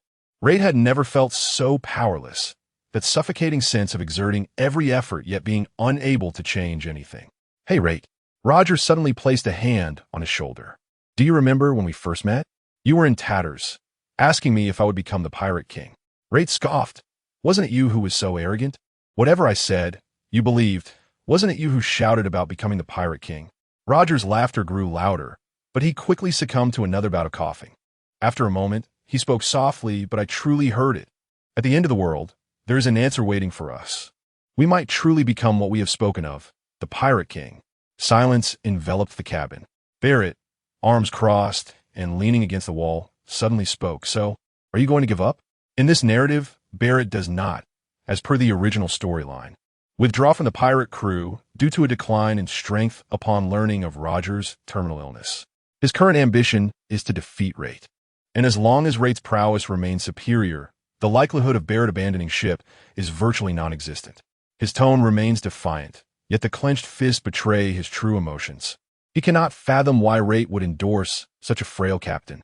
Roger shook his head, a glint of determination flashing in his eyes. No, I must complete the final voyage to the final island.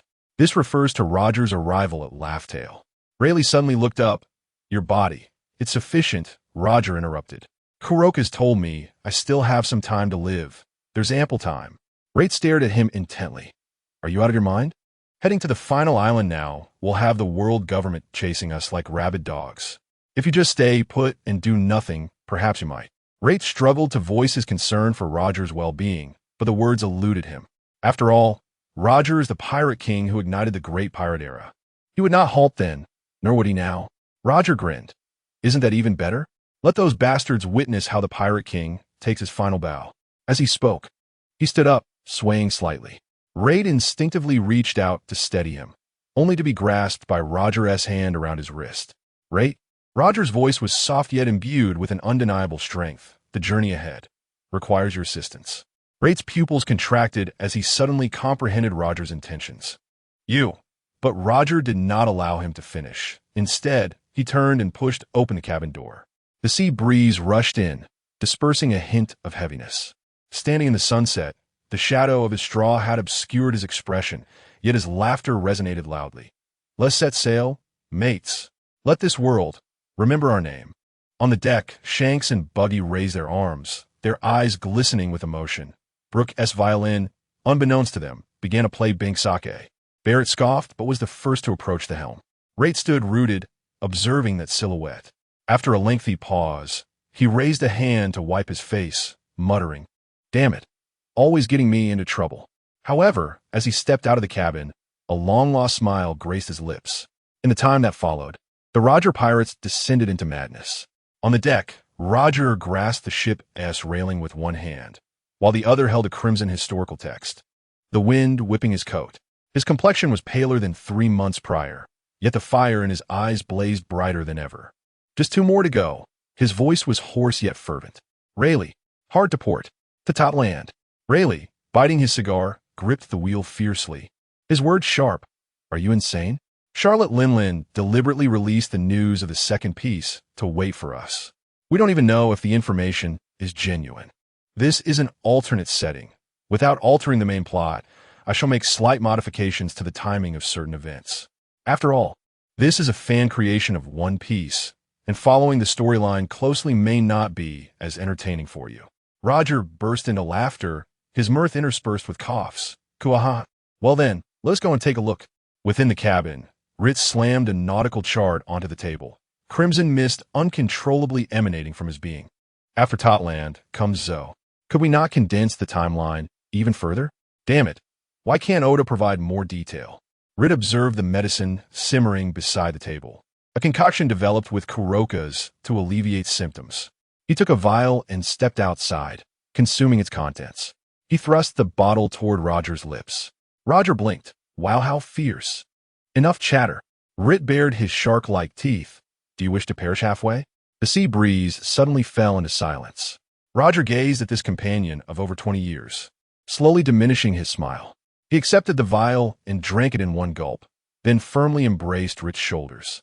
Rest assured, he whispered in Rait's ear, I will surely lead you all to that answer.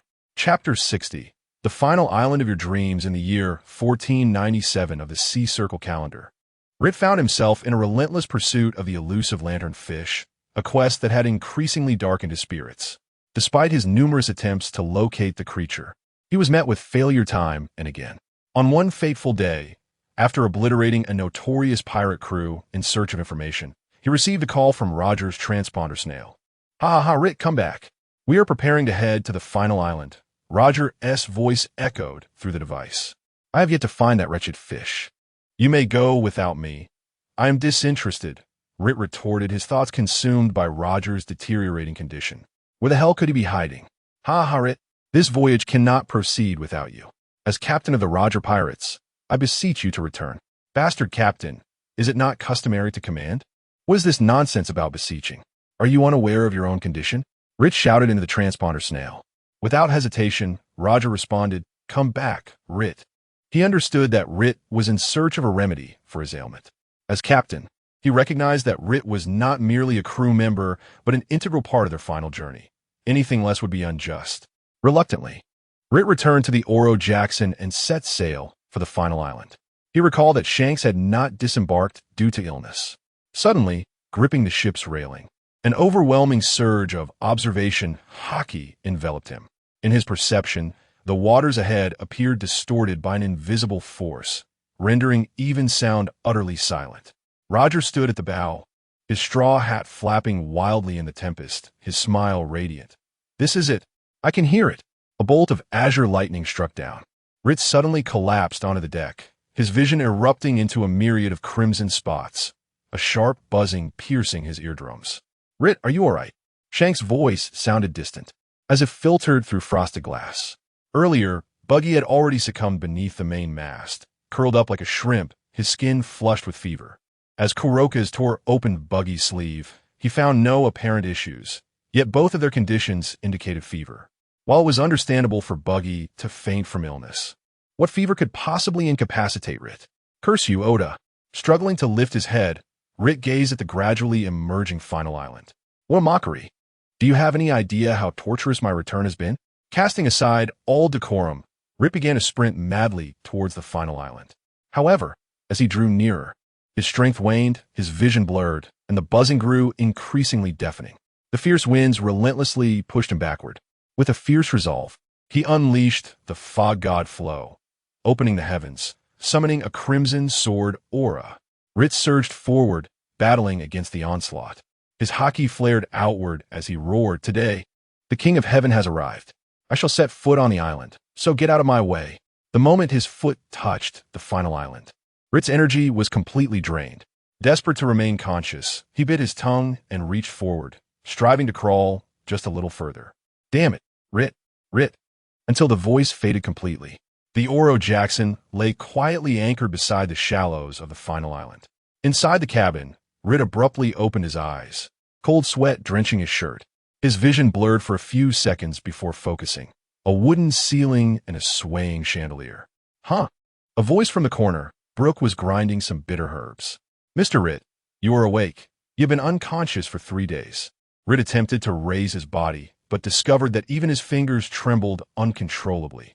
A profound weakness seeped from his very marrow, as if all his strength had been siphoned away. "Brooke, why don't you go take a look? After all, it's a rare opportunity." His voice was horrifically hoarse.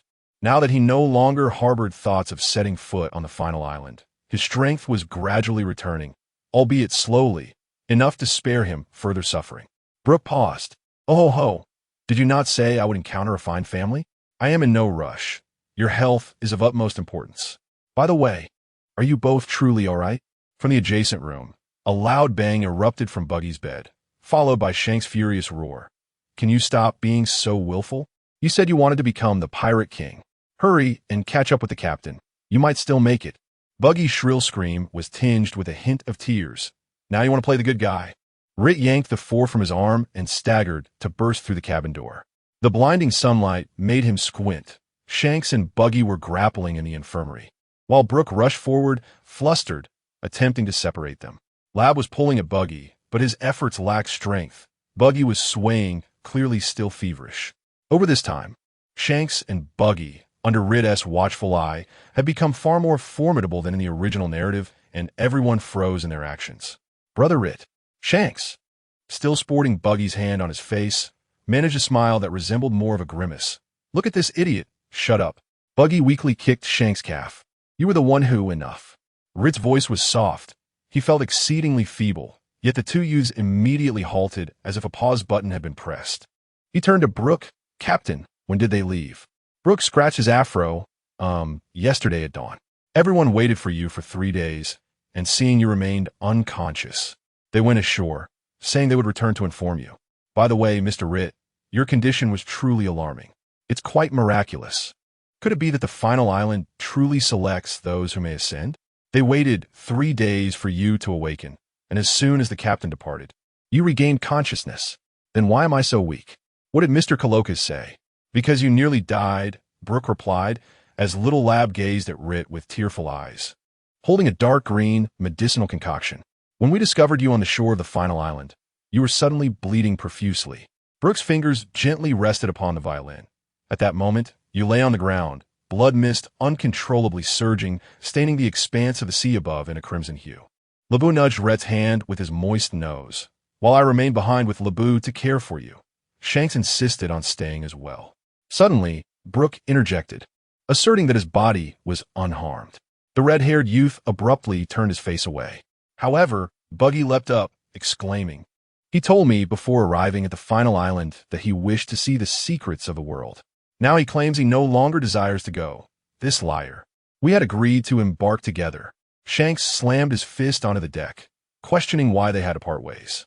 Rhett gazed towards the horizon, where an unnatural white fog swirled, and even with his observation hockey, he could perceive nothing, as if the world had been cleaved in two at that very spot. "Hey," Rhett called to Buggy, placing one hand atop his head while pressing down on Shanks' head with the other. Taking a moment to breathe, he spoke softly, "Listen closely. When you find your own crew, come back together." Buggy's face was streaked with tears and snot, but Captain Roger. Rhett replied, "The captain's voyage is his own." He released his grip and turned towards the cabin, adding, "You are still young. In the future, you will have your own pirate crew and your own ship. At that time, return here, and I hope you will be free pirates, noble pirates." It was unclear whether he spoke these words for the two boys or for himself. He looked at Buggy and continued, "It is certainly not wrong for pirates to seek treasure, but do not commit wanton slaughter of innocents. The strong should draw their swords against the stronger, while the weak should not raise their blades against the weaker. Understand? Buggy, believe in your strength, okay?" Rhett knew that the original storyline depicted Buggy as less than admirable, though later he primarily took on a comedic role. Buggy was an ordinary genius among a crowd of exceptional talents, continuously overshadowed and surpassed. One day, upon discovering those weaker than himself, it was inevitable that he might take advantage of them. Rhett did not blame him. After all, they were compatriots. Encouraged by Rhett, Buggy found newfound confidence and would no longer attribute all his failures to Shanks. Rhett hoped that in this life, Buggy would emerge as a true, formidable individual. Initially, Rhett had trained Shanks and Buggy to become the most formidable user of the face fruit within the narrative, but gradually he began to view them as younger brothers. The Oro Jackson was indeed a family forged by bonds. Chapter 61. The Pinnacle of Pirates, the Pirate King. 3 days later, as the first rays of dawn pierced through the dense mist enveloping the final island, Rhett's fingers tightened abruptly against the ship's railing. He heard that laughter, familiar to the very marrow of his being, slicing through the sea fog. "Yo-ho-ho-ho." Brooke exclaimed excitedly, "They have returned." The surface of the sea began to ripple. The white mist that shrouded the island swirled as if stirred by an invisible hand, gradually revealing 23 shadows of varying depths. The figure at the forefront, adorned with a straw hat, became increasingly distinct. "Everyone," Roger's voice resonated with an unprecedented confidence, "board the ship. We have arrived early." Roger laughed heartily, patting Rhett on the shoulder. "We are the first, hence I shall name it Laugh Tale. What do you think? Quite magnificent, isn't it?" On a small island near Laugh Tale, Roger and his crew prepared for their return. The campfire crackled, sparks dancing with the wind, illuminating every face. The crew of the Oro Jackson sat around the beach, barrels stacked high, laughter and song intertwining, yet unable to mask the sorrow of impending parting. Amidst this atmosphere, Rhett and Roger erupted into a quarrel. "Why not seek the pure gold? I didn't call for you. I want to go alone." Rhett's emotions were somewhat unhinged. Roger, seated cross-legged by the fire, wore his straw hat low, casting shadows over his expression. "Rhett, I have a thought. I'm sorry, but I cannot share it with you. What we see is my choice. Will you support me?" "Rhett." Roger's tone was uncharacteristically serious as he gazed at Rhett. Rhett sat down, realizing that Roger had spoken to this extent. Even if pure gold were found, he knew Roger would not use it. The three youngsters were not engaged in their usual antics. They sensed the profound sorrow permeating the feast. "Hey, Captain," Rayleigh broke the brief silence, taking a swig of alcohol. "What comes next?" Roger lifted his gaze, the firelight reflecting off his smile, yet it appeared deeper than ever. He reached out, tousling Shanks' red hair, then patted Buggy's head, finally removing his straw hat and gently placing it atop Shanks' head. "Shanks," his voice was low and resolute, "this hat is entrusted to you. Shanks looked up suddenly, his eyes reddening. Captain, Don't be hasty in your refusal, Roger grinned. It bears my will, but the future will belong to you. Pass this hat to someone you deem worthy in the days to come. Buggy, wide-eyed, trembled as if wanting to say something, but in the end, he merely clenched his fists. Rait sat a short distance away, quietly observing the scene. He understood that Roger's choice was not merely about the legacy of a straw hat, but rather a transition of eras. Shanks would become one of the future Yonko, while Buggy perhaps would tread a different path. Captain, Buggy suddenly stood, his voice quivering. What about me? Will you not give me something? Now, the once overshadowed clown of Shanks, Buggy, finds himself no longer living in a shadow. Roger let out a hearty laugh, drawing a finely crafted dagger from his coat and tossing it to Buggy. Here, this is for you, so you won't say I play favorites. Buggy fumbled to catch it, glancing down to see it had clearly been imbued with hockey for some time. What is this? A subtle smirk crept onto Buggy's lips. Captain, you're truly biased. Shanks couldn't help but chuckle, only to receive a fierce glare from Buggy.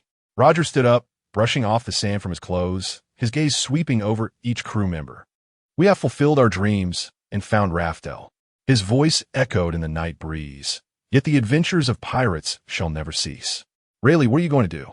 Jabba inquired with a grin. Me? Rayleigh took a swig of his drink, his gaze distant. Perhaps I'll find a place to open a bar, gamble occasionally, and observe how the new generation stirs things up. And Kuroka's? I'll return to Twin Cape. The old ship's doctor patted Laboon's head as crew members shared their plans one by one. Some wished to retreat into seclusion, others to continue sailing, while some aspired to create their own pirate crews. Shanks tightened his grip on his straw hat, quietly asking, Captain, what about you? Roger pondered for a moment before revealing a relaxed smile. I wish to experience a few days of an ordinary life. Yet, Rayleigh knew that after over a year of such tranquility, Captain Roger had indeed prepared himself for a grand exit. The bonfire gradually dimmed, and starlight scattered across the sky. Buggy and Shanks sat side by side, unusually silent. Shanks gazed down at the straw hat, his resolve unwavering. Rayleigh rose and strolled towards the sea. Roger approached him, a playful smile on his face. Hey, I've given gifts to Shanks and Buggy. Are you feeling jealous, little Rayleigh? Rayleigh shot Roger a scornful glance. Do you think I'm a 3-year-old? The night breeze caressed him as he stared out at the dark ocean, seemingly foreseeing future storms. The Battle of Marineford. The rise of a new era. The will of D. The Oro Jackson. Take it. Go have Uncle Tom modify it to your liking. It was built from the treasure tree atom, and I reckon it's quite valuable. Roger looked at Rayleigh with utmost seriousness. Rayleigh turned back, a hint of a smile on his lips. Oh, how generous of you. What do you want me to do? Carry on your ridiculous prophecy. Roger shook his head. You, my boy, can foresee the future yet still ask such questions. You clearly do not believe in fate. Otherwise, you wouldn't have exerted yourself to heal me. Now, go live well, brother. Rayleigh tilted his head, having agreed to Roger's wishes, yet he still struggled to comprehend Roger's choice. He believed that with effort, opportunities could arise. The restraint Rayleigh exhibited stemmed solely from his respect for Roger. Ha. Come on, let us head to the banquet. As the journey back commenced, the passengers gradually disembarked. The first to leave was our Captain Roger, with the 3 little ones weeping profusely. Captain Rayleigh disembarked at Chambord, while Shanks and Buggy stepped off the ship without causing a stir. Shanks and Buggy approached Rait, exclaiming, Rait, Rait adjusted his straw hat and gently patted the heads of the 2 little ones, saying, Go forth. Form your own pirate crew. When we meet again, it will be you who protects me. Remember my words. We must have principles and the courage to face formidable foes. With their arms slung over each other's shoulders, Shanks and Buggy disembarked, determined not to bring shame to their captain. Jabago found himself on a nameless isle, while Rait had assumed he would disembark at Elbaf. Coloca's arrived at Twin Cape, expressing his intention to retire there. As for Yuchien, he was returning to Wano. Rait couldn't help but caution. Do not trust the words of pirates. They are not worthy of belief. With each departure, the voyage of the Oro Jackson faced challenges, compelling Rait to hastily recruit some pirates. Chapter 62. Moria boards the ship at this moment. The crew of the Oro Jackson is diminished to just Rait, Laboon, and Brooke. Rait inquired of Brooke and Laboon, what are your plans? Brooke bowed respectfully to Rait and asked, "Could you, Mr. Rait, enlighten me on when you expect to find the companions you mentioned?" Rait pondered, reflecting that Luffy must have set sail after maturing, likely around the year 1522 of the sea calendar, not too long ago. There are two interpretations, one being 1522 and the other 1520. Here, we will adopt 1522. Brooke gently nudged Laboon towards Rait, saying, "Mr. Rait, I hope you will look after Laboon. Your strength could help him excel further, and your character gives me great confidence." Rait was taken aback, as he had presumed Brooke would return with Laboon to the Devil's Triangle. "I intend to traverse the seas, enhancing my own abilities. The notion of companions you spoke of is indeed beautiful, and I too wish to bolster my capacity to protect them. However, given my limited talent, I cannot ensure Laboon's safety. He deserves a broader platform, which I am unable to provide. Of course, being with you guarantees my safety, yet I fear that a life of comfort will render me weak." Laboon glanced between Rait and Brooke, caught in a quandary, his small whale frame filled with uncertainty. Thus, Rait escorted Brooke back to the Devil's Triangle. In Brooke's words, beginning from a starting point would yield a greater sense of accomplishment. Meanwhile, Laboon, teary-eyed, clung to Rait. Waving goodbye to Brooke, Laboon held a deep affection for the crew of the Roger Pirates, and if he had to choose a favorite, Rait would undoubtedly be among them. Rait, alongside Laboon and a group of laborious pirates, drifted haphazardly to the Devil's Triangle. Amidst the fog-laden sea, Moria's colossal pirate ship, the terrifying three-masted ship, gradually emerged, its hull entwined with eerie green flames. Rait stood at the bow of the Oro Jackson, calmly surveying the scene, while Moria loomed at the ship's forefront, casting a shadow with his immense figure, the bat-like collar of his attire fluttering in the wind. With a grin, he exclaimed, "Hee hee. Scarlet Mist, the dagger of the Roger Pirates, has dared to trespass into my territory alone?" Rait remained silent, slowly lifting his gaze, his crimson pupils glinting coldly in the moonlight. The sorrow of parting weighed heavily on him, and with the black tide, great sword resting on his shoulder, he mused, "When did this place become yours?" Moria's smile began to wane, realizing Rait's intent for trouble. At last, Rait spoke, his voice deep and hoarse. "Enough talk, let us fight." At this moment, Moria was still a youthful and robust figure, not yet the slovenly man depicted in the original narrative. Moria suddenly swung his arm, causing the shadows beneath him to splinter and morph into dozens of pitch-black bats, shrieking as they surged towards Rait. Shadow angle gun. Ritter's gaze sharpened, and with a swift motion of his left hand, a crimson mist coalesced into a barrier, instantly eroding the dark bats that surrounded him. How fascinating! Moria laughed heartily, vanishing in an instant. The next moment, his shadow emerged from behind Ritter, wielding a colossal scissor-like hand that descended with ferocity. Shadow Warrior, decapitation. Without turning, Ritter merely inclined his body slightly, and his right hand drew forth his long sword in an instant. Mist God Flow. Instant flash. The blade sliced through the air like a sanguine moonbeam, cleaving Moria's shadow in twain. Yet, in the blink of an eye, more shadows surged from all directions, engulfing Ritter like a relentless tide. Shadow Cage. Moria clasped his hands together, and shadows swiftly formed a confining prison, ensnaring Ritter within its grasp. "It is over," Moria proclaimed triumphantly. Yet the next moment, Mist God Flow. Deathly silence. Boom! The interior of the shadow cage erupted in a scarlet mist, and Ritter's figure burst forth like a wraith, his blade poised to strike at Moria's throat. Moria's pupils dilated in alarm as he hastily retreated, but Ritter's speed was unparalleled. Mist God Flow, instant slash. Whoosh, whoosh, whoosh. 3 arcs of crimson light intersected, shredding Moria's cloak into tatters and leaving 3 bloody gashes across his chest. Damn it! How terrifyingly powerful! Moria seethed with rage, slamming his hands against the deck. Shadow Mage. His shadow expanded instantaneously, morphing into a colossal black giant, delivering a crushing blow toward Ritter. Instead of retreating, Ritter advanced, his body enveloped in blood mist, transforming into a brilliant scarlet streak. Mist God Flow. Annihilation. Boom! The clash of blood mist and shadow sent shockwaves through the vessel, causing the ship to tremble violently as waves soared dozens of meters high. As the dust settled, Ritter regarded Moria with a cold stare, while Moria knelt at the ship's bow, his chest heaving, the shadow mage now dissipated. Gasping for breath, Moria's eyes gleamed with exhilaration. Roger's crew truly are monsters. Ritter slowly rose, flicking the blood mist from his blade, and coldly declared, "You have lost." Moria remained silent for a moment before erupting into laughter. "Indeed, I have lost, but this battle was exhilarating." Ritter sheathed his sword and turned toward the edge of the ship. "I do not believe there will be another encounter." Moria, finding Ritter to his liking, invited, "Would you care to join me aboard my ship?"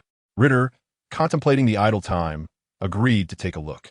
As Laboon leaped down from the ship, he noticed that Moria's fleet was not as fearsome as rumored. The deck was strewn with barrels from a grand feast. As Ritter's small boat approached, he was greeted by a group of jubilant zombie squirrels, busily transporting a basket of fresh oranges. It seemed that Moria maintained his penchant for creating zombies at all times. One could only deduce that after his defeat to Kaido, Moria had adopted the notion of forging undying companions, transforming what was once a side venture into his primary pursuit. The author has set the scene thus: if all else fails, summon Moria. As he informed the author, "I am Moria, and I consent to a weekend off." Hiss, hiss. Is that Rait from Roger's ship? The imposing figure of Moria emerged from the shadows, his expression unexpectedly gentle. "I heard you disbanded?" he inquired. "Do not ask what should remain unspoken," Rait retorted, showing no respect. Moria, however, remained unfazed, with a casual wave of his hand. The zombie chef promptly presented a steaming cup of red tea, brewed by that girl Perona, infused with the disheartening pollen of ghost flowers. Chapter 63. Discovering the Wild Moria. "Come here." Rait gazed at the swirling, skull-shaped steam rising from his teacup and was suddenly reminded of the bonfire night at Raftel, where Buggy had surreptitiously poured hot sauce into Shank's drink.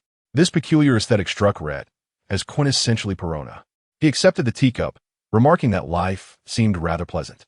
Moonlight cascaded upon Moria's shoulders, illuminating the slumbering girl nestled in his cloak, a little Perona, perhaps 4 or 5 years old, clutching a tattered teddy bear.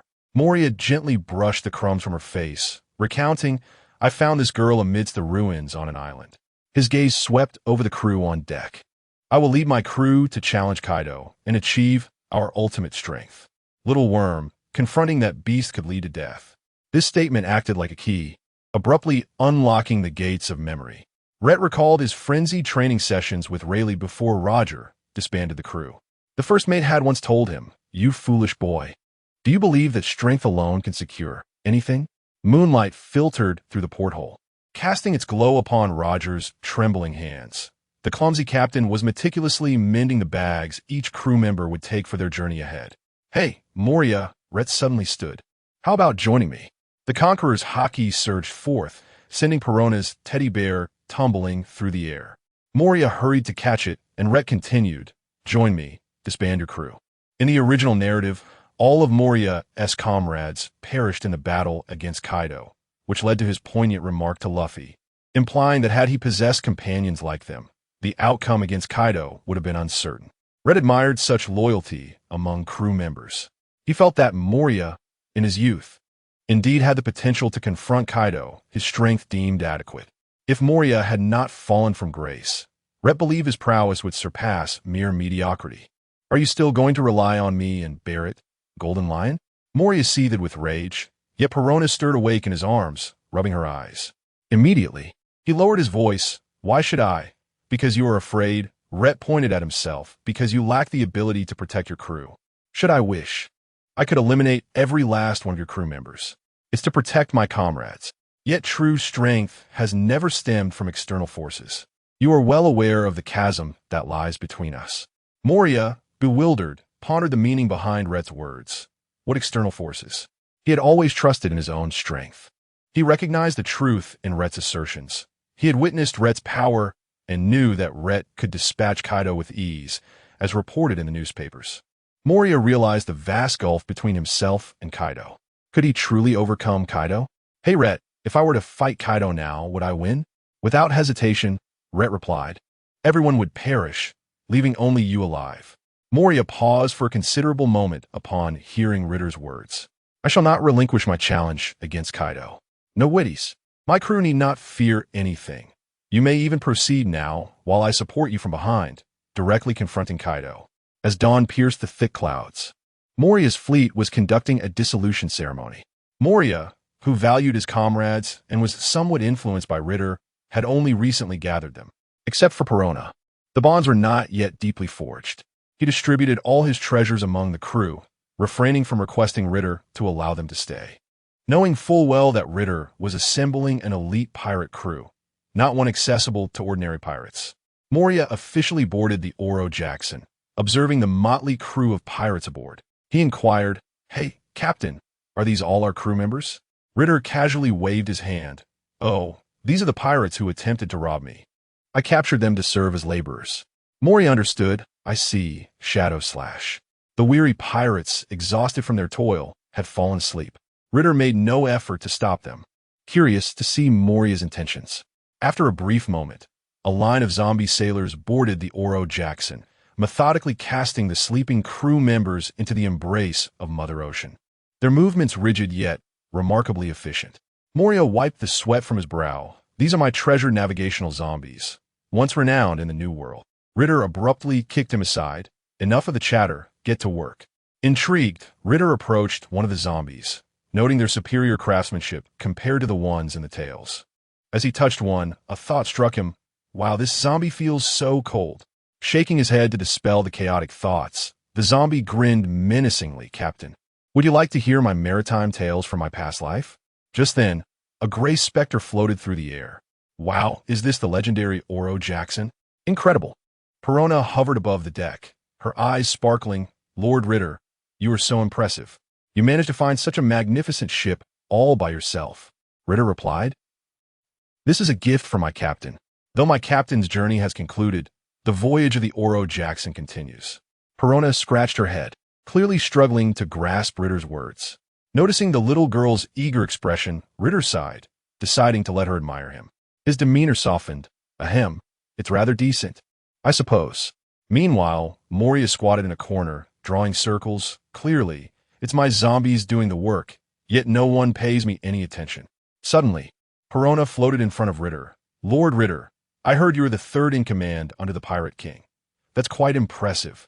Ritter retorted. "How audacious! Does the World News Journal wish to provoke me? How dare they write such things? Certainly, you must be the right-hand man of Roger. Without you, the amount of timber needed to repair the ship would double. Have you grown proud? Can Perona do anything for you?" With her hands cradling her face, she exclaimed, "Lord Rait, would you like me to assist you with your luggage? Or perhaps brew you a cup of red tea?" Or, suddenly, she produced a sewing kit. "Your clothing seems a bit torn. I can help mend it." Rait's face flushed with embarrassment. "No, that's not necessary." He couldn't bear to be cared for by a child. "Hiss, Perona, I raised you," Moria exclaimed, leaping up. "Why do you never help me with my clothes?"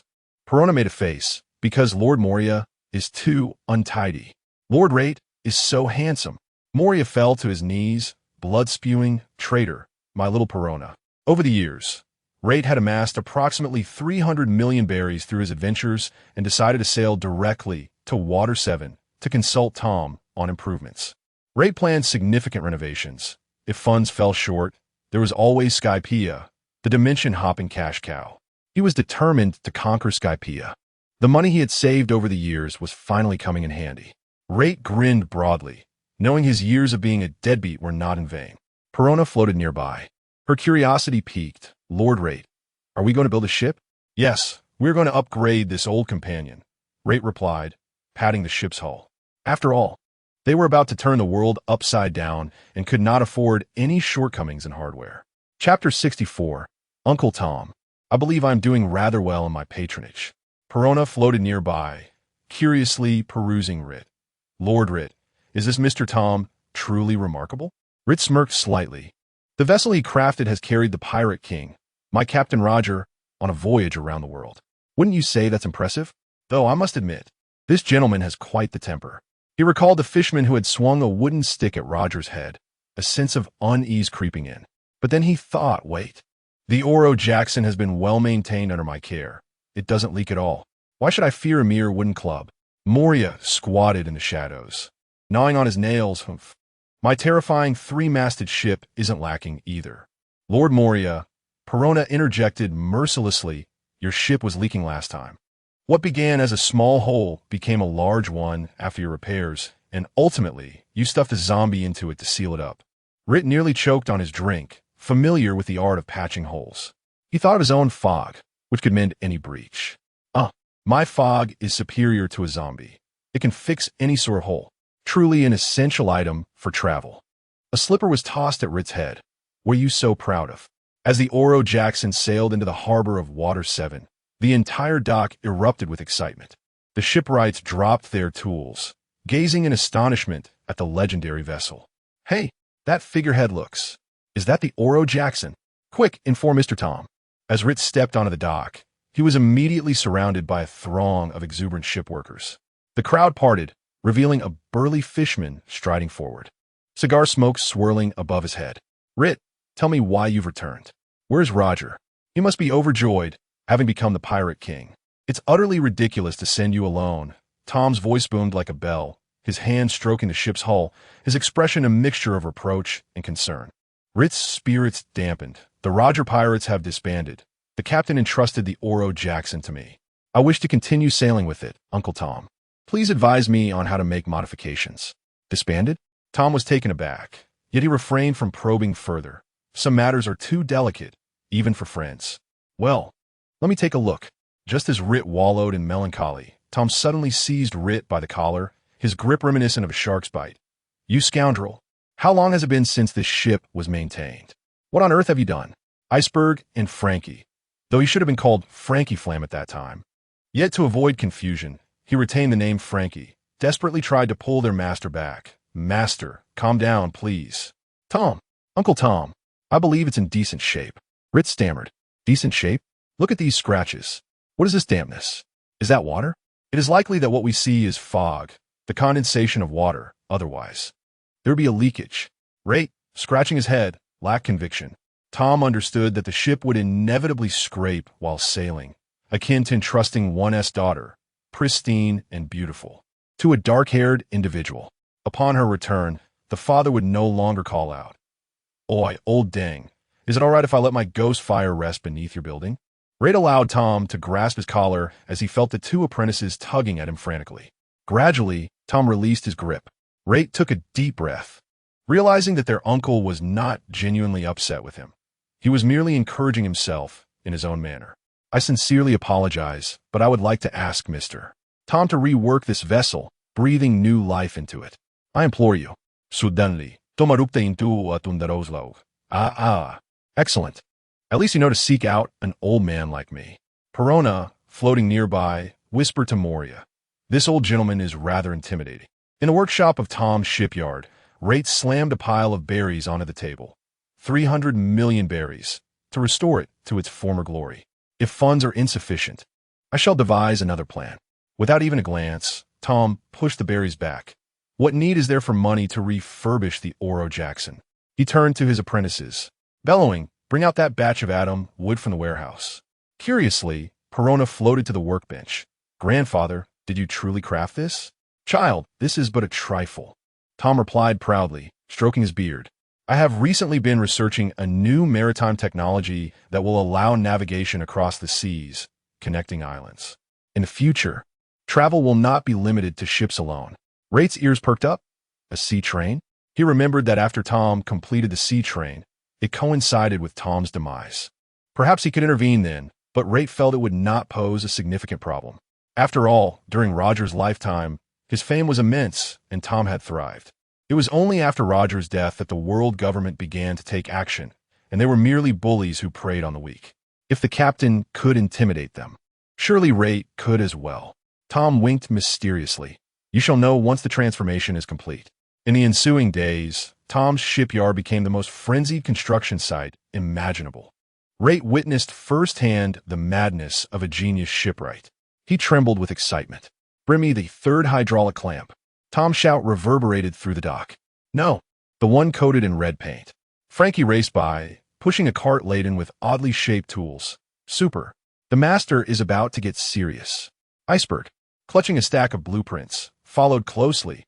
"Master, you cannot change the main mast to be retractable. This violates the fundamental principles of shipbuilding." Less chatter. You've only been studying for a few years. Listen to me, Tom retorted, snatching the blueprints. When I build, I shall modify as I see fit. Perona floated in midair, curiously observing the workers as they installed a luminous shell at the bottom of the ship. Lord Rait, what are those sparkling things? In the floating island, the wind-blowing bell, Rait squinted his eyes, realizing that this old man had managed to acquire it. He gently patted Perona's head, saying, once our ship is completed, I shall take you to explore the floating island. Due to Rait's insistence on expediency, all of Moria's zombies have been conscripted as laborers. What was our labor doing? Crouching in a corner, he observed his zombie workers scurrying about. Hiss, my subordinates. The shipyard was alive with the clanging of hammers as Tom vociferously directed the workers. Rait leaned against the doorframe, gazing at the disassembled Oro Jackson, when suddenly he felt a gentle tug at the corner of his garment. Lord Rait, Perona floated behind him, her large eyes blinking innocently. Shall we go out to play? I've heard there are many fascinating places in Water 7. Rait glanced at Tom, who was furiously dismantling the deck, and wisely nodded. A splendid idea. Chapter 65. The Life Minute of the Dragon Lord Rait. Look, she suddenly pointed at a confectionery shop. That cotton candy is larger than my ghost. A faint smile crept onto Rait's lips. Would you like to have some? Perona nodded vigorously, her pink twin tails swaying with excitement. Rait casually produced a stack of berries and purchased the entire cotton candy. You are the best, Lord Rait, Perona exclaimed joyfully, twirling around with the towering treat. The citizens passing by stared in astonishment at this peculiar duo, a long-haired man wielding a massive sword, accompanied by a ghostly girl floating in the air, indulging in cotton candy. What? You may wonder, why not keep a low profile since you're on the world government's wanted list? Rait replied, the skin of a human shadow tree. I worked hard to raise the bounty so high. Being recognized brings far less trouble. In this world where strength reigns supreme, if I were to anger Rait, he could easily dismantle a few Navy bases. This isn't a wanted notice. It's clearly a pass, preventing mindless villains from appearing. Although this would certainly lessen the author's word count. As they strolled, a mask shop caught Perona's attention. She floated inside, marveling at the exquisite array of inexpensive masks. This one would suit Lord Rait perfectly. She picked up a silver wolf mask. The shopkeeper, a wrinkled old woman, squinted at Rait and remarked, young man, your daughter has good taste. Rait nearly choked on his drink. After all, he was an innocent young man, surrounded by rugged sailors on Roger's ship, and had never been in love. Granny, Perona chimed, do you have anything suitable for me? 10 minutes later, Perona donned a skull mask, while Rait adorned the wolf mask. Strolling down the street, Perona's unique aesthetic always attracted the gazes of countless passers-by. The setting sun bathed the canals of Water 7 in golden hues as Rait and Perona walked along the water's edge. Perona, clutching a pile of freshly bought dolls, suddenly halted. Lord Rait, that person. She pointed to a shadow at the bridge's edge. A tall man cloaked in a deep brown cape stood there, his youthful face bearing an unexpected gravitas. Rait narrowed his eyes. Monkey D. Dragon, son of Garp, the legendary leader of the Revolutionary Army, the King of Sandals. Shall we converse? Dragon's voice was deep. In an open-air CAF, he got straight to the point. Mr. Rait, do you not think this world is sick? The celestial dragons are born into nobility, able to seize any life at will due to their fortunate birth. I wish to establish an organization to overthrow the world government and heal this decaying world. Rait leisurely sipped his tea. Oh, how do you plan to accomplish that? One could say that the current King of Sandals was just a breath away from proclaiming, do nobles possess the courage? Mobilize the peoples of various nations to rise against the aristocratic rule. And then? Rait interrupted, once the celestial dragons are overthrown, who will assume the role of the new god? You, Mr. Dragon?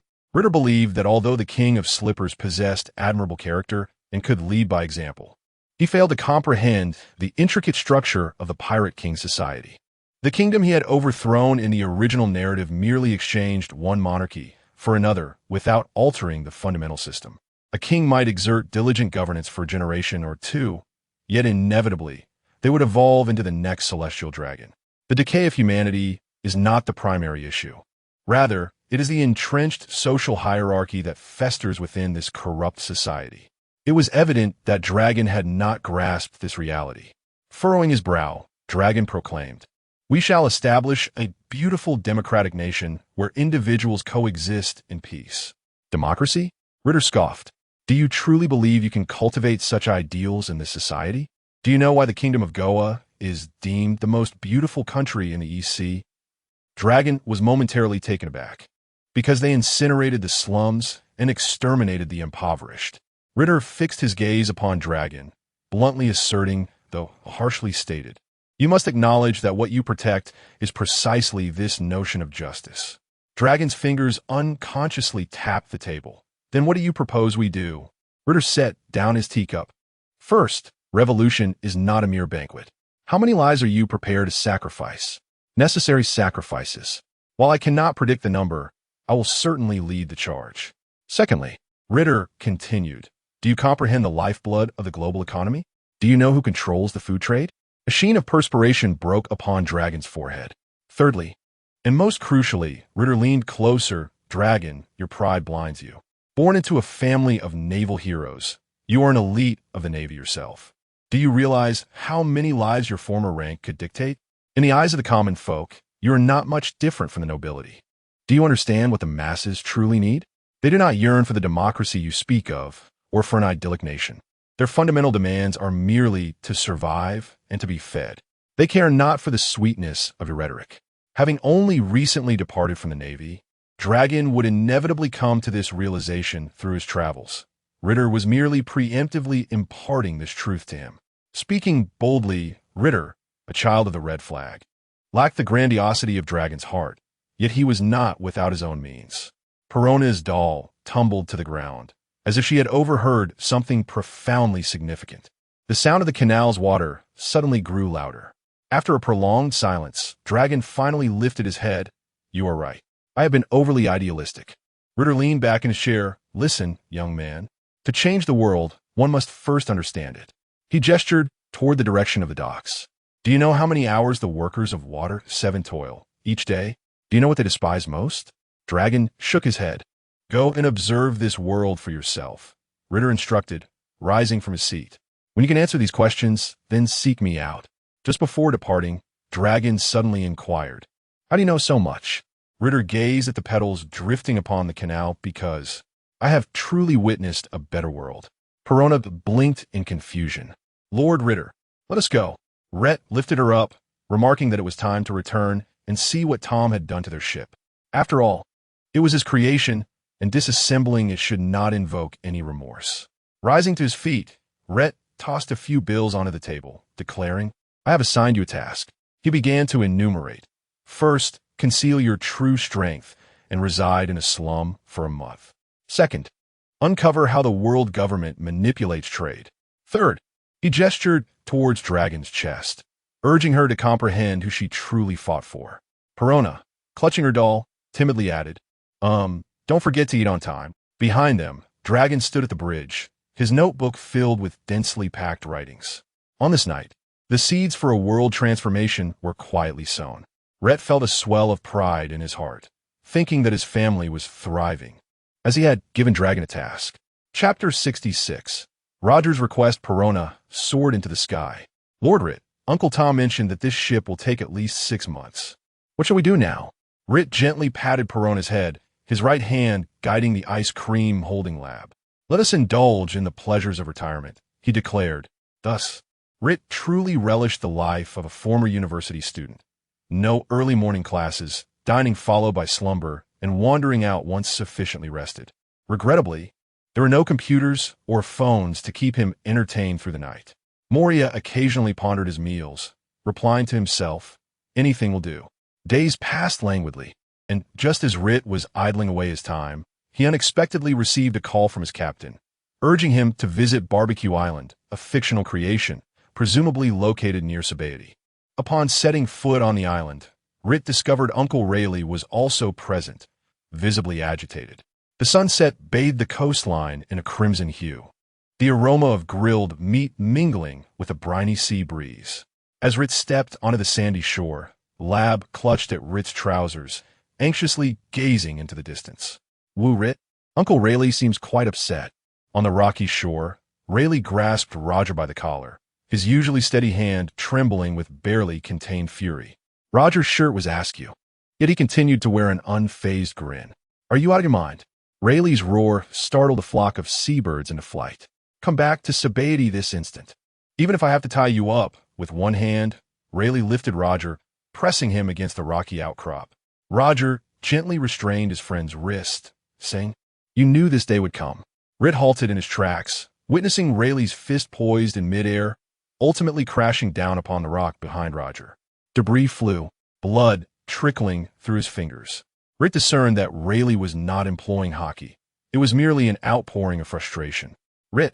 Roger suddenly turned, vigorously waving him over. "Hurry! The meat will get cold." As if the prior dispute had never occurred. Lab gnawed on grilled fish by the fire, occasionally stealing glances at Roger, who was pouring drinks for Rait, the legendary pirate king, now behaving like an elder brother, chattering away. "That rascal Shanks is causing quite a stir in the New World. Can you believe Buggy has taken up bounty hunting? He claims he wants to gather funds to form a pirate crew. Ha ha, typical of him." The froth in their cups began to settle. Suddenly, Rait spoke up when Roger's smile waned slightly. "Next month on the full moon." He tilted his head back and took a swig. "I shall pay a visit to the Navy." Rayleigh abruptly crushed the bottle in his grip. "Don't give me that look." Roger laughed heartily, wrapping an arm around both their shoulders. "I've saved you special seats." "Shut up." Rayleigh shoved him away, his golden hair shimmering under the moonlight. "Do you think this is a joke?" The sea breeze turned biting. Roger slowly straightened, his eyes shining remarkably from beneath his straw hat. "Listen, Rayleigh."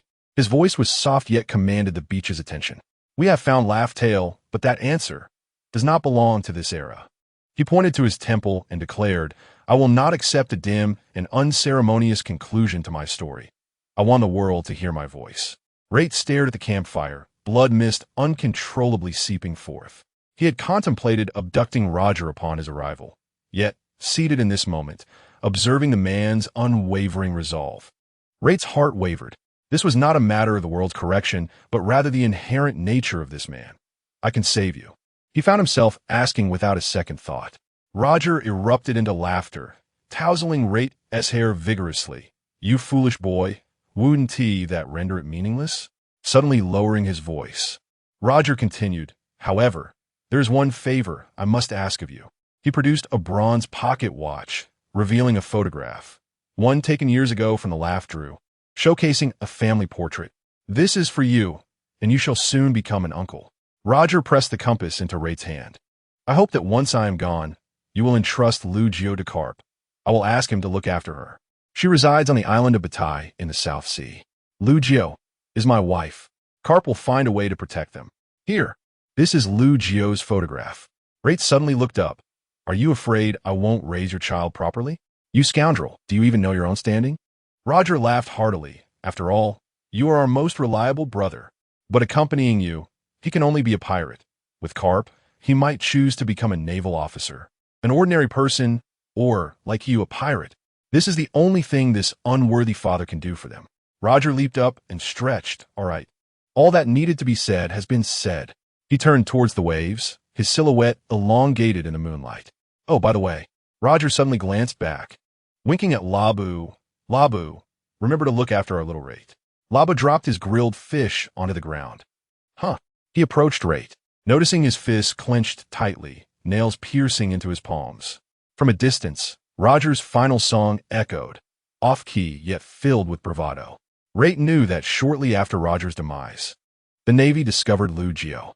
This remarkable mother had managed to delay Ace's birth through medication. The timing of Lugio's death and Ace's birthday was truly unfathomable. Rait chuckled, scolding, "You rascal, why not just bring her directly? Why make me go through the trouble?" Rait understood that Roger was protecting Lugio. The risks of being with Roger were perilously high. He contacted Moria through a transponder snail, informing him of his intent to journey to the South Sea. Labu, now sufficiently powerful, could return to Water 7 on his own. Rait set sail on the small boat to find Lugio, disregarding the potential of capture. He was determined to go. After Roger's death, how did the Navy learn of his child? Surely someone in that town had leaked the information. Better to retrieve her sooner rather than later. South China Sea, Batarara Island. according to Roger. Rait swiftly ascertained the whereabouts of Lu Jio. Standing before Lu Jio's humble abode, Rait adjusted his collar and cleared his throat, reluctant to present a visage of sorrow to Lu Jio.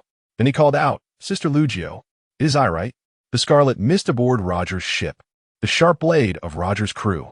Please open the door." An eerie silence enveloped the room. Rait scratched his head, pondering, could it be that my voice is too soft? The overwhelming presence of Conqueror's haki blanketed the entire town, inducing a slumber akin to that of infants among its inhabitants. Once he confirmed that no one was awake, he took a deep breath, channeling his energy, and bellowed once more, "Sister Lu Jio, I have come to protect you. I am exceedingly powerful. Even the Navy must steer clear of me." This was no boast. He had indeed reached the level of the four emperors, standing among the world's elite warriors. Suddenly, with a loud bang, the window flung open, and Lu Jio peered out, wielding a kitchen knife, her eyes betraying an unshakable terror. "Be quiet. Do you wish to attract the entire Navy?" Rait promptly covered his mouth, scratching his head, and managed a sheepish grin. My apologies. Ha ha. Lu Jio narrowed her eyes. "You claim to be a crew member of Roger's?" Chapter 67. Finding Spice Indeed. Rait puffed out his chest with pride, declaring, "I am a warrior of the Roger Pirates, known as Scarlet Mist, with a bounty of 2 billion berry. The Navy would be eager to capture you for the reward." Lu Jio coldly interrupted him, stating that Roger had already prepared to surrender and had not informed her of anyone coming to fetch her. Moreover, Rait, being an older man, could not possibly be so youthful. "I will not grant you any more opportunities to threaten my husband." With that, Lu Jio placed the kitchen knife against her neck. How she longed for her child to witness the outside world. Yet upon sensing the immense disparity in strength, she lamented, "I am an unworthy mother." Rait, bewildered, exclaimed, "What the hell, Roger? Does Lu Jio not know who is here to pick her up?" Since the Valley of Gods, Rait's appearance had remained that of a man in his 20s. Yet by normal calculations, he should also belong to the older generation, a virgin at the uncle level. As Rait observed the kitchen knife in Lu Jio's hand, his pupils constricted sharply, and he vanished from sight in an instant. Clang! Lu Jio felt a jolt in her wrist as Rait snatched the knife from her grasp, his other hand firmly resting on her shoulder. "Sister-in-law, calm down." Rait rarely suppressed his arrogant demeanor. His voice was low and earnest. "I am neither a Navy officer nor here to threaten you. You must believe me. It is simply that I appear younger than I truly am." Lu Jio's eyes reddened as she fixed her gaze upon him. "Then who are you?" "Roger told me Rait boarded the ship at the age of 3. How could you appear so young?" Rait took a deep breath and slowly retrieved a pocket watch from his bosom, adorned with a family portrait, one that Roger had gifted him. Lu Jio's pupils quivered slightly as tears finally fell. "Roger, Rait smiled broadly. "So, sister-in-law, do not be so quick to give up. Captain Roger surely wishes for you to live well. At the very least, allow this 2 billion berry old-world villain to be of some use. My abilities stem from my devil fruit power. Captain Roger must have informed you that I can replenish life force. Surely, my youth is understandable." After a moment of silence, Lu Jio gradually lowered her guard and softly said, "Gomein." As Lu Jio began to pack her belongings, Rait observed the 2 large bundles. Sister-in-law, is it truly necessary to bring so much?" He understood the need for the teacup once used by the captain, but questioned the necessity of unwashed undergarments. However, Lu Jio gently shook her head. "These are what I wish for you to bury for me. I will only take these 2 items." Clutching a knife and a gun, Lu Jio reminisced with a hint of sadness. "My husband once told me that if we had a boy, he would be named Ace, and if a girl, she would be named," and Ritter recognized that it was none other than Captain Roger's weapon, Ace, and his immediate task was to transport them to the Seven Seas City, aboard a specially prepared speedboat capable of accommodating 3 individuals. After all, discretion was paramount. The fewer who noticed Lu Jio, the better, as it was a matter of responsibility towards her. However, there were always those who lacked foresight. "Captain, there's a small boat over there," one of the crew shouted. "Fire at them. Let them experience the terror of the sea." Ritter furrowed his brow and followed the sound, spotting a pirate ship adorned with a skull, slowly approaching. At the bow stood a burly man, greedily eyeing them. One opportune moment, Ritter thought, clicking his tongue. He turned to Lucio and offered a reassuring smile. Sister, please go to the cabin and rest. I will handle this shortly. Yet Lucio shook her head. Little Ritter, let me see how you vanquish your foes. This surprised Ritter, but he soon understood. After all, a woman who could evade the Navy for over a year while pregnant was far from a fragile flower. He chuckled lightly, unsheathing his massive black-tied sword. Allow this notorious villain of the old world, with a bounty of 2 billion, to perform for you. Ritter cracked his neck, hoisting the sword and standing at the stern. Hey, you scoundrels over there, prepare to meet your demise. Fire. With a command from Captain Barton, several cannons fired in unison, and the dark cannonballs hurtled toward them. Ritter did not even bat an eyelash, merely lifting the black-tied sword with a gentle motion. With a swift turn of the blade, he unleashed the technique known as fog god flow, a flash. In an instant, a crimson blade of light sliced across the ocean like thunder, cleanly severing all cannonballs in mid-air, which then exploded harmlessly, failing to even graze the speedboat. The pirate stood in stunned silence, exclaiming, "W!" Cold sweat beaded on Barton's forehead, but he forced himself to remain calm. "Do not be afraid," he asked just one man. "Continue firing. Captain, look at that sword." ISNT, that scarlet mist Ritter, a member of the Pirate King? Ritter sighed. Honestly, even the audience can't play their part well. He slowly raised his great sword, dark red aura swirling around the blade, and the very air of the sea seemed to freeze in anticipation. Fog God Flow, Demon Slash. With a thunderous roar, he brought the sword down, cleaving the sea surface and creating a chasm hundreds of meters wide. The ferocious sword energy instantly tore the pirate ship to shreds.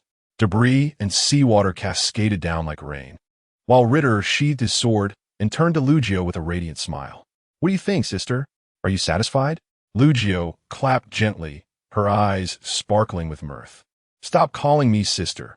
Do you wish for them to know I am Roger's wife? Just call me sister, but you were quite impressive." Ritter felt a sense of warmth from Roger's familiarity. She truly regarded him as family. "Is this what it means for like-minded souls to gather, Captain?" At this moment, Ritter appeared to be anything but a villain worth 2 billion. His youthful visage, scarcely 20 years old, imbued him with a perpetual vigor and mindset. This was sufficient for him to regard her as his elder brother's wife, and with a playful grin, he remarked, "All right, sister." Following this brief interlude, Ritter utilized mist to alter Lucio's appearance and accompanied her to a nearby Alpha Supplies. As he gazed into the mirror, a twitch graced the corners of his mouth. Through their time together, Lucio had genuinely come to see Ritter as a younger brother, and he naturally embraced this role. "Sister, is this attire not a tad too extravagant?" he inquired, tugging at the deep blue robe adorned with golden wave patterns. Cinched at the waist with a white belt, his flowing black hair accentuated his noble appearance. Lucio, standing nearby, nodded in approval. "Indeed, it suits you well." Ritter sighed in exasperation. "But I am a pirate. How can I engage in combat dressed like this?" Lucio chuckled, playfully pinching his cheek. "You can change back when it's time to fight, my dear brother." Ritter felt quite helpless. At just over 2 meters tall, he found himself dwarfed by Lucio, whose height was nearing 2 meters as well. He harbored grave suspicions that he had been cursed by the luck of conqueror's hockey when mocking Buggy's stature, as his growth over the decades had barely amounted to this. Chapter 68. I am waiting for you. Hatchie sure upon returning to the ship, Lucio began to organize the items she had purchased, while Ritter sat nearby, curiously fiddling with a rattle. "Sister, what is the purpose of this thing?" Lucio replied with a smile. "Once the child is born, it can be used to entertain him." Ritter nodded thoughtfully, then suddenly became serious. "Sister, rest assured, when the child grows up, I will surely teach him the most formidable swordsmanship." Lucio raised an eyebrow. "Oh, and how do you intend to teach him?" Ritter clenched his fist, filled with fervor. "First, he must swing the sword 10,000 times every day. Then, he shall accompany me to challenge various formidable opponents, breaking through his limits on the brink of life and death. That is how I was trained. You must know Shanks and Buggy. I train in the same manner, and it is undeniably effective." This was, in essence, Ritter's subtle form of gratitude towards Roger. He had a fair grasp of Roger's swordsmanship, though his own combat style differed. Just because he did not favor a technique did not mean he was incapable of employing it. Lucio silently picked up a baby bottle and thrust it into Reuter's hands. Let us first learn to prepare milk formula. Reuter? After some time spent in Water 7, Reuter and Lucio were astonished to read the news. The Navy had apprehended Pirate King Roger, and a month later, he would be executed in Log Town. The justice of a Navy would not be infringed upon. Reuter sat in a small boat near Marineford, perusing the newspaper. He understood that the Navy would undoubtedly exploit this event to bolster its prestige. Ever since the news of Roger's capture broke, he had been waiting around Marineford. Indeed, he was anticipating the arrival of the Golden Lion, aiming to leverage his captain's reputation to establish the Navy's authority. Such an opportunity was not to be missed. He could not remain idle while the Navy trampled upon his brother's legacy, proclaiming their strength. If Reuter could endure this, he might as well become a Ninja Turtle. However, even with the power of a Yonko, he realized he could not single-handedly navigate Marineford unscathed. If the Marine headquarters could indeed be taken down by Reuter alone, they might as well cease their operations altogether. He needed the Golden Lion to share some of the formidable combat power. He was confident that the Golden Lion would come. He believed in the strength of his demon captain, and indeed, he awaited the arrival of Hachi Sure. The Golden Lion Shiki approached Marineford alone, like a dark cloud looming over a city, causing alarm bells to ring throughout the Navy headquarters. Sengoku and Carp exchanged glances and immediately prepared for battle. The Golden Lion shouted towards Marineford, "I refuse to believe that you captured Roger through sheer strength. He is recognized as my adversary. This is not a place for you to run rampant. Golden Lion." Sengoku roared. Carp, readying his fists, declared, "Since you've come, you might as well stay here." Just as a great battle was on the verge of erupting, Reuter stood atop a high rooftop near Marineford, wielding the Black Tide greatsword, coldly observing the unfolding scene. Reuter made no effort to conceal himself, and the Golden Lion soon spotted him. With a hearty laugh, the Golden Lion exclaimed, "Ha ha, I knew you wouldn't swallow your pride. Come, let's engage in a lively bout." With the colossal Black Tide, sword hoisted upon his shoulder, Raider declared, "You merely need to obstruct those three for a while. Do not perish too soon. I shall handle the rest." He brandished the Black Tide, sword towards Sengoku and the young trio of admirals, exuding an aura of dominance. "Hey, you three," Raider grinned widely. "Care to engage in a little game with me?" This marked Raider's inaugural encounter with Borsellino and Sakazuki. Sakazuki frowned, retorting, "Brat, do not interfere." Borsellino tilted his head lazily. Oh, how fearsome to challenge three prospective admirals at such a tender age. Meanwhile, Kazan's expression was grave. He was acutely aware of Raider's formidable strength. "Step aside. We have no time for your antics."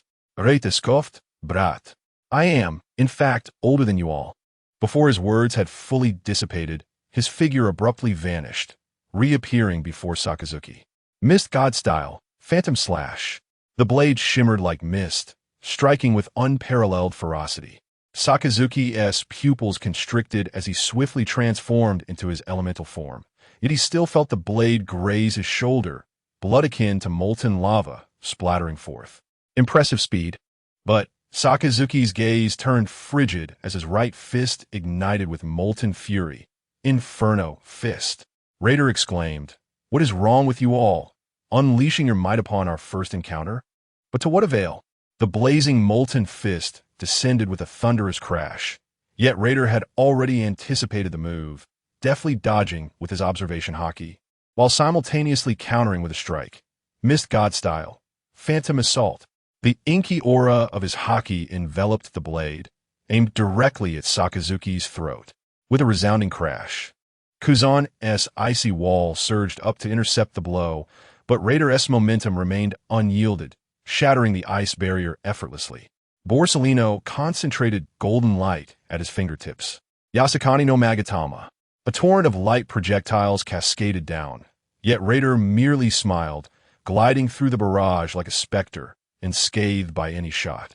Having exchanged blows, Raider sought to seize control of the battlefield. "Hey Raider, have you forgotten your old rival?" Kazan squinted. The mist transformed into crystalline ice, delicately descending to the ground. Raider grimaced, recognizing that Kuzan, imbued with the ice fruit, posed an even greater challenge. Nevertheless, the disparity in strength was evident. It merely rendered the mist thinner. A hint of fruit-based countermeasures in play. Raider swung his sword, his fighting spirit ignited. Is this all three of you? Candidates for Admiral? Bring it on. Sakazuki seethed with rage. Arrogant brat. Kazan clasped his hands together. Ice Age. A wave of frigid air engulfed the battlefield, freezing everything in an instant. Yet Raider had already leaped into the sky, his Conqueror's haki erupting powerfully. The haki entwined around the black tide sword, Mist God style, annihilation. The moment his attack made contact, Raider vaporized, reappearing behind Kazan. The dark haki coiled around his blade like a thunderbolt as he swung down, cleaving through Kazan's icy layer. Borsellino's expression turned grave. Having heard Kazan speak of Raider's strength, they had underestimated him due to lack of experience. It seems we must get serious. In a flash of golden light, he instantaneously appeared behind Raider, delivering a kick, light-speed kick. Ret had long been prepared, swiftly countering with the black tide, great sword to block. The clash echoed as Ret's form faintly dissipated within the mist, suddenly reappearing behind Kizaru. Mist God flow, mist concealment slash. You thought I would strike him and spare you, didn't you? The blade descended, yet Ret sensed that the blow lacked substance. TSK, Kizaru's speed is indeed troublesome. The fire of battle ignited within Ret's eyes, yet he found it exhilarating. The three locked gazes resolved to fight with all their might. Akina declared, suppress with all our strength. Evil shall ultimately be vanquished. Kizaru remarked, what a nuisance. Ret laughed heartily. Come on. Let me witness just how formidable the so-called three naval geniuses truly are. The forums proclaimed that no four emperor could withstand the combined might of the three admirals. But as for this youthful incarnation of the trio, Ret spat disdainfully. I could take on 6 of them. However, he needed to clear the battlefield first. The crimson-hued conqueror's haki surged towards Marineford, causing the weaker soldiers to fall in droves. The 4 on the battlefield witnessed this spectacle, as the formidable Kizaru unleashed his own conqueror's haki to counteract Ret's overwhelming presence. I believe these leaders should possess conqueror's haki, even if the manga hasn't depicted it. One can refer to Luffy's clash with Barrett. The Golden Lion laughed heartily. No wonder I chose you. Such poise is rare in the New World. Behold my aura. A surge of black-red conqueror's haki once again swept over the land of Marineford. The iceberg raised a finger in defiance. Even as I fall, you still sweep the field. Everyone understood that the battle had only just begun. Chapter 69. The Granule Navy. To all the gentle readers who encourage the author, here is an extended chapter. Ret amplified his conqueror's haki, sweeping through Marineford like a blood-red tempest. Ha ha! Well done, little brat, roared the Golden Lion, maneuvering the floating island to smash down upon Carp and Steelbone Kong. You two do not get distracted. Sengoku bellowed, Golden Lion, do not be so arrogant. Carp clenched his fists, armed haki enveloping his arms. First, I shall deal with you. Then I will take care of that little brat. Ret. Sakazuki, Kazan, and Borsellino stood firm, their gazes fixed upon Ret. Your conqueror's haki is indeed formidable, Sakazuki remarked coldly, but relying solely on haki will not secure your victory against us. Ret grinned, the black tide great sword angled toward the ground. Is that so? Then allow me to demonstrate this. Fog Realm. Life withers. A scarlet mist suddenly enveloped the three, obscuring their forms. Though they currently bore the title of Vice Admirals, they merely awaited an opportunity to ascend to Admiral status, their strength already rivaling that of an Admiral, albeit with distinctions among them. If you do not allow me to unleash my domain, how can I play my cards right? Or rather, how can I fight? Kazan found himself unable to freeze the mist entirely. He realized Ret was now serious. Previously, he had merely toyed with him. During the pursuit of the Roger Pirates alongside Carp, he had always been on the receiving end of blows. Amidst the blood mist, ice crystals sparkled, rendering Ret both sacred and sinister. Ret exclaimed, "Oh dear, I feel a bit guilty for enhancing the effects." In an instant, thick fog enveloped the battlefield, Ret's figure flickering in and out of sight. Is your observation haki being disturbed? Sakazuki frowned. Ugh, a troublesome ability. Borsalino's fingertips shimmered with golden light as he attempted to disperse the mist with his laser. Yet Red's voice echoed from all directions. Fog God style. No blade. A soundless slash surged forward. Sakazuki, relying on his combat instincts, sidestepped, but a crimson line was still drawn across his shoulder. This guy becomes even faster in the mist. Do not give him a chance. Kazan pressed his hands to the ground. Ice Age. A frigid aura erupted, freezing the mist into falling ice crystals. However, it seemed of little use, as Rait's domain was replenished the moment it weakened. Kazan's grand move exchanged blows with Rait's basic attack. Kazan-san's fruit is truly troublesome. Rait sighed, then suddenly stomped the ground, wrapping his blade in Conqueror's Haki, black lightning crackling along the surface of the black-tide greatsword. Conqueror's Haki. Entwine, Fog God style. Mist concealment, slash. Super invincible, 3 styles. With a single slash, the very fabric of space appeared to tear apart. Sakazuki roared in response. Infernal Hound. Lava clashed with Haki, creating a shockwave that erupted. Kazan seized the opportunity to launch a side attack, an ice blade aimed directly at Rait's back. Ice blade. Violent Kuzan beak. Rait had anticipated this, his form instantaneously dissipating into mist, the ice blade piercing through the illusion. What? Kazan's pupils dilated. Fog God style. Go strike. Ritter's true form materialized behind Kazan, executing a swift strike. In a moment of peril, Borsalino appeared in a flash, delivering a lightning-fast kick that swept through the air, followed closely by the Amatsugayumi sword. Radiant golden light condensed into a blade, clashing fiercely with Ritter's dark tide greatsword. Clang! Sparks flew as Ritter was forced back several paces by this sudden onslaught. Yet a smile of exhilaration graced his lips. Now this is more like it. The 3 admirals joining forces makes for an exhilarating encounter. Sakazuki wiped the blood from his lips, his gaze icy. Arrogant pirate. You must be subdued today? Truly, he is renowned as the bloodthirsty beast of the Pirate King, and Kazan exhaled a breath of frigid air. This time, I shall not retreat. Fights in the world of the Pirate King can drag on for days. And indeed, Sakazuki has endured 2 slashes already, both imbued with Haki, as if they were inconsequential. Alone, Kazan could withstand Ritter's ferocity. Together, they could manage. And even facing all 3 admirals together will be possible, but the current Ritter stands no chance of victory. Do not be deceived by Ritter's casual demeanor.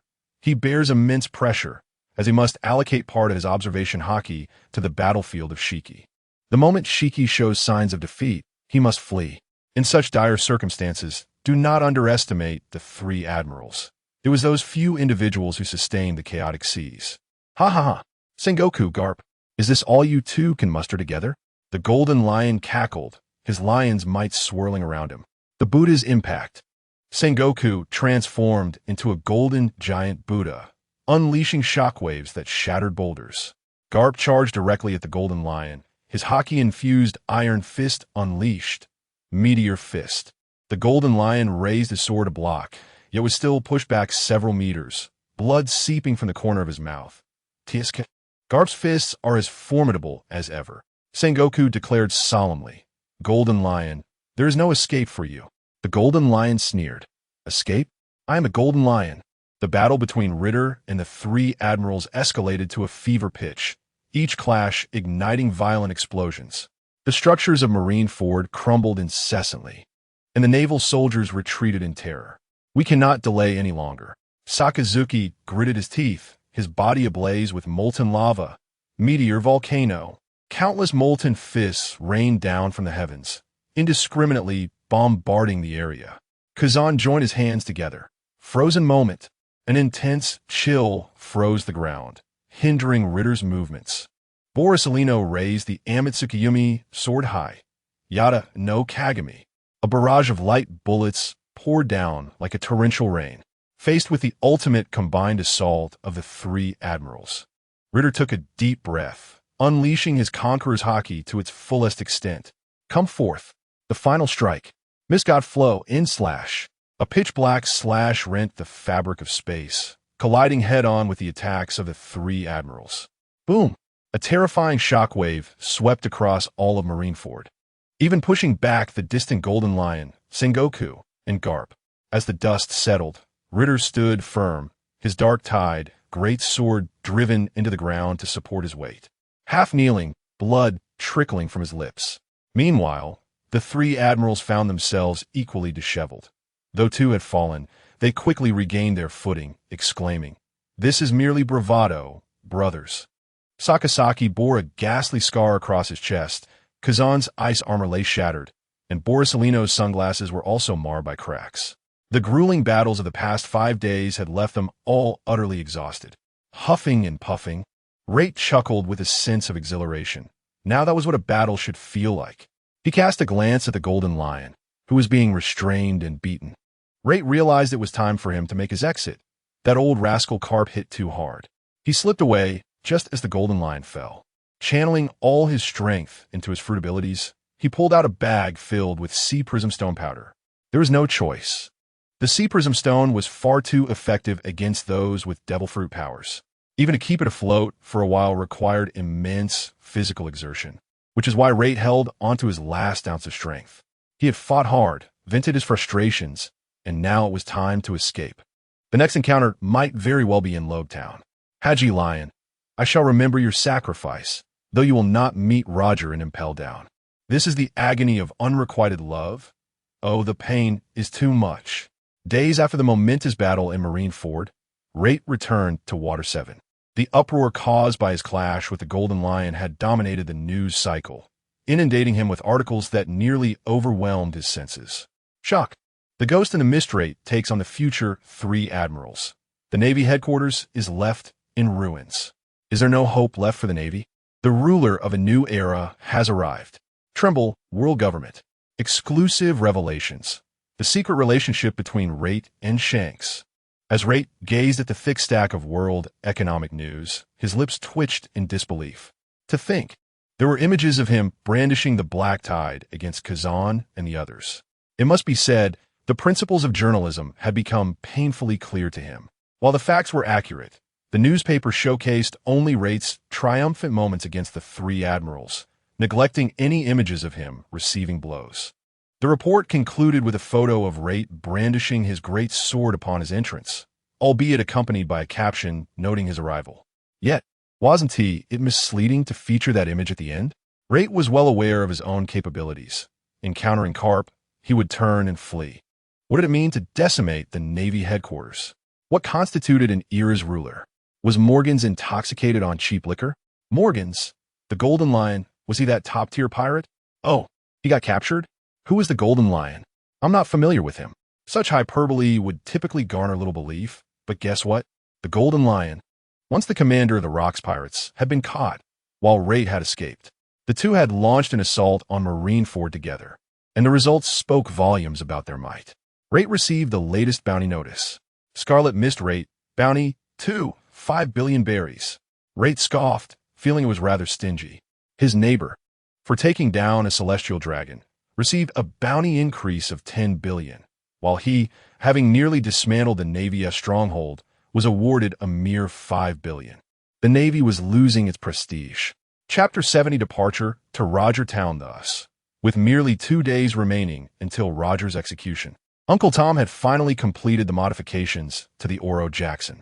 He led Rhett deep into the shipyard, lifting a vast waterproof tarp. What was concealed beneath? This is my newly developed propulsion system, originally intended for mobile trains. The pride gleaming in Tom's eyes was unmistakable. In an instant, Rhett comprehended Tom's intentions. You have adapted it for the ship. Brilliant, Tom exclaimed, patting the machine's exterior, coupled with a wind turbine. This vessel could soar at 3 times the speed of a warship in the calmest of waters. You grasp the significance of this, don't you? Frankie danced with exuberance, raising his arms above his head and striking his signature pose, super. This will undoubtedly be the fastest ship in the world. However, Iceberg appeared anxious. Master, this isn't undergone safety testing. Testing? Tom interjected, pulling Iceberg into a hearty embrace. Tell me, what is my caliber? The finest shipwright. Good apprentice. Uncle Tom released his hold on Iceberg's head, embodying the bond of master and disciple. Rait couldn't help but worry that Uncle Tom might inadvertently crush Iceberg with his affection. This legendary pirate ship had transcended the realms of an ordinary wooden sailing vessel. It had transformed into a colossal steel beast. The hull, crafted from a deep crimson alloy of mysterious silver, glinted with a cold metallic sheen under the sun. At the bow stood a roaring dragon statue, its mouth housing a formidable cannon. In an instant, Rait was smitten. No man could resist its mighty caliber and long-range capabilities. It could harness the energy of thunder and wind. Any form of energy could be stored. In critical moments, a bolt of artificial lightning descended, precisely absorbed by the apparatus. Instantly, the entire ship was enveloped in a blue electric glow, while energy coalesced at the dragon's mouth, culminating in a thunderous explosion that could lay waste to the heavens. Tom, stroking his beard with pride, proclaimed, "I call this the wrath of the dragon god." "What do you think?" Rait gazed at the smoking cannon, salivating at its majesty. "It looks so magnificent." As energy gathered, the entire vessel adorned in lightning was a sight to behold, nearly rendering Rait speechless. No youth under the red flag could resist the allure of the dragon's roar. Finally, the day of departure arrived. The newly revitalized Oro Jackson lay docked at the harbor, almost unrecognizable. Iceberg caressed the hull, affirming that this was indeed an entirely different ship. Frankie was busy fine-tuning the last of the equipment. Super. Look at my genius design. Even the restroom has been transformed into a fully automated facility. Iceberg revealed a shark-like grin. "Frankie, please refrain from making strange inventions on our guest ship." Perona twirled excitedly on the newly adorned pink observation deck. "Rait-sama, there's a vanity and a doll rack. I absolutely adore this place." Tom stood at the ship's bow, his eyes sparkling. "Roger, your old comrade can now carry this lad anywhere." Rait gripped the helm tightly. "Thanks, old man. Cut the sentimental talk." Tom suddenly changed his demeanor, seizing Rait by the collar. "Take good care of this ship. If you dare to let it fall into disrepair again, you'll be finished, kid." Yes, I understand." Rait helplessly raised his hands in surrender. Yet, Tom did not release his grip this time. "I tell you, the Oro Jackson was my greatest creation at the time. It carried Roger to become the Pirate King. And this vessel is my most perfect work now. You must not let it fade into obscurity. Do you hear me, boy?" "Old man," Rait suddenly spoke, his voice solemn and measured. "This ship is no longer the original Oro Jackson. It deserves a new name. As the ship's builder, Tom naturally had the right to name it." Tom fell silent for a moment, slowly walking to the bow, his rough hands brushing over the roaring dragon figurehead. His gaze grew distant, as if transcending time, returning to the days when he set sail with Roger. "Uncle Tom, wait for me to make the Oro Jackson renowned across the seas." "Roger's ship is called the Oro Jackson," Tom murmured. "It is a vessel that carries dreams and freedom." He lifted his gaze to meet Rait's, his eyes sparkling with resolute light. "This ship is a transformation of the Oro Jackson." Tom took a deep breath, the cigar smoke swirling in the sunset. "Let us name it Bruma Jackson." He retrieved a bottle of cherished vintage wine from his pocket and struck it forcefully against the bow. The amber liquid cascaded down the dragon figurehead, glimmering in the sunset like burning blood. "As the shipwright, I bestow upon you the name Bruma Jackson. May you gallop through the blood mist, roar through the storms, and become a legend of the new era." As his words echoed, the eyes of the figurehead suddenly ignited with a crimson glow, and the entire ship seemed infused with life, emitting a deep hum. Rait shouted, "Everyone, prepare to set sail." "Are you ready?" "Ready, Captain." "Very well. I hereby declare the Bruma Jackson has set forth." Perona cheered as she floated towards the lookout, while Moria zombie sailors quickly took their positions. Frankie and Iceberg stood on the dock, bidding farewell to this ship destined to shake the world, a vessel they had both contributed to. Just as the ship was about to embark, Tom abruptly called out to Rait, "Kid." Rait turned back to see the old fisherman standing in the sunset. "This ship, it is both a continuation of the Oro Jackson and a brand new beginning." Tom's voice resonated clearly in the sea breeze. "Do not let it down, nor betray Roger's expectations." If Roger could achieve it, so can you. Rait turned back, offering Tom a broad smile.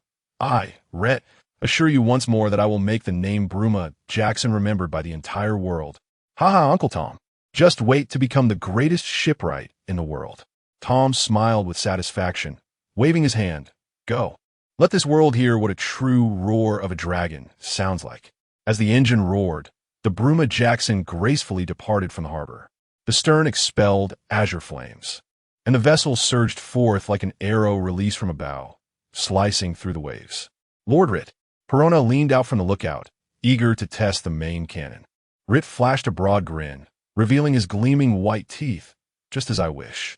He pressed the crimson button on the console, and a torrent of blood mist surged into the chamber, enveloping the entire ship in a shroud of crimson lightning. The dragon-headed cannon unleashed a deafening roar, sending a scarlet beam slicing across the sea, culminating in a colossal blood-red mushroom cloud in the distance. The residents of Water 7 stood in stunned silence, witnessing the spectacle. Ski, Roger, did you see that? The old fishman murmured to himself. A new legend has begun. Chapter 71. The arrival of the Crimson Dawn as the dawn of rebirth sailed towards Rog Town. On the deck of the Bruma Jackson, Rait sat atop the dragon figurehead, stroking the cannon with a gleeful chuckle. Hee, this is undeniably impressive. Who is the most dashing warship? Suddenly, he exclaimed, wait, have we forgotten something crucial? Perona, floating in the air while grooming her newly acquired doll, was startled and nearly fell. Lord Rait, please don't shout so suddenly. Rait surveyed the crew, pointing his finger at Perona, Moonlight Moria, and the zombies. We still lack an official name. The deck fell into an instant silence. Moria's scissor-like hands were frozen midair. The ship is completed and set sail, yet we still have no name. Moonlight Moria, Sharktooth, even the shadow of his bat-like figure twisted on the ground. And only the captain remembered? What a tremendous oversight. Perona puffed out her cheeks, and the doll bear mimicked her disapproving gesture. Even my Kuma has a name. Rait ran his fingers through his hair. It's not too late to decide now. Gather everyone for a meeting. As the crew assembled, Moria remarked, it's just the three of us alive, Captain. There's no need for such formalities. Rait pouted, you don't understand. We must adhere to our process. It feels oddly incomplete without every step. They all gathered around a wooden barrel in the center of the deck. Moria's tall figure cast a shadow, while Perona floated above Rait's head to propose the first idea. Rait knocked on the barrel, inviting Perona to speak. The Ghost Princess. Her eyes sparkled with excitement at the thought of pink sails and lace flags. Rejected, Rait declared firmly, but hesitated to hurt Perona's feelings. Little Perona, this proposal is truly delightful, but I find it unsuitable. Perona's eyes welled with tears as the ghosts around her adopted sorrowful expressions. Lord Rait is bullying me. Moria chuckled deeply. What about calling it the Devil Zombie Legion? Just a mention would make our enemies tremble. That name is too kitsch. Perona couldn't help but laugh. What did you say? Moria's shadow expanded ominously. Little Perona, you have truly wounded my heart. A ship adorned in pink is rather peculiar, you know. He glanced at the pocket watch Roger had given him and suddenly stood up, a crimson mist swirling behind him. I am destined to rise to the pinnacle, to be the most free of all. I dare anyone to challenge me. Rait paused, raising his sword towards the heavens. Our pirate crew shall be named the Crimson Dawn. We are our own future. We are our own dawn. Perona hugged her doll tightly, exclaiming, Lord Rait, you are so magnificent. Then, she suddenly turned her head, pointing to the flag design she had just sketched, a skull behind a sun that tore through the darkness. Ritter suddenly erupted into laughter, his mirth resounding with exuberance. That insufferable captain, claiming he has nothing to entrust. Surely, you have discerned the essence of my character long ago, Captain. You know full well that no such entrustment is necessary. His laughter echoed triumphantly. I hereby declare the official founding of the Crimson Dawn. Seconded, Perona chimed in, albeit reluctantly. Moria shrugged, yet his shadow honestly gave a thumbs up. Perona floated before Ritter, her eyes sparkling. Can my lookout be adorned in pink? Certainly. Long live the captain. That night, aboard the Bruma Jackson, a naming feast was held on deck, where merriment flowed freely among the crew. Yet, Perona harbored a hint of discontent. for both Ritter and Moria forbade her from drinking. Pouting, she flaunted her fruit juice, while Ritter raised his goblet and proclaimed, "Hearken, O vast ocean! From this day forth, the Crimson Dawn pirate crew." The crew echoed in unison. "We shall inscribe our name upon the threshold of a new era." Ritter gazed at his comrades, laughter spilling forth. It was remarkable how, despite having been part of the most elite pirate crews, he still felt such exhilaration at the prospect of forming his own. He tilted his head towards the sky, attempting to mask the piercing ache within his heart. This sensation felt splendid. "Roger, you would surely be pleased to witness the current state of our ship. I believe we shall reunite soon." On the day of Roger's execution, the port of Lowtown was thronged with pirates, Navy personnel, journalists, and curious onlookers from all corners of the world. The air was thick with tension and excitement, as if the entire world awaited the conclusion of an era or the dawn of a new one. Shanks lowered the brim of his straw hat, his gaze sharp as a blade beneath the red locks. He stood on the rooftop at the edge of the crowd, his companion Buggy fidgeting with impatience. "Hey, Shanks, where on earth is Ritter? If we don't find him soon, the execution will commence," Buggy exclaimed, grinding his teeth.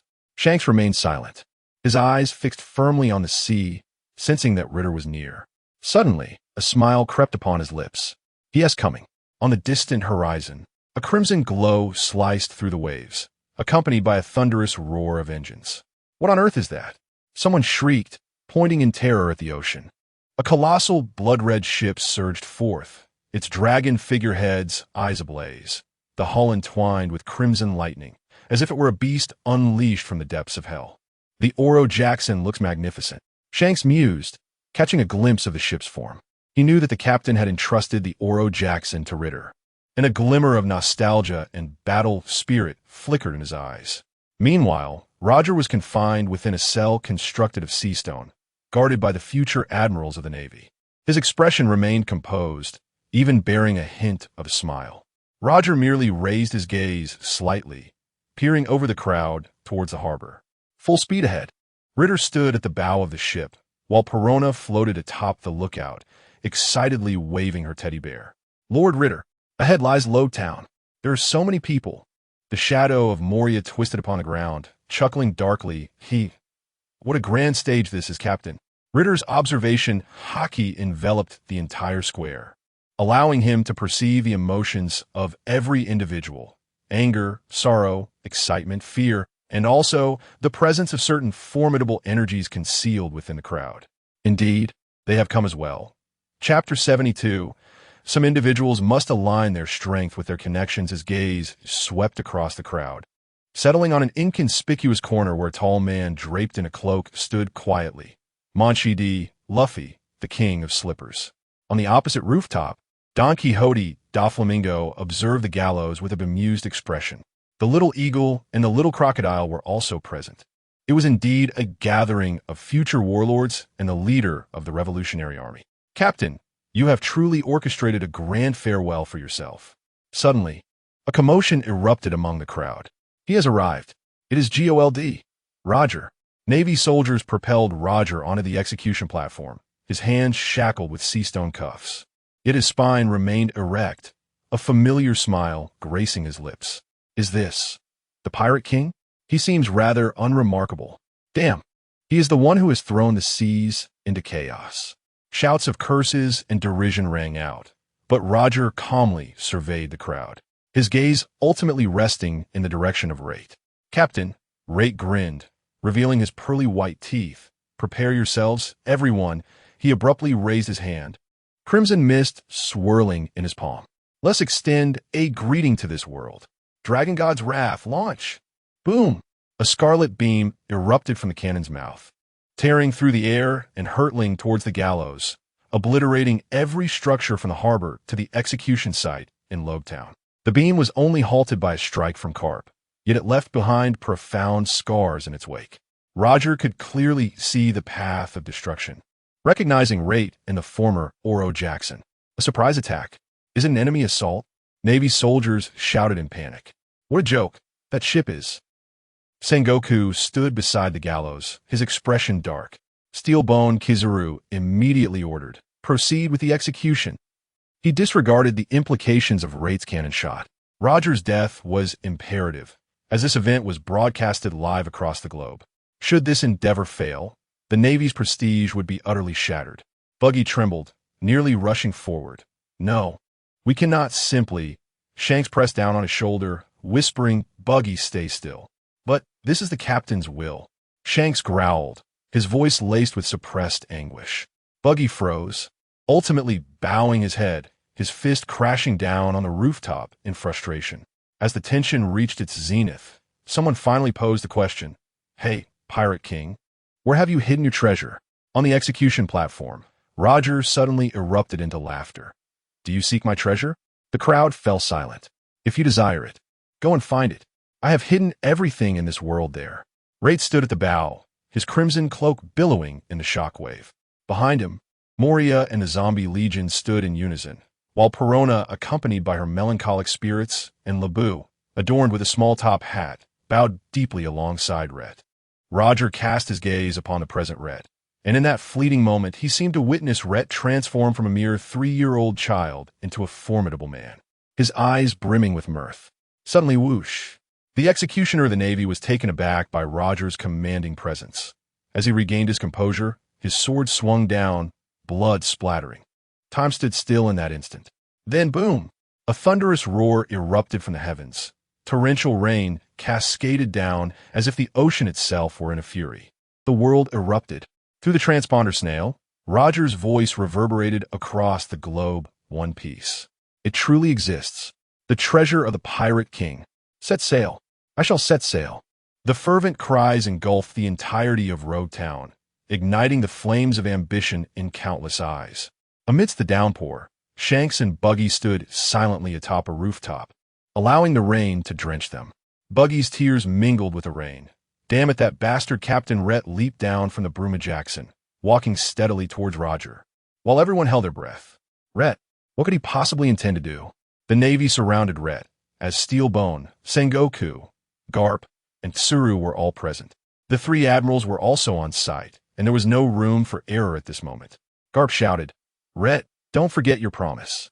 Roger had informed him that Rait would not prevent the execution. With an impassive expression, Rait glanced at Garp. "I have fulfilled what I promised the captain." Garp fell silent. Rait indeed did not intervene. "Elders, you may observe. I trust you are familiar with me. I am Rait, a former member of the Roger Pirates. I now intend to take our captain away, so all of you Navy, step aside." An eerie silence enveloped Road Town. The Navy soldiers gripped their weapons tightly, cold sweat trickling down their foreheads. Sengoku's expression darkened. Garp appeared indifferent, while Tsuru squinted. Akainu, Kizaru, and Akiji stepped forward simultaneously, an invisible sense of oppression cloaking the area. On the other end of the transponder snail, amidst the power dynamics of Mariewa, the gaze of the 5 elders was icy. Rait, the golden-haired elder, spoke slowly. "Are you threatening the world government?" Rait grinned, the black-tied greatsword plunging heavily into the ground, splashing water. "This is not a threat. It is a proposition." "A proposition?" Sengoku furrowed his brow. Rait's gaze pierced through the Navy commanders, addressing the transponder snail directly. "Let us exchange a promise." The 5 elders fell silent for a moment. Finally, the bald elder wielding a sword spoke. "Speak." "I wish to take the captain away." He unsheathed the black-tied great sword, its blade gleaming coldly in the rain, causing an uproar throughout the crowd. Rait scoffed. "You're all aware." He slowly raised his great sword, pointing towards the sky. "If you disagree, a bounty of 5 billion on my head. A hunter of celestial dragons, can you handle this game? Oh, by the way, have you forgotten about God Valley?" The red dog seethed with rage. Preposterous. Yet, on the other end of the transponder snail, the 5 elders fell into silence. They understood better than anyone the sheer terror of a monster with a bounty of 5 billion, and this creature had yet to reach its zenith. They perceived the shadow of rocks and were reluctant to provoke another like him. Yet they would not allow someone akin to rocks to survive. Reit's declaration was a blatant threat, simultaneously serving as a reminder to the 5 elders of the significant debt owed to the Roger Pirates since the events at God Valley. On the other end of the transponder snail, The voice of the five elders was cold and authoritative. Are you not afraid of the world government's pursuit? Rait flashed a grin. If bribery failed, then threats were the old playbook. The world government could not entice him with their aged faces, leaving only intimidation as an option. Raindrops cascaded down his face, and he declared, "It is not I who must do this, but rather, it is you who must." Sengoku bellowed, arrogant. "Do you believe you can leave here unscathed?" Rait remained silent, slowly raising his hand with his palm facing upwards. "You may try, but I assure you, from this day forth, for every celestial dragon that steps out of Mariewa, I shall sever a head." Chapter 73. Rait's collapse. A profound silence enveloped the entire scene. Rait understood that, regardless of what the five Elder Stars might say next, be it enticements or threats, a rift had already formed between them. The world government would never permit a being deemed a threat to the celestial dragons to continue living. Surely, they could not believe that a mere favor would sway the world government's resolve. Rait's strength was apparent, merely offering the five Elder Stars a dignified exit. After a lengthy silence, the five Elder Stars finally spoke, the seven warlords. "You may accept the first position among the seven warlords, and you may take Roger's corpse with you." Rait smiled knowingly. He recognized that the five Elder Stars were indifferent to the reputation of the Marines. Their primary concern lay in the safety of the celestial dragons. The concept of the seven warlords might even be unknown to the Marines. A deal was struck. Rait was acutely aware that the five Elder Stars would not relinquish their hold over him, nor would they command his obedience, but this was sufficient. The world government's face was preserved, and who truly cared about the Marines' reputation? For Rait, this title of warlord was but a mere token of experience. Turning, he strode towards the execution platform. The Marines instinctively recoiled, none daring to obstruct him. He reached out, gently picking up Roger's head, enveloped in mist, and returned it to its rightful position, hoisting the lifeless body onto his back. Roger's head hung low, as if peacefully slumbering upon Rait's shoulder. Then boom! Rait's foot shattered the execution platform. The entire structure collapsed, splintering wood flying in all directions. With a single hand, he wielded the black-tied greatsword, sending a tempest of wooden debris soaring toward the port of Roachtown like a torrential downpour. Thud! Thud! Thud! The splintered wood struck the ground of the port with precision, forming a rudimentary yet solemn pyre. Gliding gracefully across the air above Roachtown, Rait tilted Roger slightly. "Captain, you are remarkably light." Yet, he was destined never to receive a reply. Upon reaching the port of Roachtown, he gently laid Roger's remains upon the makeshift pyre. Ominous clouds loomed overhead, and flashes of lightning flickered in the distance. Rait gazed skyward, addressing the captain. Such weather is ill-suited for adventure.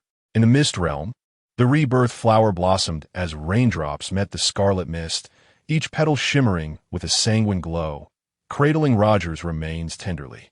Rait stood before the pyre, the black-tied greatsword resting at his side. He withdrew a bottle of rum from his pocket. "This is the last cup, you old rascal. Drink as you please up there." The liquid poured over the pyre, the potent aroma of alcohol mingling with the briny sea breeze. Rait snapped his fingers, and a rebirth flower drifted down, touching the rum. Boom! A ghostly blue flame erupted skyward. This was no ordinary fire, but a conflagration woven from blood mist and hockey, the flame of rebirth. Amidst the flames, the spectral visage of the Oro Jackson emerged, and Roger gazed at Rait with a smile, giving him a thumbs up. Rait's mind echoed with, "The Pirate King? Ha ha ha, how intriguing." Roger wiped away tears of laughter, exclaiming, "Then it's settled. We shall become the Pirate King. Ha, little Rait, you are already quite remarkable." Rait looked at Roger, resolutely declaring, "Captain, I will grow even stronger." A soft chuckle escaped as he replied, "Is that so? I believe you." With a gentle pat on Rait's head, the clouds gradually dispersed, allowing sunlight to filter through the gaps and illuminate Roger's figure. Flames erupted, turning the pile of wood into a towering inferno, and Roger's body slowly dissipated within the fire. The sea breeze howled, carrying the ashes toward the ocean. Rait stood at the harbor, his long hair dancing wildly in the heat. Witnessing the dawn of a new era initiated by the captain. Doflamingo's sunglasses reflected the eerie blue flames as he grinned widely. One amusing way to send someone off. Shanks clutched his straw hat, tears mingling with the rain cascading down his face. Buggy bit his lip fiercely, blood trickling from the corners of his mouth. Rait drew the black-tied sword, its blade pointed skyward. Blood Dawn pirate crew. Set sail. Rait had long noticed Shanks and Buggy, yet he chose not to greet them. They were still unable to depart boldly from the naval encirclement. As he walked past the burning flames, he murmured softly, "Farewell, old brother." The 5 elders had commanded that the admirals could not pursue Rait. When the naval fleet finally broke through the blood mist, only a smoldering platform of ashes remained in the harbor. As the Oro Jackson slowly sailed into the port of Water 7, the setting sun elongated its silhouette. The newly polished surface of the ship glimmered with an orange hue, crafted from scraps of atom wood by Tom, who believed it would lend a touch of dignity to the old companion. How utterly naive, Rait thought, standing at the bow of the ship, amidst the flowing blood mist. He gazed at the figure on the shore draped in a plain cloak, his throat tightening unexpectedly. He was uncertain how to confront Nico Robin, unsure of what emotions to display to her. There she stood, holding a bouquet of sunflowers. The sea breeze lifted her long hair, revealing a gentle yet resolute smile, though her eyes betrayed an unshakable sorrow, indicating she had shed many tears. Just as Rait leaped off the ship, Robin approached him swiftly. He opened his mouth, but the words he had prepared became lodged in his throat. "I've seen it all. That's enough. You've worked so hard, Rait." Robin gently embraced him, the fragrance of sunflowers enveloping them both. "You must be in pain as well, right?" Rait froze. He had intended to comfort Robin, yet she had seen through his Ade first. "I'm fine." He turned his face away, his voice hoarse. "The captain." Suddenly, Robin tightened her embrace, although Rait did not rest his forehead on her shoulder. He caught the scent of sun-dried cotton mingled with a faint medicinal aroma. It was the concoction Rait had prepared for Roger, simmered to perfection, carrying that distinctive scent. "Let out," she whispered, patting his back as if soothing a child. "There are no Navy forces here, no enemies, only family." As the first tears struck the sandy beach, Rait heard the sound of his heart shattering. Rhett's body suddenly trembled violently. He clutched Lu Jio's cloak tightly. That bastard. His voice was fragmented, tears cascading down onto Lu Jio's shoulder. They had promised to witness the dawn of a new era together. Lu Jio gently stroked the back of his head, feeling Rhett's intense shivers fueled by overwhelming emotion. His sobs grew louder, eventually erupting into heart-wrenching wails, marking the first time in many years that Rhett cried so deeply. The emotions that had been bottled up for 2 decades burst forth at that moment, a profound sense of helplessness in knowing the outcome. Though he felt an immense reluctance to part ways, he aimed to honor the captain's wishes by appearing indifferent. Since arriving in the world of pirates, he had always been a crew member of Roger's. How could he simply let go? Rhett's voice became hoarse, blood mist uncontrollably seeping from his body, creating a scarlet realm around him. Lu Jio's cloak was drenched with tears, yet she held tightly to this man who towered over her. In his final moments, he was still smiling. Rhett murmured, "That fool must be feeling proud to have ushered in a new era. I know I should be strong. I'm an adult crying, yet the tears won't cease. I'm the elder brother of Shanks and Buggy, so I feigned a calm demeanor in Logtown. But at that moment, I longed to slay every Marine, to annihilate the world government, to eradicate the celestial dragons. What a wicked era it was. All I could comprehend was that my brother was to be executed before my eyes, and yet I could do nothing." Lu Jio sensed the warmth spreading on her shoulder as Rhett's cries transformed from initial roars into muffled sobs. She softly hummed an old East Blue lullaby, one that Roger had once sung to them. Did he say anything at the end? Rhett finally lifted his head, his eyes red and voice choked. Lu Jio tenderly wiped the tears from his face and gently replied. He said, "If you have the chance, please look after my stubborn little brother." Rhett paused for a moment, then cried out in frustration, "Damn you, big brother." Chapter 74. Rhett, it's time for you to set sail after this cathartic release. Rhett felt an overwhelming sense of clarity as if the shadows that loomed over his heart had been dispelled by the gentle presence of Sister Lugio. Despite her own sorrows, she was a beacon of warmth. Rait summoned Moria, Perona, and Lab to his side, scratching his head in contemplation. "My dear friends, you will need to wait for me a while longer in Water 7. I require," Moria interjected. "Captain, there's no need for superfluous words. We are well aware that traveling together would be too conspicuous, placing Sister Lugio in jeopardy." "Indeed, we are all quite cognizant of that," Perona chimed in, drifting playfully around Rait. Lab also patted Rait's hand, his small eyes brimming with affirmation. "Then during this time, focus on honing your skills. When I return, we shall embark together. I will share my insights on hockey with you. Make sure to put in diligent effort," Rait instructed. He settled down with Sister Lugio in Windmill Village, where Machino had become the proprietor of the local tavern, embodying the same warmth and charm as described in the original tale. He wondered with a chuckle if that red-haired lad had truly been subdued.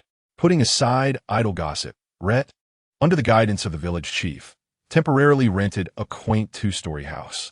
He remembered the day when Garp had entrusted Ace to the mountain bandits.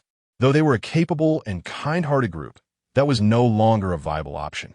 Lugio sincerely regarded Rait as her younger brother, and he was determined to provide her with a tranquil and stable life, which was impossible with the mountain bandits. 3 days later, a canine-headed warship appeared in the port of Windmill Village, where Rait awaited, revealing his true appearance. "Ha ha, Rait, you rascal!" Garp exclaimed, dismissing Dana with a wave. Rait grimaced. "Let's south go to my place and discuss our course of action." Upon returning to their residence, Lugio prepared tea and snacks for the two. From Rait, she learned that although Garp was a naval officer, he was a close friend of Roger, and they would need to rely on Uncle Garp's protection in the future. Rait fixed his gaze on Garp. "What are your plans?" Garp, with a fist striking the palm of his other hand, had an epiphany, a light bulb seemingly illuminating above his head. Rait, with a shark-like grin, quipped, "You're only thinking of this now, you rascal." Garp laughed heartily. "Then I shall simply declare that Lugio is my goddaughter, and the matter will be resolved." Rait observed Garp's smug expression. "Uncle Garp, while I am touched by your willingness to sacrifice your reputation, I must ask you a question." Garp, reveling in his brilliant idea, replied, "Go ahead, what is it?" "It may be somewhat harsh, but are you so certain that your notoriety will suffice against the shamelessness of the world government?" Garp's smile gradually faded. As a vice admiral of the Navy, it was inevitable that he could not remain in Windmill Village indefinitely. The sudden emergence of a daughter would surely attract the attention of CP0 agents. Could his reputation truly safeguard them? With Rait present, it is impossible for Lugio to consume any delayed medication to evade pursuit. This stands as the most pressing issue between Rait and Garp. Garp silently crushed the teacup in his hand, the tea dripping through his fingers, his eyes reflecting profound remorse. Observing this, Lugio gently set down the teapot and tenderly patted his shoulder, saying, "Mr. Garp, please do not blame yourself." Rait fixed his sharp gaze upon Garp and declared, "I have a plan." Garp inhaled deeply and slowly raised his head, inquiring, "What is your plan?" Rait retrieved a nautical chart from his pocket and spread it across the table, explaining, "The intelligence network of the world government primarily focuses on the Grand Line and naval bases. The East Blue, in contrast, is the safest, as it is the homeland of naval heroes." He pointed to a solitary island near Windmill Village, stating, "This here, Herbal Mountain, is not far from the village, yet sufficiently concealed." Garp furrowed his brow and asked, "You want Lugio to reside in the mountains?" "No," Rait shook his head. "I will construct a small cabin atop the mountain as a diversion. Sister Lugio will live in Windmill Village." Posing as the distant cousin of Machino, Lugio widened her eyes slightly, expressing concern, "But this means the most perilous place is also the safest," Rait smirked. "Even if CP0 investigates, they will only uncover false leads related to Herbal Mountain and will not suspect a tavern relative in an ordinary village. Uncle Garp will need to discover the mountain, take a few photographs of Sister Lugio's living traces on the mountain, and then, with your esteemed reputation as a naval hero, you will sink half the island while declaring that you have eliminated the widow of the Pirate King. The photos will serve as proof. CP0 will find scattered clues left by me on the island. and it will be impossible for them to ascertain the truth after half of it has been destroyed. As for the reason for demolishing half the island, you can simply say that the slaughter of women and children revolted you and was an act of vengeance. The world government requires that FAOD. They are indifferent to whether you live or die. They merely need to confirm total annihilation. If someone suddenly claims to be the son of Uncle Roger's cousin, who would believe it? Rait gazed at Carp. Old man, your brothers are reliable, right? Carp stroked his chin, not directly answering Rait. Suddenly, he broke into a grin. You clever rascal, your mind works swiftly. Rait rolled his eyes, far more reliable than your impromptu goddaughter plan. That evening, Machino was invited to Rait's home. After hearing the plan, she nodded without hesitation. Sister Lugio can stay in the tavern's backyard. There is an empty room there that seldom sees disturbance. Lugio gratefully clasped her hand. Thank you, Machino. Machino smiled gently. Sister Lugio is a very kind person. I could never stand by and do nothing. Rait silently breathed a sigh of relief. With Machino, who is well liked in the village, providing cover, Lugio's identity would be easier to conceal. 3 days later, a naval warship docked once more at Windmill Village. Carp intentionally led a squad of naval soldiers to search for suspicious individuals in the village, then ostentatiously circled Herbal Mountain, ultimately departing with a bounty of findings. Herbal Mountain, ravaged by Carp, has largely succumbed to the sea. Remember, from this moment forth, Lugio shall be known as Maria, the cousin of Machino. Uncle Carp will adjust the timeline for you. You have arrived from a year ago. Before departing, Carp patted Ryder's shoulder with a weighty hand. Kid, I am leaving now. Rest assured, Lugio and that child will be in my care. Rarely did Ryder refrain from retorting, merely nodding in quiet agreement. I trust you. Days passed, one after another. Lugio, embracing the identity of Maria, integrated into the life of Windmill Village, assisting Machino in managing the tavern, gradually becoming a familiar and gentle presence among the villagers. One evening, as Lugio gazed absently at the setting sun, Ryder leaned against the door frame, offering her a cup of warm milk. Were you pondering? Lugio smiled softly. I wonder if this child will one day love the sea, just as his father does. Ryder, reflecting on the original storyline involving Ace, pondered whether Lugio would still come to see Whitebeard as a father figure. It appeared he had much to teach in the future. Should he dare to misidentify a father, he would surely face consequences. After a moment of silence, sensing the weight of the atmosphere, Ryder remarked, the captain's child will undoubtedly possess great talent. Lugio chuckled softly. Then Mr. Carp will surely be eager to take on the role of instructor. The two exchanged smiles, but then Lugio said, Ryder, it is time for you to depart. Ryder frowned. Sister Lugio, now is not the time for such discussions. He intended to wait until after Lugio's childbirth before leaving. As Moria and the others were training in armament and observation hockey, a mastery that could not be achieved in a short span. Lugio shook her head, her fingers gently caressing her slightly rounded belly, and whispered, Child, I will protect you. However, your destiny does not lie here. Ryder fell silent. Lugio smiled, her eyes filled with an unwavering resolve that brooked no refusal. My husband is a seeker of freedom. He belongs to the sea, and you two are of that ilk. She stepped closer, delicately adjusting Ryder's collar, much like a sister would for her brother before a journey. You have your own adventures ahead and companions that belong to you. You should not squander your time here. Ryder clenched his fists, his voice low. But if I leave, Mr. Carp will come to visit regularly, and Machino will take care of me. Lugio interrupted him, a mischievous smile suddenly gracing her lips as she produced a small golden pocket watch from her bosom. Presenting it to Ryder. What is this? He inquired. This is the watch left for you by Roger. I made some modifications, as the bronze casing was rather antiquated and unsightly, and my husband is meticulous about photographs, yet careless with the casing. Lugio blinked, revealing that within was a life card, a part of her. Her smile was gentle yet resolute. Thus, wherever you may be, as long as you wish to return, you will always find your sister. As night deepened, Ryder stood at the shoreline, gazing out at the tranquil sea. Now, Lugio had provided him with the same assurance. She did not wish to bind him, just as Roger had not desired to be a shackle upon the world. He chuckled softly to himself, gripping the pocket watch tightly. Truly, both of them were so willful. Chapter 75. The hero emerges after setting sail. Rait realized that assembling a crew should be prioritized.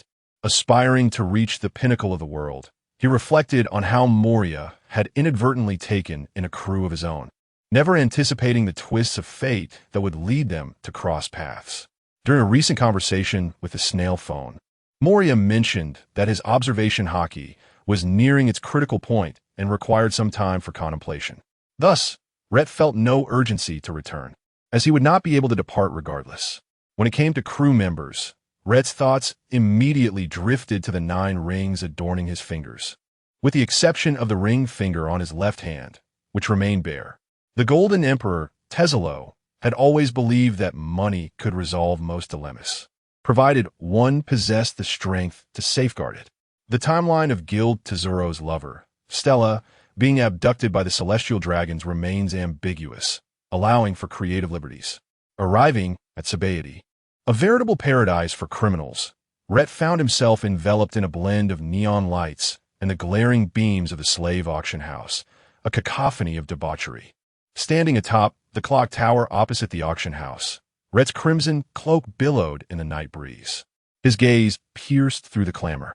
Honing in on the back entrance of the auction house, Tesla stumbled forward, burdened by a pile of goods, his sweat-soaked shirt clinging to him. Yet his eyes remained fixed on a window on the second floor. Inside, Stella performed for the audience, clad in a scanty dance costume, her bare feet grazing the cold marble floor, shackles adorning her ankles. Yet, her movements remained as graceful as a butterfly. This was the freedom Tesla desperately sought to redeem. Rait had no intention of intervening just yet. He could afford to wait until the celestial dragons purchased Stella, and in her moment of despair, he would become the only glimmer of hope in her heart. This was not merely taking advantage of a situation.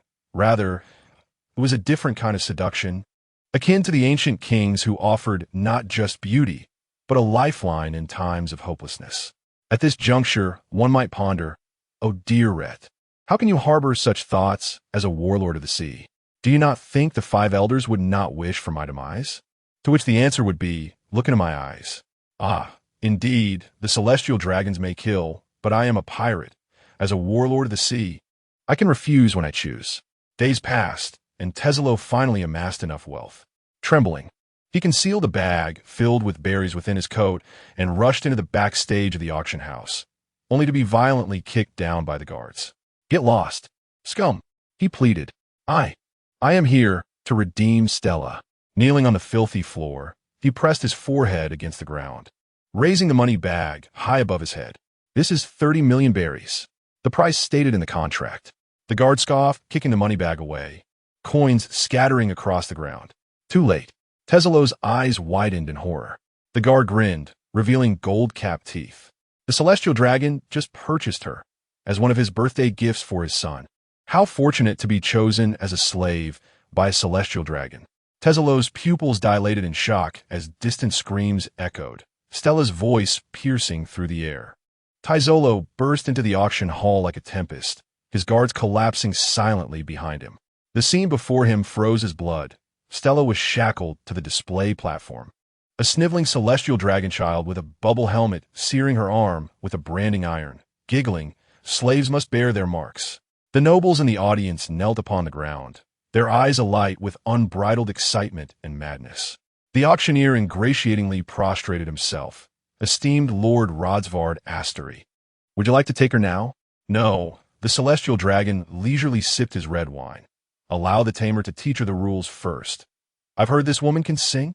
Stella trembled, her lips quivering, suddenly glancing toward the entrance, locking eyes with Taizolo. Her gaze implored Run. Taizolo's sanity shattered.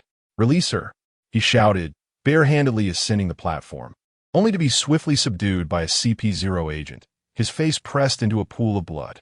How dare a mere commoner offend a celestial dragon? The agent sneered. Stella struggled to reach him.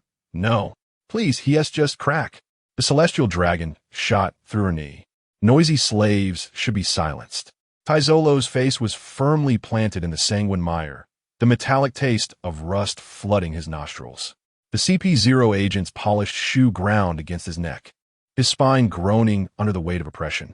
Just a slave of the Celestial Lord, the agent mocked, raising his gun to Taizolo's temple. Remember this in your next life. Taizolo glared at the CP0, despair filling his eyes. He loathed his current powerlessness. In desperation, he cried out, "True God, I beseech you, help me." Silence enveloped the venue, only to be shattered by the gunshot. Bang! In that instant, as despair engulfed him, pain did not follow. Warm liquid splattered across his face. Trembling, Taizolo opened his eyes to see the CP0 agent frozen in place, his head severed and soaring into the air. Thud! The body collapsed. Were you just praying to the gods? A figure emerged, stepping into the moonlight, with long hair cascading and a mocking smile gracing his lips, his cloak billowing.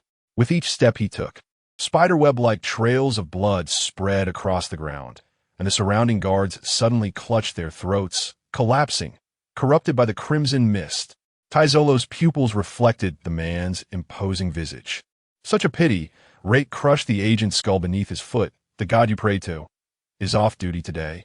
He bent down, yanking Taizolo by the hair, forcing him to gaze toward the auction hall. Stella was being dragged by chains toward the gilded cabin of CP0. But I'm open for business. Suddenly, the entire Sabeti archipelago was shrouded in darkness. Fear gripped the crowd as they looked up, witnessing the moon transform into a blood-red orb. With Rait's figure standing at its center, grasping the dark tide sword, the blade emanated waves of blood mist, enshrouding all vessels of the celestial dragons. Enemy attack. Protect Lord Astery. The naval officers had scarcely drawn their blades when their throats were slashed open, the crimson lines appearing before they even comprehended the trajectory of the assault. Rait had already approached them, a sinister smile gracing his face. Truly formidable Rait. In the shadows, Doflamingo's sunglasses glinted. He had fortuitously arrived in Sabeti with intentions of establishing his own dominion, only to stumble upon such an intriguing spectacle. His grin stretched from ear to ear, reveling in the escalating amusement of Roger's remnants. Rait, with a single hand gripping the nape of Taizolo's neck, tossed him to the ground like a lifeless dog. "Watch closely," he commanded, brandishing the black tide great sword upon his shoulder, invoking the mist god style, the opening of heaven. Chapter 76, The Assault of Kizuru Boom. A crimson sword aura flashed by. Despite the formidable strength of the celestial dragon guards, could they possibly rival the combined might of the three admirals? Only the ship carrying Stella remained intact, while all the other vessels belonging to the celestial dragons erupted in a simultaneous explosion. Amidst the fiery chaos, Rait stood leisurely on the deck, holding Taizolo aloft. With a casual flick of the black tide greatsword, Stella's shackles shattered with a crisp crack. Aster lay slumped on the deck, his bubble helmet reflecting the approaching figure of Rait. You know who I am, shoo." Without hesitation, Rait replied, "I'm all too familiar with your lineage. There's no need to repulse me with your self-importance." With a sickening pop, the head of a celestial dragon exploded like a watermelon, the blood mist coalescing into a miniature model of a golden city, which landed steadily in Taizolo's palm. "Let me offer you a bit of psychological suggestion. Aha, the plan is successful." News of the celestial dragon's demise swept through the world government like a tempest, inciting fury in Mariehua. The five elders slammed their fists on the table, denouncing the Navy's incompetence and commanding them to dispatch an admiral to quell the uprising immediately. "Rait, as a warlord, dare you brazenly slay a celestial dragon in Sabeti archipelago?" This is a slap in the Navy's face. Sengoku's expression darkened, his fists cracking ominously. Akainu, Sakazuki, burned with rage and suddenly stood. I knew pirates could not be trusted. However, Admiral Akiji raised a hand to halt him. Shifting his gaze to Kizuru, who was casually trimming his nails with his legs crossed. "Borsellino, it's your turn. Zifa, Sengoku, and Garp are all engaged in missions. You're the only one who can reach there swiftly." After a brief pause, Akiji added, "Exercise caution and retreat if necessary." Kizuru lazily lifted his head, wearing an expression of indifference. "Okay." He shrugged and transformed into a beam of golden light, vanishing from the office. The night breeze of Sabidi Archipelago carried the scent of blood as Rait stood amidst the smoldering ruins of the auction house, the black-tied greatsword resting on his shoulder, his crimson pupils gazing down at the kneeling Tesalo. "How do you feel?" Rait asked with a smile. Tesalo trembled, cradling the pierced Stella in his arms, her blood staining her dance dress. His gaze transitioned from despair to confusion, then to fervent adoration, ultimately fixating on Rait, the man who had descended from the heavens, shattering the celestial dragons and carving out his own rebirth, my king. Tesalo knelt on one knee, still cradling Stella. Rait grinned. "Aren't you going to ask who I am? From the moment you saved Stella, I, Tesalo, shall forever pledge my loyalty to you. Though I am but weak now, I shall repay your kindness with my life." Rait crouched down, scrutinizing Tesalo, and posed several seemingly unrelated questions. "Do you hate the celestial dragons? Do you despise this world? Do you resent your own powerlessness?" Tesalo's pupils constricted, his throat forcing out a hoarse response. "Yes, very well." Rait released his grip and stood up. "But hatred alone cannot slay. Only power can." He turned towards the port, his cloak billowing in the wind like waves of blood. "Depart on that small vessel. Flee with your beloved. Amass your riches, power, and strength, and prove your worth to board my future ship." Taizolo gazed down at Stella in his arms, her fingers gently grasping his collar, nodding faintly yet resolutely. Rait considered himself quite the genius. In his view, Taizolo's growth was commendable. Accompanying him would only hinder Taizolo's innate talents. Previously, Rait had scoffed at his own indulgence in one-piece fanfiction, pondering why, upon arriving at Sabaody, one would need to eliminate a few celestial dragons. Now he understood those celestial dragons truly deserve their fate. With strength at his disposal, why spare them? What purpose did it serve to allow them to continue their vile existence? "Seniors, I have not brought shame upon us time travelers." Shortly thereafter, a resounding explosion erupted. Boom! Golden light erupted as Admiral Kizu leisurely descended before Rait, tilting his head and exclaiming, "How terrifying, Rait-chan, to dare slay a celestial dragon." Rait, wielding the black-tied greatsword, grinned. "Admiral Kizuru, it has been a while." Quite a spectacle indeed. Kizuru hovered in midair, surveying the blood mist enveloping the sea below. Is it truly worth it to kill celestial dragons for the sake of 2 slaves? Rait grinned. "Do you, a government employee merely collecting a paycheck, comprehend what vengeance with gusto entails?" "How excessive." Kizaru feigned shock, clutching his chest. "I am quite serious in executing my duties." Yada no Kagami. Countless light projectiles cascaded downward. Yet upon contact with the blood mist, they curiously decelerated, ultimately vanishing as if ensnared in quicksand. Rait raised an eyebrow. "Then how about letting me go?" Kizuru adjusted his sunglasses. "That would be impossible. After all, I am a Navy man." Before the words left his lips, concentrated golden light gathered at his fingertips. Yet another wave of Yada no Kagami. Countless light projectiles poured down like a torrential rain. Rait erupted in laughter, swinging the black-tied greatsword, causing the blood mist to surge and devour the projectiles entirely. Fog God style. Phantom slash. Kizaru narrowed his eyes. "Oh." Rait-chan, he instantly appeared behind Rait, delivering a sweeping kick. "Have you ever been struck at light speed?" Rait did not evade, employing Fog God style. Miss concealment slash. With a clang, Rait vanished only to reappear behind Kizuru, delivering a backhanded strike that rent the air with crimson sword energy.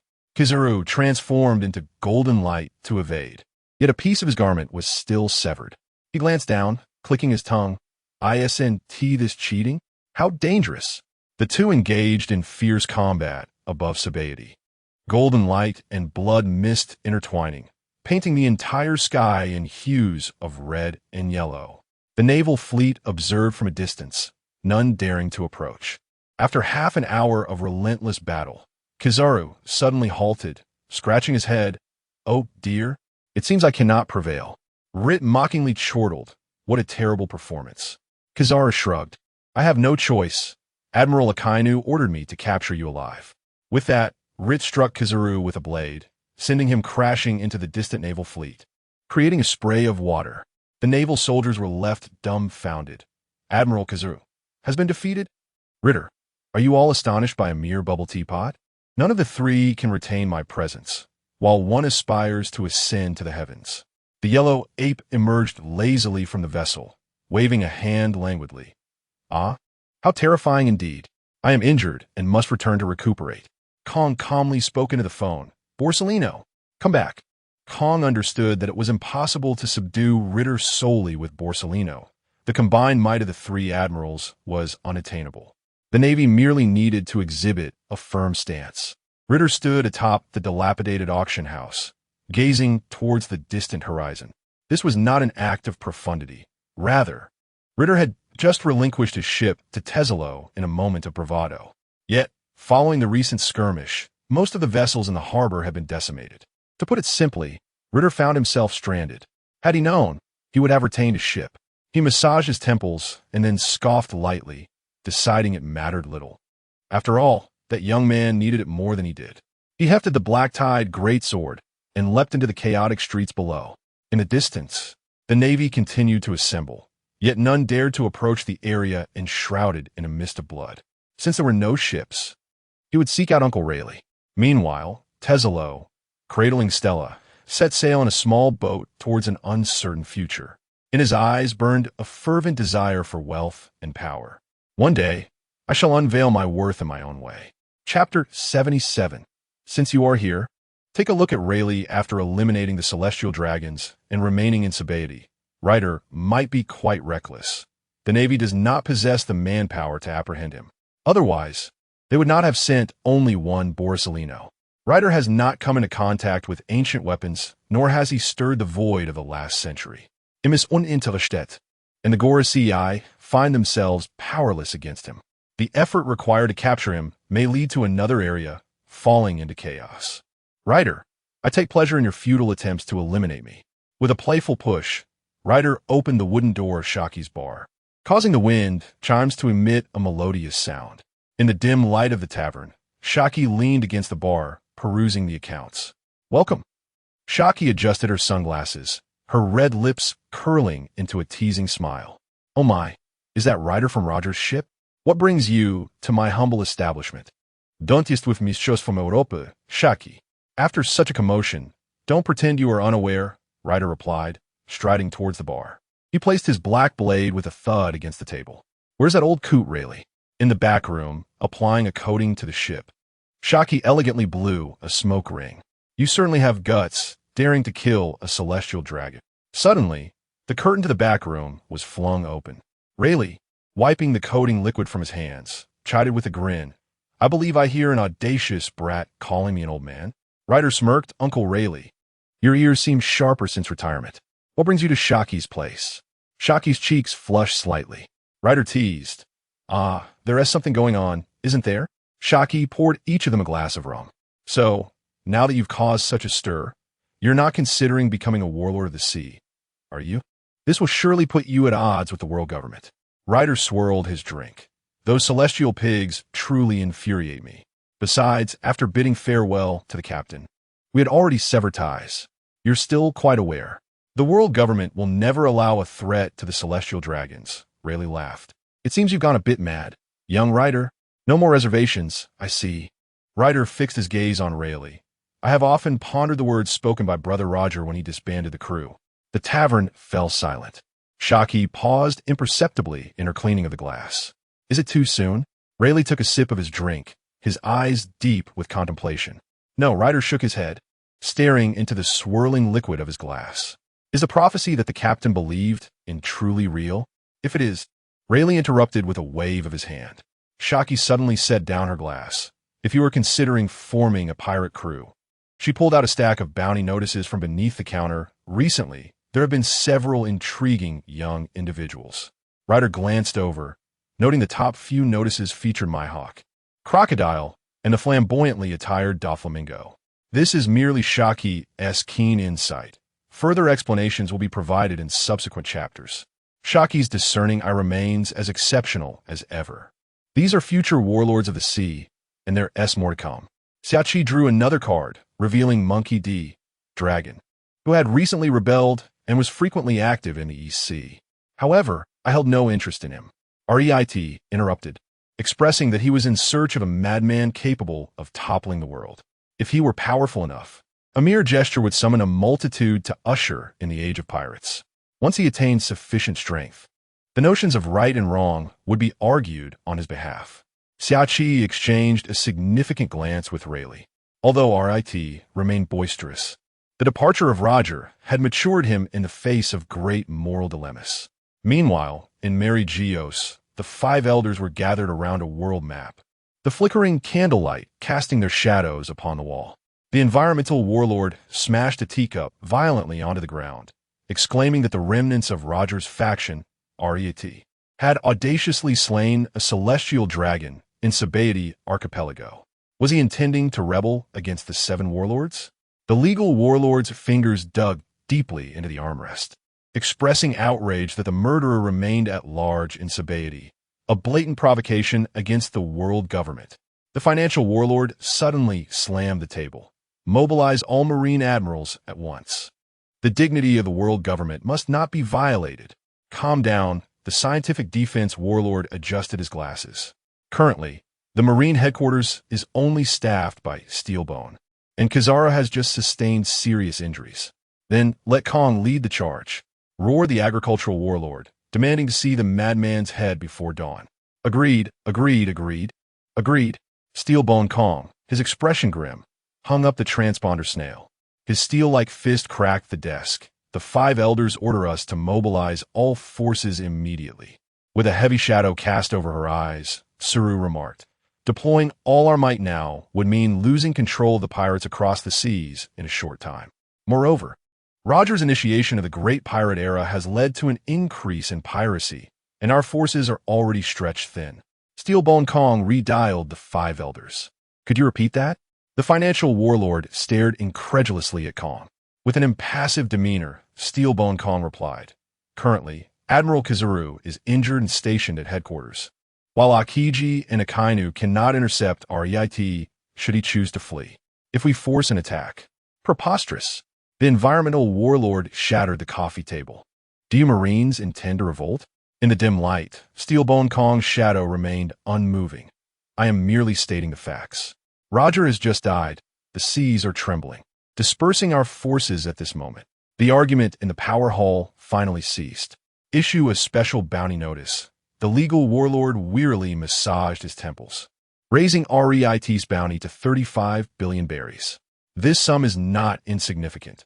One must understand that the future emperors of the sea will only be worth 40 to 50 billion. The scientific defense warlord added. Simultaneously, notify CP0 to take immediate action, ensuring they report before dawn. Report, report. A messenger burst in, breathless, with news from Sabaody. Rait has already set sail. Is Rait feeling discomfort? Are you feeling discomfort? The 5 elders fell into collective silence. Outside, the eastern sky began to blush with the first light of dawn. The agricultural martial deity, in a state of despondency, sank back into his chair. Let CP0 continue their pursuit. I believe Steelbone Kong is no longer fit to lead the Navy. I have heard commendable things about Sengoku. I hope he is a wise individual. The world government controls the Navy's military budget, and what they desire is a docile hound. Yet today, this hound must evolve into a wolf, which the world government will undoubtedly not permit. Being a disciple of Steelbone Kong, Sengoku would not incite a large-scale rebellion within the Navy, and his influence is clearly inferior to that of Kong, making him easier to control. Are we simply going to let him go? The adjutant gazed incredulously at Steelbone Kong. The silhouette of Steelbone Kong was cast against the dawn. Remember, we searched tirelessly last night. It was merely that the perpetrator was exceedingly cunning. As he turned, a subtle smile played at the corners of his mouth. Prepare Sengoku to succeed me. The 5 elders should be making a move. Tomorrow, let us submit a recommendation for the position of marshal to the world government.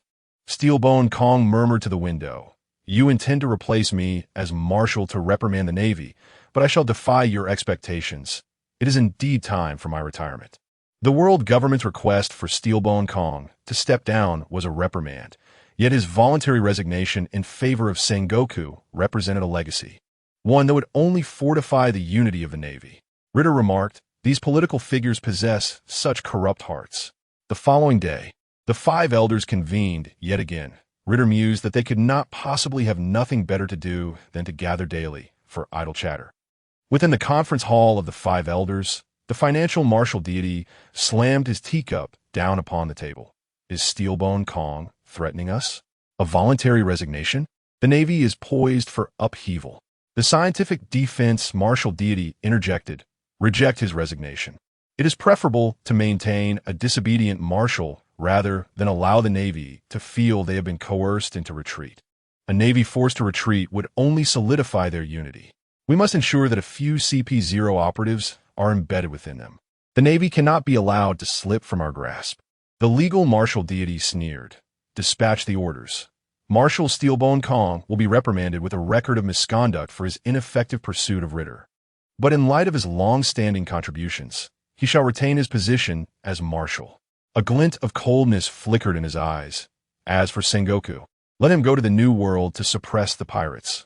Whitebeard has been particularly active lately, so he shall deal with him. Chapter 78. The Crimson Dawn. On the following morning, news spread across the globe like wildfire. Astonishing event. Former 7 warlords, Rait slaughters celestial dragons. The king of a new era. Have you heard? Lord Rayleigh has slain a celestial dragon. You must be reckless to dare speak such words. Now, that is a true man. I yearn to set sail. It is well known that when a group of men congregates, an idea king emerges. One man casts aside his hoe and calls out to his fellow laborers, "Brothers, do you wish to live mundane lives here, forever exploited by these so-called nobles?" This incited a new wave of piracy. Meanwhile, Admiral Steelbone Kong faces severe punishment seemed to pass unnoticed. In a tavern within the New World, Shanks trembled slightly as he gripped the newspaper. "Brother Raider, are you about to embark on your adventure? Truly, you are as audacious as ever. Let us await the arrival of hope together." If Raider were to hear this, he would merely scoff. "Wait for you? I shall give him a moment. But if he does not meet my expectations, I shall take matters into my own hands. Spare me the prophecies of destiny. As a youth traversing this new world, only the party and the people can test me." Whitebeard tossed the newspaper aside with a hearty laugh. "Gurura, Roger's crew, each more fascinating than the last. Let us feast. My comrades, what then of our protagonist?" Raider stared at his wanted poster, shrouded in crimson mist beneath a blood moon, while he carefully rolled it up and tucked it into his pocket. What was Raider to do next? The main objective was to head to Water 7. It was time to set sail aboard the Bruma Jackson, continuing to navigate the seas and strive to become the strongest in the world. The world government arrived sooner than anticipated, with the 5 elders wishing for their own demise. 3 CP0 warships blocked the waters, their crew staring blankly at Raider. Raider remarked, "You in your ghostly white suits and dark sunglasses, you think you can outshine me?" Identifying the target, the leading CP0 agent raised a din mushy to report back to Mariehua, only to be abruptly silenced. "Who allowed you to pose more than I? You shall perish. Do not dare to feign superiority before me." The crimson mist crept upon the ship like a living entity, consuming all sound. Raider trod upon the head of the last struggling agent, his black tide sword lightly resting upon the agent's throat. Raider looked down at them, seizing the din mushy from their grasp. "Lack of strength, 5 elders. Could you not provide me with a challenge?" Without waiting for response, he crushed the din mushy. Having taunted the 5 elders, Raider returned to Water 7. "Ah, Captain, you have finally returned." Moria grinned, leaning against the mast, his towering figure entwined with dark, armor-like haki. Perona floated in midair, her small parasol twirling as ghosts surrounded her, cheerfully saying, "If you hadn't come back, I would have been bored to death." Labu let out a low growl, his small top hat askew, though his gaze was sharper than ever. It seemed everyone had trained effectively. Ritter cast a glance at the 3 individuals, a smile playing at the corners of his mouth.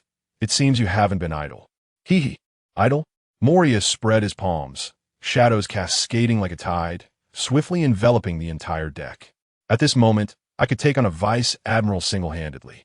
Ritter interjected, "Well then, why don't you go eliminate Vice Admiral Carp?" Moria faltered, and Perona floated beside Ritter, her voice lowering conspiratorially. "Lord Moria has become quite formidable. Just days ago, a bounty hunter attempted to ambush us, only to be dragged into the shadows and soundly beaten." Labu let out a woeful call, his tail flicking, sending a column of water erupting from the sea. Before the droplets could settle, a sonic wave dispersed it into mist. Ritter raised an eyebrow. "Not bad at all." He affectionately patted Labu's head. "Very well done, Labu." In Ritter's eyes, while Moria had previously relied on a zombie army, his own combat prowess had been somewhat unremarkable compared to the other warlords. However, he had now completely transformed his approach to battle. The recent voyage had allowed Ritter to fully appreciate the growth of his crew. One night, a reconnaissance vessel from the world government stealthily approached Water 7, intent on monitoring the movements of the Bruma Jackson. Moria stood at the bow, grinning widely. "Hee, just the opportunity to try out my new technique." He leapt into the air, shadows tearing through the surface of the sea like giant claws, swiftly clinging to the warship. CP-0 was struck with terror as they realized their own shadows were being forcibly extracted, rendering their bodies rigid and immobile. Shadow bind, strangulation. Moria clenched his fingers, transforming shadows into sharp blades that severed the ship's mast. He himself darted across the deck like a specter, his hockey-wrapped fist shattering the artillery.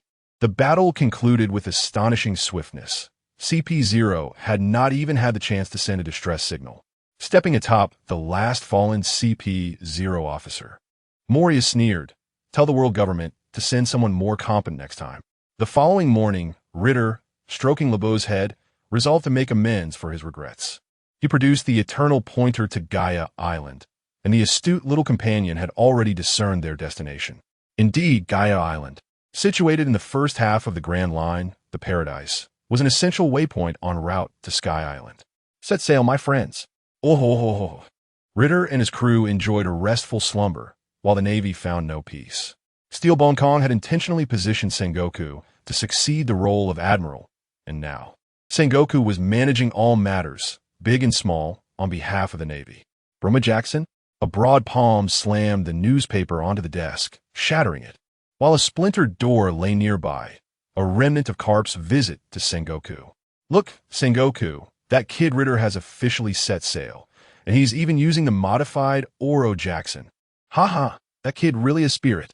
However, Sengoku remained grave, snatching the sunbae from Carp's hand and tossing it into his mouth, bellowing, "Carp, be serious for once, you fool.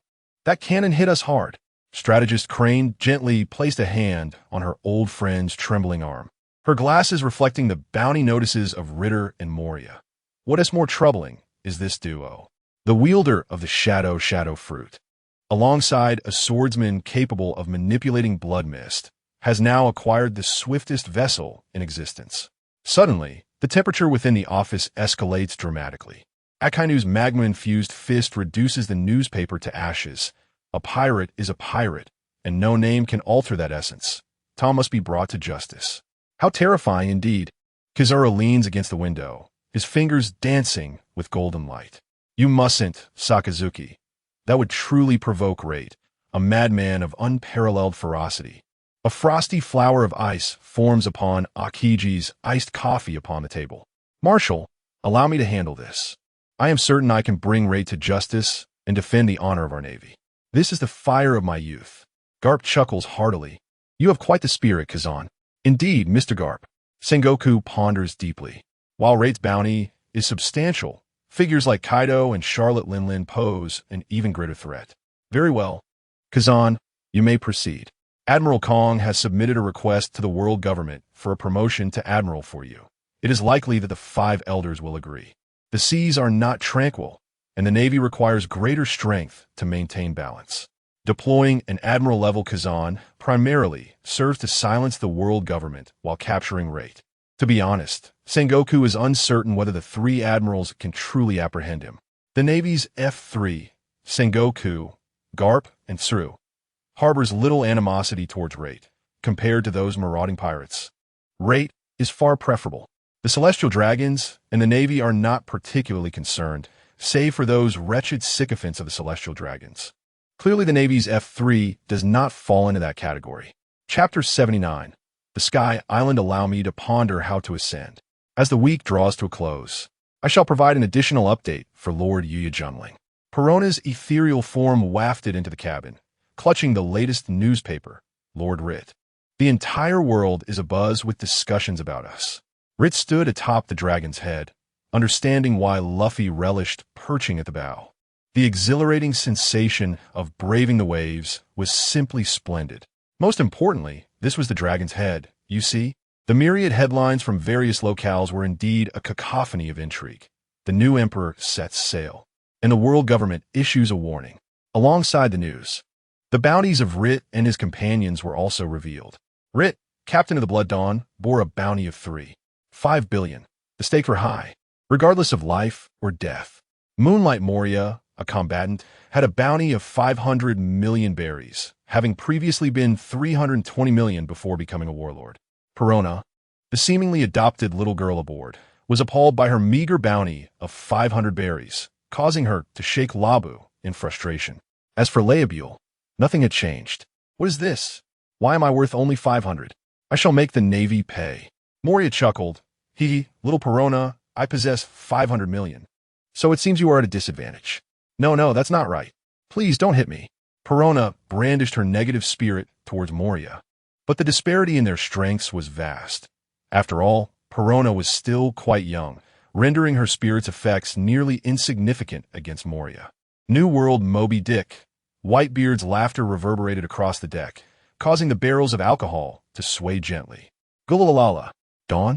Is that scoundrel Roger's ship now carrying Little Rait onward? Marco caught the falling newspaper and remarked, I am not at all surprised by Rait's accomplishments. Just looking at the crew list is enough to raise eyebrows. Moonlight Moria, wasn't he the one recently clamoring to challenge Kaido? If Rait has taken notice, he must possess formidable strength. In a tavern, Shanks had finally located his cherished sword, Griffin. Observing the newspaper, he said, Beckman, we cannot afford to be left behind. Rayleigh's hand tilted the bottle, spilling amber liquid onto the newspaper. The Bruma Jackson, Blood Dawn Pirates. Rayleigh's fingers traced the familiar curves of the ship's silhouette on the paper. Shaki, exhaling smoke rings, polished a glass, saying, I heard they've employed the wind spray and the latest propulsion system, achieving speeds 3 times that of a warship. Rayleigh suddenly erupted in laughter, witnessing his captain's execution. No sorrow could eclipse that of the Pirate King's right hand. He understood this was Roger's choice, yet human emotions cannot be easily soothed by reason. Indeed. He raised his bottle in a toast to the void, to the fools of this new era. Thus, after a stretch of sailing along the Grand Line, at the port of Magic Valley Town, Rait stood at the helm. Perona, confirm our position. Yes, Lord Rait. The pink-haired girl floated atop the lookout, wielding a telescope. To the northwest, the outline of an island is already visible. Hey, the ship.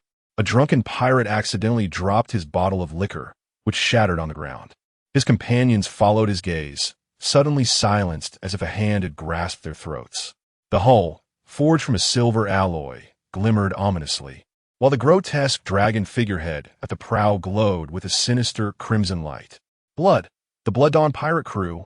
It's that madman who slaughters celestial dragons. Run for your lives. The dock was instantly vacated. The wooden door of the tavern banged loudly as panicked pirates collided with it, while several notorious pirates with bounties exceeding 100 million shrank into a corner like frightened rabbits. Rait descended the gangplank, treading through the mist of blood, the black-tide greatsword humming ominously at his back.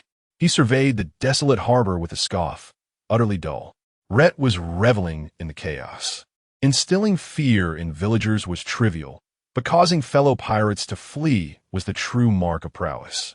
Ding-dong, when the tavern bell rang. The previously boisterous hall fell into an eerie silence. The pirates remained frozen mid-toast, cold sweat trickling down their brows. The bartender's fingers trembled, causing a bottle of rum to slip from his grasp. Crash! The blood mist cradled the bottle, gently delivering it to Rait's hand. Find a man named Mont Blanc Curec. and procure information, Rait commanded, tossing a bag of berries onto the bar. Or else, I may be forced to eliminate you. In the corner, a man wearing a black scarf suddenly stood up. I know. Mont Blanc Correc. He resides in O. Here, your berries. Take me to him. Rait swaggered away, while Perona beside him sparkled with excitement. Meanwhile, at the nearby gorilla sanctuary, the commotion had not gone unnoticed. Boss, a remarkably strange ship has docked. One of the subordinates of the Ape Mountain Alliance stumbled into the wooden shack, exclaiming that the ship bore a glowing dragon head. Incredibly impressive, boss. Indifferent. Correc waved his hand while sketching a nautical map. Are we to be mocked again by the fools who ridicule the Sky Island legends? What shall I wager this time? My underwear or your dentures? No, boss. The subordinate's face turned pale. That pirate flag, it belongs to Captain Rait of the Blood Dawn.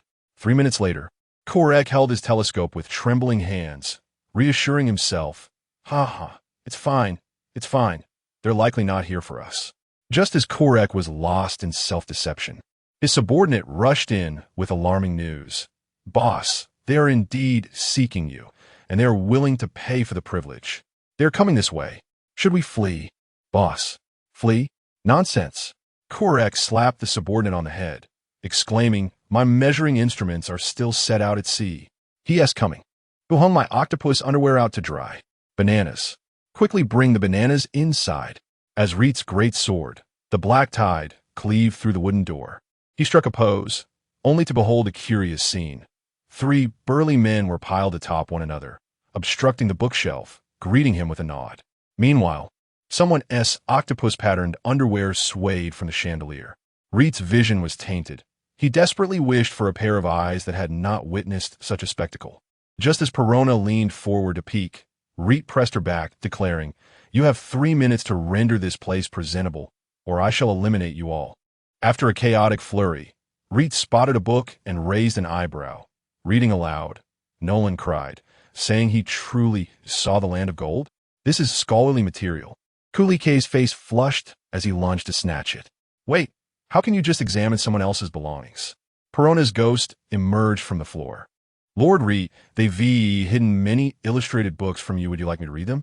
No, absolutely not, Rait replied, enunciating each word carefully, his scarlet pupils fixated on Kulike. Now, can we discuss the rising ocean currents?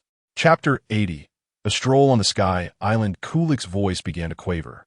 Let us start from 4 centuries ago. His emotions rising, he was abruptly halted. Rait raised a hand to interrupt, exclaiming, who knows when you would stop if I let you go on?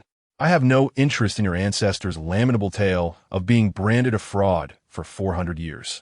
Kulik gasped, as if a fishbone had lodged in his throat, then shouted with the ferocity of shark, do not interrupt others when they speak. It is exceedingly rude. I must tell you of the great legend of the Sky Island. My ancestor, Mont Blanc Nolan, he is dead. Rait interjected succinctly. Kulik retorted. His bones have turned to ash, and he has been ridiculed for 4 centuries. Have you finished? Rait nonchalantly dug at his ears. So, where's the ascending current? Kulik, in a fit of anger, jumped up. Why are you like this? Let a person finish their words. Rait replied with a casual tone. Hey. The younger members of the United Ape Mountain Army exchanged glances, one cautiously raising a hand. Boss, how about we sing the great fraud Nolan for him? Shut up. Kulik's forehead pulsed with veins. This time, he was genuinely furious. I have studied the data on the ascending current for 20 years. Data? Rait observed his flustered demeanor. How am I to know if what you say is true? You bastard. Do you dare question me? The ascending current is to the southeast in 3 days. Kulik hastily covered his mouth, as if he had revealed something monumental. Rait turned to leave. Thanks. Wait. Kulik cried out in desperation. At least let me finish the tale of Nolan and Kaldera's earth-shattering friendship. In response, the roar of the Dawn Phoenix's engines ignited, accompanied by Perona's distant singing. The great fraud Nolan. Rait's voice echoed back. Listen closely to the reverberations of the golden bell here, and with a wave of his hand, he left in a flourish. Kulik sank to his knees on the beach, tears streaming down his face. Today's youth are quite something. If Rait had heard, he would have kicked him muttering about how disgusting that gorilla was. 3 days later, in the southeastern waters of Gaia Island, the sea was calm before dawn. Rait stood alone at the prow of the ship, feeling the increasingly intense energy fluctuations beneath the surface. Let us see if the raging tide is upon us. Rait's pupils narrowed slightly. Suddenly, the entire steel behemoth emitted a deep hum as the embedded wind sails automatically adjusted their angles. Without warning, the sea collapsed, forming a colossal funnel over 1,000 meters in diameter. The Dawn Phoenix began to plunge rapidly with the current, yet the vessel remained as steady as a rock. Truly worthy of the name Bruma Jackson, Rait grinned as they descended to within 100 meters of the whirlpool's bottom. Boom! With a thunderous explosion, a water column 1,000 meters in diameter shot skyward. The ascending stream, potent enough to tear apart ordinary warships, crashed against the bottom of the Dawn Phoenix, yet only elicited an excited tremor from the steel monstrosity. The ship's wind sails activated simultaneously, propelled by the upward currents as the Bruma Jackson ascended, breaking through the cloud layers. Before Rait, an endless sea of clouds unfolded, prompting him to once again marvel at the wonders of the world of pirates. The ethereal clouds, seemingly weightless, were paradoxically robust enough to support the entire weight of the warship. Lord Rait, is this Sky Island? Perona floated beside him, while the ghosts fluttered excitedly around. Lord Rait, the clouds here are so soft to walk on.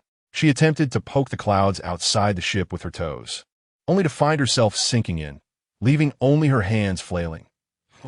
Help. Rait, with an impassive expression, extended his hand and pulled her back. Do not wander off, Perona. This is a cloud sea, so tread carefully. Perona, puffing up in indignation, brushed away the cloud fluff from her attire. What's this? We arrive at Sky Island and are immediately faced with an admission fee? Is that old woman collecting tickets? Has Enel become a god? It's all right. We're looking for Enel, Rait mused, contemplating that it should not be his responsibility to charge the Bruma Jackson. You agree, right, Enel? There is no way I'm paying. The Bruma Jackson slowly glided into the outer harbor of Angel Island. When Roger had come, Rait had sought out Brook, which meant neither Brook nor Rabuga had ever set foot here. Now he was eager to explore. Rait felt akin to a fiery youth, as the inhabitants of Sky Island were already daunted by the imposing steel vessel, peeking from behind their cloud houses. A few audacious children lay on the cloud embankment, their eyes wide with wonder. Wow, that ship looks amazing. The dragon figurehead glows. Rait maintained a stoic demeanor, his face betraying no emotion as he gazed ahead, feeling an exhilaration akin to the moment when one's efforts are suddenly spotlighted by the teacher in front of the entire class. Upon docking, Rait and his companions leaped from the ship, landing on the soft cloud pathways. Perona, brimming with enthusiasm, floated over to a stall, captivated by the handicrafts made from the island's unique shells. Lord Rait, this sound shell can record, she exclaimed, picking up a shell and shouting into it. Perona is the cutest. The shell immediately replayed. Perona is the cutest Perona. She quickly paid for it and began recording furiously. Moria is a fool. I hope everyone stays healthy. Moria? As they toured, Rait's gaze remained fixed on the distant island, enveloped in golden clouds, God Island. That was Enel's domain. Perona floated back, her arms laden with an abundance of freshly acquired Sky Island specialties. Lord Rait, where next? Rait grinned, resting the black tide great sword on his shoulder. Let us go meet that god. Perona blinked. Huh? Are we going to fight now? The sightseeing concluded. Rait turned towards the Dawn Nirvana, recognizing that it was time to attend to pressing matters. After today, this place would belong to us. Since the advent of the Traversers, the Sky Island has been a coveted battleground. The Golden Lion, enjoying his unrestrained freedom, owes it to his ability to soar through the skies. With its advantageous location and wealth, it would be a disservice to himself if Rait did not seize this opportunity. Before the formidable array of the 4 high priests, they awaited the divine command, their countenances solemn. Suddenly, the clouds churned into an unnatural crimson hue. That was not a thundercloud. It was Rait's blood mist expanding, a prelude to the impending conflict. What is that? The round-faced priest began to perspire. Good afternoon. Moria greeted politely with a bow. Yet shadows surged ominously behind him. May I inquire if I could borrow your deity to create a zombie? The expressions of the four high priests, Gaitaz, Shadley, Azura, and Ohm, grew grave as they followed Rait. Moria's mastery of haki and observation haki was incomparable to the original narrative. He was untouched by adversity and had not strayed from his path. In the world of pirates, the truth is that those who deviate from the right course may gain strength, but at the cost of half their power. Chapter 81.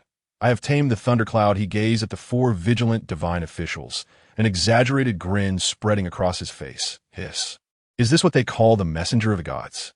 Indeed, a captain is only as remarkable as his crew. While Rait is gentle with his family, he exhibits an astonishing arrogance and cruelty towards outsiders. As Celestial Dragon, I can speak on this matter. It seems Moria is also shifting in this direction. Barbarians of the Blue Sea. The Azura rides upon the flaming bird, his spear aimed directly at Moria, ready to accept divine retribution. Gaitaz was the first to strike, blood spurting from his nose in a vivid arc through the air. Watching Rait was a headache. Must we not find a way to suppress this? Charging forth while bleeding profusely is truly a disgraceful sight, quite nauseating. The wind shell erupted beneath his feet, propelling him forward with such speed that he became nearly indistinguishable to the naked eye. Iron block, cloud steel. His fist, accompanied by the sound of air being cleaved, aimed directly for Moria's face. Suddenly, the shadows came to life. A pitch-black hand of shadow surged forth from the deck, fingers splayed wide, attempting to intercept the charge. Too slow. You still need to settle down. Moria's shadow bared its razor-sharp teeth, seizing the head of the divine official and brutally smashing it into the clouds. Accompanied by the sickening crunch of shattered bones, this was the first successfully clocked in. Moria's scissors spun at his fingertips. The force was far gentler than what the captain had exerted during my training. Come on, brothers, apply some pressure. He snapped his fingers, and the shadows rose to erect a towering wall, unleashing a multitude of shadow blades. The flaming bird of Azura emitted a mournful wail. Fine threads of cloud encircled from all directions, yet were torn apart the moment they touched the shadows. This is the second. You underestimate me far too much. Moria's shadow suddenly swelled, tearing the entire realm of rope clouds to shreds. The shockwave from Shadley's impact had yet to dissipate before it was shredded into pieces by the suddenly splitting shadow serpent. Your toys. Moria's scissors glinted ominously. This simply won't do, my brother. This is the third. How dull. Is there anyone truly worthy to fight? Ohm sat upon a cloud brick, his eyes tightly shut. His abilities were fully activated, yet he could sense nothing. Why? Can I not perceive you? His voice began to tremble. Indeed. Why is that? Oh. It turns out it's due to the haki. The instant the shadow spear pierced his chest, he realized, go die, for you know too much. Perona floated midair, her ghosts brandishing a glowing sign that read Zombie 4. Moria-sama is so slow, she swung her legs, the sound of her voice repeating the most adorable recording of Moria-sama. The captain has dealt with all the minions. How unsatisfying. Moria laughed maniacally. At the pinnacle of the temple, Enel was furious. Ever since he ascended to godhood, no one dared to challenge the majesty of the divine. 200 million volts, Thunder God. The furious roar sent the cloud sea into a frenzy. Rait cleaved it apart with a single strike. Moria, return and rest. I shall handle the rest. The so-called god. Rait tilted his head. Is he merely hiding behind the clouds to unleash lightning? Enel's golden staff erupted with blinding lightning. 200 million volts. Divine retribution. Rait did not even lift his eyelids. With a casual sweep of his black-tied great sword imbued with haki, he unleashed a scarlet sword aura. His observation haki was quite well developed. Suddenly, Rait materialized behind Enel. But alas, he felt as though he were bullying him, akin to snatching a lollipop from a child on the street. Impossible. My Thunder God form. Oi. How could it be that your Thunder God form is ineffective? Though Rait spoke lightly, his actions were merciless. He pressed down on the reconstituting lightning with a single foot, and blood mist seeped into Enel's wounds. In the new world, everyone possesses haki. Your world is too small, Enel. Enel suddenly let out a horrific scream. The blood mist was consuming his lightning, and more terrifyingly, he could distinctly feel his body solidifying due to elementalization, as that strange blood mist swiftly corroded it away. The effect appeared quite horrifying. While Haki and elementalization seemed to have a restraining relationship, they were, in fact, mutually restraining. Insufficient concentration of Haki could not harm powerful elementalization, and Rait was presently taking advantage of Enel's lack of Haki mastery. Just imagine the explosive effect, feeling oneself being eroded. Oh my, what a torturous experience. Enel knelt before the shattered golden temple, his long earlobes hanging helplessly, as lightning flickered weakly around him, unable to break free from the blood mist's grip. His golden staff had shattered into 2 pieces, and the prideful glint in his eyes had been replaced by disbelief and tremors. Why? Is my lightning ineffective against you? His voice was hoarse. Rait stood before him, the black-tied, great sword resting on his shoulder, looking down at this self-proclaimed god with a cold smirk. I've already told you, your perspective is too narrow. That so-called heart network of yours can cover the entire Sky Island. Your talent is indeed remarkable, but your combat style resembles that of a child playing with electricity. It's utterly laughable. Rait crouched down, his crimson eyes locking onto Enel's. You fundamentally do not comprehend true power. What do you truly desire? Enel inquired. Rait grinned widely. I wish for your submission. Do not blame Rait for his arrogance. Unlike his usual demeanor, this was a carefully considered stance. A typical young man in his rebellious phase, he could only ignite his fiery spirit. I will ignite the sea. Roar. Enel's expression twisted momentarily, but soon he laughed, his laughter deranged and hoarse. Submission? I'm a god. How could I possibly boom? Rait's fist collided with his face, the Haki directly impacting Enel's features. Blood gushed from his nose as he was sent tumbling backward, shattering several golden pillars. A god? Posturing before me. Have you inquired about how CP0 feels? They sleep quite soundly. Rait shook his fist. A worthless being who cannot even wield Haki dares to call himself a god? I present you with 2 choices. Rait raised 2 fingers. First, die here. My patience with you is limited. Second, join the Blood Dawn and become my crew member. In Rait's eyes lingered an air of indifference, as he declared, I shall unveil to you the true essence of power, allowing you to comprehend that your so-called invincibility is merely the fanciful delusion of a frog in a well. Enel's breath quickened as he fixated intently on Rait, questioning, Can you truly empower me? Rait's laughter resonated, imbued with unwavering confidence, stronger than you can fathom. The Conqueror's Haki surged toward Enel, and without uttering a word, he invited Enel to perceive its weight. Following a one-sided yet amicable exchange, Rait retracted his formidable presence, and Enel gradually rose, kneeling upon one knee, bowing his proud head. I submit. Rait nodded in satisfaction, placing a hand upon his shoulder, a wise choice. As the blood mist receded, Enel felt his strength return anew. From this day forth, you shall be known as the Thunder God of the Crimson Dawn, he proclaimed with a booming laughter. Rait turned to stride toward the Bruema Jackson, cautioning, Do not let me down. Family, we have achieved great success. Enel gazed at Rait's retreating figure, his eyes now devoid of derision, replaced instead by a fervent battle spirit.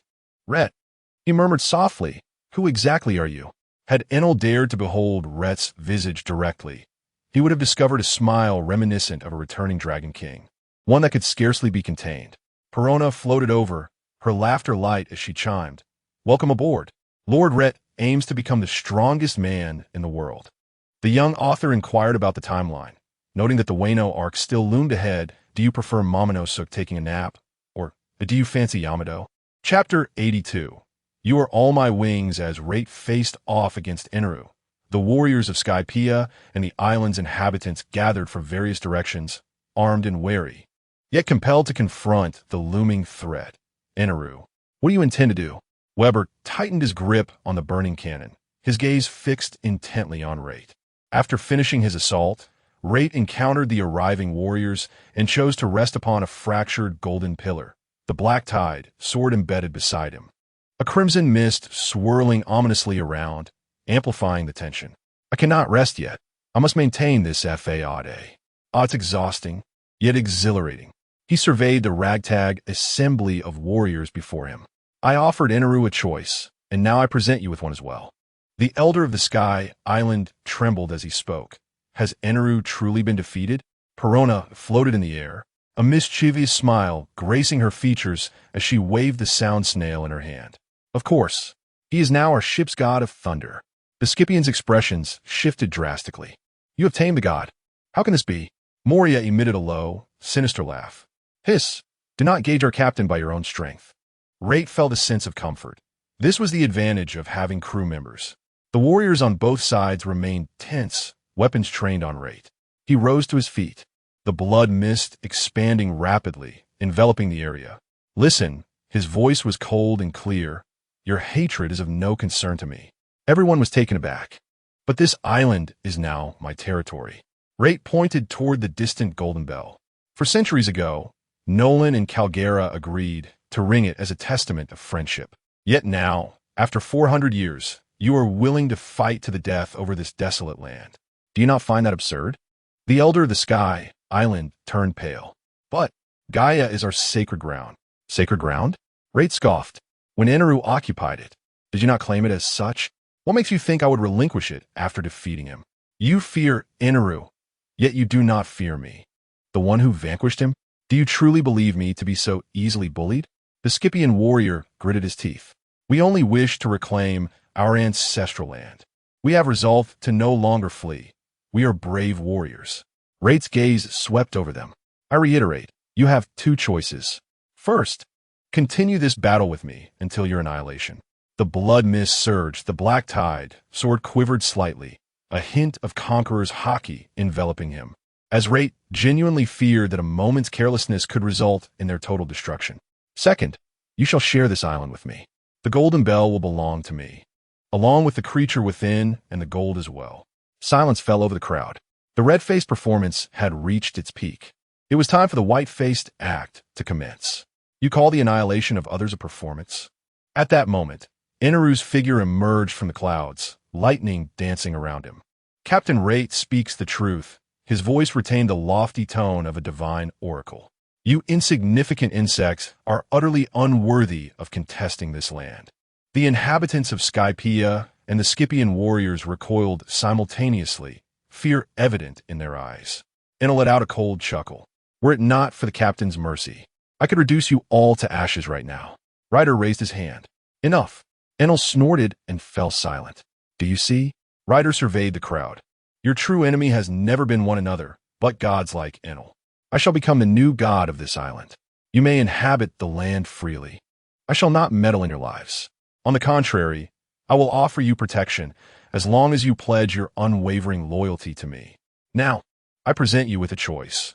Either reconciliation or a sudden eruption of blood mist transformed into countless blades suspended before everyone's throats. Death. Weber clenched his fists in rage at his own weakness. Ryder remarked, There's no denying it. You are not Tizolo, nor the person I seek. He recognized the need to stoke the flames further. The reason you have been subjugated for so long lies in your inherent weakness. Surely you are aware of the blue sea. Attaching yourselves to the strong is not shameful. After a prolonged silence, Weber was the first to lower his weapon. With one leading the way, the others soon followed suit. We accept. The Elder of the Sky Island trembled as he nodded. We also accept. Ryder, satisfied, retracted the blood mist. Excellent. Perona floated over, her spirits joyfully scattering petals. Congratulations. From today onwards, we are all good friends. The warriors of Sandia and the residents of the Sky Island exchanged glances, slowly lowering their weapons. Voiceover by MC. They had just endured Enel's tyranny, and now witnessed Ryder's overwhelming defeat of this god, ascending as the new king. The future of the Sky Island now hinged on this man's whims. Ryder, stop making me sound like a tyrant. Hey, can't the author write better? With the black tide sword resting upon his shoulder, the blood mist flowed gently around Ryder. He surveyed the crowd, his voice languid yet undeniably authoritative. Well, the battle is over. Now let us discuss how to ensure a prosperous life for you all. The elder of the Sky Island asked, trembling. You truly do not intend to expel us? Expel you? Ryder raised an eyebrow. And who would pay my taxes then? No, you're all my wings. He flashed a sincere, wide-eyed expression. Enel let out a cold snort, lightning dancing at his fingertips, yet he ultimately refrained from retorting. Ryder's first command was, build roads. Tax increases, new taxes, the king enacts new taxes. For centuries, the people of the Sky Island and Sandia had clashed fiercely over land disputes. Ryder could not allow such a situation to arise. Losing even one person would sadden him greatly. He decisively declared, connect Angel Island with the damaged lands of Sandia. From this day forth, we are one family. Anyone who instigates further conflict shall find themselves in a deep slumber. Moria's zombie construction team was remarkably efficient.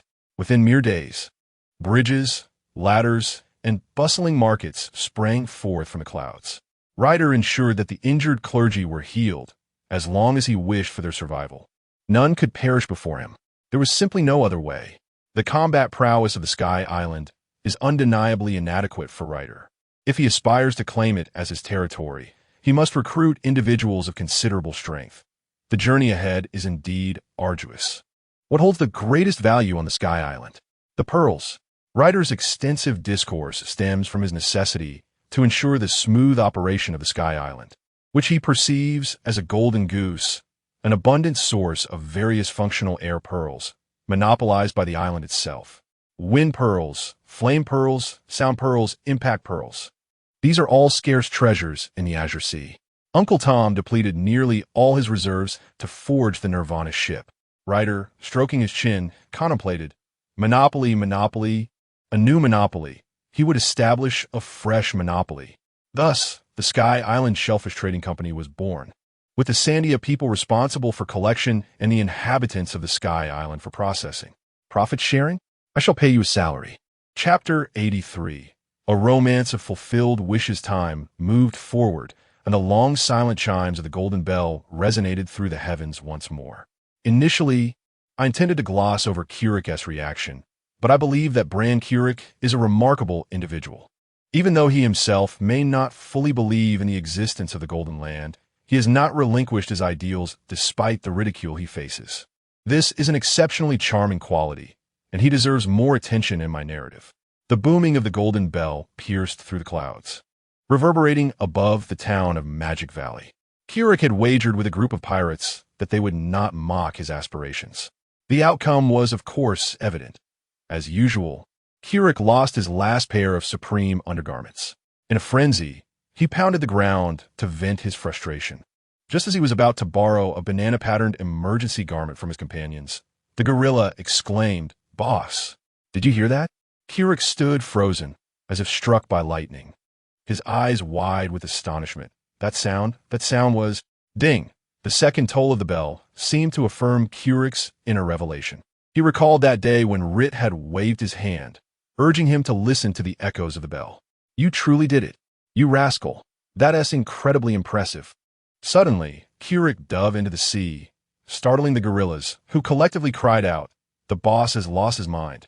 3 seconds later, he burst forth from the water, brandishing a soggy measuring instrument and laughing maniacally. "It's not a hallucination. It's not a hallucination. Ha ha ha." Kurik shouted towards the direction of Magic Valley. "You scoundrels! Did you hear that? Ha ha, it's not a lie. My ancestors are not deceivers.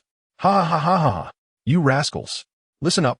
However, unable to contain his overwhelming excitement, he dashed towards the town.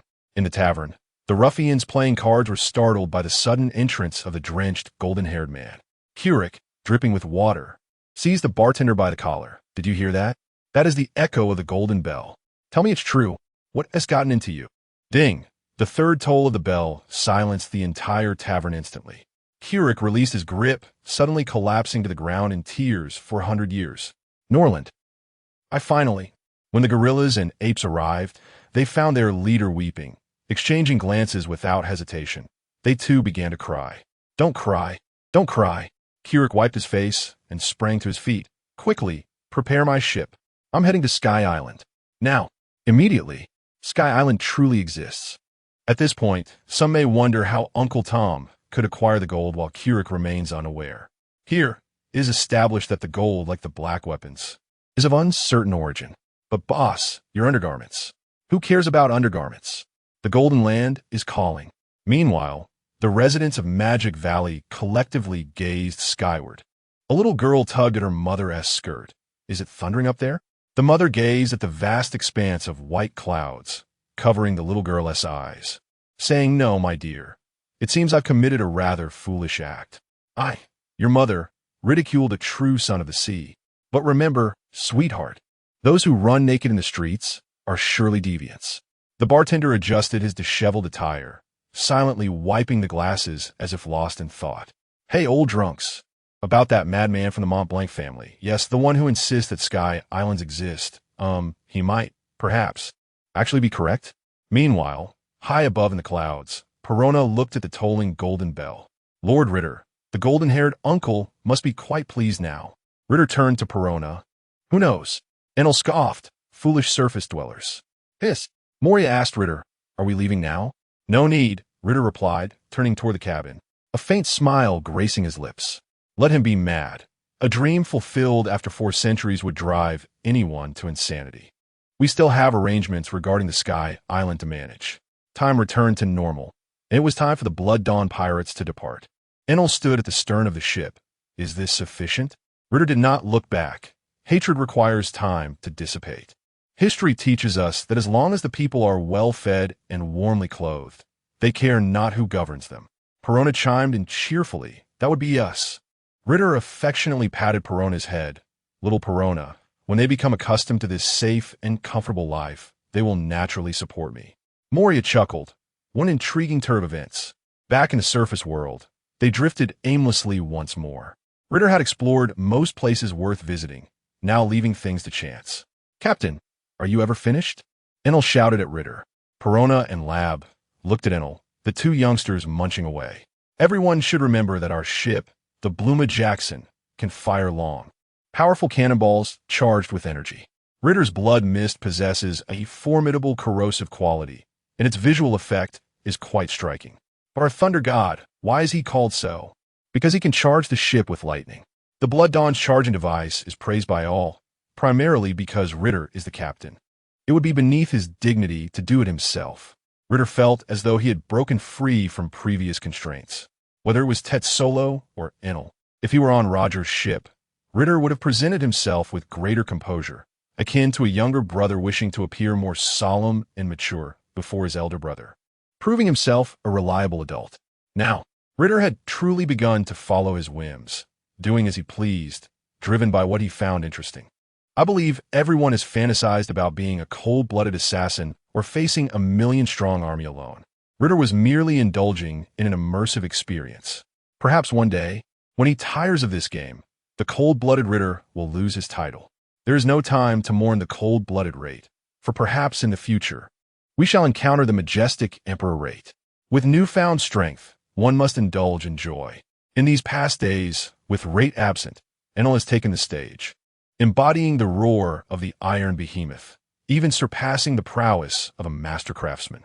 Initially, he was haunted by the shadow of Rait, leaving him in a state of silent fury. Yet he soon discerned that the captain's daily life was somewhat askew, and his patience finally wore thin, leading to today's eruption. Rait, with his index fingers raised, addressed Chu, exclaiming, "I senti it truly splendid, Perona." Lab turned to Rait, questioning, "Do you intend to drain me dry, Captain?" The 2 small ones gazed back at Enel, casually remarking, "Oh, what does it matter? Just take a nap. And how else could you become the Thunder God of our ship?" Moria, unable to bear the scene any longer, summoned several hands from his shadow to discreetly cover Perona's ears. Moria's forehead bore a symbol of exasperation as the 2 continued their quarrel, pulling each other's hair and tugging at faces. Rait seized Enel's earlobe, while Enel clutched at Rait's hair. As Moria's symbol threatened to engulf his brow, chaos erupted, punctuated by explosive sounds. With a singular punch, Moria interjected, "You too, mind your language. Are you trying to lead Perona astray?" Both Moria and his companion, clutching their heads in agony, squatted before him, sincerely apologizing. Chapter 84. Thundercloud training. Enel lay sprawled on the deck of the Bruma Jackson, resembling a desiccated fish under the sun. I have withered in silence. His golden headband tilted askew, and his signature long earlobes drooped feebly. Charging the ship is truly exhausting. I'm a god, he protested weakly. A god? Rait squatted beside him, poking his face with a stick, his tone dripping with sarcasm. With your meager abilities, you wouldn't even stand a chance against a mere watchdog in the New World. Oh dear, Enel. Just 3 rounds, and you're already out of breath. Enel's earlobes perked up in indignation. Crackling lightning danced at his fingertips, yet before it could coalesce, Rait swatted it away with a casual motion. Stop struggling, rookie. Rait rose, retrieving a small notebook from his pocket, inscribed with the title Enel's Growth Observation Diary. He flipped to the first page, swiftly jotting down, Observation of Observation Hockey. B-, Armament Hockey. F, Physical Ability. D, Devil Fruit Development. C. Overall evaluation. Not even reaching the level of the 7 warlords. How embarrassing. TSK. This was a mimicry of observational diaries from other systems. Lacking a system of his own, he thought it permissible to concoct one. Perona floated nearby, cradling her Kamasi doll, giggling as she added, Kamasi can even mend clothes, you know? Enel. Although Perona spoke the truth, for some reason, he detected mockery in her words. As a revered god of Skypiea, could this truly lead to growth? While firing cannonballs was exhilarating, charging them required considerable effort. Rait also aimed to enhance Enel's stamina. All right, the special training begins. Rait clapped his hands, revealing a trove of lead balls. But now you've encountered the techniques that train me for the Pirate King. I envy you for having such a wise and formidable captain. Enel's eyelids twitched. What is the purpose of this? Training for observation hockey. Rait grinned widely. These lead balls, which you cannot evade, will truly unleash your potential. Come on, Enel. Observation hockey embodies the thirst for life. Wait, will I die? Before Enel could react, Moria had already commanded 30 zombies to encircle him, each brandishing a lead ball. Hiss! Let the training commence. Boom! Boom! Boom! The lead balls rained down like a torrential storm. Enel frantically dodged, yet several grazed his body, crashing onto the deck with a thunderous roar. Hey, I'm still developing my strength. I'm not blind. Each one is imbued with armament hockey, right? Rait scratched his nose nonchalantly. Isn't that obvious? Without armament hockey, how would they hit you? Hey, this is not training. This is murder. Rait reclined on a beach chair, donned in sunglasses, leisurely sipping chilled fruit juice. Stop complaining. Your previous broad-range perception was far too crude. You need to learn to precisely track every ball's trajectory. Your observation hockey is so potent because the rumble fruit grants you the ability to sense bioelectricity. However, your grasp of observation hockey is still incomplete. Crack, crack, snap. Be gentle, it hurts. You scoundrel. Ah, bang. The specter of Perona floated above, holding up a scorecard. Hits, 99-100. Enel, just one more to reach 100. Boom. The final lead ball struck his occiput with precision, and Enel succumbed to a slumber as peaceful as an infant's. With satisfaction, Rait sat down his notebook. Observation hockey elevated to be quite commendable. Until the afternoon, Rait gazed at him with a grin. Enel, I have a brilliant idea. If Shanks and Buggy were here, they would turn and run, allowing you to swiftly master the armament hockey. Now, armament hockey. Rait crossed his arms, his expression grave. Enel listened attentively, but the next moment, bang! Rait's fist sent him flying, embedding Enel into the wall of the ship's cabin, where he slowly slid down. You didn't even explain anything, you jerk. Truth is found in practice, Rait declared, pulling out a black wooden stick from seemingly nowhere. Beaming, now, give us a try.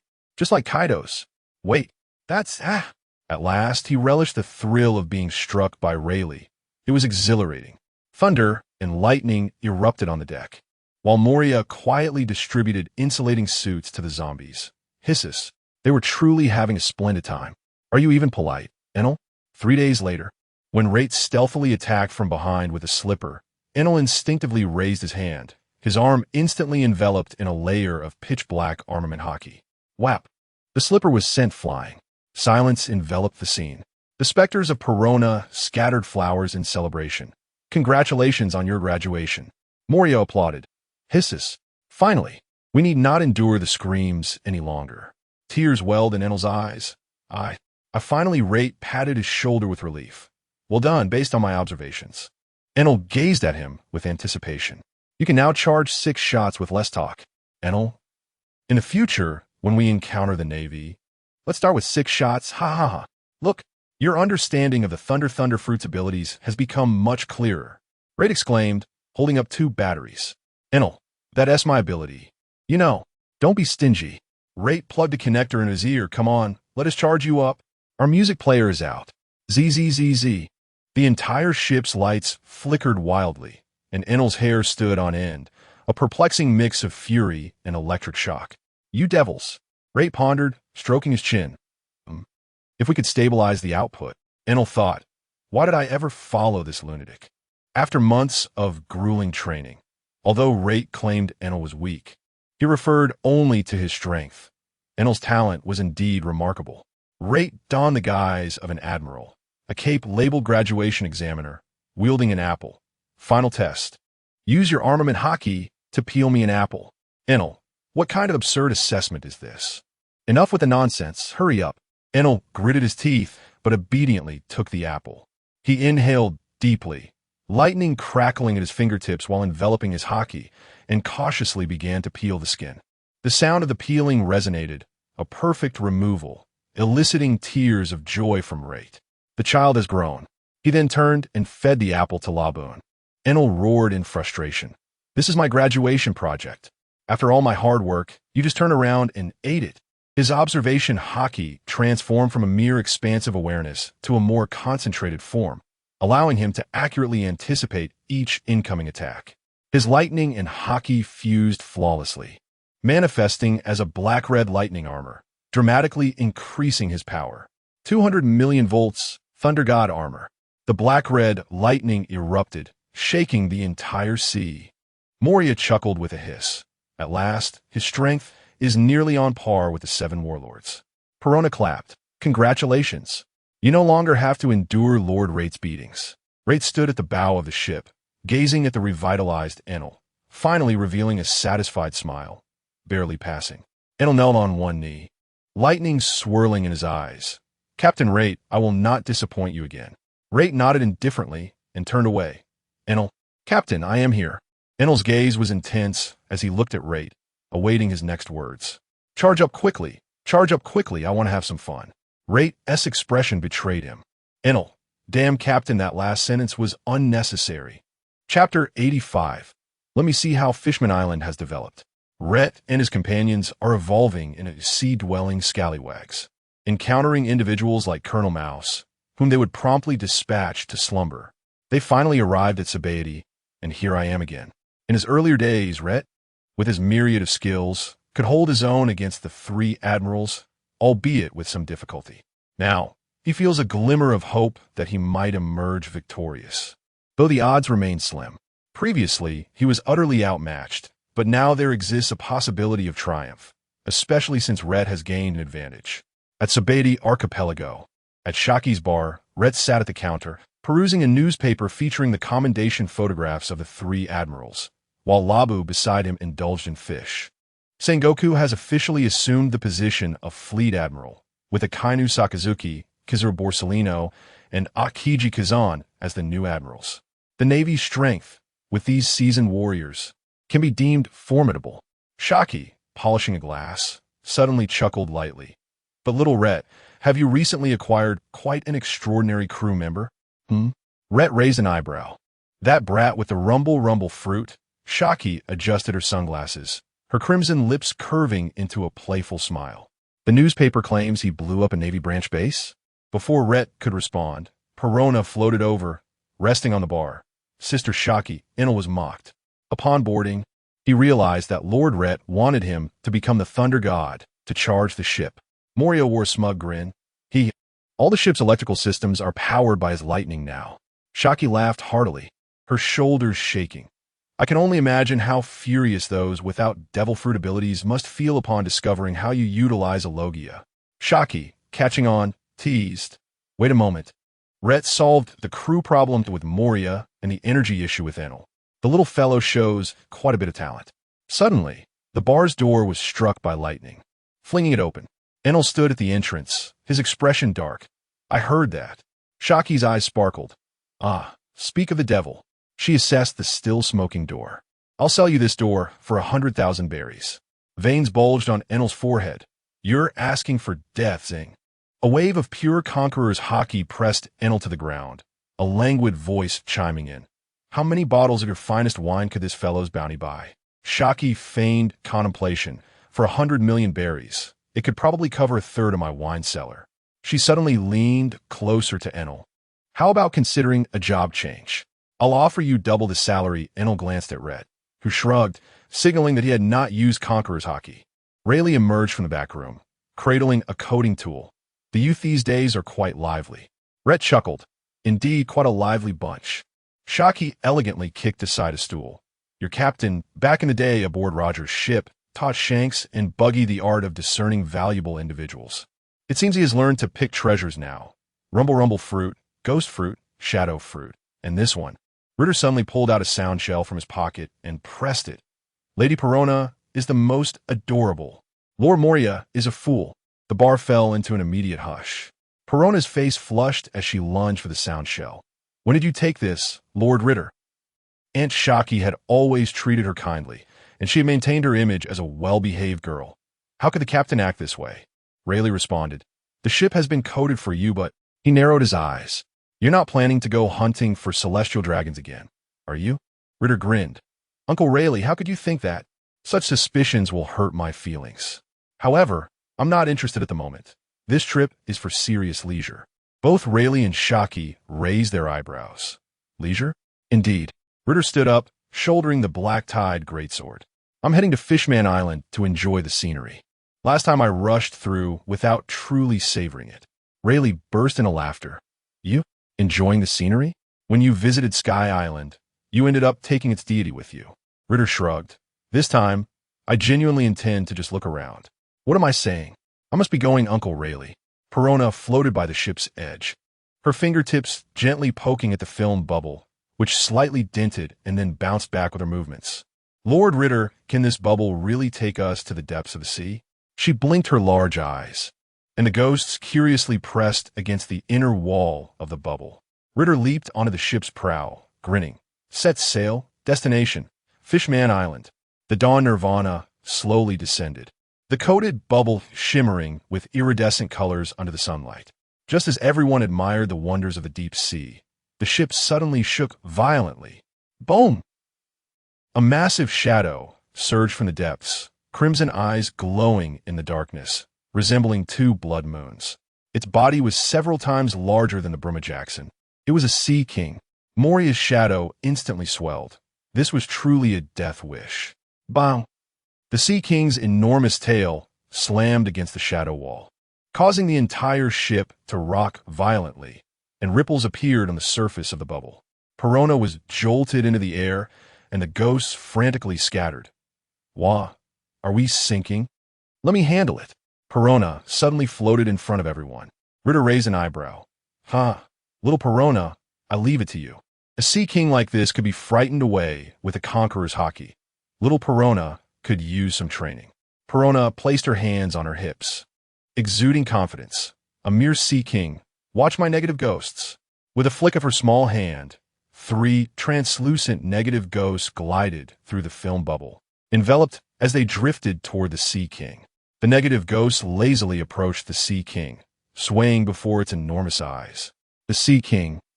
The next moment, splash. The colossal sea king suddenly curled up, tears welling in its eyes. Boo, I'm just a worthless deep-sea salted fish. I don't even have the courage to float up and bask in the sun. The entire ship fell into an eerie silence. The shadow of Moria froze. Hiss. This technique is effective against sea kings as well. Enel's lips twitched. What a joke. This reaction is rather lackluster. Raider paused for a second, then burst into hearty laughter. Well done, Perona. Regardless of the outcome, it's all about encouragement. Perona floated back triumphantly, while the spirits chimed in. Humph. Lady Perona is truly remarkable.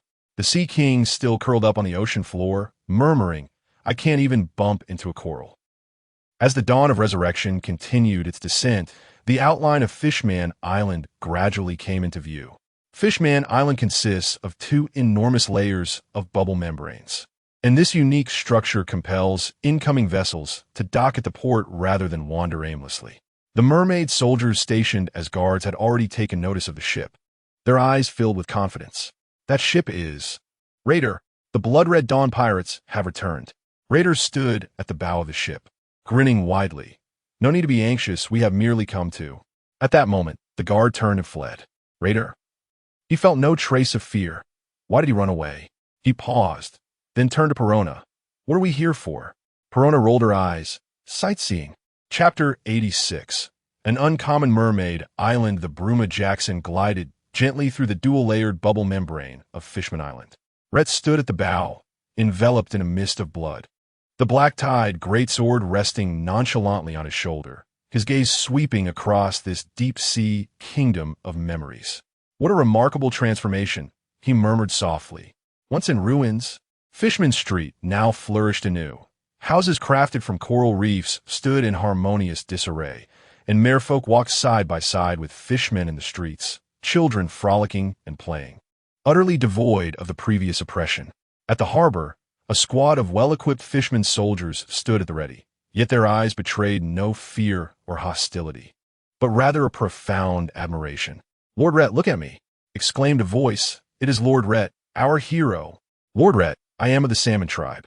Our child shall henceforth be named Riwin. Lord Rait, could you grant me a signature for my naming? Look at my freshly donned attire. A fisherman guard who had just dashed away pushed through the crowd, excitement radiating from him. Rait observed the guard, a turtle adorned in a white shirt emblazoned with a large bounty poster of Rait, the Pirate King's attire. How amusing. After Rait reluctantly signed, the guard finally comprehended. Lord Rait, His Majesty Neptune has been waiting for quite some time. My mind, upon seeing Lord Rait, became overwhelmed with excitement. Rait, beads of sweat forming, chuckled heartily. I understand completely. Perona floated beside him, whispering, it seems they are quite welcoming towards us. Rait, feeling rather self-satisfied, acknowledged that such a scene on Fishman Island was partly due to his own efforts. Neptune, the current king of Fishman Island, personally greeted them at the gates of Dragon Palace. He appeared even more robust than in his youth, crowned and wielding a golden trident, with eyes still gleaming with fervor from days gone by. Brother Rait. Neptune strode forward and enveloped Rait in a warm embrace. Rait gazed at Neptune, questioning, have you been consuming fertilizer? At last, we have awaited your arrival. Neptune's embrace was vigorous. Rait could only pat Neptune's arm frantically, cautious not to exert too much pressure lest he cause harm, exclaiming, release me, release me. I can hardly breathe. Neptune let go, laughing heartily, thanks to your guidance. Before my father passed, he remarked that Fishman Island has thrived today because someone once roused him from his slumber. Perona, astonished, glanced from the bearded Neptune to the elegantly long-haired Rait, pondering, is Lord Rait actually older than Uncle Neptune? The little one felt as though her entire worldview had collapsed. Within the banquet hall, under the shimmering crystal chandeliers, an abundance of deep-sea delicacies adorned the tables. Neptune raised his goblet, proclaiming, to the Roger Pirates, to the benefactors who changed the fate of Fishman Island. As the crowd drank heartily, Rait noticed a stone tablet standing in the corner of the hall, inscribed with names. Those are the fishermen warriors who had sacrificed their lives in the struggle against the slave trade.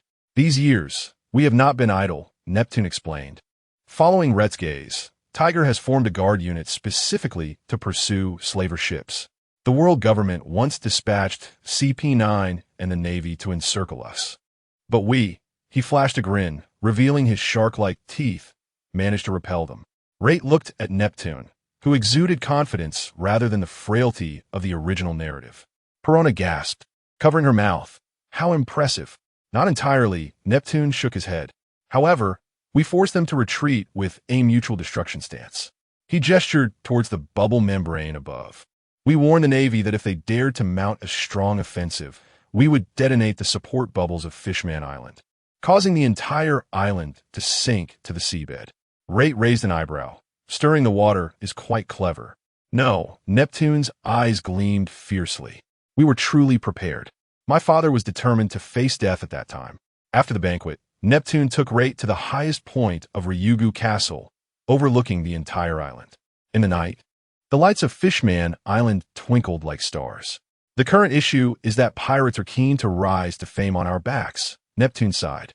Since the slave trade was abolished, the number of traffickers has dwindled, yet the pirates have increased. They seek to elevate their status by stepping on Fishman Island. Rait scoffed. Why not drown the tourist pirates in the sea, then? Neptune shook his head.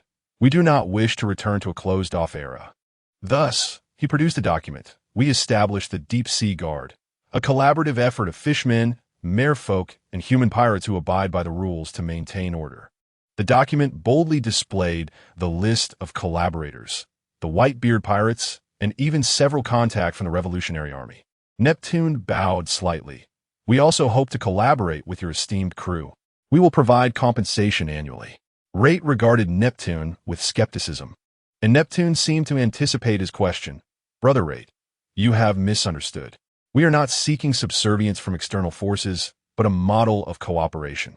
By leveraging your esteemed reputation, we aim to establish a more stable and prosperous trade, attracting more merchants to our shores, from which we shall share a portion of the profits with you.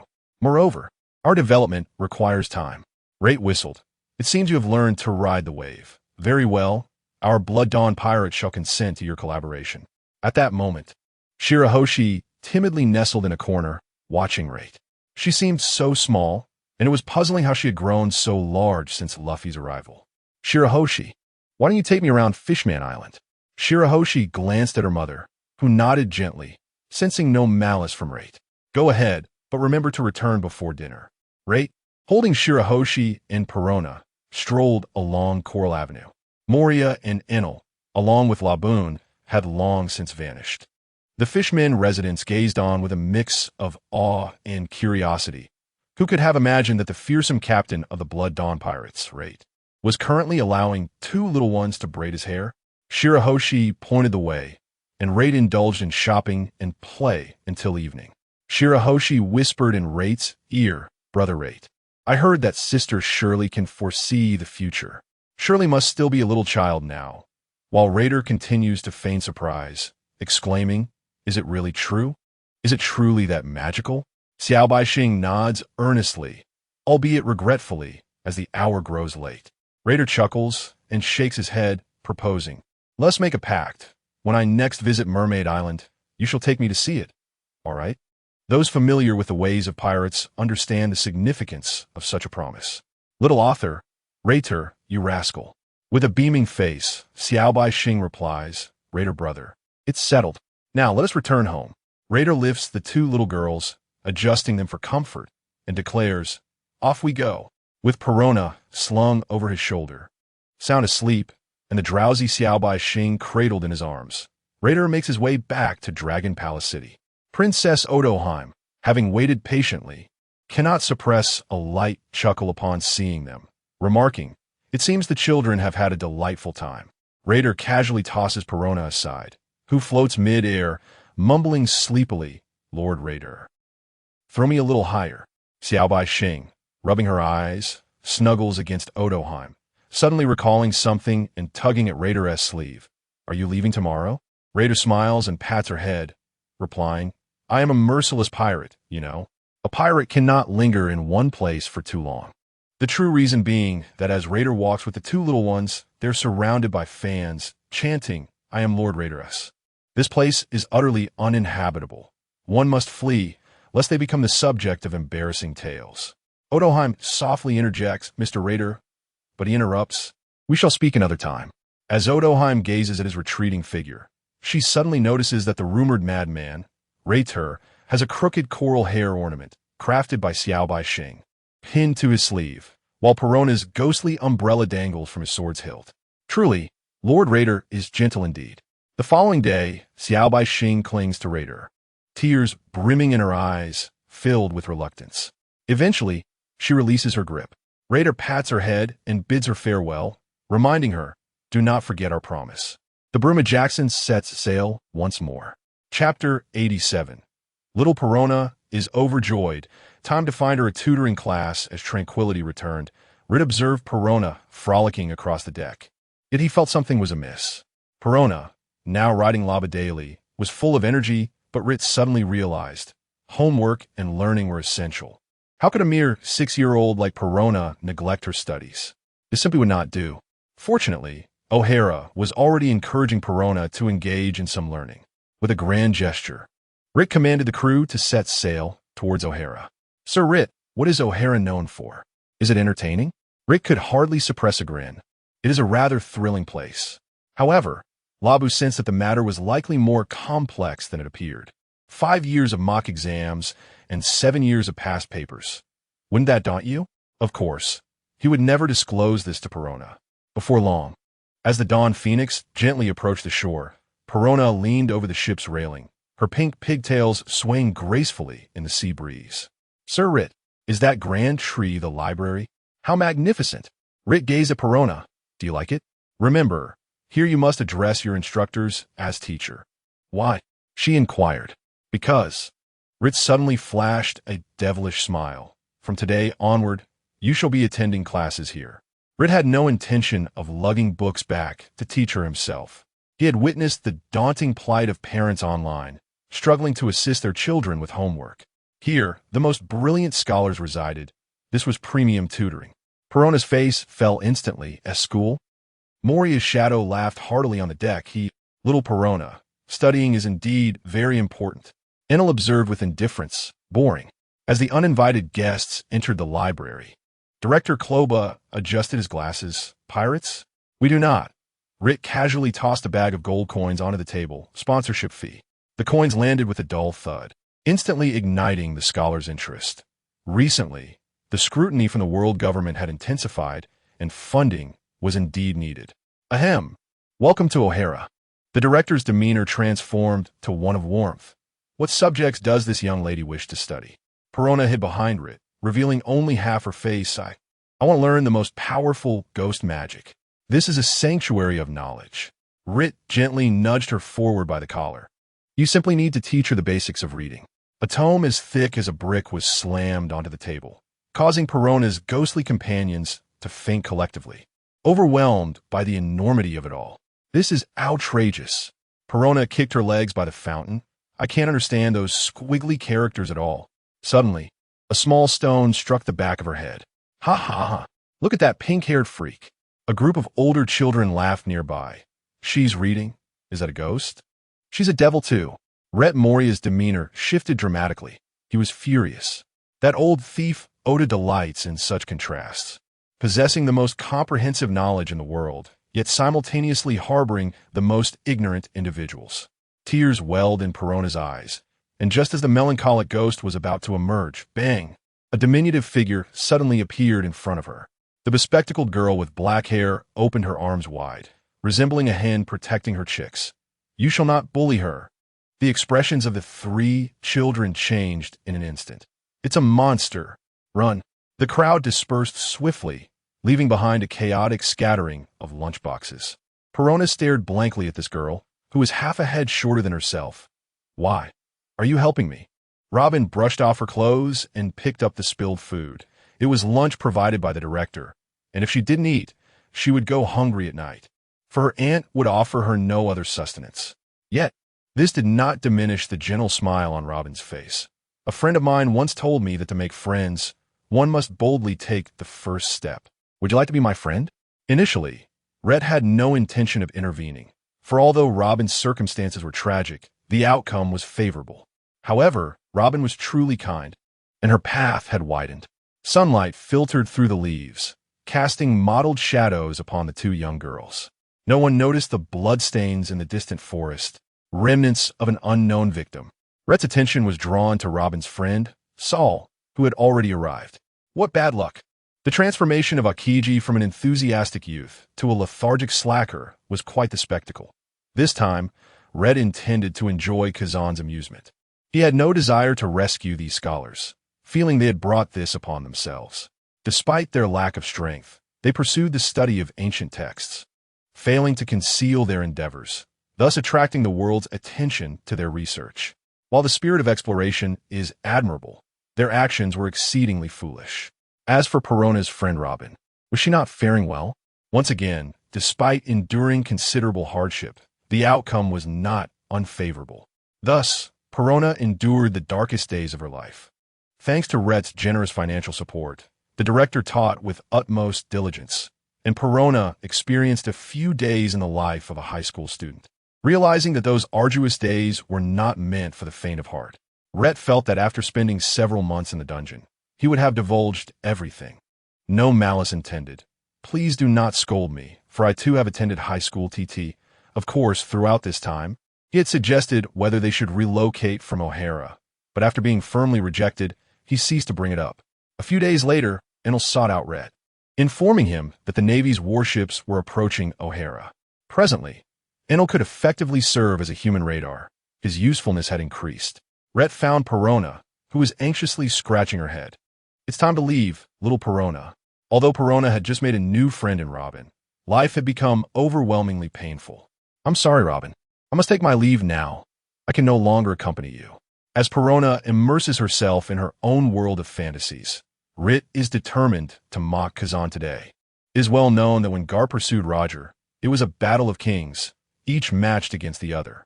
The spirited young Kazan is indeed his lifelong rival, a source of great annoyance, as he cannot be vanquished easily.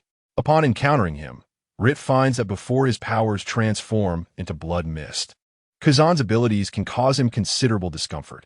Waiting beneath the tree of omniscience, Rait recalls that Spandam would bring Robin's mother along. He might as well lend a hand if he can. Suddenly, a cacophony of footsteps approaches. Spandam's laughter pierces the air, and his subordinates are forcefully escorting a woman towards him. Robin's heart clenches as she gazes at the woman who bears such a striking resemblance to her. Mother. Robin's voice is nearly a whisper, yet her mother, Alvia, abruptly raises her head, tears welling in her eyes. Robin. Alvia's voice quivers. A mixture of guilt and anguish etched across her features, leaving her words unspoken. Spandam, with an air of triumph, scoffs, "Look, what a touching mother-daughter reunion. Alas, your time is running short. The demon slaughter order is about to commence." Smack. A resounding slap lands squarely on Spandam's face. The sharp sound of the blow reverberates through the air, and before he can react, darkness envelopes him as he collapses to the ground. Do not disturb my mood, Rait declares. Encountering such a villain while indulging in anime, daring to act defiantly before him, is intolerable. Rait has now acquired the power to act at will. No longer shall he tolerate any insolence, for if he dares to slay celestial dragons, how much less should he be concerned about a mere insignificant insect like you? Chapter 88. Is that not the passionate young man Akiji? Admiral Spandam and the naval officers hurried forward, but as Rait's conqueror's haki was unleashed, they all succumbed to an infantile slumber. Turning to the people inside, he urged, "Flee now. This is the final recompense for your efforts in teaching Perona to read." Robin paid no heed to the fallen Spandam. Her gaze was fervently fixed upon her mother. Years of grievances, anger, and confusion erupted in that moment. Why? Why have you neglected me all these years? Do you know what I have endured? Tears streamed down Alvia's face as she yearned to reach out and touch Robin, yet hesitated, retracting her hand. "I am so sorry. Robin, I truly apologize." Robin's chest heaved violently, her desire to question further and vent her anguish intensifying. But suddenly, she remembered Sabo was still behind. Her friend might be in peril. She needed to warn him. Sabo. Robin clenched her teeth, casting one last, profound glance at her mother before turning to sprint towards the tree of knowledge. Alvia extended her hand, seemingly wishing to detain her, but ultimately let it fall helplessly. "I know you are Mr. Rait. Dragon has informed me of your thoughts prevailing over ours." "Mr. Rait, please say my child." Alvia knelt before Rait.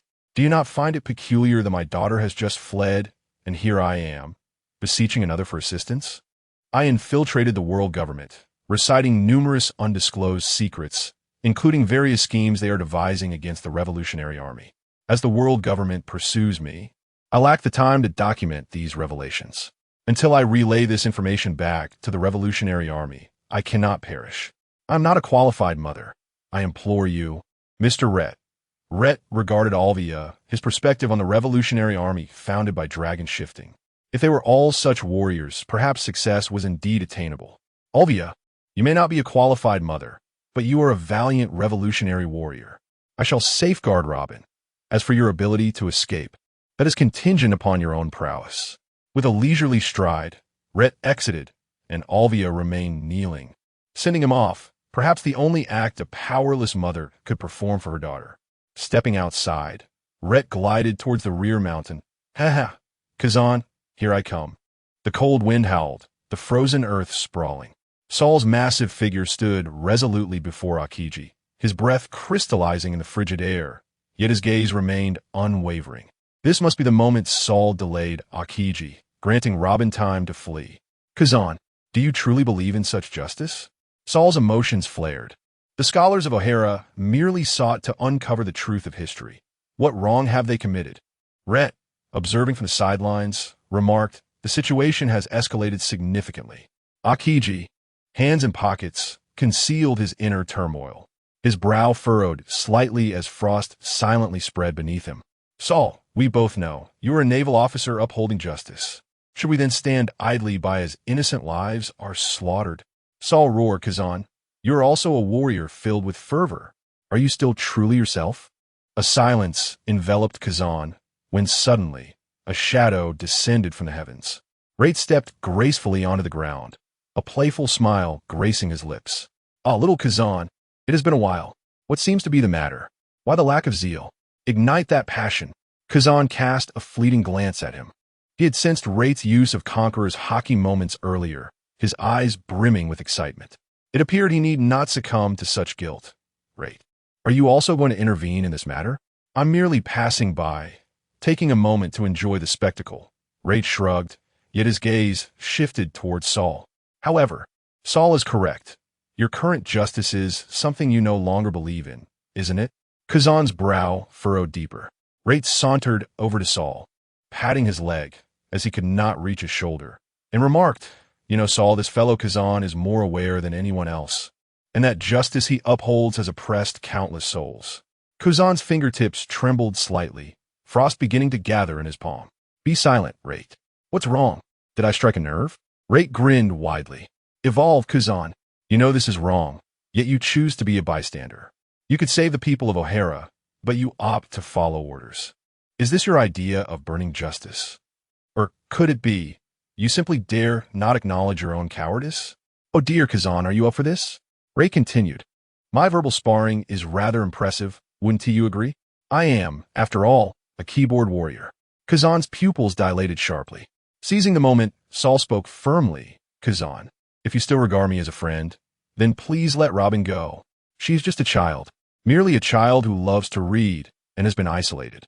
Kazan's breath quickened slightly, frost swirling around him. Gradually, he raised his hand, icy radiance coalescing in his palm. Enough. In an instant, an explosion of frigid air erupted. The Ice Age. Although Saul was encased in ice, his expression remained resolute until the very end. Rait stepped back a few paces, clicking his tongue as expected. He frozen solid. Kazan slowly lowered his hand, his gaze complex as he regarded the encased Saul. Rait, do you wish to fight me? Rait smirked. Oh, little Kazan, let me guess. You're particularly eager to engage with me now, so you can avoid making a choice, right? But I have no desire to fight you. Go ahead and fulfill your mission. I won't hinder you. The fervent Kazan was still too reliant on his actions. He required a more laid-back approach.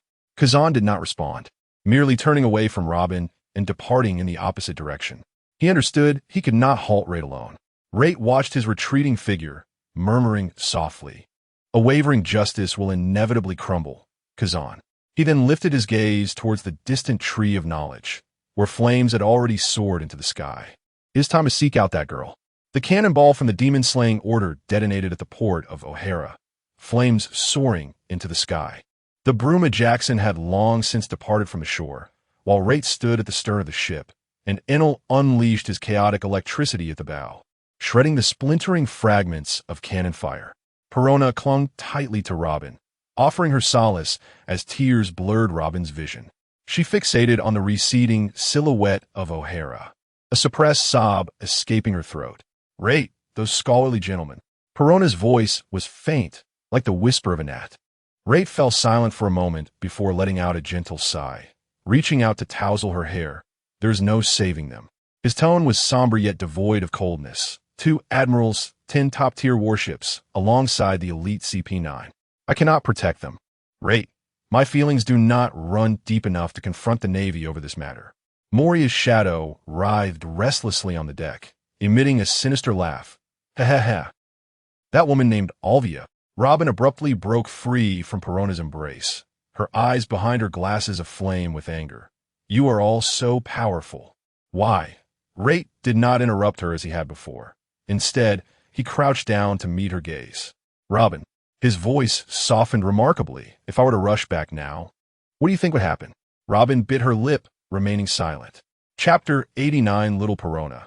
Did you think that leaving O'Hara would allow you to escape? I can indeed hold off 2 admirals, but my crew consists of only 2 capable fighters. I will not risk my companions for the sake of strangers, said Ryder softly. In the distance, Akainu's molten fist descended, instantly transforming the entire refuge ship into a sea of flames, with the wails of the unfortunate reaching their ears. Tears streamed down Robin's face, and Ryder reached out to wipe them away, whispering, "Look closely, little one. This is the justice of the world government. The world is inherently sick." On the distant, icy surface, Kazan stood alone, gazing at the burning ruins of O'Hara with a complex expression. "Kazan, what are you doing?" Akainu's furious roar echoed from the other side. "Stop dawdling. Continue with the orders." Kazan remained silent, slowly raising his hand as cold air began to coalesce in his palm.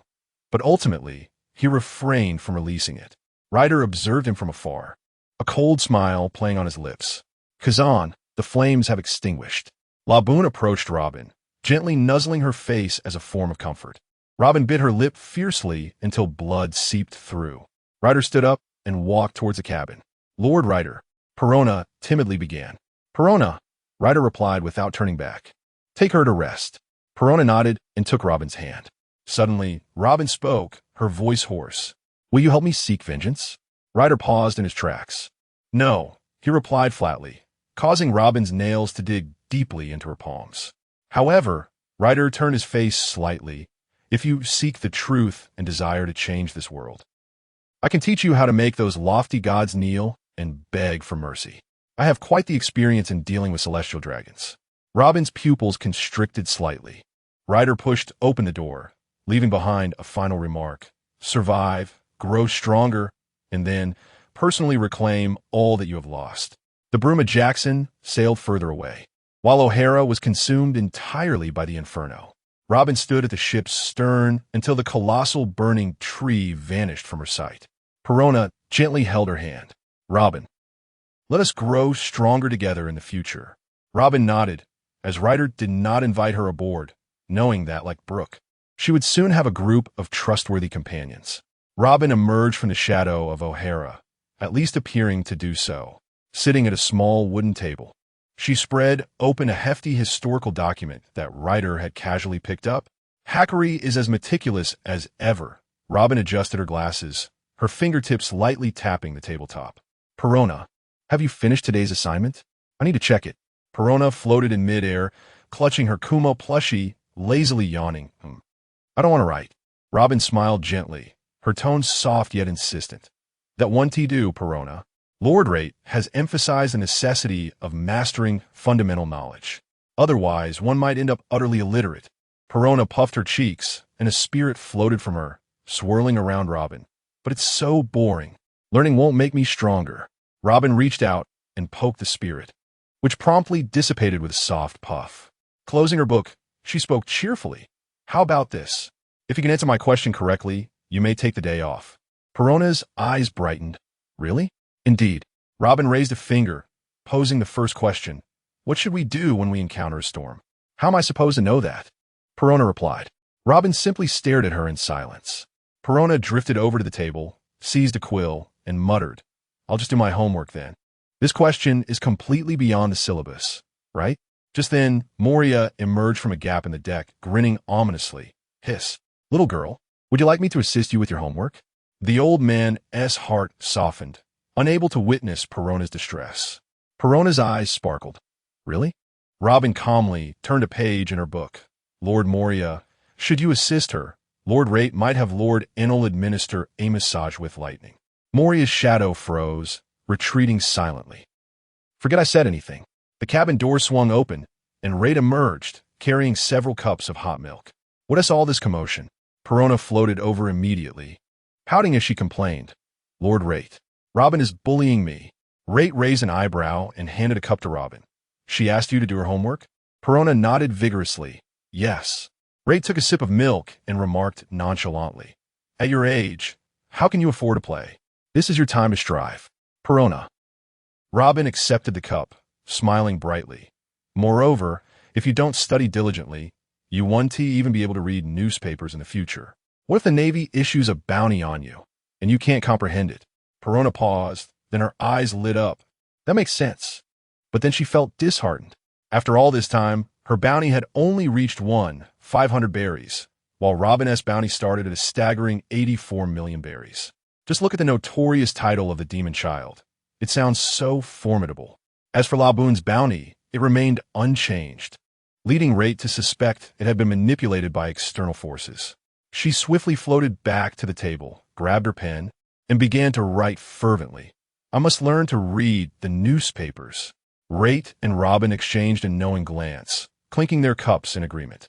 In the office of Fleet Admiral Sengoku, an urgent report was slammed onto the desk. The O'Hara incident had seen the involvement of the Blood Red Dawn. Furthermore, they had taken Nico Robin. Sengoku's brows furrowed instantly, while Akainu's fist crashed through the desk, magma dripping onto the floor with a sizzling sound. Kazan. He suddenly turned his head, glaring at Kazan. Why did you not intercept that ship at the time? Akiji, with his hands in his pockets, yawned lazily. Perhaps it was simply too distant. Stop making excuses. Akainu's magma arm surged violently. You could have frozen the entire sea. Do you have any idea how many innocent lives would be lost in the pursuit of those fleeing? I suppose I should consider this extreme justice of Sakazuki as a mere patch. Unreasonable extremism is foolish. Akiji's gaze slightly darkened. Sakazuki, are you questioning my judgment? The atmosphere between the two men instantly plummeted to freezing temperatures, while only Garp, sitting on the sofa with a bag of sanbei in hand, laughed like a fool. Ha ha ha. I would be a grandfather. Sengoku's forehead throbbed with veins. Garp scratched his ear. Oh, the O'Hara incident? Isn't that already resolved? Akainu, seething with rage, declared, the blood-colored dawn has taken away the remnants of O'Hara. This means that the research of historical texts may be compromised. Akiji shrugged. In any case, the world government has already ordered the eradication of all scholars. As for a mere child, he paused. What could he possibly uncover? Moreover, let us not forget that Rait is a crew member of Roger. Who knows what he might know? Flames of fury ignited in Akainu's eyes. Kuzan, your attitude renders you unworthy of the title of Admiral. Akiji shot him a cold glance. At least I would not resort to exterminating civilians. Chapter 90. Swiftly returned to the village, Admiral Akainu proclaimed, this is for the sake of justice. If we do not eliminate them here, how many lives will be lost during the subsequent arrests? For the sake of justice, it is better to wrongfully execute than to let a guilty party escape. Sengoku inhaled deeply, forcefully suppressing his anger.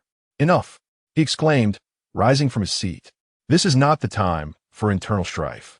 He turned to the intelligence officer, commanding, immediately issue an increased bounty on Nico Robin. He paused, realizing that Ryder had long been a thorn in the side of the world government. Sengoku was bemused by the situation.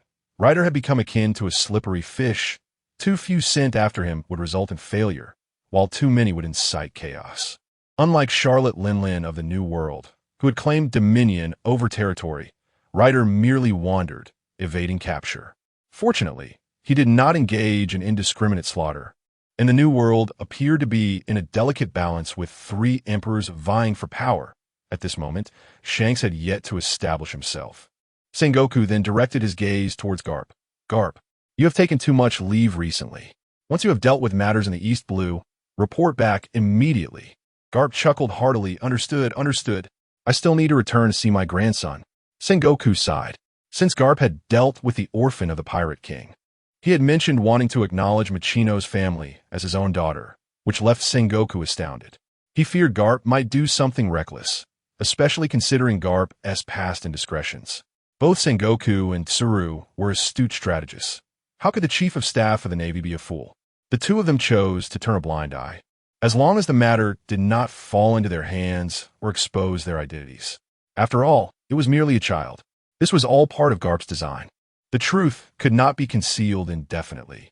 Yet the three of them could manage to keep it under wraps, though Sengoku truly wished he could deliver a powerful punch to that old rascal.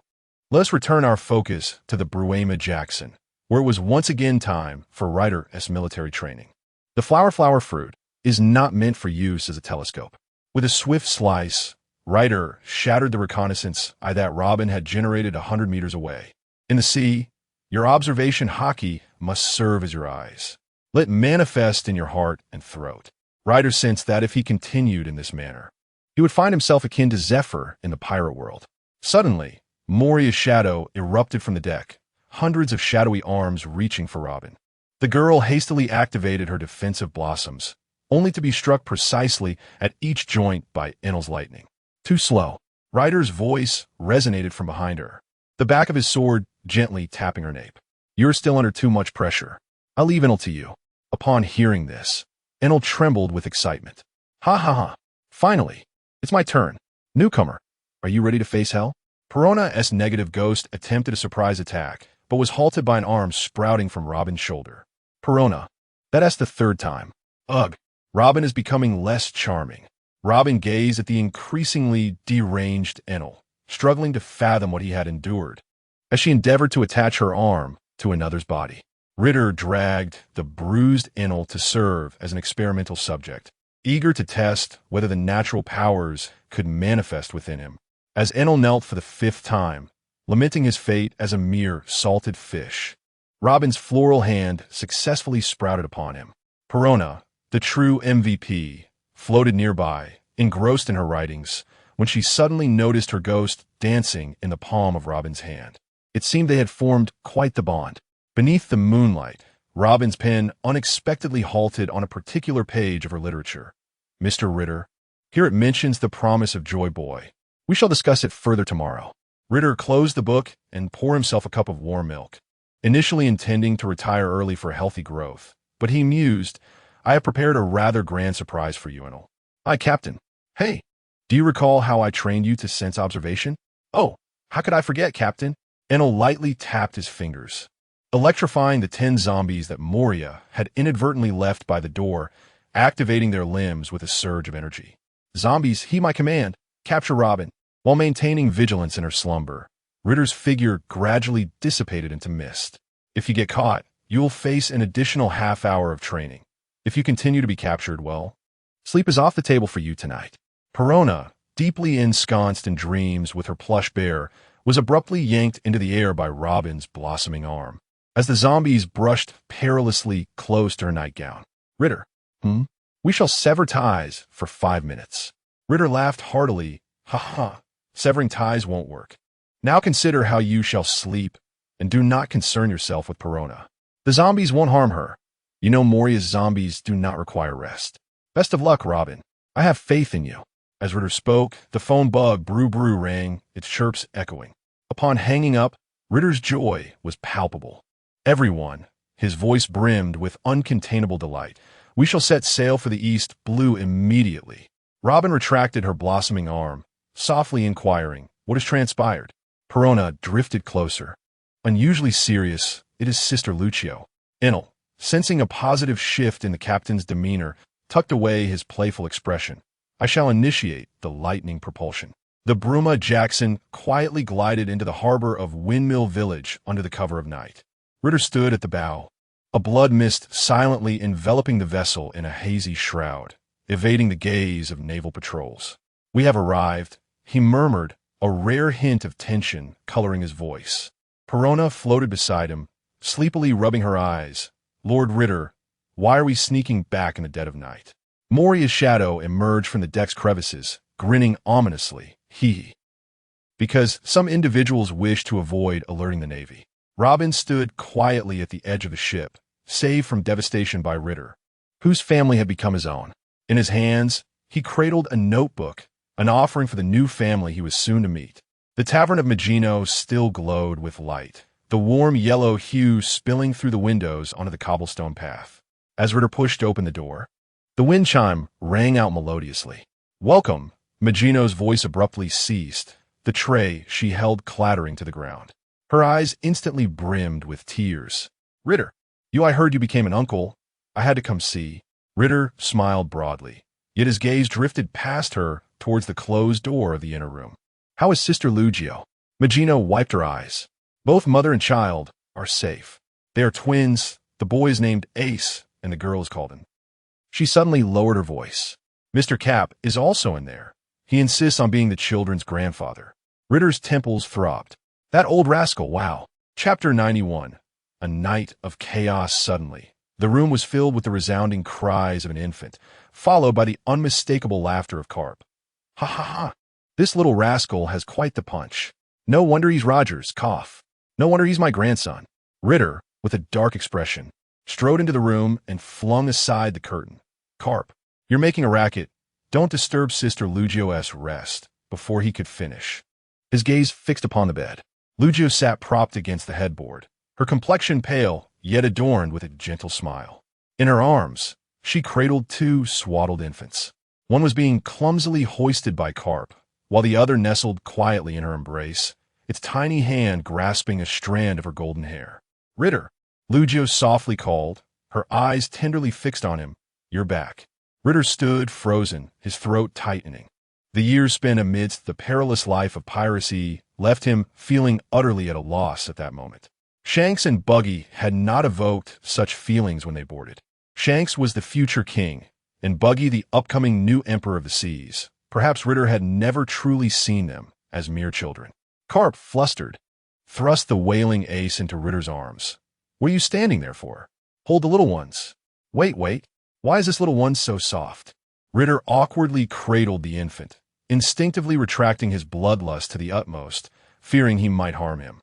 "Shanks and Buggy? Weren't we soft as children? Love doesn't just vanish, does it?" The baby, with round, sparkling eyes, suddenly burst into laughter, its tiny hands patting Ritter's face. At the doorway, Perona and Robin squeezed in, their eyes gleaming, so small, so adorable. Moria's shadow stretched stealthily, poking at the baby's face, only to have his hand seized by the infant. The usually ominous, shadowy assassin found himself in a fluster. Hiss, hiss, hiss. "Let go."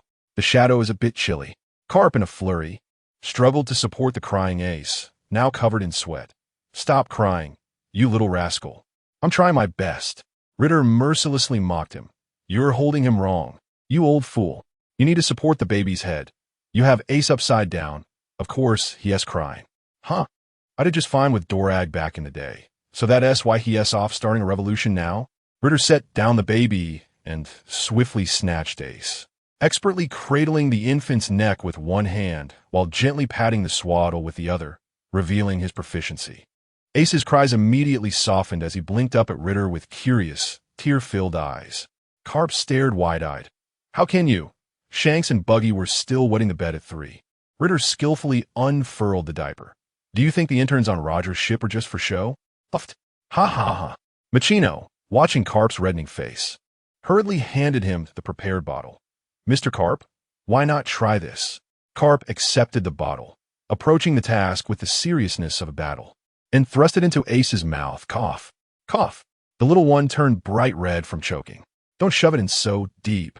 Ritter darted forward to snatch the bottle, reminding Carp that a newborn couldn't yet gauge the force of such an action. Lugio lay on the bed, suppressing a laugh. "Mr. Carp, perhaps you should." "No way." Carp rolled up his sleeves, determined to master the art of diaper changing today. 10 minutes later, yikes. Ace's stream hit Carp squarely in the face. Robin silently conjured 3 hands, one to offer a towel, another to restrain the struggling Ace, and the last to cover Perona's mouth, who was laughing too loudly. "You little rascal." Carp wiped his face and suddenly grinned, still quite spirited. "Aren't you? Just like my grandson." Rait rolled his eyes. Having resigned himself to the fact that Carp was intent on taking advantage of both Roger and him, he lifted Ace to eye level with Carp, declaring, "Look closely. Ace is Gold, Ace. And he belongs to me now. To the outside world, he shall be known as Monkey D. Ace." Carp suddenly lowered his voice, pointing behind Rait. Rait turned to find Little and reaching for the great black sword leaning against the wall. This girl is quite the handful, he thought, feeling a particular fondness for this child, who might have met with an untimely fate in the original plot.